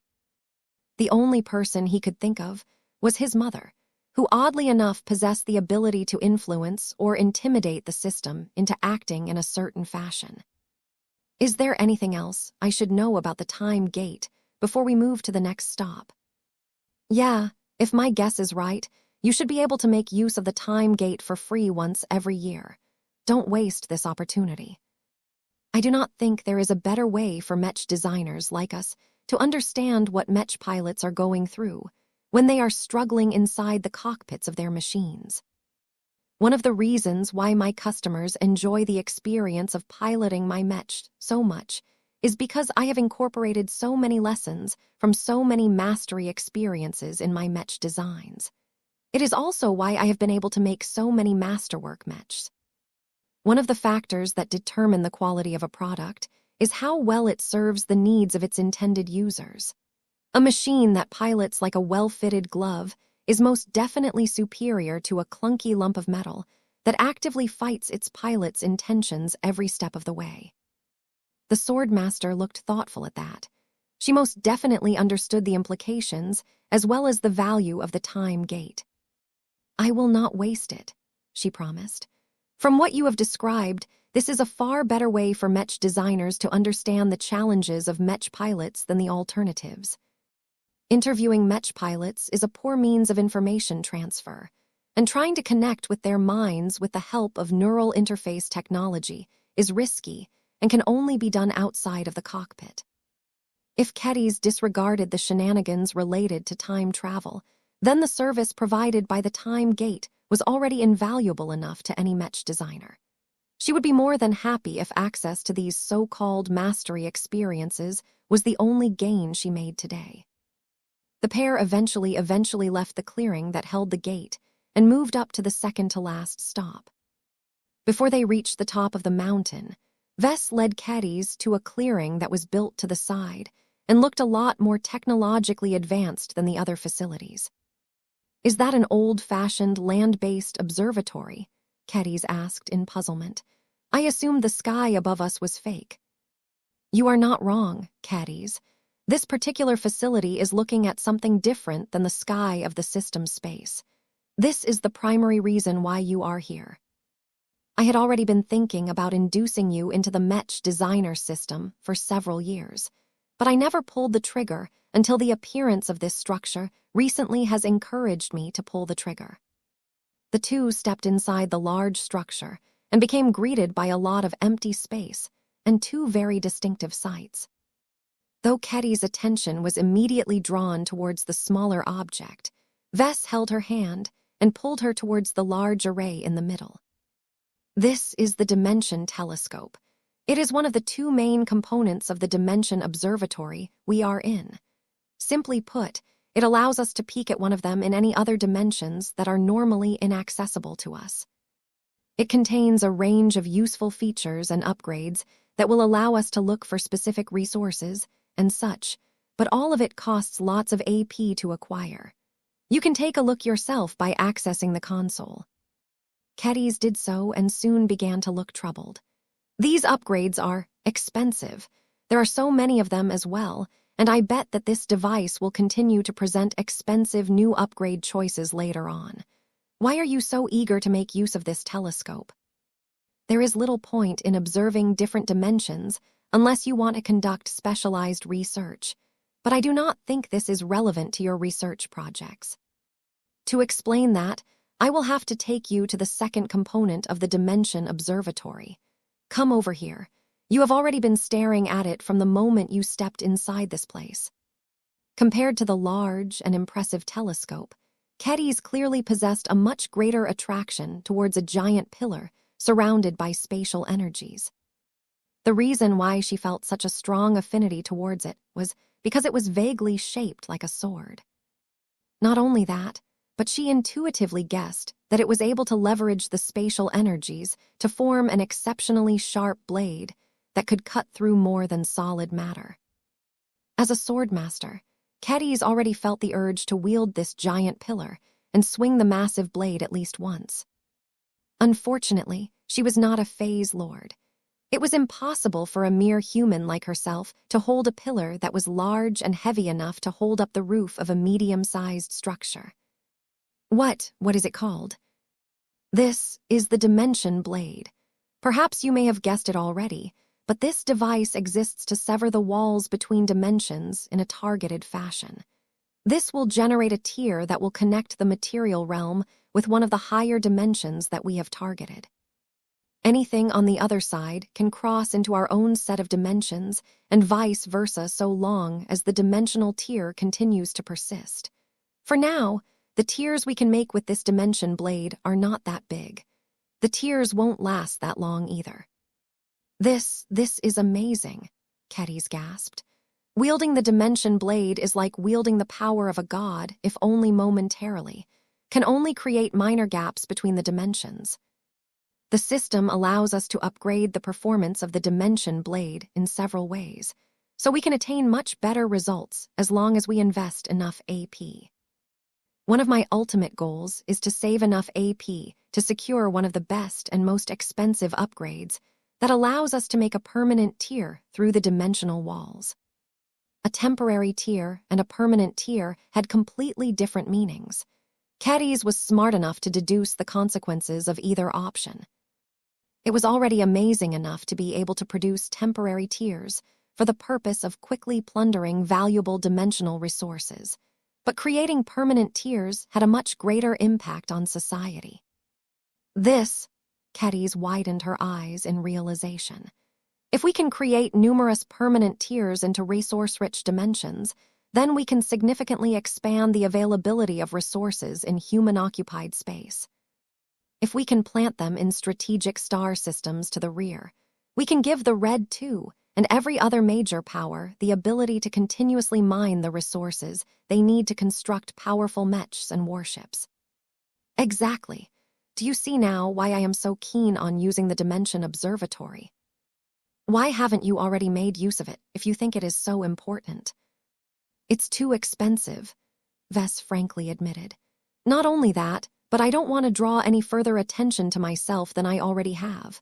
Let me explain my concerns to you in greater detail so that you understand my perspective. He spent the next 10 minutes telling her how he was struggling to earn enough AP to fuel his own upgrades, while also trying to improve the performance of the Dimension Observatory. He also explained how he had become way too high profile, and that he did not think he could afford to become a lot more valuable than he was today. I don't have a good way to explain how I have magically gained the ability to cut a tier through dimensions. Not even phase whales can do stuff like this. People will suspect that I am hiding a much greater secret if I show off this ability one day. That is why I have spent months without ever touching the Dimension Observatory. Vess concluded his explanation. Realization dawned on Caddies as she completely comprehended her former mentor's plan at this time. So the main reason you inducted me to the system is to wield this power in your stead. It makes sense, doesn't it? You are a swordsmaster.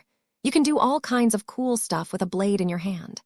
The Red Two, the first-rate colonial superstates, and every other major power won't look too deeply into you when you show off your crazy new ability to create dimensional tiers one day. They will just assume that this is part of a hidden traditional swordsmanship method. This can serve as the apparent origin behind your powerful new ability. You can even invent a fake sword style around it and toss it to others as a diversion. It is not your fault that their sword practitioners are so incompetent that they can't pull off any of the techniques in the manual. Chapter 62, 36, A Swordmaster's Responsibility. So this was the real reason why Vess invited Caddies to become a user of the Mech designer system. That did not mean that the other reasons became invalid all of a sudden. Caddies fully believed Vess that he had the best intentions in mind for her. The system was not harmful to her unless she failed to resist her temptations. However, Caddies was under no illusion that Vess was a good Samaritan who wanted to spread the bounty. If not for the pressure that the Dimension Observatory exerted on his limited ability to earn AP, he would have continued to hide away the Mech designer system in order to satisfy his paranoia about how much he could get in trouble if its existence ever got exposed. Caddies understood Vess quite well and knew that he had taken a very courageous step by sharing the system with her. He rightfully felt concerned that revealing this enormous secret to just one person could compromise its secrecy. It should not be common for him to set these feelings aside and seek out cooperation. Whether he did so because he wanted to borrow her AP, it didn't matter. He did not restrict her from making use of everything the system had to offer to its users. Gaining access to facilities like the Divine Bazaar and the Tree of Possibilities already put her at an enormous debt to Vess. As a woman of honor and integrity, Caddies fully intended to repay all of the boons she received today. That did not mean she was eager to take on the role of a scapegoat. Caddies looked at Vess with a look that showed she caught on to his scheme. The ability to create tiers between dimensions that can allow humans to harvest rich resources in places that are normally inaccessible is a game-changing ability of the highest order. Not even God pilots can do this, I think. So long as I show up and reveal this ability one day, a lot of powerful people will pay attention to me. Once they figure out that my ability is the real deal, they may decide to stuff me into a gilded cage just like you. The big shots may even do worse and stuff me in a literal cage somewhere in the rear. This is highly detrimental to me. As a swordmaster, I must actively seek out conflict and danger in order to hone my blade. I won't be able to elevate my swordsmanship when I am not actually in a fight. Vess sighed. I admit that there is a risk that the Mechers will swoop in and restrict your freedom of movement like they have done with me. But, as long as you are creative with your wording, you can give them the impression that your ability to create more powerful dimensional tiers is related to your cultivation as a swordmaster. The stronger you become, the larger and longer-lasting the tiers.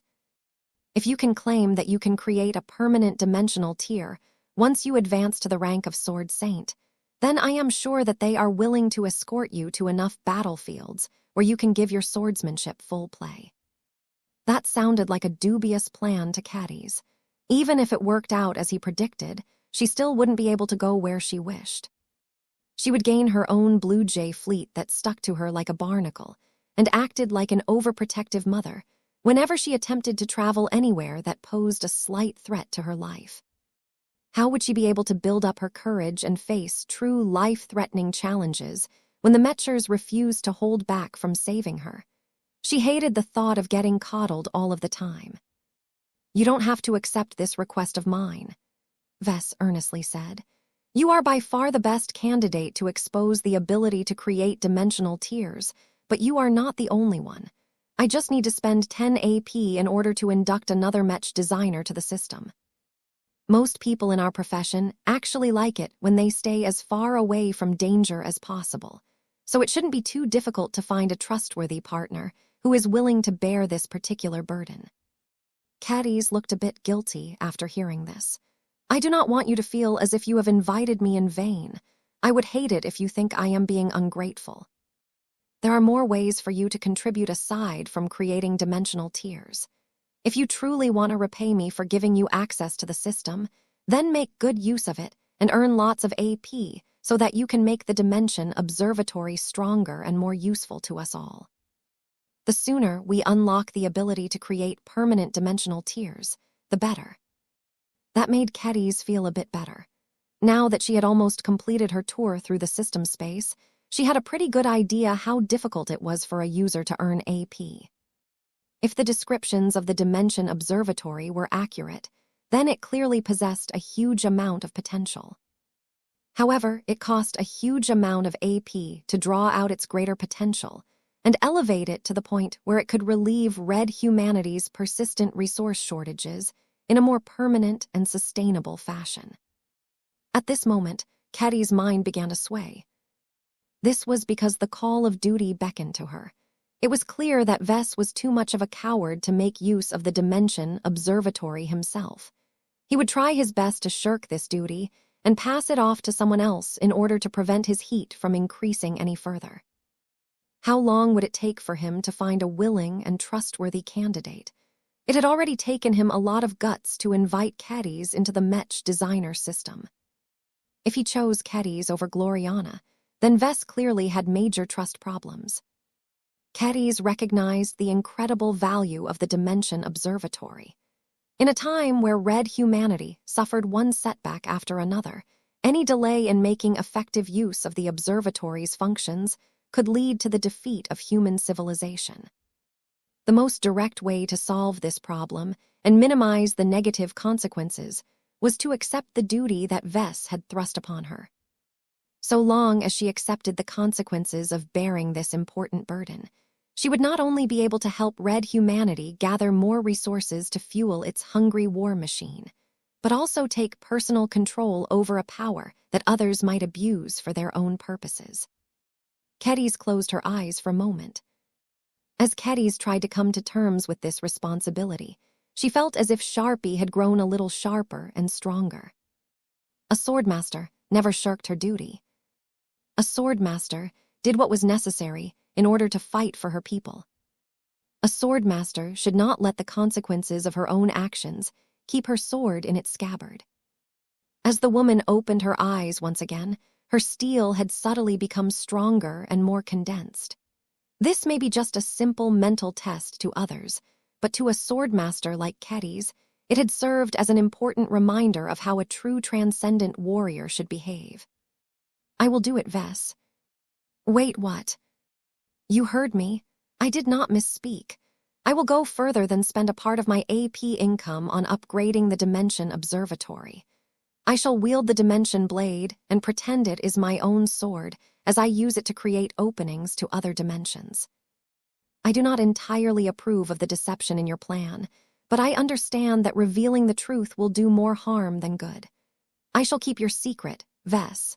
In exchange, please allow me to take charge on how the Dimension Observatory's functions are used.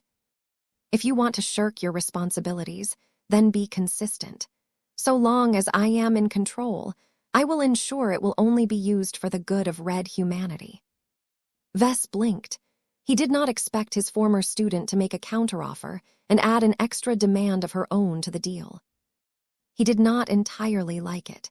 He had wasted one of his precious system upgrade opportunities on dimension breach creation. Why should he relinquish control over it and allow Keddies to decide when and where she wanted to open new holes in the dimensional walls? However, Vess only briefly held these thoughts.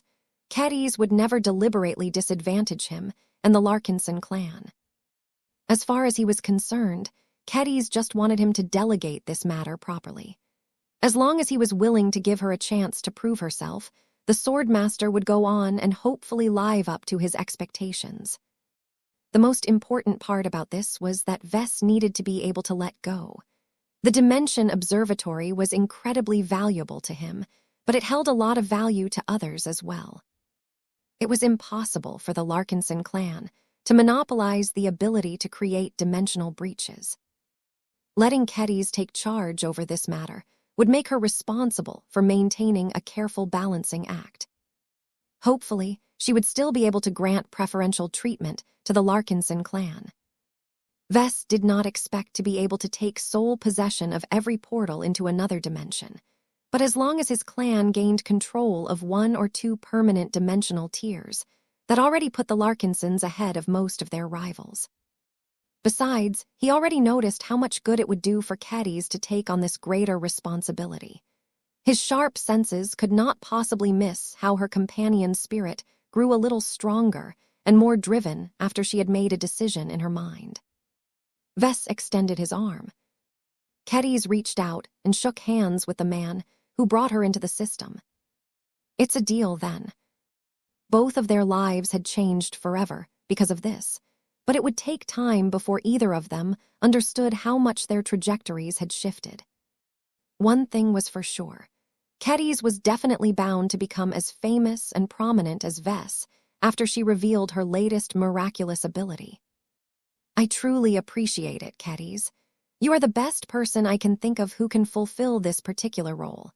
I know it will cause you to attract a lot of unwanted attention, but you can leverage that to win a lot of concessions from the powerful groups that want you to create breaches from them. Try and ask for stuff that can advance your cultivation as a swordmaster. You are already on the right track as a Mech designer. There hasn't been a natural sword saint among humanity for centuries, if not longer. I think it may take more than training and combat to refine your willpower. Perhaps the Mechers have a nifty material or elixir on hand that can help you get closer to the threshold of the next rank. I am not sure how strong a sword saint actually is, but as long as you become one, your ability to protect yourself and resist coercion will become a lot stronger. You will need this strength in order to hold your ground when you begin to interact with the leaders of Red humanity on a more frequent basis. Vess helpfully gave Kedys more tips on how to deal with the upper echelon of their civilization. He had learned a lot of lessons in the past few years. It was best if he could impart much of his accumulated wisdom to his former student so that she wouldn't repeat the same mistakes. Whatever you do, do not neglect the importance of diplomacy. You need to form alliances with other powerful groups. I am on really good terms with the survivalist faction and the transhumanist faction of the Red Association, and I am pretty chummy with a few Terran ancient clans, and so on. It may be possible to shift that favor to you, since we are part of the same clan, but it is best if you go out of your way to forge direct relations with different powers. Only when you have a solid enough support network will you be able to avoid the worst outcome. Chapter 62, 37 Empty Courtyard. As long as Kedys gained prominence due to her own merits as opposed to leeching from Vess, she would rise to become a new power centered around herself. What this meant was that Kedys had the potential of becoming the second strong pillar that propped up the Larkinson clan. Even if Vess became utterly disgraced and ruined one day, so long as Kedys remained clean and proper, she could easily take over the burden of supporting and sustaining the Larkinson clan by herself. The ability to breach dimensions was just too valuable for her importance to be any less. While this meant that Vess would not be able to command her as directly as before, it was worth it as he could shift more responsibilities over to her, thereby relieving himself of some of his undesirable burdens. All in all, helping Kedys grow up and become a powerhouse in her own right was incredibly beneficial to his own interests. She would at least be able to divert a lot of unwelcome attention away from him, allowing him to work in peace. After the two Mech designers explored almost every part of the system space, they finally came to the summit of the mountain. "This is the sacred temple," Vess said as they stepped foot on the clearing. "This is the place where you can find out stuff about yourself. It is a key place if you want to figure out how to develop yourself and improve your cultivation." The swordmaster looked a bit puzzled at the sight of the temple. It possessed an obvious ancient religious atmosphere that seemed completely contradictory to the previous facilities. Why does the Mech designer system host such a strange structure? It is because I selected a specific upgrade track that is centered around spiritual development, Vess responded. Every time I complete a big mission and feed a very valuable material to the system, it will grow stronger and gain powerful new capabilities. It used to be a lot more limited in the past. In fact, I am actually expecting to complete another big mission in the near future. If the Red Tide offensive hasn't caused any undue delays, a provider will deliver a very special material that will allow me to upgrade the system for the third time.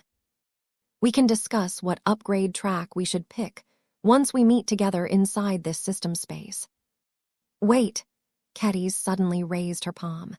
I just realized this possibility.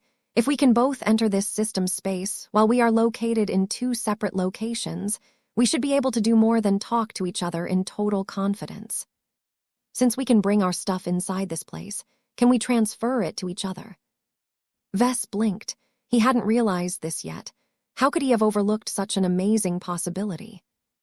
We should try it out in order to be sure, but I see little reason why it isn't possible. So long as we transfer our goods to each other directly or deposit it into the vault of eternity first, I believe the system may very allow us to effectively transfer items from one star system to another without the need to physically ship the materials across this distance. Now that he thought about it, this was actually one of the original plans he had in mind when he sent Veronica to his parents in the old galaxy. Since Veronica managed to deliver the coffin that held the bones of a primordial human, Vess speculated that he would be able to facilitate instant transgalactic trade using the system as the effective transportation channel. Although the Great Severing caused Vess to become so far removed from Veronica that the Mech designer system was no longer able to facilitate this trade anymore, perhaps the story was different with Kedis. At the very least, Vess had great confidence in the ability to swap goods between himself and Kedis, so long as they remained in the same dwarf galaxy. We should definitely test this out, Vess strongly urged. Once we confirm that it is possible, we can use this to smuggle goods to each other in total secrecy. It is best if we don't use it to exchange stuff that we can already ship to each other using regular transportation channels. Kedis nodded in agreement. We're partners. We're partners. The two proceeded to venture deeper into the sacred temple. Kedis admired the various sights as they crossed a mostly empty courtyard. What is this place? It's the courtyard of envoys. Supposedly, it is a place where we can place our chosen envoys. What is a chosen envoy? It is an individual that has completely pledged his or her life to me, or you. I'm sorry. The description is rather vague, and I don't have any first-hand experience to share with you. I have never made use of this function. Why not? The system told me that chosen envoys are completely incorporeal, Vess responded. That implies that they are either dead or born this way. Whatever the case, the only people I can invite to become my chosen envoy are powerhouses who have just perished or are on the verge of dying. They need to be willing to completely surrender their lives to me, which basically means that they will become my undying slave. For as long as I live, they must dedicate their new form of unlife as my totally devoted servant. They literally cannot disobey my orders, as they serve as my ghostly champions of sorts. Kedis' expression grew ugly when she heard that. That is too much to ask of most people. The only worthwhile individuals to turn into your chosen envoys are high-ranking Mech pilots. However, they are all strong-willed without exception. They would rather suffer an honorable death than to live on as a cowardly servant. The only reason for them to choose undying service over the alternative is if their trust and loyalty in you is great enough for them to disregard their own desires. I think so as well. Do you see my problem now? I can't recruit any random expert pilot or ace pilot. I have to wait until one of our own is on the verge of death. I really don't want this to happen. I will not order the expeditionary fleet to take greater risks in the hopes that one of our champions will fall on the battlefield. They are family.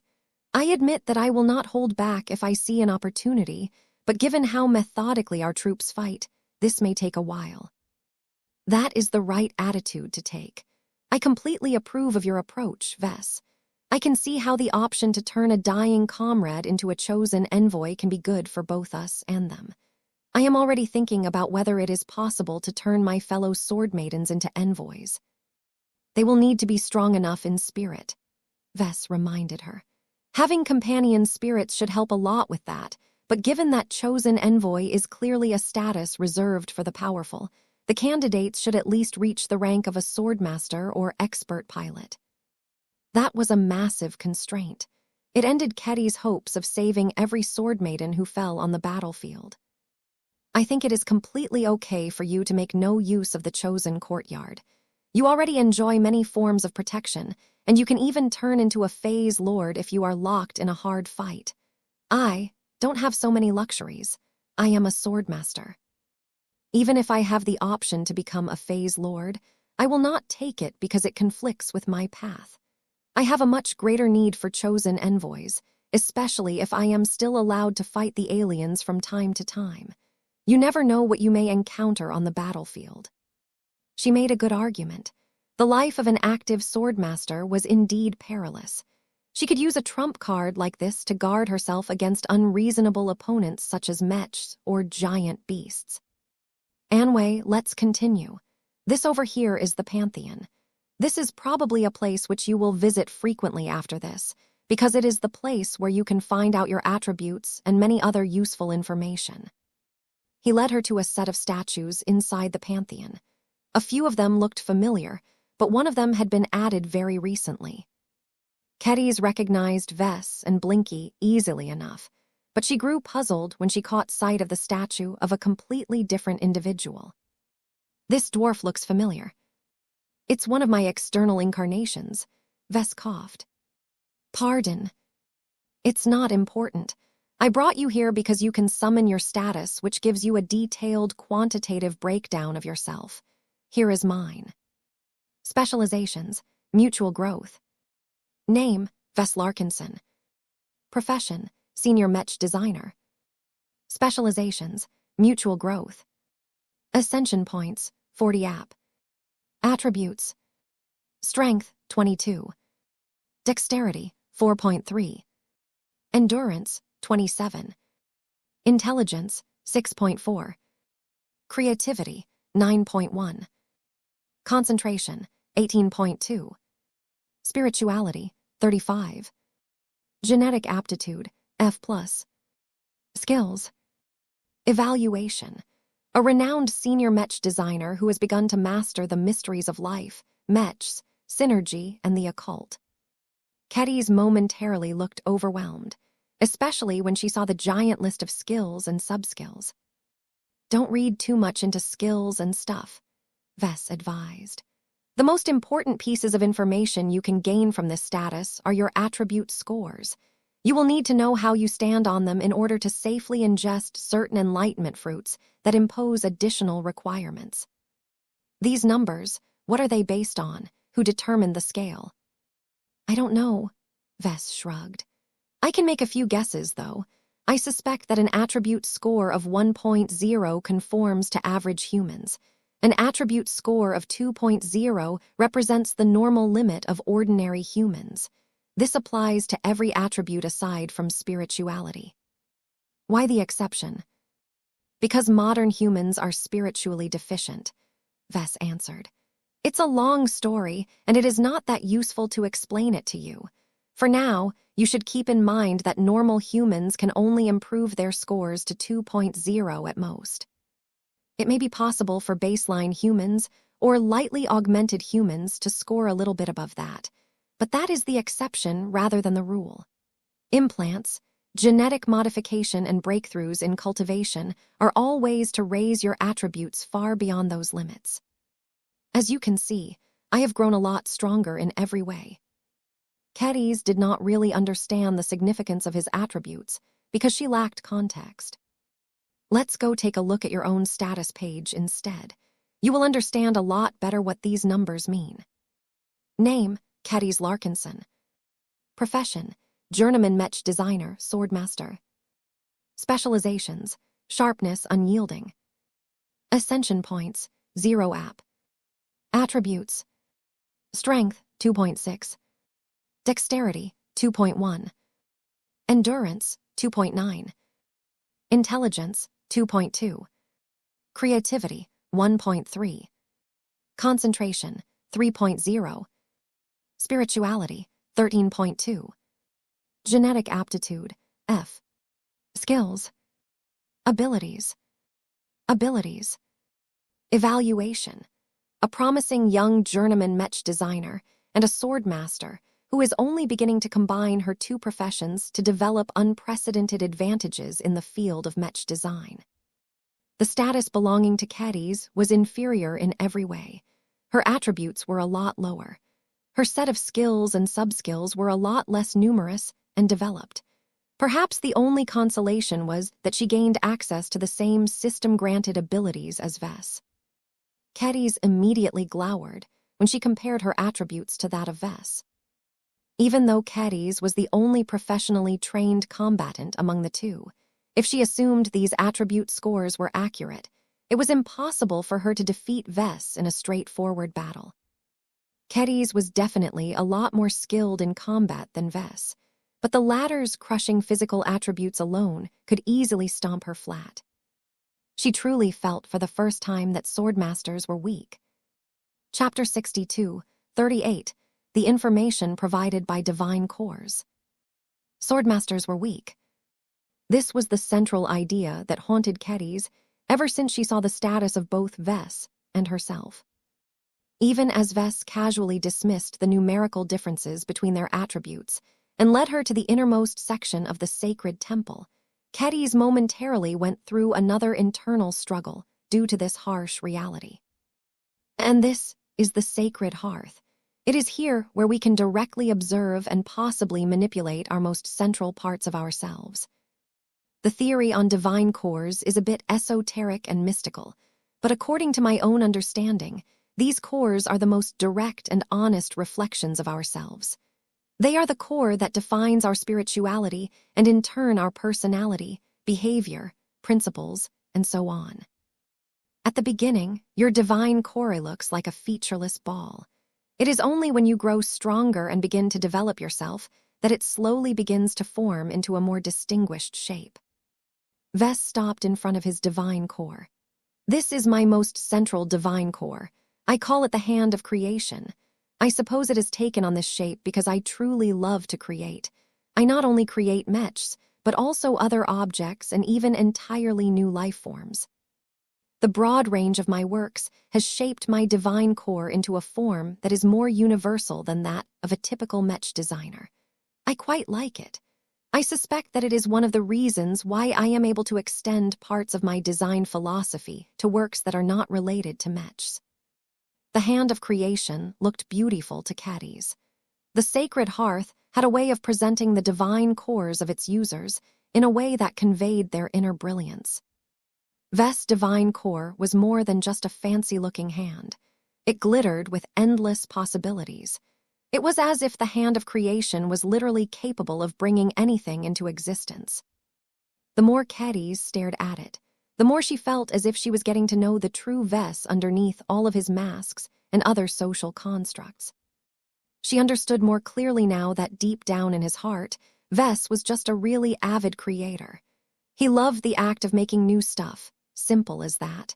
She did not spot anything in his divine core that was inherently good or evil. Perhaps the only concerning sign on the hand of creation was the subtle streak of darkness that had blended into the divine core, but even that did not take away the obsession for creation. Morality evidently did not rank high enough in Vess' list of concerns. What she did manage to pick up was a need for recognition and a deep yearning for his works to change people's lives for the better. The former was a universal desire to every maker. The latter was a common goal of every earnest inventor. All of this meant that Vess had always been what he claimed to be. He was a Mech designer. Although Kedis recognized that he was a lot more than just a Mech designer, in his heart, he always remained true to his roots at all times. All of his actions and decisions led back to his desire to become a better Mech designer and creator. As long as Kedis held this truth in mind, she was basically able to figure out the real Vess. This was the value of being able to take a good look at his so-called divine core. "Your divine core is not as bad as I thought," she honestly commented. "If something like this truly existed, then I expected that it would look uglier." One's divine core is based on your true self. What people think of me is not necessarily reflective of who I truly am. Let the people have their misunderstandings. I know that so long as I stay true to my principles and ambitions, I will never be at risk of going astray. They moved over to the next divine core. It looked a lot more concerning than the hand of creation. All Kedis saw was a giant maw that possessed endless hunger and a desire to devour everything in a futile attempt to become sated. Compared to the relatively pure and honest hand of creation, the whale-devouring maw possessed a considerably more nefarious air to it. If it was not restrained, it could easily go on an uncontrollable eating spree, inflicting untold damage to property as well as human lives. What is this?" Emrotilda. A fluffy purple cat that reflected a growing galaxy on his fur emerged from Vess's head. The companion spirit leisurely flew through the air and even rubbed his head against Kedis before heading back to where he belonged. "This is the whale-devouring maw," Vess straightforwardly answered. "It is the divine core that corresponds to Blinky. I know it looks rather scary, but Blinky is not that bad. I mean, just look at him. Doesn't he look cute?" Emrotilda. A fluffy purple cat that reflected a growing galaxy on his fur emerged from Vess's head. The companion spirit leisurely flew through the air and even rubbed his head against Kedis before heading back to where he belonged. Kedis did not know what she should believe in. As far as I am aware, companion spirits are split personalities that have gained a little more independence. If this is the other side of yourself, then what will happen if you lose your self-control? "It won't happen," Vess insisted. "I might not be a sword maiden like you, but I am perfectly capable of remaining rational when it matters. I wouldn't have made it this far if I make stupid decisions all of the time." Blinky's divine core only looks this way because his core ability is based on a powerful ingredient taken from the unending one. The supposed dark god was not exactly a pleasant fellow back then, but you can rest assured that Blinky is a completely new life form that has nothing to do with that big old whale. Though Kedis had more than a few reasons to cast doubt on that explanation, she did not bother to continue this argument further. Her own impressions of Blinky had always been positive. So long as the companion spirit remained subordinate to Vess, then there was nothing to be concerned about. They moved on to the third and weirded divine core. She recognized the hammer of brilliance easily enough. Vess usually carried this strange self-made artifact on his handy tool belt. What was odd was the very real metal crown that had strangely planted itself on top of the divine artifact. Her sense of danger immediately triggered, causing her to become a lot more alert and vigilant. The crown posed a threat. "What is this, Vess?" "This is the hammer of brilliance. This is Vulcan's divine core. As you can see, he is very devoted to traditional craftsmanship. The crown is a long story and also involves confidential information that I am not sure that I am allowed to share with you.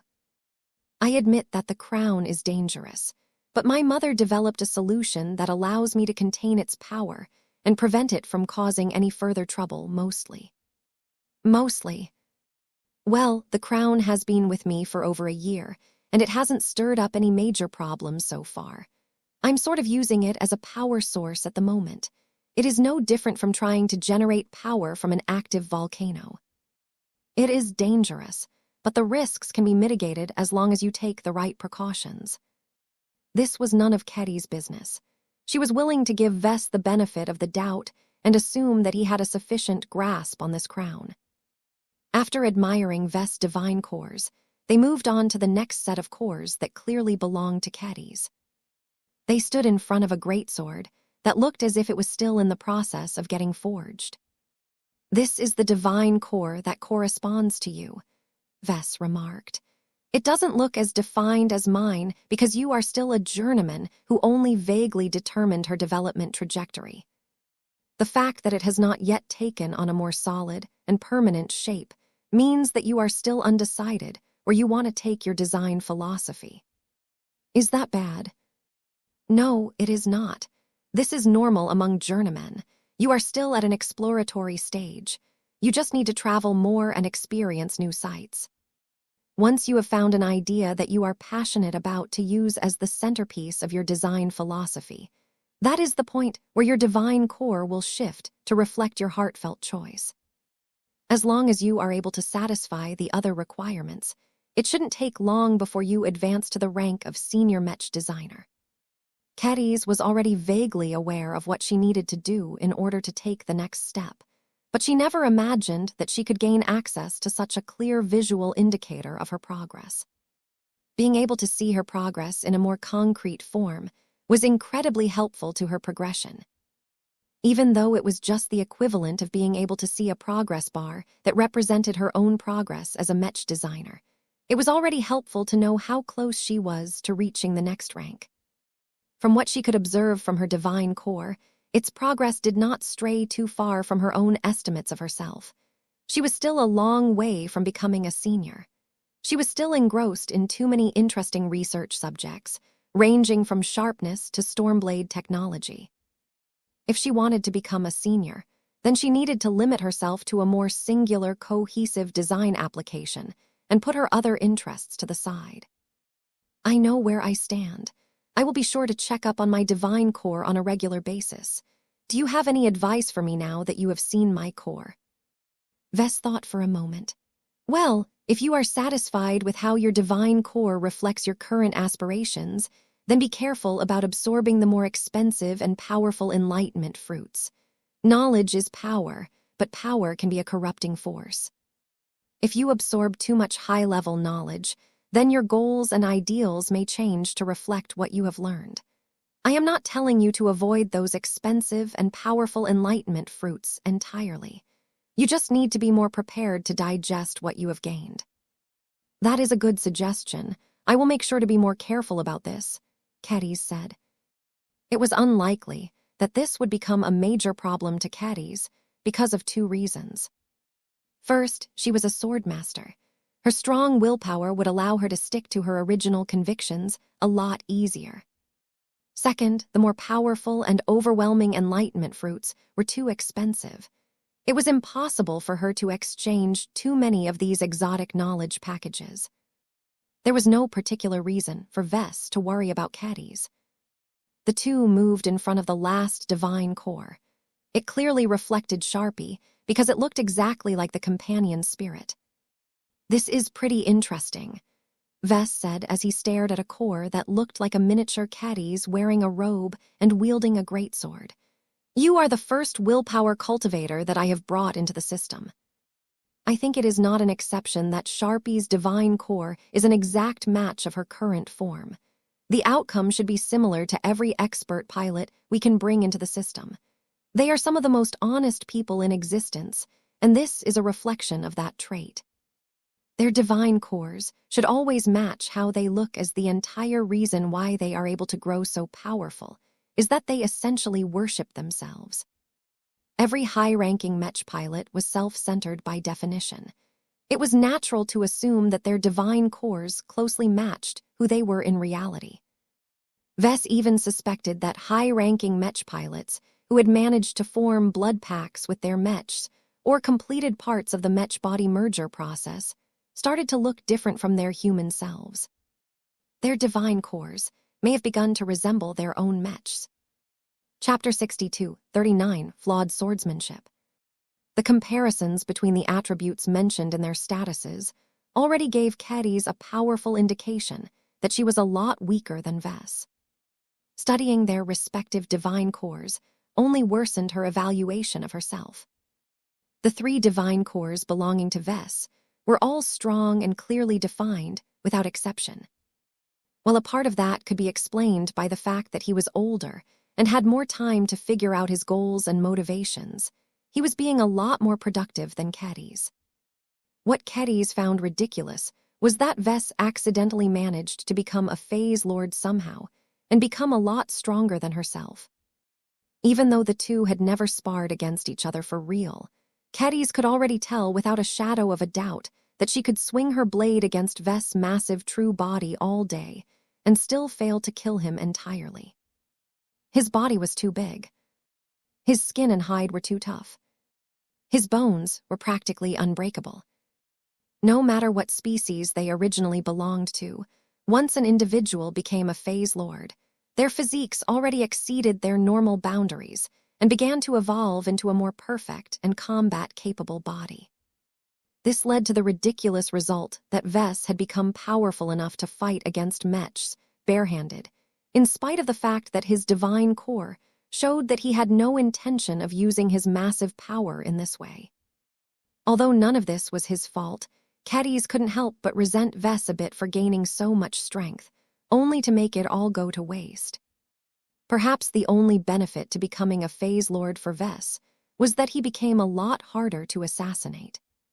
If Kedis wielded this kind of power, she could do much more with it. At the very least, she could easily deploy into space and fight against other phase lords. Alas, she was not a phase lord. She was a swordmaster. A swordmaster was supposed to be strong, once. Back in a time when human technology was nowhere near as developed, and when mechs and large warships did not exist yet, a swordmaster should have been a force to be reckoned with in those primitive days. Their blades could cut through any armor, and they could outfight 10, if not 100 foot soldiers. However, too much time had passed since then. Human technology progressed rapidly, and frequent conflicts fueled the demand for ever more powerful war weapons. Swords had long made way for larger, deadlier, and more powerful arms. The days when battles between individual troopers could decide the outcome of entire wars had passed a long time ago. Humanity's leap into the stars had definitely shifted the focus to warships and eventually mechs. How could a sword possibly cut through a mech, let alone a warship? While Kedis had always known that swordmasters had already become obsolete since the Age of Stars, she still remained upbeat about traditional swordsmanship, as it helped her to design better mechs. However, she never wanted to be just a mech designer like Vess. She was greedy, she wanted more. If Kedis was being honest about herself, then she wanted to become a powerful sword wielder as well. Sharpie wouldn't have taken on her own guise if she did not harbor such a personal ambition. Sharpie's divine core exposed the truth that Kedis wanted to become a powerful swordswoman as well. She thought that no matter how many reminders she received that traditional swordsmanship was out of date and unable to keep up with modern war weapons, she would still be able to make a difference so long as she became a sword god. It was hard. It was hard for her to maintain an unflinching belief in the strength of traditional swordsmanship. The brutal indications she received from the sacred temple had inflicted a powerful blow to her confidence. For all of the blood, sweat, and tears she invested into her swordsmanship, her attributes only slightly exceeded the human norm. Even if she was able to execute dazzling, extraordinary sword techniques, so what? Her body remained so small and weak that there was a limit to how much damage she could inflict. At her current level of strength, it might be possible for her to defeat a third-class mech, if it was a land-bound machine that was only equipped with melee weapons. Any mech could easily crush her, as long as it was armed with a simple ranged weapon. Swordmasters had no way of quickly closing the distance to a mech that was located kilometers away. The mech could leisurely take potshots at a swordmaster that was exposed on open terrain and overwhelm whatever personal energy shields or sword auras that was capable of blocking a couple of shots from a mech at most. Without the ridiculous amount of amplification and protection from a mech, swordmasters were simply too worthless to be of any value in the battles being waged today. This was a huge source of discouragement to Kedis. She couldn't help but question traditional swordsmanship herself. Was it useful for her to devote so much time and effort to her combat profession? Was there any value to practicing it if her only gain was to obtain a better understanding on how to design swordsman mechs? Would the continuous progression of technology cause her swordsmanship to become even less relevant over time? She didn't like the answers to those questions. Her passion dimmed and her confidence sank to a low point. Kedis was no longer able to delude herself due to the vagueness and lack of quantifiable data. The Mech designer system clearly erected the sacred temple to allow for its users to obtain a clear and accurate understanding of their own states. It had no reason to lie or massage the data. At most, the data it presented may be a tad bit inaccurate due to measurement errors, but she did not think that she could take comfort in this excuse. She knew it in her heart that the sacred temple presented an accurate impression of her current state. Perhaps she wouldn't have felt so bad about herself if she was not able to compare herself to an inhuman freak like Vess, but she still would have felt miserable if his attributes were closer to the human norm. This was because her own attributes remained far too weak. Kedis did not think that her strength, endurance, and so on would look that much better if she ever managed to advance to the rank of Sword Saint. She had met the Heaven Sword Saint in person years ago. Even if old Abraham Edgenroth only reached this rank due to receiving a forceful boost from the mythical sword that gave him his current title, that did not change the fact that he still became susceptible to many human vulnerabilities. The Heaven Sword Saint was actually a special case in more ways. There were many people that believed that he could actually fight an expert mech or even an ace mech to a draw. However, no one would attribute this miraculous outcome to the sword wielder. Instead, everyone would assume that it was the ridiculously powerful Heaven Sword that did all of the heavy lifting. Wait a minute. Her eyes suddenly blazed with hope. She realized that traditional swordsmanship was not completely hopeless. Kedis should have thought about it before. The Heaven Sword had already given her a roadmap or blueprint to a newer and better future. The Heaven Sword was forged at a time when the Milky Way galaxy was still filled with the power of heaven. Now, the only source of heaven that remained was locked inside the Heaven Sword's dimensional space, and maybe other stubborn remnants of the ancient past. It was due to preserving this tiny slice of heaven that the sword managed to become so ridiculously strong, to the point of being able to teleport across intergalactic distances and back again. Traditional swordsmanship is not as good as I thought it was. It is weak. It has no future. It has fallen behind the times. No one takes swordmasters seriously anymore because any mech or warship could flatten us. I don't blame these people because it is the truth. It was also because of this that Kedis received the temporary privilege of wielding the Heaven Sword in battle. It felt so good to hold so much power. Even though she was too weak and unqualified to use the Heaven Sword to the fullest extent, what she felt during that exhilarating moment had given her a first-hand glimpse of the awesome power that was available to those that wielded the power of heaven in battle. The introduction of exotic radiation to the red ocean dwarf galaxy had effectively granted humans access to the power of heaven once again, if only on a reduced scale. Even so, the blooming applications of hyper-technology, and to a lesser extent e-technology, had already shown everyone how much more powerful they could become by wielding the power of e-energy.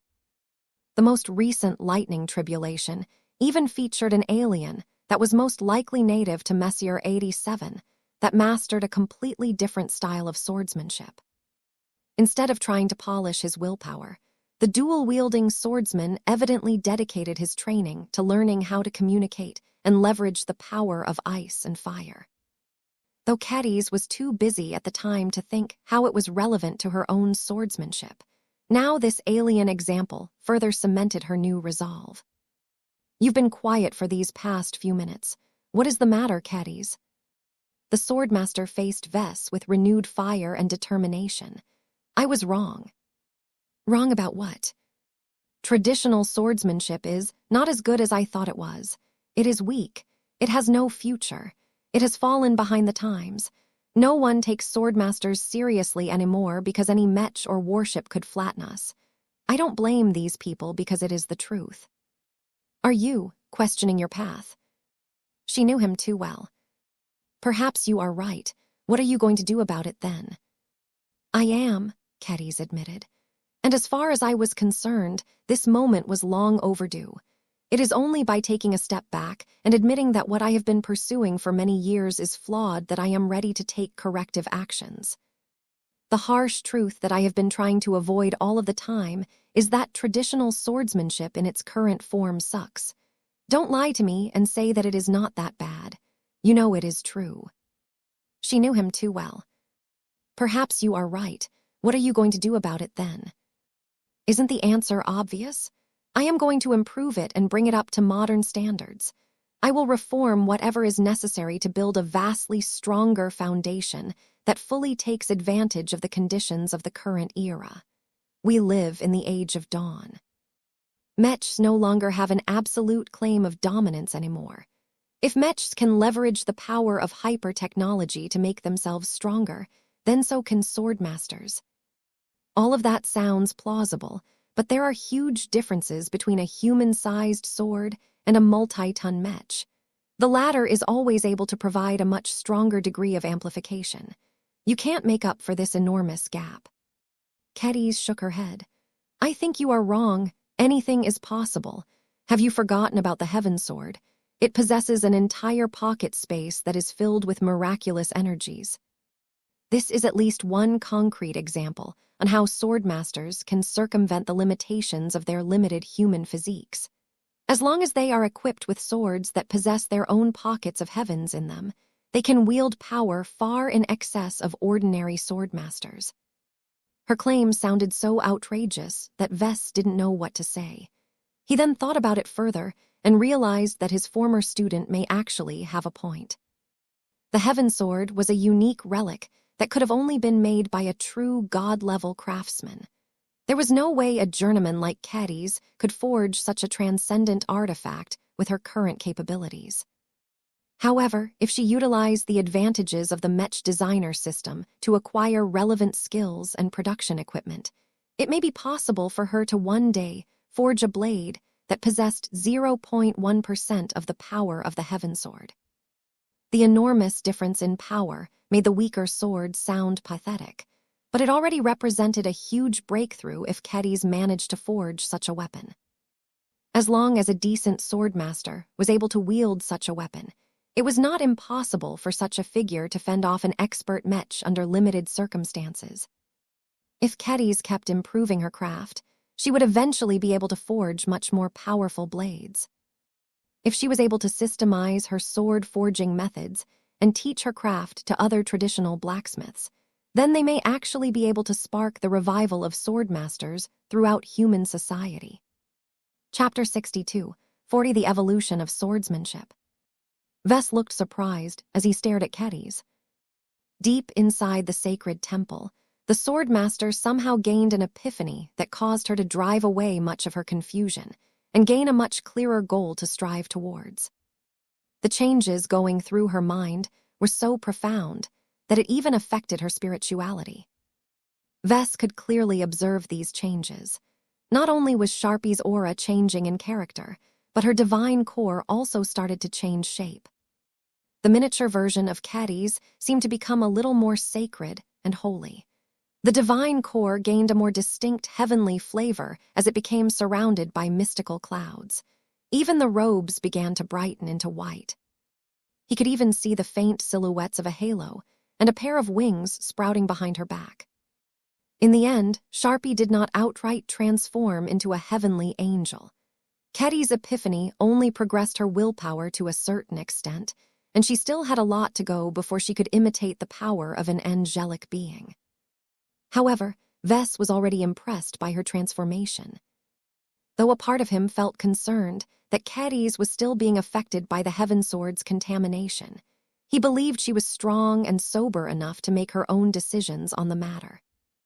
If she truly thought that taking inspiration from the Heaven Sword was the best way for her to advance her swordmaster cultivation, then that was her decision to make. He just felt it was a bit of a pity that her recent turn towards embracing heaven had caused her original obsession to diminish. Kedis still possessed a sharp edge, but it was clearly not her sole focus anymore. As Kedis continued to shift internal gears, she eventually opened her eyes. She grabbed hold of her sheathed greatsword and placed the tip against the floor of the sacred hearth chamber. "Thank you, Vess." What did I do this time? If you had not inducted me into the Mech designer system and brought me to this temple of contemplation and self-reflection, I would have continued to muddle through for at least several more years. I would have wasted all of that time while trying in vain to figure out how to become a stronger swordmaster, not knowing that my path was fundamentally flawed from the beginning. I take it that you intend to do something about those fundamental flaws. Correct, Kedis spoke with renewed purpose. The Heaven Sword, along with other clues, has pointed a new way forward for me. I am frankly embarrassed that it has taken me this long to connect all of the dots, but at least it is not too late. The traditions of the Heaven Sword Association are strong, but they are also out of date. The thing about swordsmanship is that it is never supposed to be static. Just like technology, the methods and principles that underpin the art of the sword are also capable of changing and evolving. Pretty much all of the sword styles that we have inherited from the Heaven Sword Association were all shaped by the limitations to the past ages. The Age of Dawn is completely different. Many new possibilities have opened to us that were previously denied to us due to living in a low-energy environment. Exactly, Vess.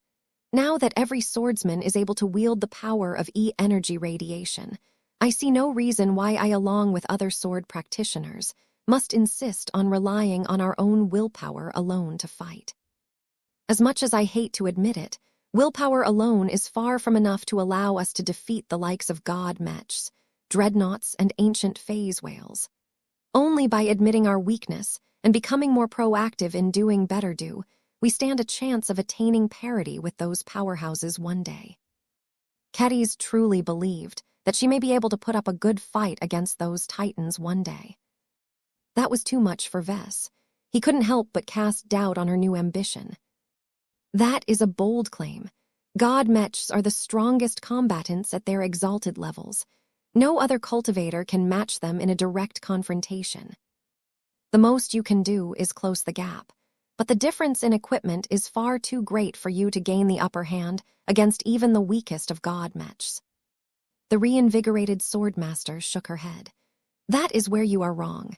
First, a sword god that can fight by relying on supreme willpower can also rely on E-energy radiation to wield far greater power. Second, your definition of a sword is too simple. As long as we focus on improving it and expanding it many different ways, we may eventually be able to design and forge very complex swords that are able to draw lots of power from the power sources that we have installed inside their own pocket spaces. As long as this heavenly sword is as complex and powerful as a god mech, then the disparity in equipment can be negated. That sounded extremely arrogant of Kedis. Vess did not really believe it was possible to accomplish this, but it was good that she regained her confidence. It didn't matter if her goal was realistic or not. As long as she worked hard to reach an impossibly high summit, she was bound to end up at a much higher position than she was today. I think I get what you are saying, Vess spoke. The swordsmanship inheritance of the Heaven Sword Association is too deficient according to you.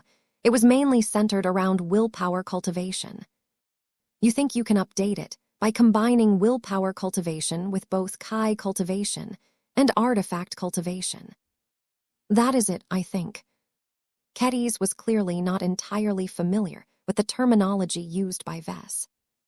Kai cultivation is the most traditional approach to cultivation, which is to promote your self-evolution by absorbing E-energy. It used to be reserved to the 5 scrolls compact in the past due to the difficulty of gaining access to E-energy. Now that we are all surrounded by E-energy radiation, this limitation doesn't exist any longer. You can easily imitate the swordsmanship approach demonstrated by that alien swordsman that showed up during the last lightning tribulation. The difference between you and that alien swordsman is that the latter apparently never felt the need to engage in willpower cultivation. You and every other swordsman that has adopted the traditions of the Heavensword Association are different.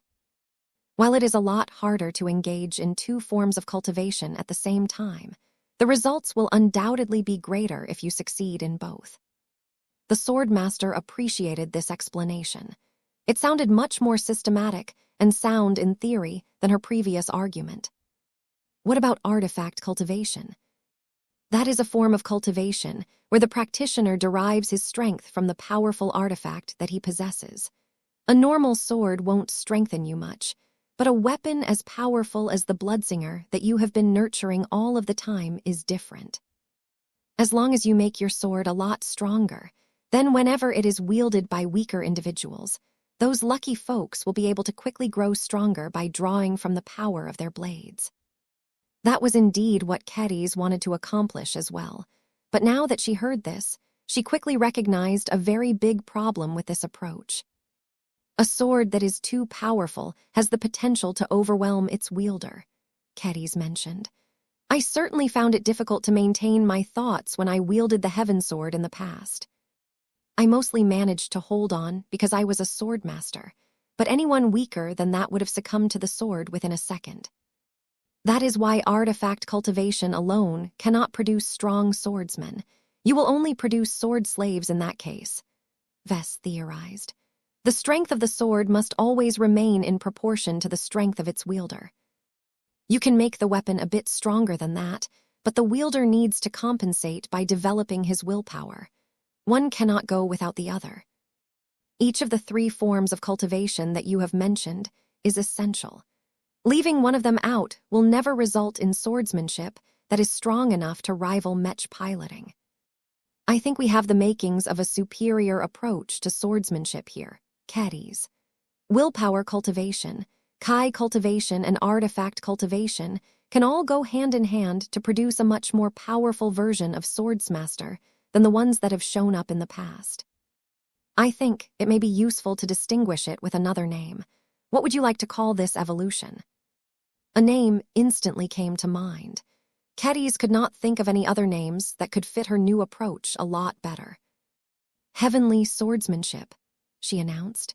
Let us call it like this in order to make it clear that it draws on power that is far greater than one can find within ourselves. This is my calling. No other swordmaster in the Red Ocean can create this more powerful form of swordsmanship that is perfectly adapted to the Age of Dawn. I know what I must do now. I must work to become the ancestor of heavenly swordsmanship. I must develop completely new sword styles that are much more comprehensive and advanced than before. The learning curve will be steeper, but the results will also be far greater. Heavenly swordsmanship. The name held so much meaning to Kedis. Vess could feel the rich associations that she had placed on it.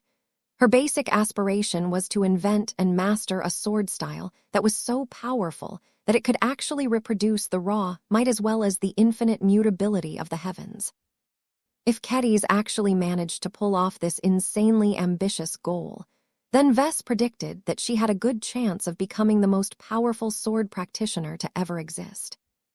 As Kedis actively looked forward to mastering such might, she looked 10 times more driven than before. It was as if she had finally grown up now. Her pride, confidence, ambition, and willpower had all grown a lot stronger. Once she truly started to make progress in her ambitious new plan, her willpower cultivation was bound to grow by leaps and bounds. It was not impossible for her to advance to Sword Saint as long as she was able to complete a prototype version of heavenly swordsmanship that actually worked. I am truly happy for you that you have clarified your goals, Kedis. You remind me of Tusa just before he managed to break through to the rank of ace pilot. Having a more specific goal in mind can do wonders to your progression. I think you have a real shot at attaining sainthood so long as you do not waver in your new goal. I won't change my mind. Kedis spoke with utter conviction. I may have my own wants and needs, but I am willingly subordinating them to my new goal, because this is too important. Swordsmanship, as I currently know it, has become a dead end. It is too flawed and incomplete to give humans the strength they need to fend off the native aliens and other threats. Traditions are important, but we should never turn them into shackles that inhibit true progress. Well said, Vess grinned and clapped. I approve of your proactive mindset. This is exactly the kind of attitude that produces successful Mech designers and so on. You should make good use of the system. You don't need to learn how to practice Kai cultivation from scratch. There are many enlightenment fruits that can teach you how to manipulate E-energy radiation for your own benefit. You can do that to upgrade your existing sword styles. As for artifact cultivation, that is a little more complicated. If you truly want to do everything yourself, then you will need to become good at traditional blacksmithing. Traditional blacksmithing.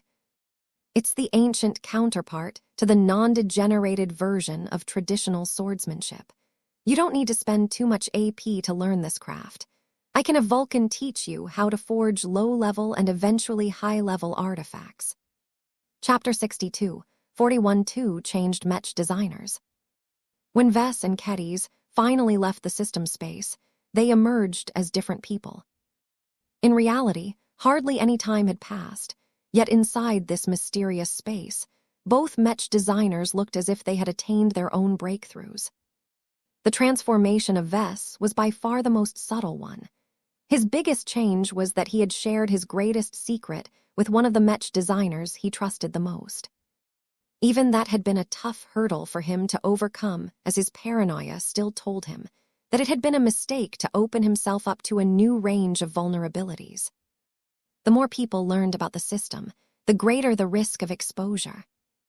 This was an inevitable outcome of letting others learn about the system and gain access to its powerful features.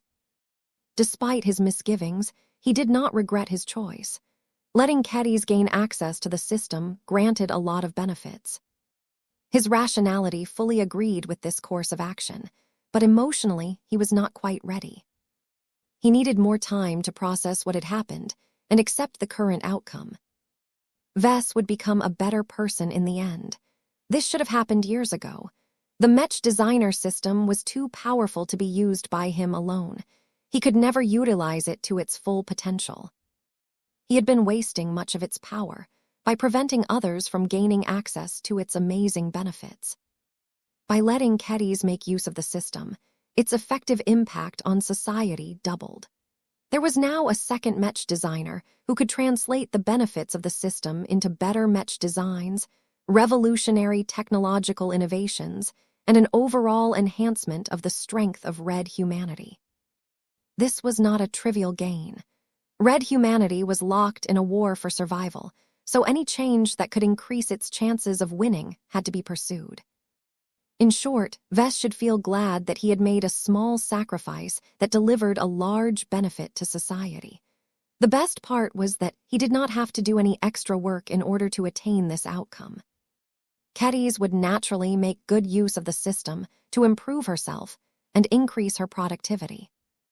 Speaking of Kedis, the woman had emerged from the system space as a drastically different woman. She had gained a more solid direction to work towards.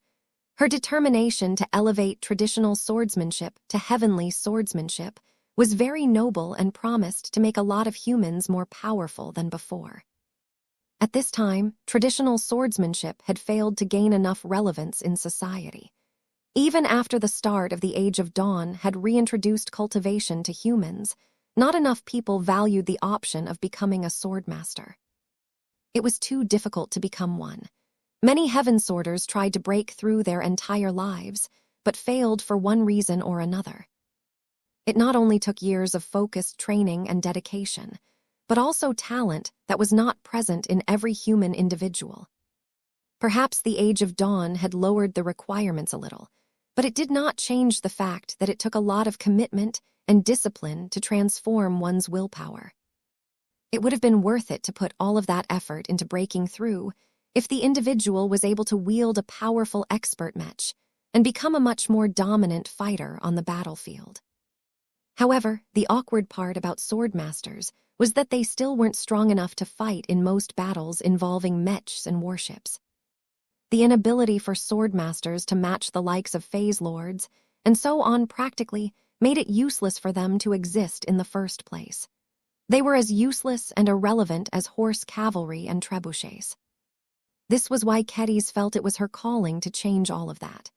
By upgrading traditional swordsmanship with both Kai cultivation and artifact cultivation, she hoped that one day swordmasters could fight against phase lords, expert mechs, and other powerful enemies on even ground. This was an incredibly ambitious goal. It would likely take at least a decade, if not longer, for her to produce a working version of heavenly swordsmanship. However, Kedis remained undeterred. It did not matter how high she set her goal. As long as she was no longer wandering aimlessly through her life as a swordmaster, she was absolutely confident that she would be able to fulfill her ambition one day. No matter whether she would succeed or fail, her radical change in mentality already caused her to acquire a part of the demeanor of a saint. By moving beyond her own concerns and trying to make swordsmanship more helpful to human society at large, she had finally stepped up and begun to think like a magnanimous leader instead of a selfish profiteer. Was it possible for Kedis to break through as a swordmaster without thinking about making contributions to human society? Probably. Would it be harder for Kedis to break through by relying on other means? Maybe. No one knew whether Kedis made the optimal choices today. Vess truly could not say for certain whether Kedis had made the right decision for herself. What if she chooses a path that would inevitably cause her to get sidetracked and waste years of her precious life on useless research? Kedis would have no choice but to accept this outcome. According to her current attitude, she was more than willing to own up to the consequences of her own decisions. She would do anything to realize her noble goal. The needs of red humanity were too important compared to her own selfish desire to break through as fast as possible. This was why Kedis would feel much happier if she was able to raise dozens of swordmasters than break through to the rank of sword saint. Becoming a powerhouse that was roughly equally as strong as the Heaven Sword Saint had always been one of her most persistent goals. Yet if she desired to break through, then she wanted to make sure to do it right. "Let's talk about my plans for the expeditionary fleet," Vess said as he continued to sit on the chair in the secure chamber as if nothing had happened. "The Red Tide Offensive is not just about defending human space. Protecting our border regions alone will not win us the war. What red humanity must actually be working towards is to temper its soldiers and produce as many breakthroughs as possible. Our clan needs a lot more expert pilots as well as ace pilots if we want to remain strong and relevant in the long run." Kedis nodded, even as she sat down on her own chair while stroking Lucky's back. The gem cat had already completed another sweep and came to Kedis in order to receive the reward he deserved. "Meow Tilda. Let me get this straight, Vess. You want to prioritize breakthroughs over winning battles or preserving our fighting personnel? Don't sound so accusatory towards me. These are not mutually exclusive goals. We can all get what we want. I just want to make sure that the Larkinson army has set its priorities straight. Casualties are inevitable. What matters is that we make sure those deaths are not in vain. A higher rate of breakthroughs will make all of the sacrifices worth it. Look, anyone can deploy a lot of standard mechs. Red humanity certainly needs more of them in order to hold back the tide of aliens. We also need our champions, though. They are not only our best counters against the enemy phase leaders, but they are also a very powerful source of morale. If our troops in the front lines begin to lose their confidence in the war, then that will cause much greater damage to our war effort than losing the third defensive band. Ultimately, the defensive bands only exist to trade space for development time. We need to make use of the time bought by the defenders to create the conditions of a true turnaround and eventual victory. The two Mech designers continued to discuss the strategy that the Larkinson clan should adopt towards the Red Tide Offensive. They could have discussed this subject back when they were inside the system space, but they deliberately saved it for this moment. Both of them wanted to keep any hint of the existence of the Mech designer system a secret. It would be far too suspicious for them to have a highly productive session in a secret space where the progression of time was much faster, only to exit from it and leave the secure chamber when only a minute had passed in reality. Even though both Vess and Keddies wanted to do nothing more than to return to their own priorities, they patiently spoke to each other as if they intended to talk all night about clan affairs. In secret, both of them had formed an implicit and explicit understanding about how they should proceed in relation to the Mech designer system. Keddies had already promised to prepare for a good moment to expose a powerful new approach towards swordsmanship that just so happened to cut through the walls between dimensions by accident. Vess, meanwhile, already thought about who to induct as the third user of the Mech designer system. Bringing Keddies into the fold had broken a mental barrier in his mind. Compared to the difficulty of inviting another Mech designer for the first time, doing it again was much less agonizing of a decision. The issue was that Vess could not immediately think of a good candidate that satisfied his requirements as good as Keddies. He really wanted to bring in his wife, but even he could not deny that Gloriana tended to be a blabbermouth.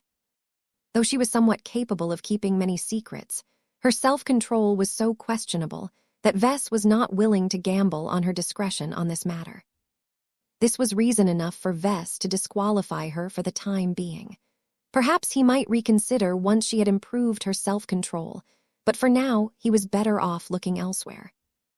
It was a pity that the journeymen he was most familiar with were still stuck in EdNet training. The only name that came to mind that was available was Alexa Strian. She had been with Vess a lot shorter than Keddies, but already went above and beyond to prove her loyalty as well as her integrity. Though Vess ideally wanted to observe Alexa for a few more years to develop greater certainty about inducing her into the system, he probably couldn't afford to wait this long. 3 Mech designers could get a lot more use out of the system than 2 Mech designers. Vess also believed that Alexa would be able to make much more rapid progress in her research if she gained extensive access to the knowledge contained in the more cultivation-related enlightenment fruits. It was not impossible for Alexa to make progress without relying on the system. She was certainly smart and talented enough to solve her own problems. Vess merely believed that giving Alexa access would make her a lot more useful and productive in the same span of time. Do you want to encourage our expert pilots to be more proactive and take more risks in the hopes of increasing their breakthrough chances? Keddies asked. You can encourage them, but don't push them, Vess replied. This is their decision to make. Not all of the expert pilots are ready to take the next step. Don't get me wrong. It would be really nice if Janzi or Joshua broke through within a year, but I can live with a future where that doesn't happen. Personally, I think it is better if I give Joshua a push or two. He has been procrastinating for a long time, but he is starting to get close to the point where he has earned the right to become a saint. Well, he's your husband. I will defer to your judgment on this matter. Chapter 62, 42 Limited Resources. Keddies did not stay for longer than a day on New Constantinople Roman 8. As much as she would like to catch up with Vess and teach more swordsmanship lessons to Andrast, what she truly wanted was to go back to the expeditionary fleet and find the greater meaning of swordsmanship while witnessing the fighting up close. The development of heavenly swordsmanship was inseparable from the battles being fought in the present. Keddies did not want her new approach towards fighting to remain just as marginal and irrelevant as the current state of traditional swordsmanship. If she wanted to do what the Heavensword Association failed to accomplish and turn swordmasters into strong, useful, and practical soldiers, then she needed to make detailed observations on how modern small craft and warships fought in order to successfully develop brilliant new methods that imitated the strength of existing war weapons. In the meantime, Keddies fully intended to make use of the Mech designer system. She had already accepted a batch of missions and intended to squeeze as much time in her schedule to complete them. She was already planning to open up a new tutoring class for elite swordmasters and heaven sorters in order to have 5 of them break through as soon as possible. She already had a plan in mind for the first few hundred AP that she expected to earn. The skills she intended to learn as soon as she could afford to redeem the enlightenment fruits would go on to boost her progress as both a Mech designer and a swordmaster. Kedis did not consider them as separate and unrelated to each other as before. In order to develop heavenly swordsmanship, she would have to gain a lot of understanding on how to forge sophisticated weapons and understand how to manipulate E-energy. Mech design could serve as a learning platform. When it came down to it, her humanoid mechs could serve as test platforms for the powers that human swordmasters could wield one day. Hyper-technology and E-technology roughly took the place for both personal equipment and cultivation techniques.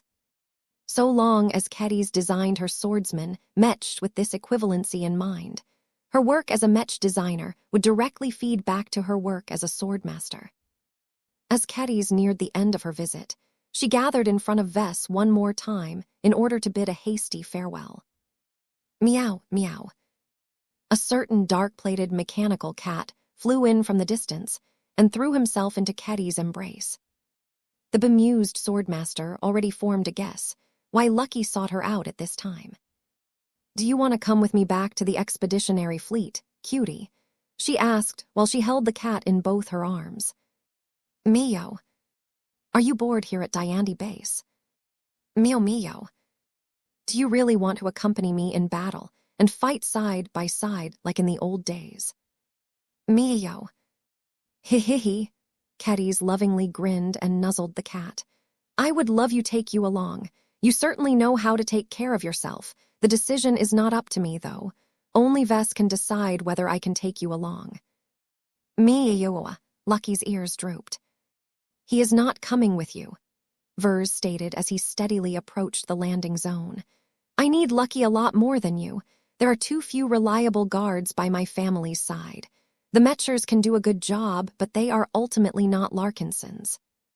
I can let Lucky go elsewhere once my family's security arrangements have improved, but that will probably take a few years." "Meow. Don't whine, Lucky. You will get your chance in time. Hopefully, we can put you into our upcoming deep strike fleet." "Meow meow meow. I know that Bridgehead one is in a lot of trouble at the moment, but I have faith that the big shots will find a way to restore it. The star system is way too important to keep it in a frozen and isolated condition. If the god pilots and the star designers of Red Humanity are unable to solve a single problem, then it is time to start doubting whether Red Humanity deserves to win this war." "Meow meow. Regardless of how long it will take for the Greater Beyonder Gate to get ready to be used for a completely new purpose, haven't you forgotten about something, Lucky?" "Meow. When was the last time you visited the bathroom? It has been too long, in my opinion. I am not letting you go until you have finally purged your internal systems of all of the exceedingly high-quality junk that you have been stuffing through your gullet in the past year." "Meow." Though Lucky really wanted to leave this boring Terran planet and ride with the expeditionary fleet, Vess ultimately pulled the stubborn cat back. Kedis watched and listened to the conversation between the two without any intention of intervening. She certainly would have loved to have a handy and powerful cat like Lucky by her side, but she could live without his help. "Stay in touch." "I will," Kedis nodded. "The following months will be tense. I am currently working on something that is so fantastic that it will shock our entire society. Everything will change at that point. If the reaction to my upcoming work is as bad as I think it is, then our clan will become the center of a new controversy." "What do you want me to do, Vess?" "If you have prepared something amazing on your end, then try and introduce it at that time. As long as your Mech design or other work is useful enough, it will not only serve as a distraction, but also increase the social capital of our clan. That will do much to mitigate the damage." Kedis nodded in understanding. "Got it. I can't promise my latest work will be ready at that time. It depends on how quickly you release your new invention and how much progress I can make up to that point. Just do your best. After a bit more chatting, Kedys boarded her shuttle that would bring her up to orbit, where she would catch a ride straight towards the Arvest Lima system. Now that Vess had successfully increased Kedys' involvement in his plans, he was ready to tackle other priorities. The Swarm project still demanded his attention, and he also had to get ready for the next session of the Interim Leadership Council. The date of the founding of the Red Collective drew closer and closer. A lot of important people and organizations had completed far too much behind the scenes to derail this important initiative.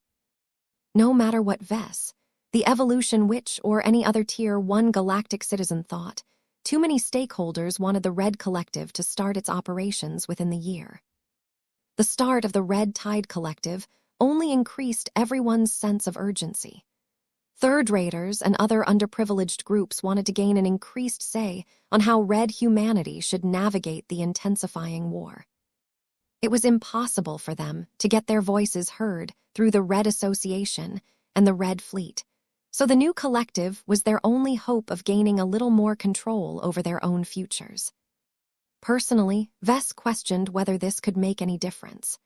The Red Collective needed a lot of time as well as manpower and resources in order to develop into an organization that was equal to the other two hegemons of human civilization.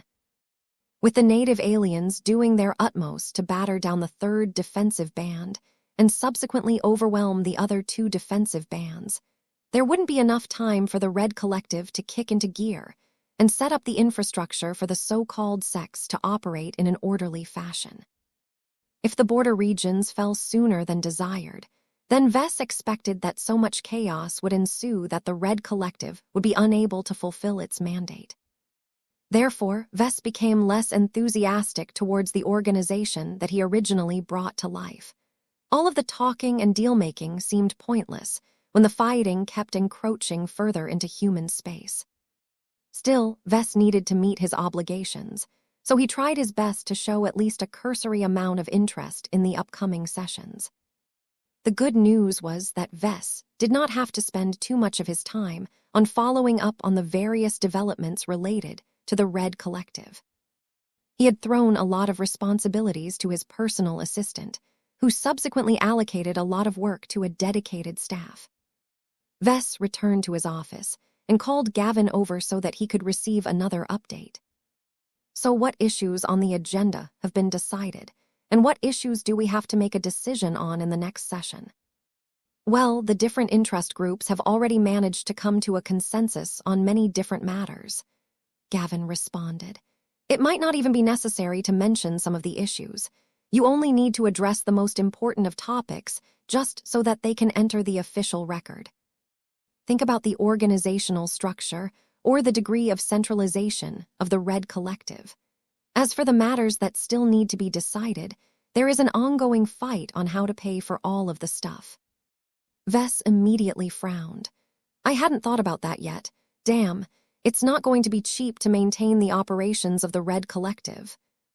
The most restrained plan of the Red Collective does not demand a large footprint, at least in the early years. By keeping the organization lean, and by delegating tasks to the participating states and organizations, the Red Collective can run most of its operations without needing to rely on its own army and so on. This is not a long-term solution, though.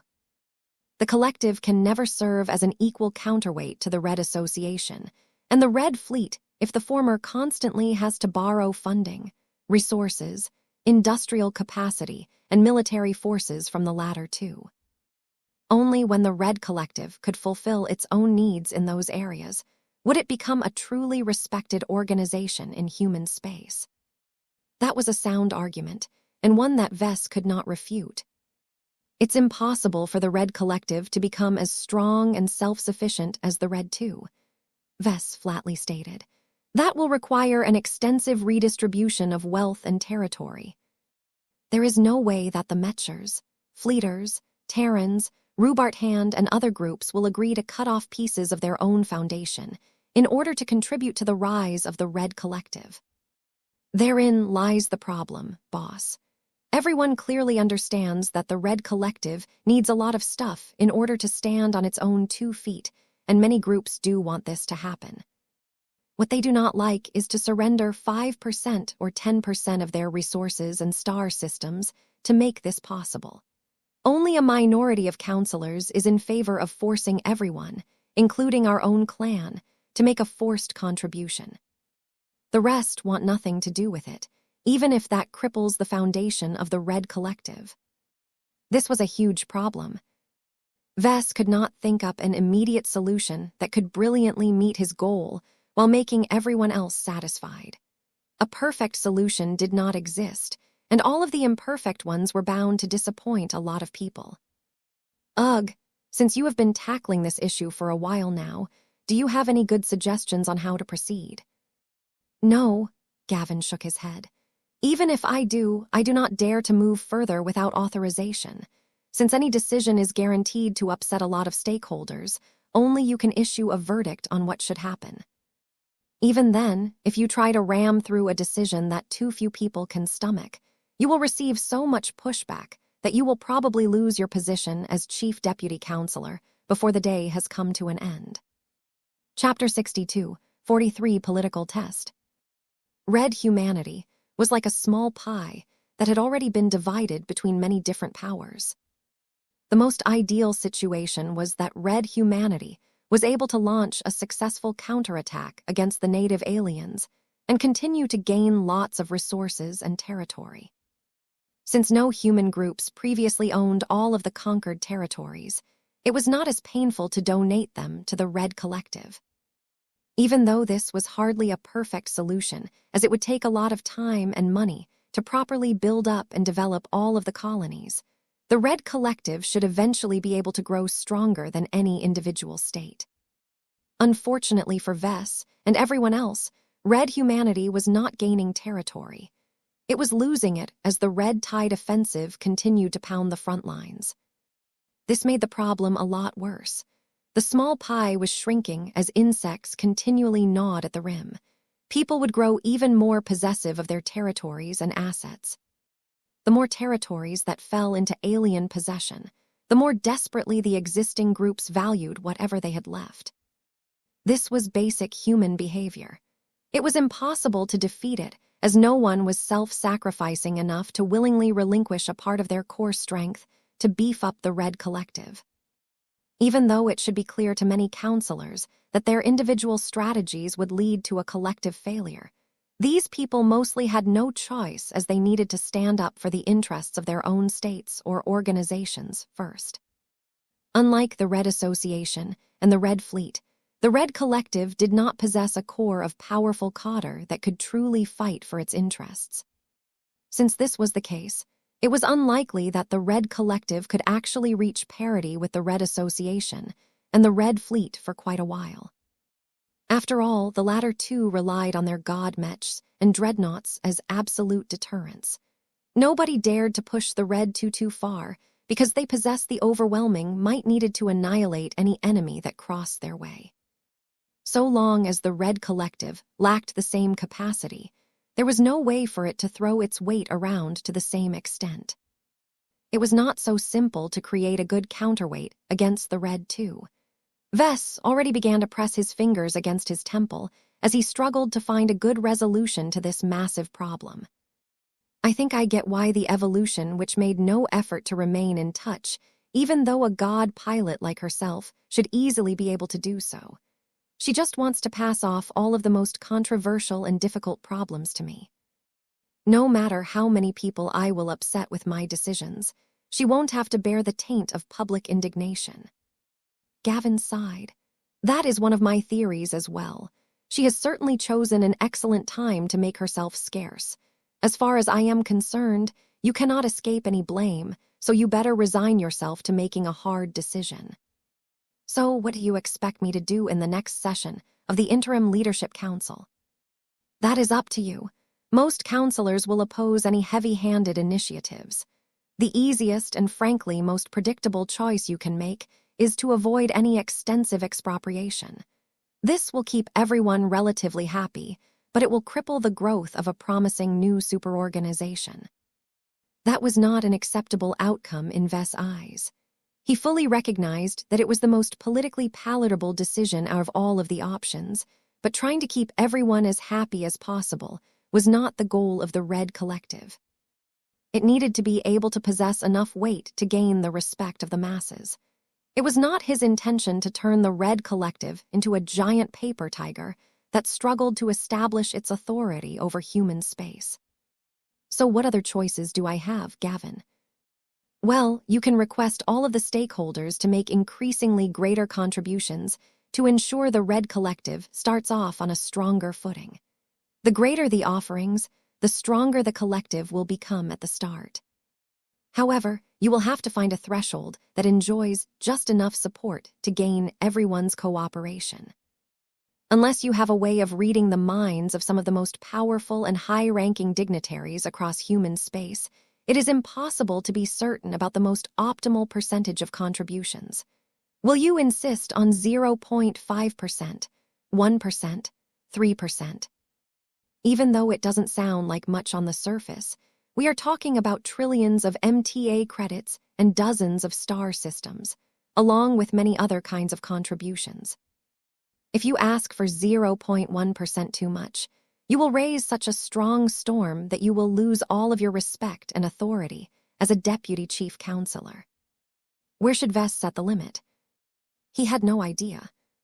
Perhaps the staff and advisors would be able to come up with a few good suggestions, but who knew if their analyses were sound and accurate?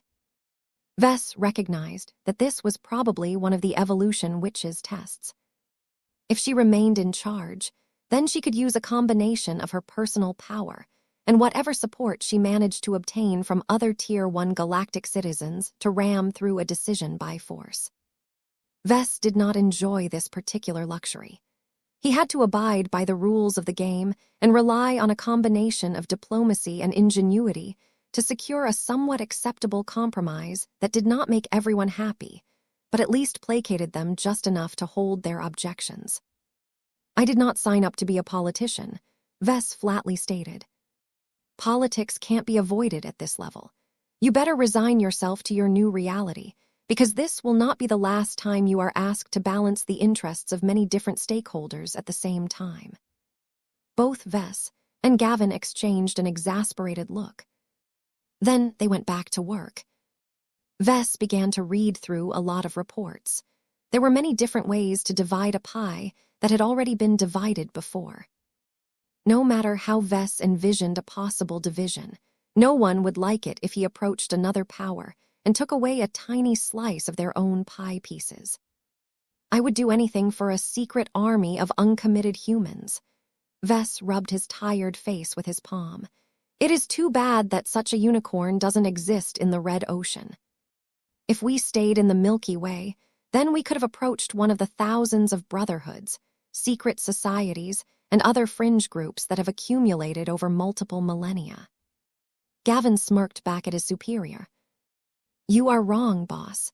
It is true that human occupation of the new frontier lasted too short for all of those groups to take root and prosper. But I do know of one fringe organization that may just have the manpower, wealth, and structure to give the Red Collective a backbone. Who? Don't tell me it is the Hunting Association. That is actually a decent suggestion, but what I have in mind is the cosmopolitan movement. Well, are you kidding? Do you know how crazy that sounds? The point of all of this is to increase the legitimacy of the Red Collective, not ruin it beyond recovery. The cosmopolitans are proven traitors to our race. They have helped the native aliens kill so many innocent humans that no one is willing to trust them on anything, let alone make peace with their vile movement.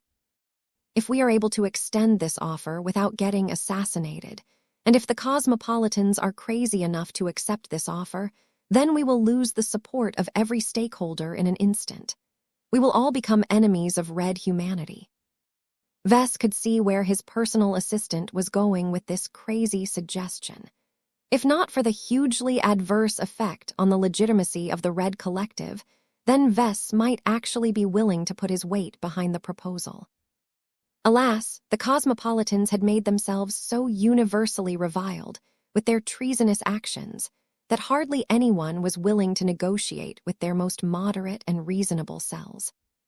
The problem now was that there was no other major human bloc that could give the Red Collective the foundation and muscle necessary to operate in an effective manner.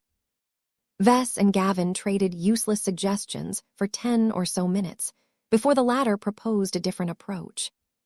"We need to stop treating all of these major powers as single united blocs," he suggested. "Nothing good will come if we negotiate with the Terran Alliance and so on as a whole. We should divide and differentiate the people that make up these big groups. If we do that, we can engage the subgroups that have the most to gain by cooperating with the Red Collective." That sounded rather different than the other suggestions. "Give me a few examples." "Well, the aforementioned Hunting Association is a clear option. It officially answers to the huntsman, but it does not directly have anything to do with mechs, so it does not fall under the jurisdiction of the Red Association. Since the hunters who practice the mysterious code are technically cultivators, they are naturally aligned with the collective." "You are right, but the hunting community alone cannot prop up the Red Collective by itself. That is why we need to find hundreds of other smaller groups and subgroups like this, Vess. Sure, no one will take us seriously if we have 5 or 10 of these minor powers behind our back, but what about 100? What about 200? Now that was beginning to sound interesting. Vess leaned forward. "I am not sure a colony of ants can command the attention of a pack of lions, but I guess it is worth the attempt. I like your suggestion. It is more proactive than the alternatives. What sort of other groups do you want to pull into this coalition?" "Churches." "What?" "I am being serious about this, boss. Think about it. The Mechers and the Fleeters have never favored any form of religion since their inception. They have instituted many policies that have either suppressed or ignored the existence of different faiths, organized or otherwise. In the past, these religions have no effective means to resist this bias against their beliefs and practices. As the leaders of the Big Two, and now the Red Two have always maintained an uncompromising attitude." It did not take much effort for Vess to understand why this was the case. The Mechers and the Fleeters had become so traumatized by the 5 Scrolls Compact that they sought to eradicate anything that remotely resembled that once-dominant cult. The Red Collective did not come with all of this historic baggage. This meant that it had the potential to become the official representative and standard bearer of all human religions. Even if the Red Two no longer feared the resurgence of the 5 Scrolls Compact, they were unlikely to lift their animosity towards churches. They were too set in their ways. Vess looked thoughtful as he contemplated this possibility. The Red Collective did not come with all of this historic baggage. This meant that it had the potential to become the official representative and standard bearer of all human religions. It was the only member of the theoretical Big Three that could stand up for the rights and interests of so many churches. "Your suggestion sounds good in theory, but don't you know that a lot of different churches hate each other's guts? Their dogmas contradict each other so egregiously that wars have been fought around the correct interpretation of Scripture." Vess should know, as he once exploited religious strife to engineer the total collapse of the Vulcan Empire. This is why you need to step forward and use your famous devil tongue to string all of these different religious groups together.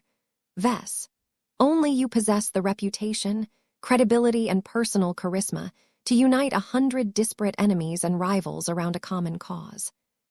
If you can do this and make all of the cooperating churches abide by their agreements, then I can promise you that the Red Collective will definitely acquire a foundation that is at least a fourth as strong as that of the Red Association.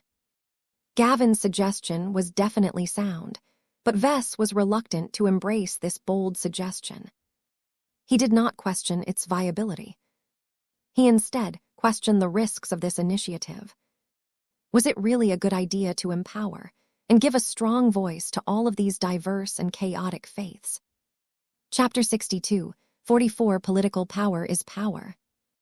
Though Vess felt reluctant to proceed with Gavin's daring proposal, he eventually decided to proceed with engaging with the religions that had long taken root within Red humanity.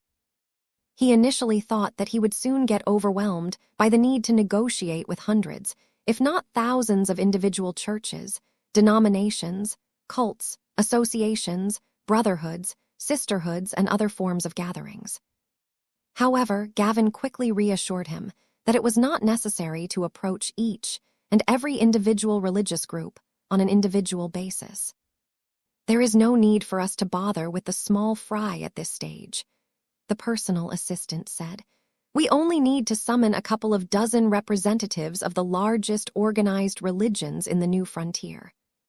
That should allow us to effectively open up a dialogue with groups that enjoy the backing of at least 50%, if not more, of every faithful believer in the Red Ocean. 50%? Shouldn't it be more? As far as I know, the reach of those old-time churches should be much greater. New cults spring up like mushrooms every year, but their congregations rarely expand beyond a single village, province, or planet. It depends on the definitions and criteria you use to determine whether a person is faithful and whether he abides by a specific denomination. It is very complicated. What makes it even worse is that churches regularly try to pad their membership numbers. They claim that they have 1 trillion followers at their beck and call, when in reality over 70% of them are categorized as such because they are too lazy to change their registration or are too lazy to show up for church services. There are many communities and subcommunities where converting to a faith is a mandatory social or cultural expectation. Just because those people participate in all of the obligatory rituals does not mean they have a God in their hearts. This was clearly an extremely contentious subject that was better left to theologians and sociologists. There was no need for Vess to delve in the finer points of this issue. We don't need to engage these shallow believers, right? Correct, Gavin nodded. What we are truly after is to gain the active support of the churches as well as their more devoted and dedicated backing. There are enough people out there who are more than passive believers. These are the folks who donate more than the minimum contribution expected from them. They are the people who will gladly do volunteer work for their churches. They are the people who actively organize additional outings and start charities in the name of their faiths. These folk come from all walks of life. They can be found at the bottom as well as close to the top. You can find them among ordinary laborers, elite soldiers, as well as wealthy industrialists. Faith touches every corner of our society because every human is susceptible to it. It is the one common element that binds them all together. It is not so easy to mobilize these faithful, though, Vess mentioned. These folk may attend the same church services and so on, but other than that they are too diverse and different from each other. They already live their own lives. I think that their jobs and their families are more important to them than what gives them spiritual comfort. If a church suddenly demands that its flock must not only double their monetary contributions, but also offer free labor in order to assist the Red Collective, I doubt that those people will be as pious as before. I don't think it will be as bad as you say, boss. The ordinary folk can be mobilized easily enough so long as we offer them wages. As for money, the financially strong churches and their wealthiest supporters should be more than enough to fund most of these endeavors.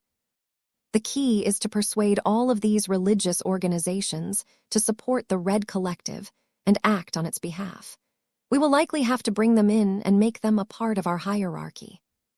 Only by bestowing them with actual power and authority will they be willing to put their resources and manpower at the collective's disposal. That sounded extremely difficult and complex. Vess could already imagine the nightmare that would ensue when people of many different beliefs began to work in the same organization. As long as they opened their mouths and talked about anything related to their faith, they were bound to make enemies who held contradicting beliefs. The infighting was bound to be terrible.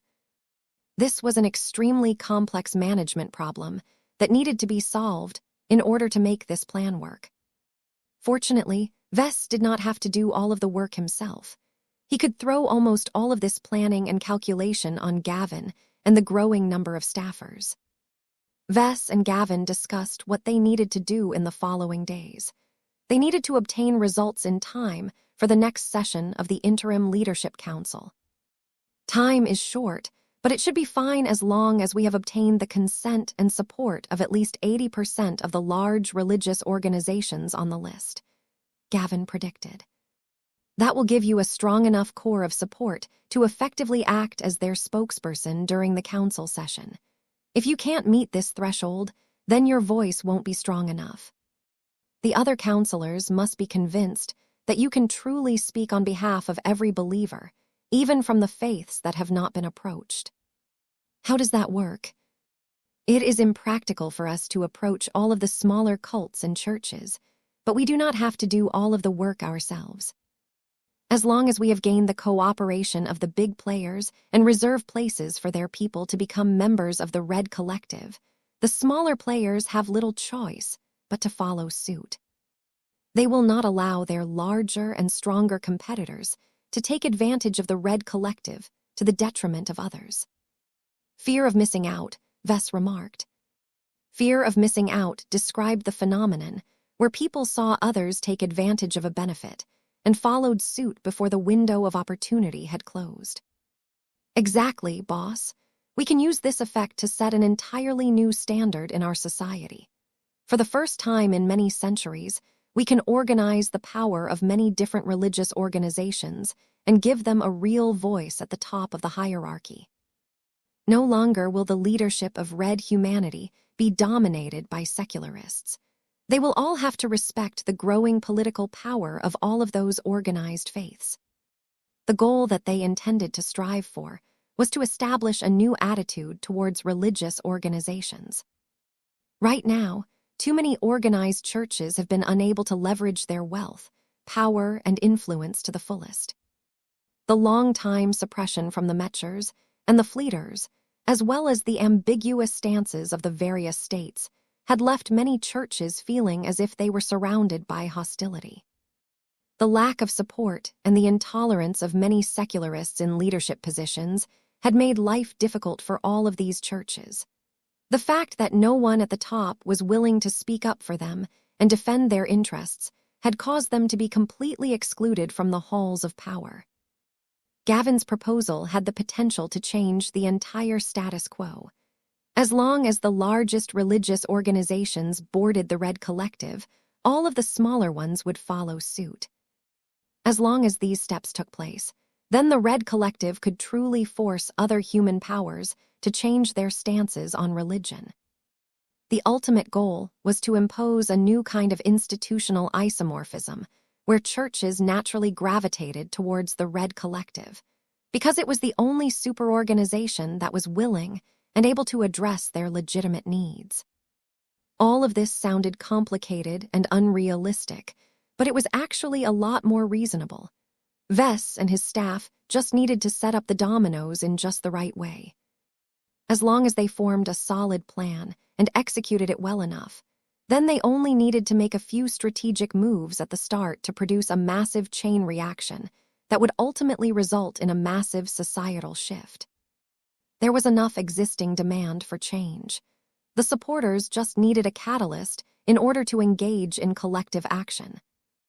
I think I get what you are trying to accomplish with this plan, Vess said.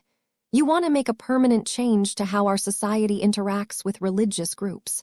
I am not entirely sure whether it is a wise idea, but it is bound to be effective. I like it, so long as all of these churches are willing to be led by a sensible leader. We absolutely cannot let these powerful religious organizations surrender their power to a megalomaniac or a selfish profiteer. Gavin nodded with a smile. That is why only you can do this. Wielding so much power is tempting, but you have repeatedly expressed your reluctance and unwillingness to lead big organizations and engage in politicking. You are the very definition of a reluctant leader, And that is exactly the reason why you should be able to command their respect. Maybe. I do not think it will be easy to wrangle all of these churches, let alone bind them all so tightly that they can truly turn into a united political power bloc. We will not be able to find out if we do not try. This is a time where we must prioritize action over discussion. Just say the word, boss, and I will begin to send invitations to every major religious organization. Do it, Vess commanded. We might as well give this a try and observe the initial response. If the pushback and objections are too great, then we should dump this plan and explore other options. At this point, Vess no longer cared about the negative consequences of empowering religions. If he was being honest, then he was actually in favor of the existing policies towards religion. There was no need to insert unnecessary superstition and make beliefs in the government, workplace, and other areas. People should be free to believe in whatever they wished in private or among like-minded individuals, but that should be the extent of their religious expression. However, now that Vess was lacking a broad base of support, he was willing to violate his own stance towards religion in order to further his own interests. If he had to stand up and serve as a voice for all of these crazy and irrational believers, then he would reluctantly do so as long as he could effectively gain their allegiance. He intended to give them enough concessions to ensure their cooperation, but no more. The whole point of this exercise was to give him enough backing to establish a strong foundation within the Red Collective. It would be a lot easier for him to shape the policies of the new superorganization if he did not have to beg for support from other groups all of the time. You have made the right decision, Vess, Gavin grinned. I know it is difficult for you to engage with religion after your mixed experiences with different faiths, but it is truly worth it to engage with them. You have always complained about lacking power. This is your chance to rectify that.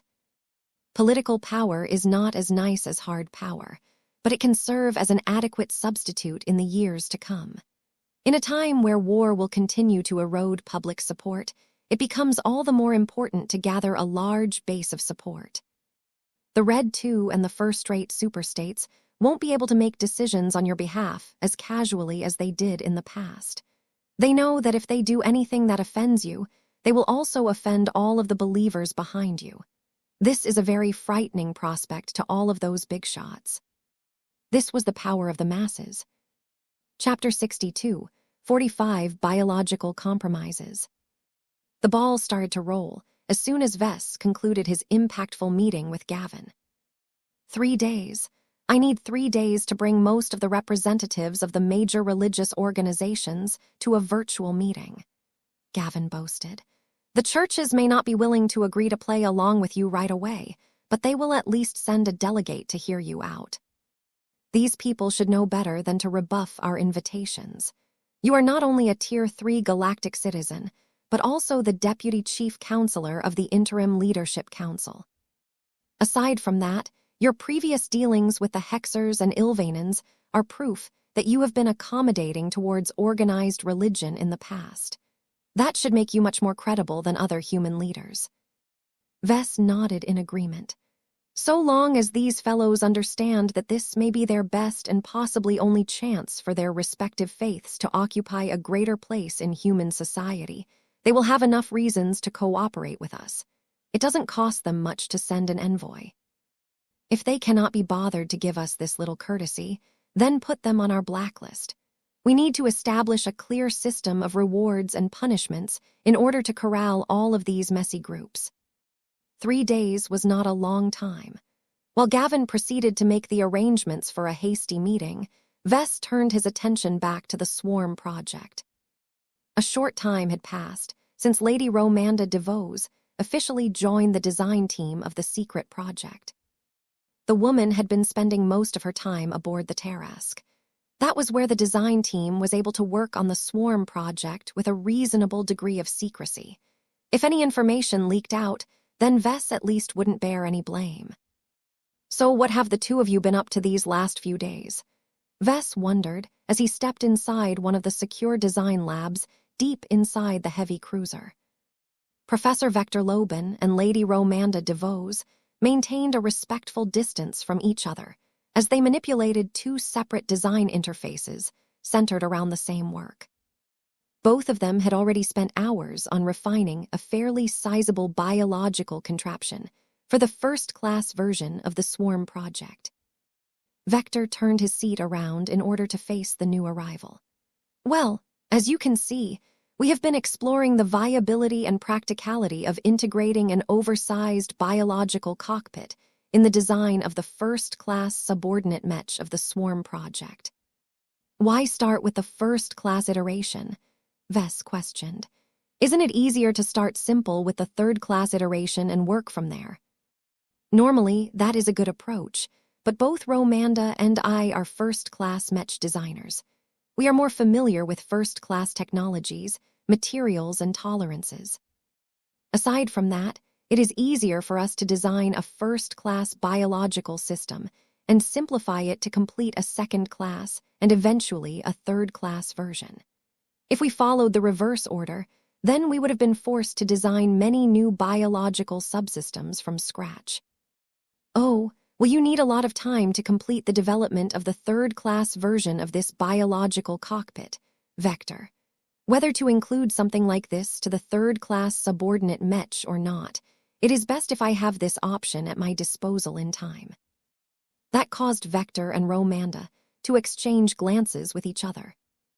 We have yet to prove the usefulness and cost-effectiveness of these radical biological cockpits, Lady Romanda stated. We have only just begun our work. We need more time to refine our designs. In addition to that, I also need to complete testing for the prototype Carmine Mechs that incorporate cockpits of many different sizes. If you wish to obtain definite answers, then you should come back in a week. We should be able to present answers supported by empirical data. Vess frowned. Okay, I will wait, I suppose. The two of you should have already formed a few guesses based on your initial work. Tell me this. Do you think it is worthwhile to amplify the size cockpits of our initial Carmine Mechs and turn them into biological constructs? Many people are unaccustomed to biotechnology. A lot of potential customers will turn away in revulsion if they are asked to enter a cage of meat and bone. We do not believe the problem will be as bad as you say. Lady Romanda shook her head in disagreement. There is an overwhelming demand for norms to pilot Mechs. Many enthusiastic Mech fanatics will do whatever it takes to suppress their disgust at biotechnology in order to realize their dreams. Besides, the Carmine system is already a fairly invasive biological system. No Carmine Mech pilot can avoid the need to link up their blood circulation system with that of a Carmine Mech. We may as well make the biological aspect more obvious in order to clearly convey to the pilots what they are about to engage with. Many studies have shown that many negative reactions towards biotechnology are due to unfamiliarity. As long as the Carmine Mech pilots have grown accustomed to their biological cockpits, their revulsion will fade. That was a plausible theory. Vess did not worry about this problem anymore. He instead focused on other issues. What about the logistical and economic burden of deploying a cybernetic Mech on a large scale? Vess asked another question. I mean, many Mech forces and even larger organizations are completely unfamiliar with using any sort of biotech alongside their conventional tech. We cannot ask them all to refit their carrier vessels and hire a huge amount of biotech workers that know how to deal with the biological components of our Carmine Mechs. Vector Loban smirked. He already anticipated this query from Vess. Your concerns are legitimate, but the biotech industry already offers many solutions to reduce the barrier as much as possible. I have sought out specific biomatter formulas that are designed to be used in situations such as this. The cockpit that we are working on might look hauntingly complicated to repair when damaged, but it is actually very easy to return to pristine shape. You simply feed it with the appropriate raw materials and let it do the rest. He pulled up simulation footage of a rudimentary biological cockpit that sustained severe damage to its exterior as well as parts of its interior. A small army of bots approached and placed stacks of alloy bars and other materials next to the cockpit. The damaged biological construct slowly proceeded to absorb all of the raw materials before beginning to regenerate its battle damage. It only took less than a minute for the biological cockpit to return to an undamaged state. The sight reminded Vess of smart metal Mech. Machines like the Devil Tiger were also capable of performing similar feats. This was not a coincidence, as many smart metal systems were directly inspired by biological systems. It was because of his familiarity with smart metal Mechs that Vess immediately noticed a potential issue. This is an accelerated time-lapse of the regeneration process, right? How long does it actually take for a bio-cockpit in this condition to get fixed? 10 days or longer, depending on how many bones need to be replaced or regenerated. It takes a large amount of energy and effort to produce bones that are hard and tough enough to withstand the rigors of combat. Biotech factories can produce them at a faster rate by relying on large growing facilities. A bio-cockpit cannot possibly reach the same level of efficiency, especially if it cannot be supplemented by an external power source. This is why any bone damage will force the Carmine Mech to stay in her berth for an extended period of time. The more damaged the cockpit, the longer the regeneration time, as many of its biological processes are impaired. Vess huffed and shook his head. Thought so. That is way too long, Vector. The enemy won't wait for our cybernetic Mechs to take their sweet time to return to a combat-ready state. Lady Romanda decided to voice her own opinions. It is better than nothing, Professor Larkinson. The actual results will not diverge too much if we reduce the biotech content. The Carmine Mechs will predominantly be fielded by auxiliary units. These units will not be as well-funded and well-equipped as proper military Mech forces. There shouldn't be enough Mech technicians on hand to service every Carmine Mech at a time. If the Carmine Mech unit has sustained heavy damage from a prior engagement, then the workers will be hard-pressed to repair all of the damaged machines within a couple of days. In this scenario, it is actually much more advantageous if the ultra-large bio-cockpits can be repaired without requiring any direct involvement from repair crews. That sounded like a realistic scenario. The ultimate point that Vector and Romanda tried to make was that they weren't actually giving up anything important by committing to a fully biological ultra-large cockpit. Okay, let's assume that you can equip every class of subordinate Mech with self-repairing biological cockpits. How much will it cost, and how well do these cockpits perform? We are not entirely certain about the cost for all 3 iterations of the subordinate Mechs, Vector answered.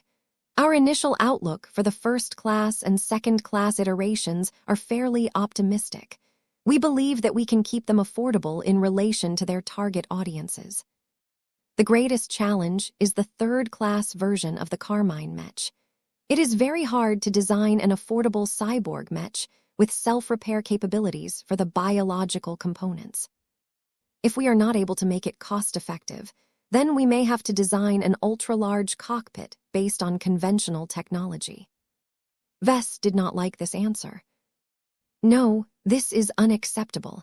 I do not want to see such a major discrepancy between the different classes. Either their ultra-large cockpits are all biological or all metallic. Under no circumstances should third-class Carmine Mechs feel as if they got screwed, because they only have access to a crippled version of our Carmine Mech line.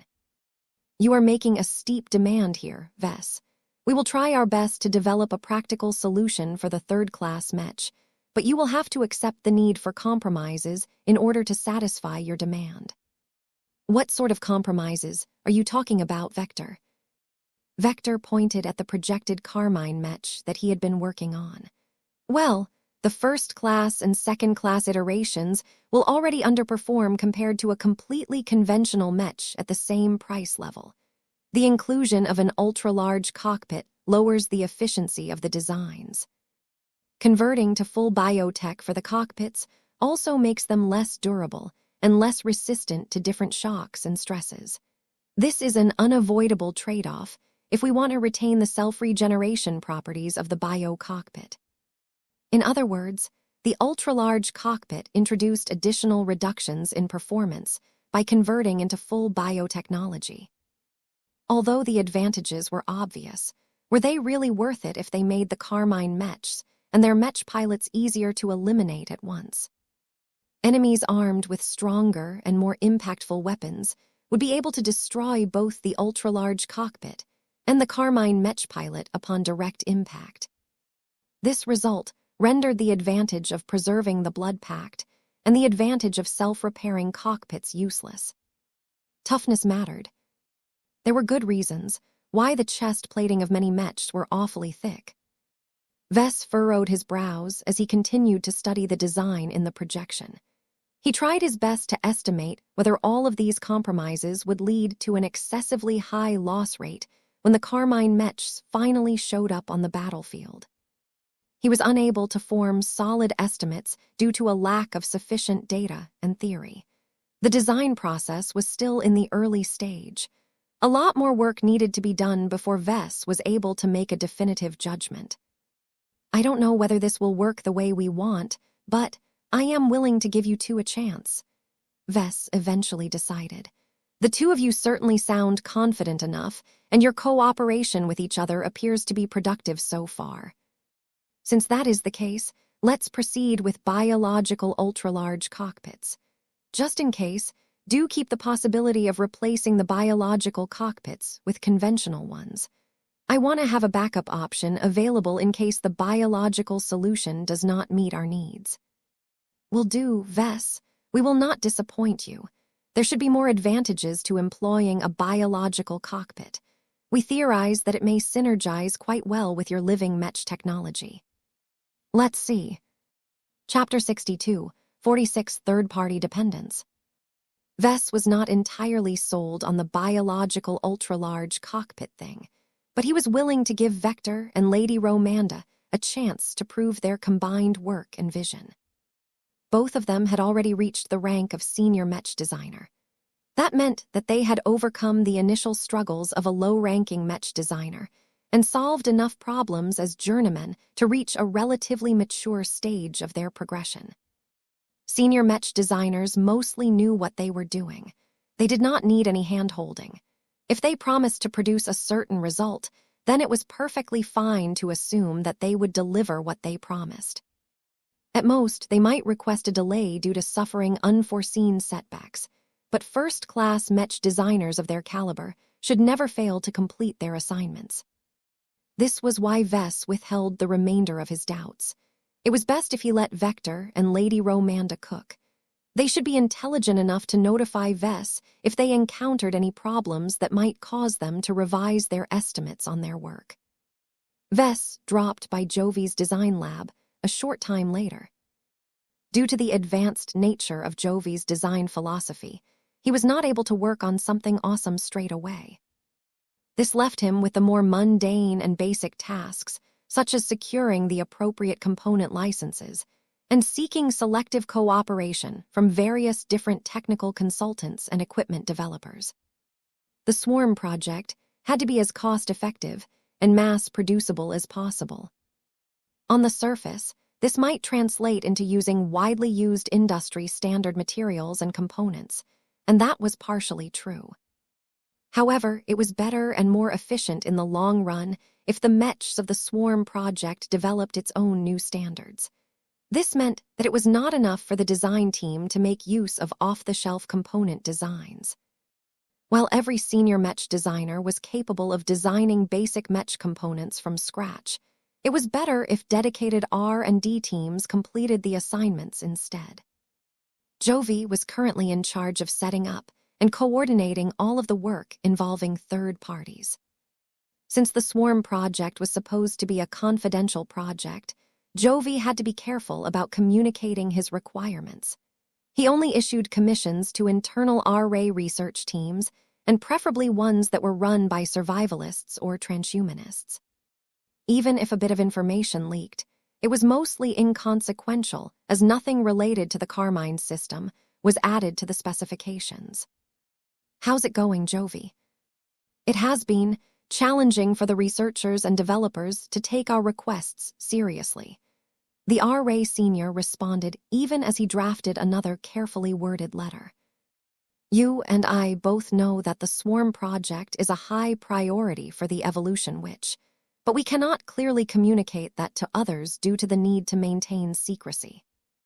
Even if I tone it down, too many people will try to investigate us in order to learn what is occupying so many high-level resources of our association. Oh, will this be a problem? Not completely. Perhaps I am being uncharitable.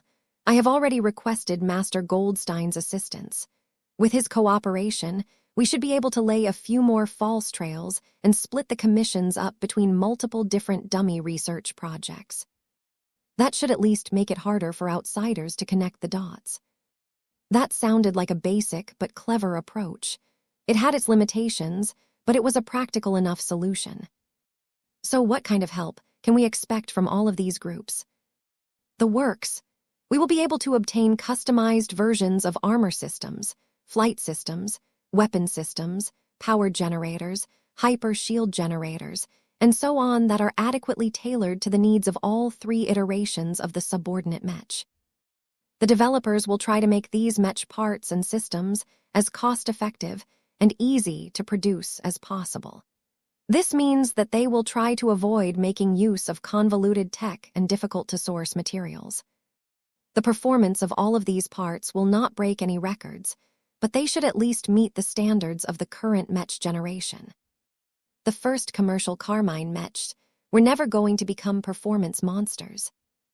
Vess was used to designing Mechs as of late that overperformed on the battlefield, such as the Fey Fianna, the Ultimatum, and the Transcendent Punisher Mark Roman III.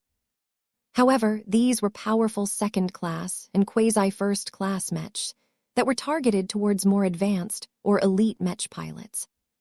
There was not much point in pairing powerful Mechs with very weak Mech pilots, because the latter could never draw out of the full potential of the former. The Swarm project was very much deliberately aimed at the bottom segment of the market, because it was unlikely that Carmine Mech pilots that just started out would be able to match the performance of professional Mech pilots. Even if Vess designed a more premium Carmine Mech, he seriously doubted that employers would be stupid enough to invest in these expensive machines and hand them over to Carmine Mech pilots who never fought a single actual battle in their lives.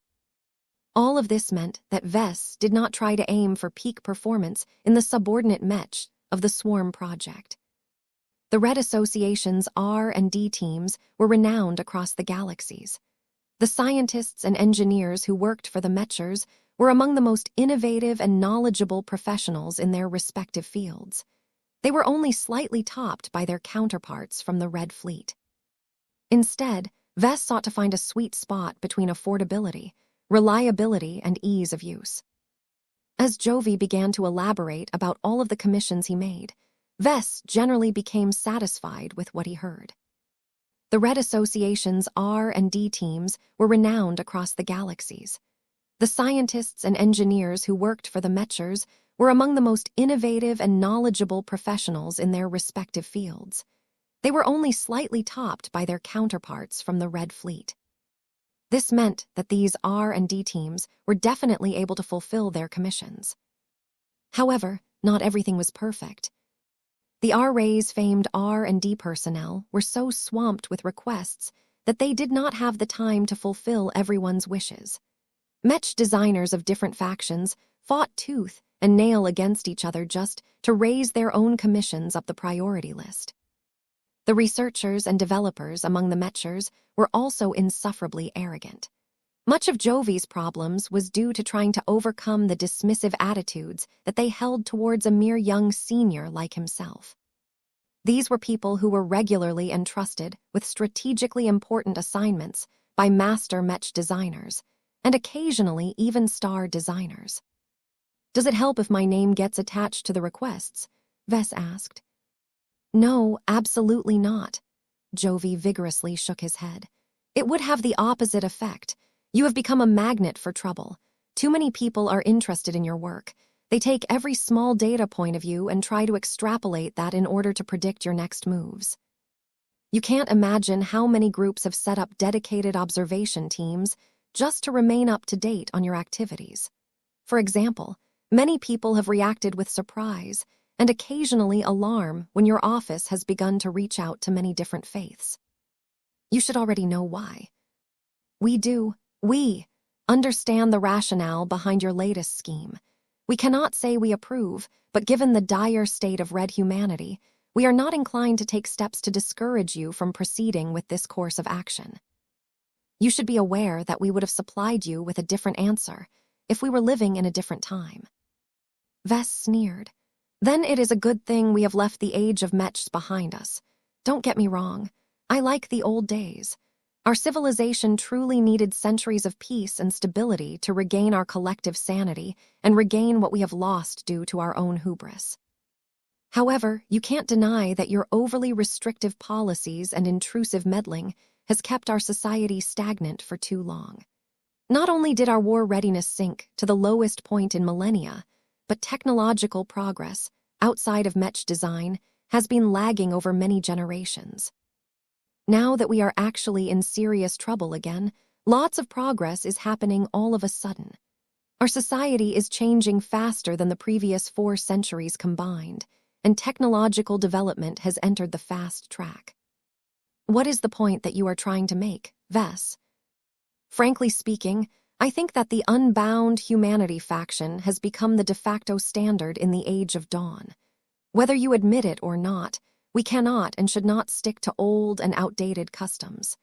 This bias you have against religion is not entirely unfounded, but it has no place in this age. Who cares about the 5 scrolls compact? Your Boogaman has become old news. Our true enemies are the native aliens of the Red Ocean and the more distant aliens of Messier 87. Against their combined might, I fear that we may have little choice but rely on the power of faith to maintain parity with these powerful enemies. Vess wanted to say that for a while now. He did not know why he suddenly mustered up the courage to criticize the RA's stance towards religion, but he was glad he did so. He wanted to get this burden off his chest. Jovi no longer paid attention to his current work. He fell into thought as he tried to process Vess' arguments and put them in the context of the current times. Religion is not a benign force, Vess, Jovi plainly stated to his friend. You should know that as well, since you have been raised in a strongly secularist state. Superstition may have its place in controlling the masses back, when we thought that gods such as Thor or Zeus generated lightning in the skies. People wanted answers, and the first charlatans among them purportedly supplied them with ones that made sense to their societies at the time. We have outlived those days long ago. Those gods do not exist. They are unfalsifiable existences, so they are entirely irrelevant unless we have obtained hard proof that can change our conclusions. If anything, the only gods that deserve to be worshipped by the masses are our god pilots. They are the only gods who are concrete and real. I don't disagree with you, Jovi, but we don't have the luxury to work with the people who match our ideals. We have to work with the people who are actually a part of our society, and many of them do not share your stance on religion. Vess never noticed that Jovi was an even stronger secularist than himself. The Mecher truly inherited the attitudes of his association. Regardless, be careful about who you engage with, Vess. You may think you are set to exploit all of these faiths for your own benefit, but the reverse may actually be the case. Those millennia-old churches are run by people with vision. They will seek to twist you into becoming their puppet. If you are not careful enough, you may end up facilitating their rise without possessing any means to keep them in check. More and more people will rise up in opposition against you in order to hold back the greedy and unbridled ambitions of all of these religious organizations. The survivalist gave Vess a necessary dose of reality. This was a very necessary reminder. Vess had been taking these churches way too lightly. He needed to stop underestimating them just because they had been forced to keep their heads down all of the time. The entire reason why they had remained relatively low-key, for the most part, was precisely because the Red too never gave them any slack. As long as the Red Collective rose up and proactively sought to satisfy their interests, then an extreme reaction might ensue. Vess would then be guilty of unleashing hundreds, if not thousands of monsters onto human society. I will pay attention to this, Jovi. I won't let these religious nuts have free rein. Chapter 6247, The Dukas System. The Torald Middle Zone turned into a highly contested war zone after the start of the Red Tide Offensive. The fighting became intense right away as the overwhelming amount of alien assault fleets crossing the border quickly collapsed the first defensive band and tore down the second defensive band not long afterwards. Now, the third defensive band had come under increasingly more serious assault, as the native aliens pulled away more and more assets that had previously been used to conquer other locations. The Arvest Lima system became one of the many sites that the aliens intended to batter down in order to undermine the current front lines. While the expeditionary fleet of the Golden Skull Alliance began to fight hard in this logistical and industrial node, another star system also came under siege. The Ducast system was not as developed as the Arvest Lima system, but it had one gift that made it just as important. There were facewater deposits in Ducast. The facewater that could be found on the 7th planet from the local star was not too much, but the fact that it could be harvested from the bottom of the oceans made it all the more important to hold onto the globe as long as possible. According to the current estimates of the planners, there was not much hope that Red humanity would be able to cling to the Ducast system.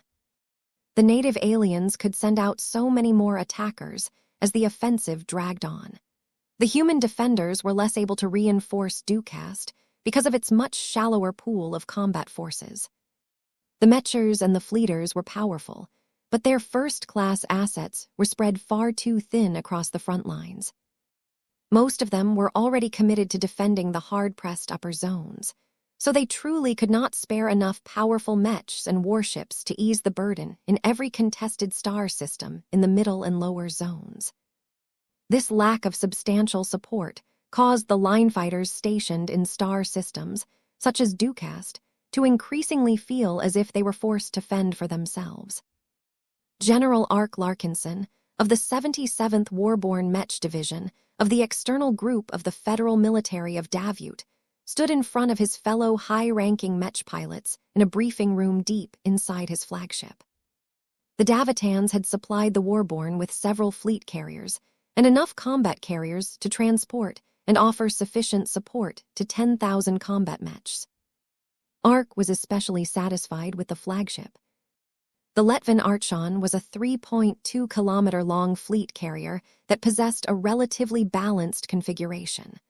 Although her performance was not great due to budgetary constraints, she was modern and set up just the way he liked it. The Davitans had expressed a lot of sincerity by constructing and delivering this vessel to his Mech division. Although the 77th Warborn was officially a part of the Federal Military of Davut for the time being, the implicit agreement between the Larkinsons, the Crossers, and the Davitans was that the latter would slowly relinquish all control and possession of the Mech division. This became especially more certain as Professor Vess Larkinson and the Larkinson clan continued to rise in prominence. The balance of power had tilted so far in their favor that the Colonial Federation of Davut actively fawned over the Larkinson clan these days. The Davut branch of the Larkinson clan received a lot of benefits because of this. Life had become easier for Ark as his Warborn received the same degree of funding and logistical support as the Davitan elite Mech divisions that belonged to the internal group. However, Ark was determined not to freeload off the generosity of the Davitans. He and his men did not earn all of this treatment. It was only due to his nephew Vess that the fortunes of the Larkinson clan rose. The Mech general did not reject all of the logistical support either. The Larkinson clan was already preoccupied with supplying the expeditionary fleet and building up the armed forces of the premier branch. A state that owned a lot of territory was much more capable of supplying mechs, supplies, starships, and other goodies. The federal military of Davut also hosted a lot of strategic minds and other useful staff. Their advice and recommendations sped up the development of the 77th Warborn and quickly brought its professionalism up to standard. Not that it required a lot of effort in order to make the troops ready for action. Many of the Mech pilots consisted of Larkinsons and Crossers who either couldn't make it into the expeditionary fleet or wanted to fight under a different regime. Regardless, much of the cadre and backbone of the Warborn consisted of elite Mech pilots that were just as good as the ones from the expeditionary fleet. In fact, a friendly rivalry of sorts had started between the troops of the expeditionary fleet and the Warborn. They both competed against each other on battlefield victories, breakthrough rates, notable combat feats, and more. Right now, the expeditionary fleet of the Golden Skull Alliance had taken the lead. The takedown of the Torment fleet and the crushing defeat of the Eminence of Torment had caused the combined fleet to earn a lot of glory by adding an impressive victory to its record. The Warborn had fought on the front lines and won numerous victories as well, but most of its alien adversaries consisted of trash that could be defeated by any decent Mech force. General Ark Larkinson finally saw an opportunity to change that. His pride and his duty to the defenders of Ducast did not allow him to settle for a stalemate like what was happening in other beleaguered star systems. A more substantial battlefield victory in Ducast would not only strengthen the confidence and sense of belonging of his troops, but also make a small contribution to the defense of human space. As Arkstad faced his fellow expert pilots, they all dropped their casual demeanors as they clearly sensed the general's focused and determined aura. To expert pilots such as Rosa Orphan and Vincent Ricklin, their superior clearly had a different plan in mind than passive defense. There was no other reason for the general to acquire such an aggressive edge. "What's up, General?" Vincent casually broke decorum by speaking out of turn. "You look kind of intense today. Did the aliens step onto your toes somehow?" "The aliens have stepped onto every human's toes since they commenced their latest offensive," Ark responded. "No, I have an important announcement to make." "Oh, this must be good. Let me guess.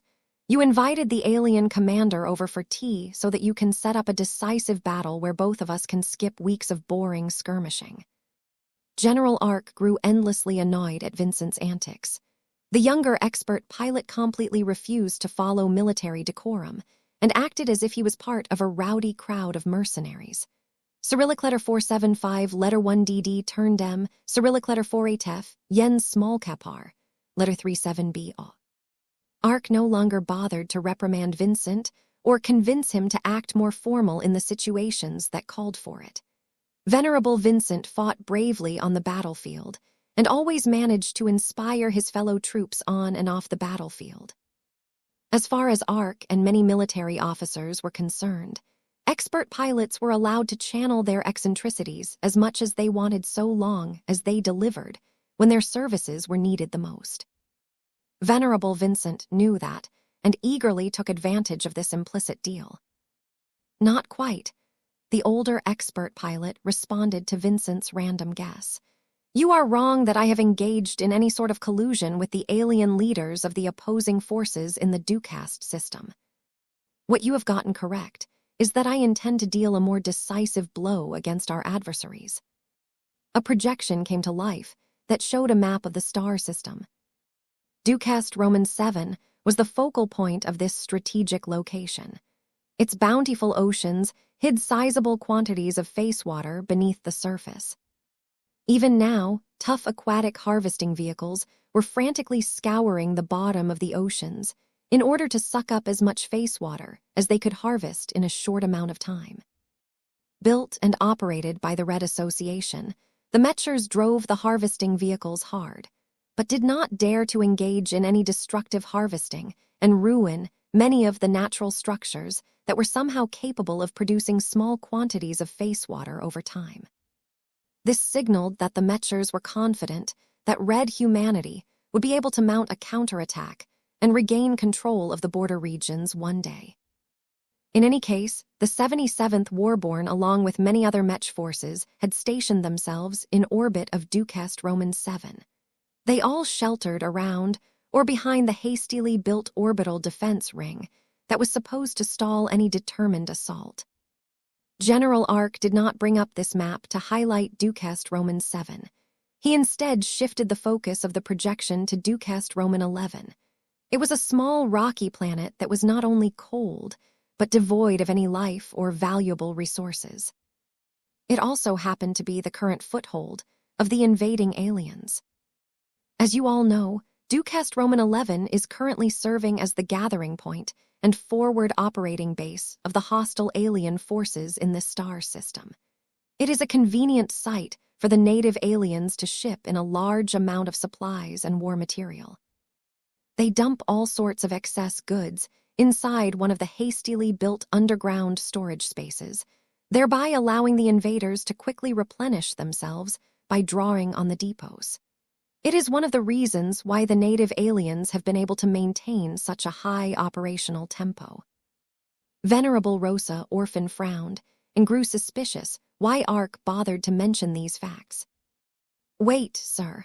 Are you planning to launch a raid on Ducast Roman 11?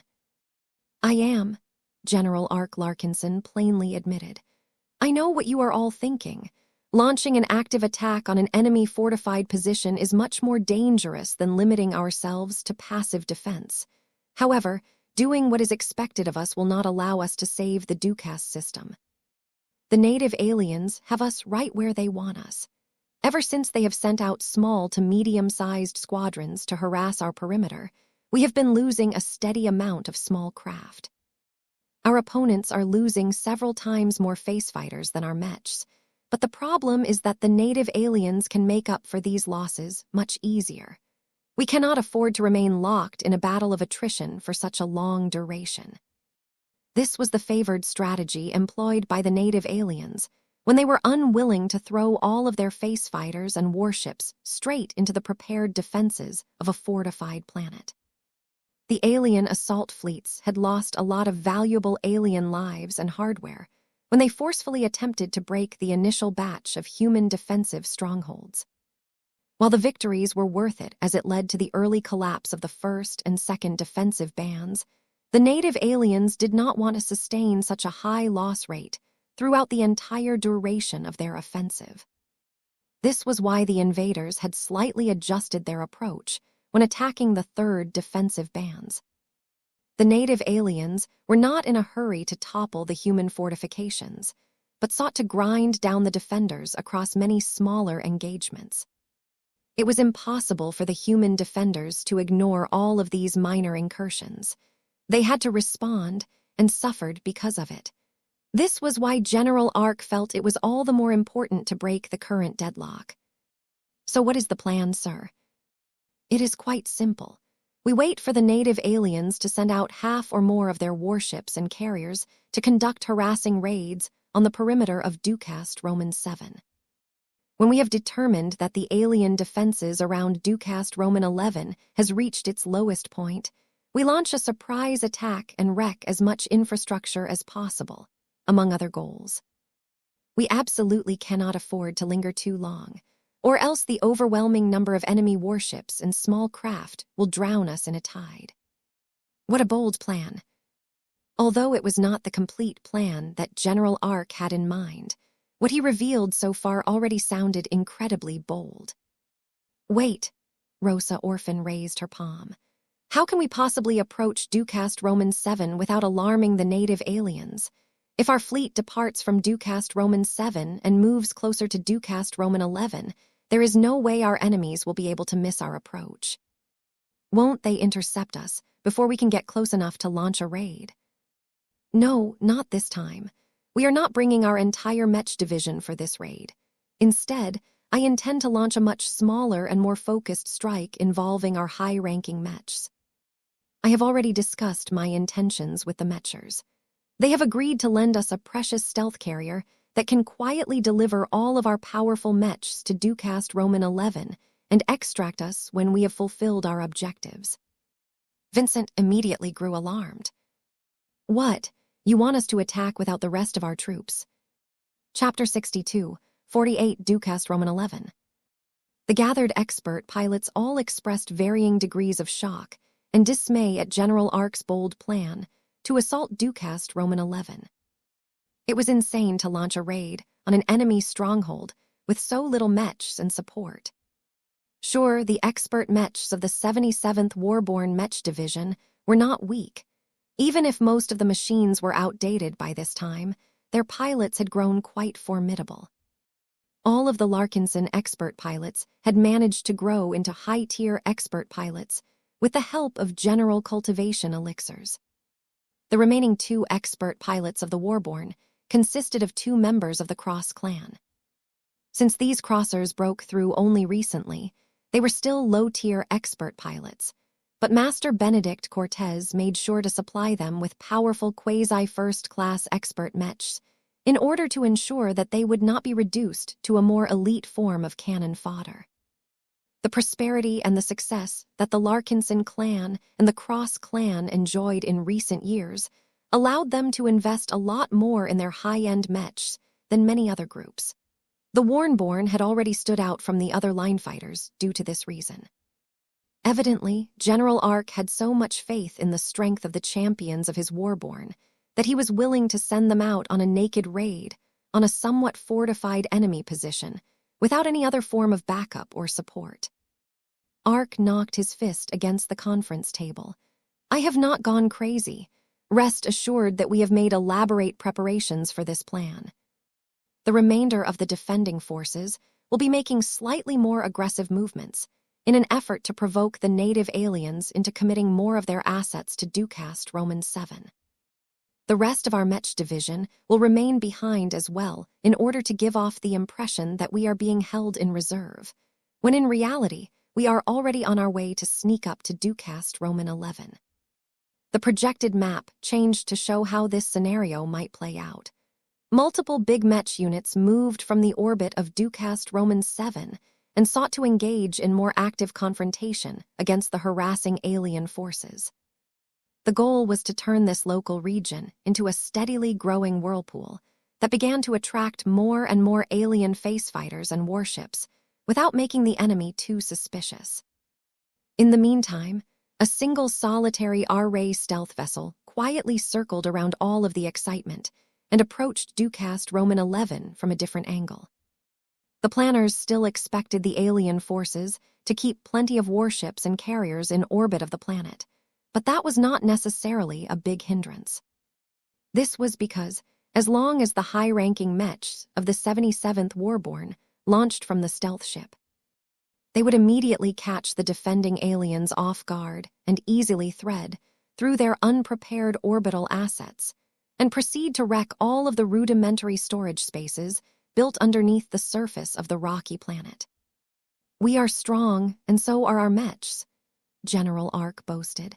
I expect that none of you should have any issue with bypassing the alien defenders, especially if we are able to catch them unaware at first.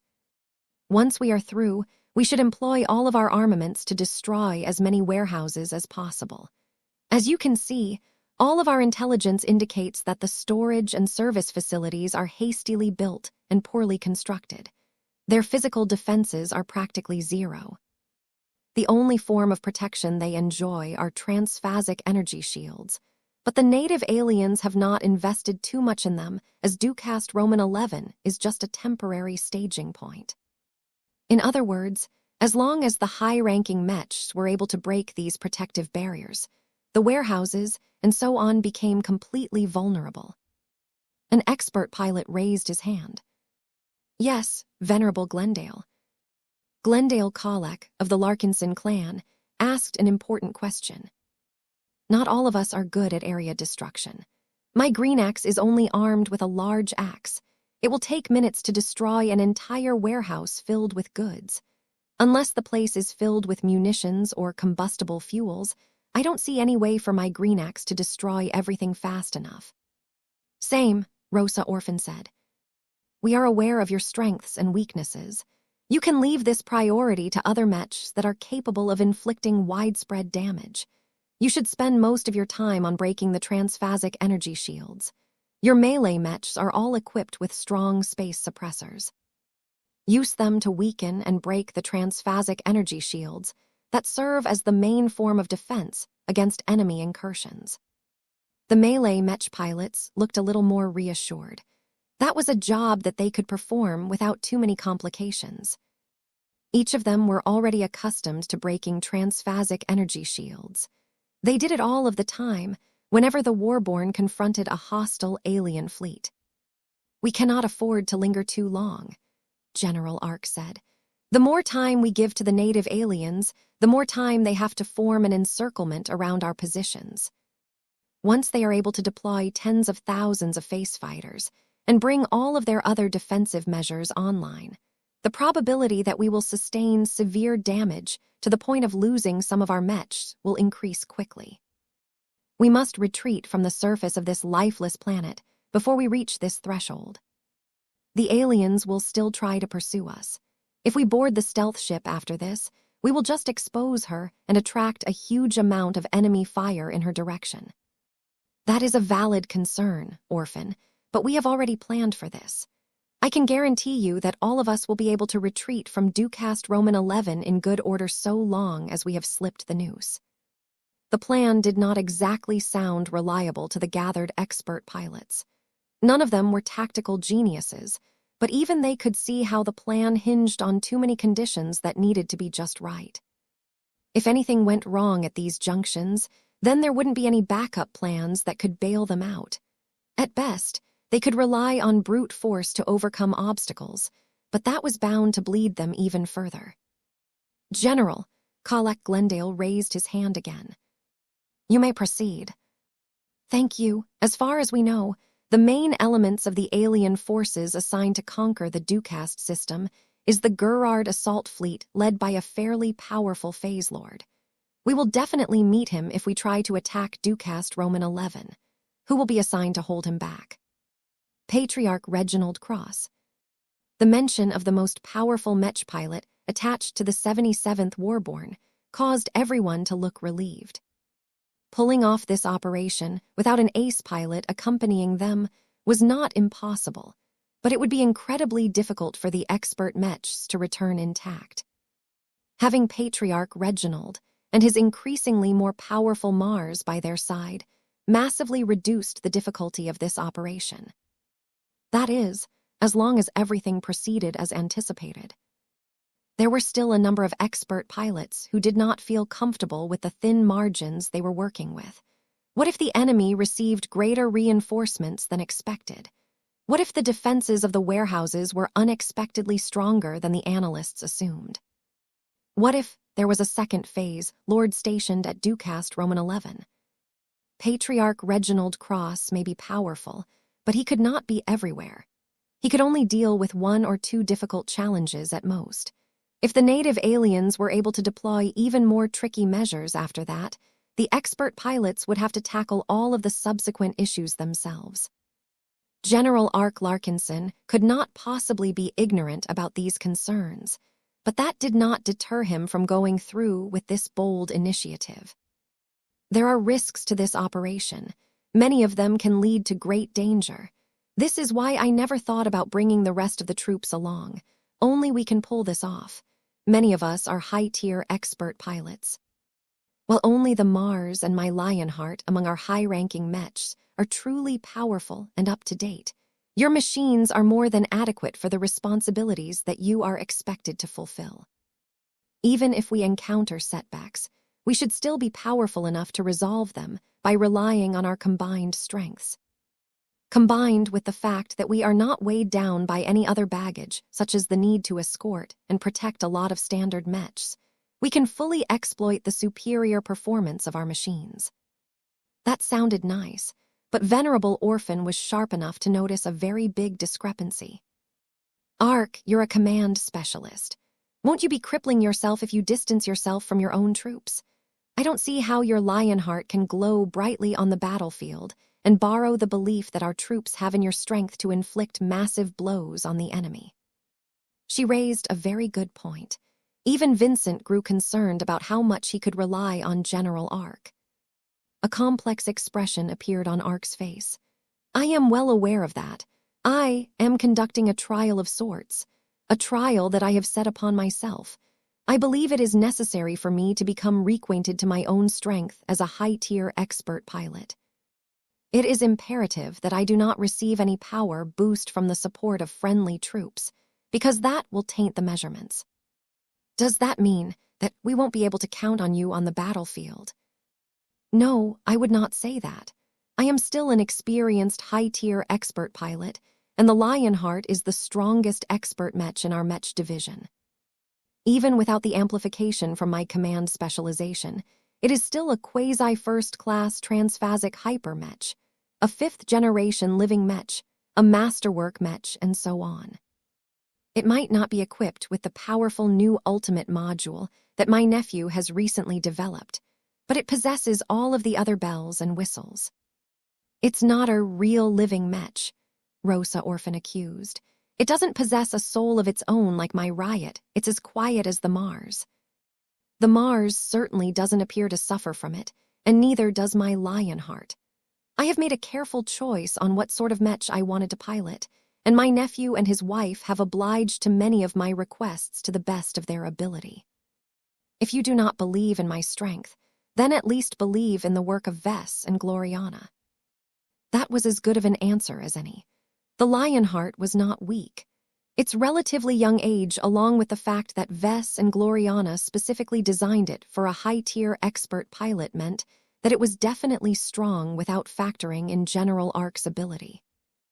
That was as good of an answer as any. The Lionheart was not weak. Its relatively young age, along with the fact that Vess and Gloriana specifically designed it for a high-tier expert pilot, meant that it was definitely strong without factoring in General Ark's ability. Yet, many expert pilots couldn't help but wonder whether they would end up missing Ark's amplified strength whenever he successfully inspired the hope and adoration of his troops.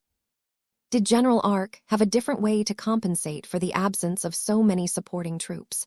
Or did he truly intend to conduct the entire operation by relying on his strength and the strength of his expert Mech alone? Venerable Orphan, Venerable Vincent, and the others all felt as if they were being dragged along their superior's ride. However, it was not as if they stood to gain no benefits from this difficult challenge. The more desperate the situation, the more they needed to surpass their limits. It was very much possible that they might be able to break through in the coming operation. That was enough for them to withhold their remaining complaints and concerns. Everyone was eager to attain their breakthroughs. They all wanted to become the next Saint Tusa or Patriarch Reginald. This was the best opportunity for them to fulfill this ambition. Chapter 62, 49, Battle-Hungry Reginald. Shortly after General Ark briefed the expert pilots, the plan went into motion. The 77th Warborn Mech Division continued to operate as normal. The officers that Ark had put in charge all knew what to do and tried to maintain secrecy as much as possible. Who knew whether the native aliens or the cosmopolitans were spying on their communications? It was best not to give the enemy any indications that their high-ranking Mechs had suddenly disappeared. In the meantime, an R-ray stealth carrier quietly arrived in the Dukas system and took in 8 high-ranking Mechs without letting others know. General Ark Larkinson and the Lionheart had to be present. Ark proposed this bold initiative, and he was obliged to put his skin in the game. He had multiple reasons to commit to this risky gamble. Everyone pretty much knew that General Ark had grown frustrated by his lack of breakthroughs. Despite receiving an excellent high-tier expert Mech in the form of the Lionheart and soliciting the advice of at least 2 different ace pilots, his bottleneck still hadn't budged. Ark was not growing any younger. Although Reginald was at least a full generation older than him, Ark still worried about getting left behind by the likes of Tusa and other talented Larkinson pilots. Even though he didn't like to admit it, his ego did not allow him to be overtaken by so many juniors. The only way he could think of that could undermine his bottleneck and increase his chances of breaking through was to deviate from routine and put himself in a much more challenging situation than normal. This mission definitely qualified because of the lack of any nearby support. Though Ark masterminded this entire plan, the Mech general also questioned whether it was right for him to put so many other expert pilots at risk. None of them had intended to engage in such a reckless action. It would be devastating if one of them fell due to his inability to control the battlefield. I can't afford to lose. The only permissible outcome is victory, Ark vowed. He could not do so without the help of one of his best friends within the Warborn Mech division. Patriarch Reginald Cross and the Mars were by far the most powerful combination to participate in this daring operation. The two were especially brought to counter the enemy Phase Lord that was most certainly watching over the enemy forces at Ducast Roman 11. Reginald held no objections towards the risky gambit. This was not just because he was spoiling up for a fight against a powerful Phase Lord, but also because he was confident he could escape any sticky situation with his Mech and life intact. To him, this operation did not pose much of a risk to him. Ace pilots like himself were just that powerful, and the Mars, which had incorporated another round of minor upgrades just recently, was performing better than ever. So I finally have a shot against that big old Nuncer Gerard. It's about time. I can even fight him without worrying about friendlies getting in the way of my energy beams, the patriarch of the Cross clan said, and grinned as he leaned his body next to the exquisite Mars. Tell me about him, Ark. There has to be more intelligence on him. Tell me who I am about to duel against. Gerard is not one of those scholarly Phase Lords who rose up because they were smart, wise, or benefited from a good inheritance. Ark explained to his friend and greatest dependence on the battlefield. He is a warlord who rose up from the bottom of a Nuncer military unit. He is not known to be a strategic mastermind, a tactical genius, or logistical wizard. He is a pure fighter through and through. There are many kinds of fighters. You need to elaborate. He is known to be a tough and stubborn brawler that doesn't always win his battles, but always makes sure to survive in the end. This is why he is called the tireless engine in alien parlance. He is good at layering himself up with strong spatial barriers and using them to outlast his opponents. Although he does not possess any flashy spatial abilities, do not underestimate his grit. The Nuncer warlord is highly experienced and has trained his true body into a highly tuned biological war machine. Patriarch Reginald's battle lust grew stronger after hearing that. Shem, sounds like a tough bastard, all right. St. Tusa and his fancy new Dark Zephyr Mark Roman 3 can probably bypass his annoying spatial barriers and strike his weak points directly. I don't have that ability. I will have to attack the defenses of this tireless engine head-on and hope that my ace Mech's firepower can break open his energy shells. Reginald was not afraid of this contest.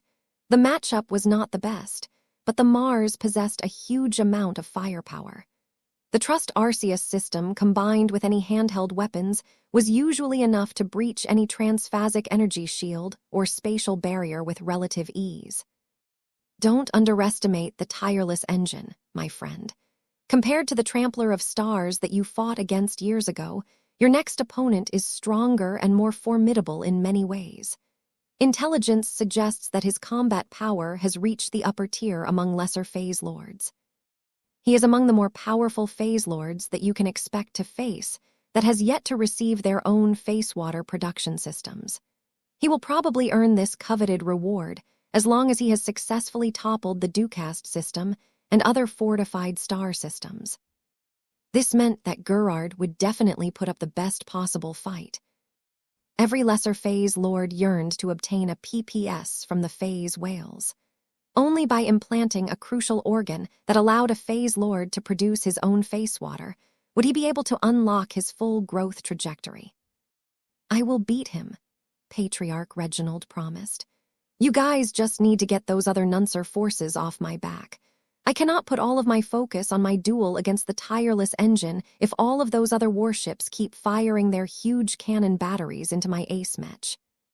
My Saint Kingdom has to work overtime to reduce their damage and preserve my Mars as best as possible.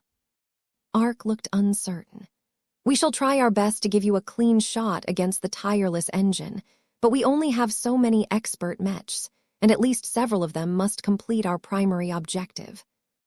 We are not going through all of this effort and risk to take the fight to the enemy's doorstep just to give you a chance to duel against the tireless engine. Our overarching goal is to repel the aliens from this star system, and destroying much of their supplies will help in this regard." "I get it, Ark. I have not forgotten about the mission. I will try and give you a hand at destroying the defenses protecting the underground warehouses if I can spare the time." General Ark knew Patriarch Reginald well enough to know that the latter would probably forget about everything and completely invest himself in the fight. Ark already planned around this tendency. He actually hoped that the Mars would attract so much attention from the enemy that less of them would feel inclined to stop the expert mechs.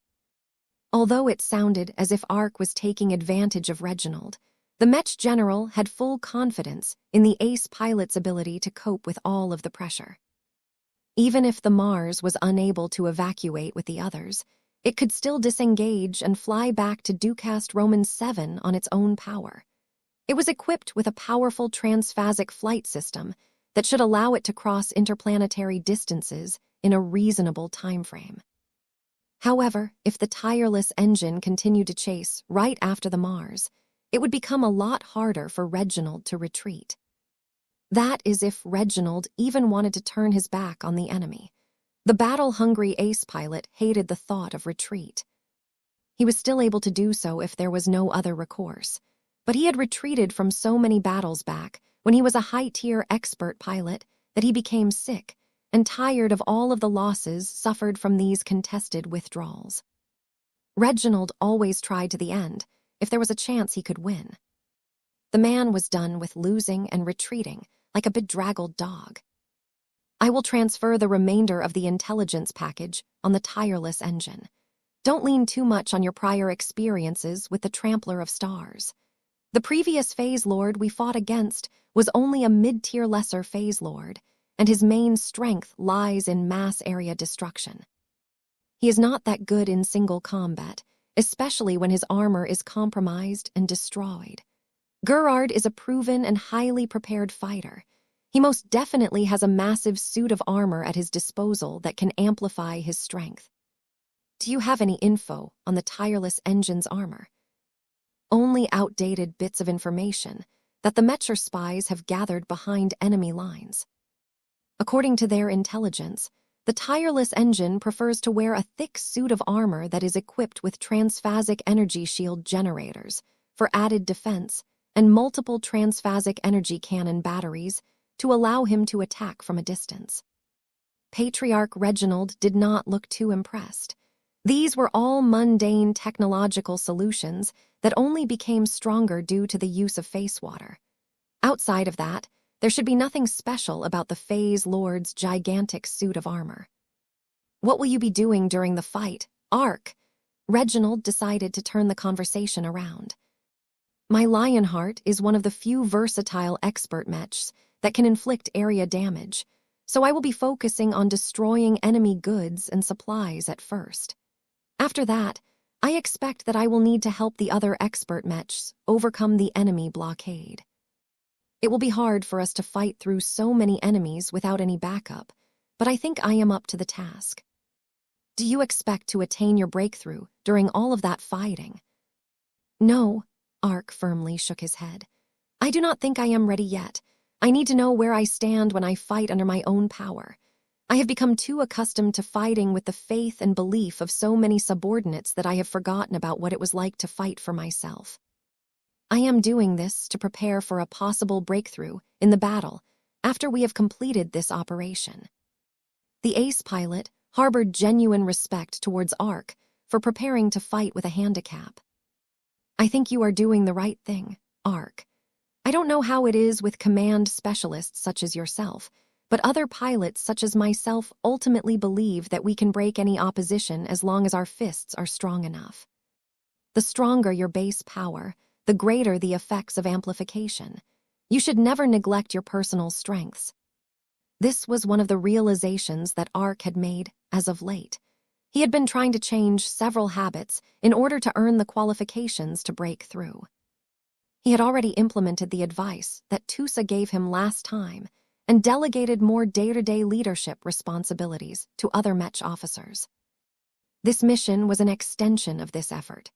For this risky operation, Ark just wanted to distance himself from his Mech division and fight alongside his fellow peers as a simple high-tier expert pilot, although one who held a little more authority than the others. Hopefully, his attempt to reconnect with the more fundamental aspects of Mech combat would allow him to gain crucial insights on who he was and what he needed to do in order to take the next step. He just hoped that it did not come at a high price. Chapter 62, 50 Disappointment.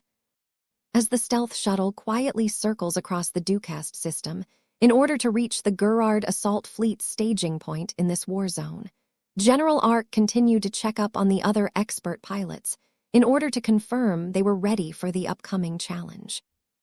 His most recent talk with Patriarch Reginald reassured the head of the 77th Warborn that the only ace pilot among them could be relied upon to stall the phase lord known as the Tireless Engine. Though Reginald sounded more than confident in his ability to fight and even defeat the Nuncer warlord, General Ark did not completely dare to assume that the enemy phase lord would not be able to interfere with the operation. Every phase lord was different. Just like ace pilots and their eclectic ace mechs, phase lords tended to come from all sorts of backgrounds. Their races, their upbringing, their combat experience, their wealth and their relations with the phase whales all determined their development trajectories as phase lords. The picture painted by the intelligence gathered by the Mechers suggested that the Tireless Engine was a scrappy fighter through and through. Gerard was not one of the more erudite and intellectual phase lords who disdained making use of their exaggeratingly large physiques and preferred to manipulate the battlefield through remote spatial manipulation. The Tireless Engine deliberately took advantage of the strong physical base of the Nuncer race and amplified it further by implanting face-water organs that strengthened his brawling capabilities. From developing thicker muscles to installing organs that massively increased his stamina, the Tireless Engine loved to use his enormous bulk to smash enemies apart. This kind of hard opponent was among the most difficult to deal with at closer ranges. The best way for the Mars to deal with the Tireless Engine was to maintain its distance and utilize its integrated energy weapons to pelt the phase lord with repeated energy beam attacks. However, Ark knew that adopting a cautious strategy had never been Patriarch Reginald's style. The aggressive ace pilot always tried to close the distance, even if that would put him and his ace hybrid Mech at a tactical disadvantage. It worked most of the time because ace pilots were usually powerful enough to defy the rules. Light skirmishers were able to tank brutal amounts of damage. Swordsman Mechs were able to eliminate enemies at a distance by releasing sword energy attacks. Heavy artillery Mechs could crush enemies up close. When the disparity in strength between an ace Mech and an enemy was too great, the latter had no chance of winning regardless of how well the configuration of the latter countered the former. However, these matchups usually worked out because the opponents of the ace pilots were usually weaker. When the disparity in strength between an ace Mech and an enemy was too great, the latter had no chance of winning regardless of how well the configuration of the latter countered the former. That did not mean that the strengths and weaknesses of an ace pilot and an ace Mech became irrelevant. The matchup between the Mars and the Tireless Engine appeared to be slightly favorable towards the former, but if Patriarch Reginald insisted on dueling the enemy phase lord up close, then the odds of winning would drop. This meant that there may be a situation where Reginald needed backup in order to cope with the Tireless Engine. There were not many expert pilots that would fare well if they were asked to hold back a powerful brawler-style phase god. Ideally, none of them would be needed to resist the furious attacks of the Nuncer warlord. Nonetheless, anything could happen on the battlefield. Different from fighting around the orbit of Ducast Roman 7, starting a fight around Ducast Roman 11 was much more perilous due to the lack of control over the environment. The enemy maintained extensive control over the rocky planet and its orbit. The Gerard assault fleet could hide all manner of surprises at their staging point. The intelligence gathered by the Mechers were limited, so there was a considerable chance that they may have overlooked a few crucial details. General Ark was not naive enough to assume that events would unfold according to the best-case scenario. Accidents were bound to happen, so he wanted to make sure that the expert pilots participating in this operation were ready to step up when their services were required. "Rosa," Ark spoke as he stopped by the female expert pilot. "You appear to be reluctant at times. Are you having misgivings about this mission?" "Of course I have. Anyone with a brain can tell this op is not necessary at all.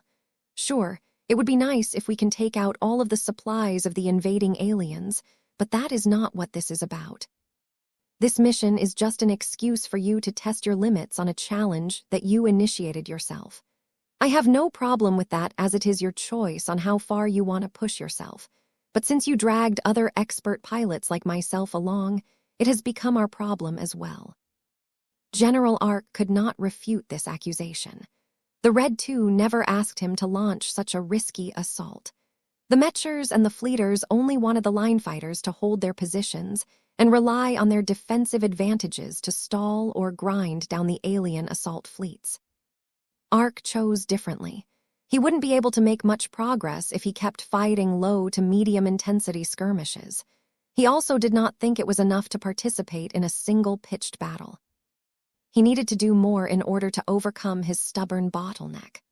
Launching a raid in enemy territory without bringing any of his Mech regiments along was exactly the sort of break in routine he needed to shock his systems. He had indeed been thinking about satisfying his own interests first when he set up this risky operation. That did not mean that he was being entirely selfish. His other arguments rang true as well. "Our clan needs to grow faster," Ark stated. "Vess agrees with this, and so do many others. High-ranking Mech pilots like ourselves cannot afford to be as complacent as we were back in the age of Mechs. History is changing so quickly that we will get overtaken by it if we don't have enough ace pilots to resist future calamities. We already have Tusa and Isabel. Isn't that enough for our clan for the time being? We are not as weak as we were in the past when we didn't have any ace pilot watching over us. I am not saying you're wrong, but I don't fully understand the rush. There are so many things that could go catastrophically wrong in this operation.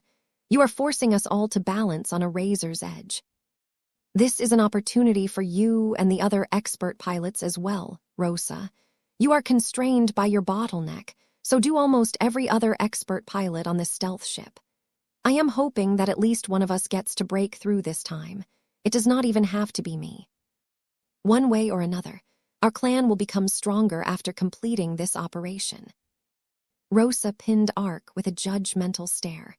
"Even if not all of us will be able to get away from Ducast Roman 11 alive." A moment of silence ensued, as Ark needed time in order to convey his thoughts in a tactful manner. "There are always sacrifices in war," Ark said. "As a veteran of the Bright Vija Wars, you should know that as well as I do. We do what is necessary to stop our enemies no matter the price. We used to suffer significant casualties during those wars, but did you hear any of us complain about how many of our comrades died? No, we didn't.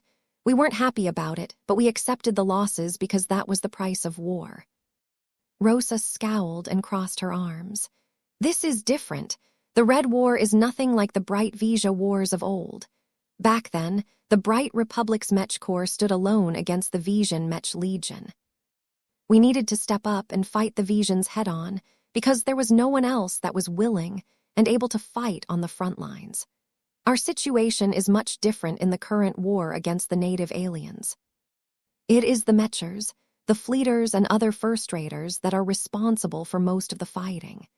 Second-raters like ourselves that are not fully part of the military of a state aren't expected to do much aside from making up the numbers. This operation is completely outside of our responsibilities. You are volunteering us all for an unnecessary suicide mission." General Ark was not shameless enough to deny his culpability in this matter, but Rosa's remarks did not do anything to change his mind on his decision. Every expert pilot at our stage needs to answer our calling and go above and beyond to prove ourselves worthy of attaining sainthood. We may as well do this sooner rather than later. Ha, says the uncle of the best Mech designer of our clan. An uncle who just so happened to have received a fancy new quasi-first-class high-tier expert Mech not too long ago. Even if you screw up during the upcoming operation, your powerful Lionheart can easily bail you out of a bad situation. The rest of us don't enjoy this particular luxury. Our expert Mechs are old, weak, and designed for us back when we were low-tier expert pilots. If we end up in trouble, our ability to fight our way out of an encirclement is much weaker. Realization dawned on Ark's face. He figured out the driving reason why Rosa Orphan grew so upset about this mission. You disagree with the timing of this operation. No, it is more than that. You resent me for foisting this dangerous mission on your lap. The reason why is because your expert Mech is due for an upgrade in less than half a year. Rosa Orphan sneered at Ark in a distinctly unpleasant manner. Did you not think about that at all before you chose to set up a mission to satisfy your need to unleash the full capabilities of your modern Lionheart? It is not just me that is upset about the thin margin of safety. Vincent, Kalak, Iman, and the pair of crosser expert pilots are also anything but happy about this operation. General Ark tried to reassure the female expert pilot. I won't deny that we are heading straight into danger, but I have confidence in your strength and the strength of everyone else. None of us are inexperienced rookies. We are champions. We are able to defeat the undefeatable. No victory is out of our grasp. As long as our willpower is strong enough, we can vanquish any enemy. The risks may be greater for you and the rest, but that also means that the benefits are greater as well. Even if you aren't able to break through in the next battle, you will receive such excellent tempering that you will get that much closer to punching through your bottleneck. That sounds nice, if we are able to come back alive, that is. Rosa simply responded. Look, I am not a coward, but I was perfectly fine with sticking to my routine for the next 5 months or so until the design department is finally ready to upgrade my Riot to his much more powerful Mark Roman III form. If you asked me to take part in this suicide mission after that, I would have gladly embraced this opportunity to stretch my Mech's news modules. But since you are so impatient to break through yourself, my evaluation of you have changed. In what way? Ark softly asked. You don't live up to your noble reputation.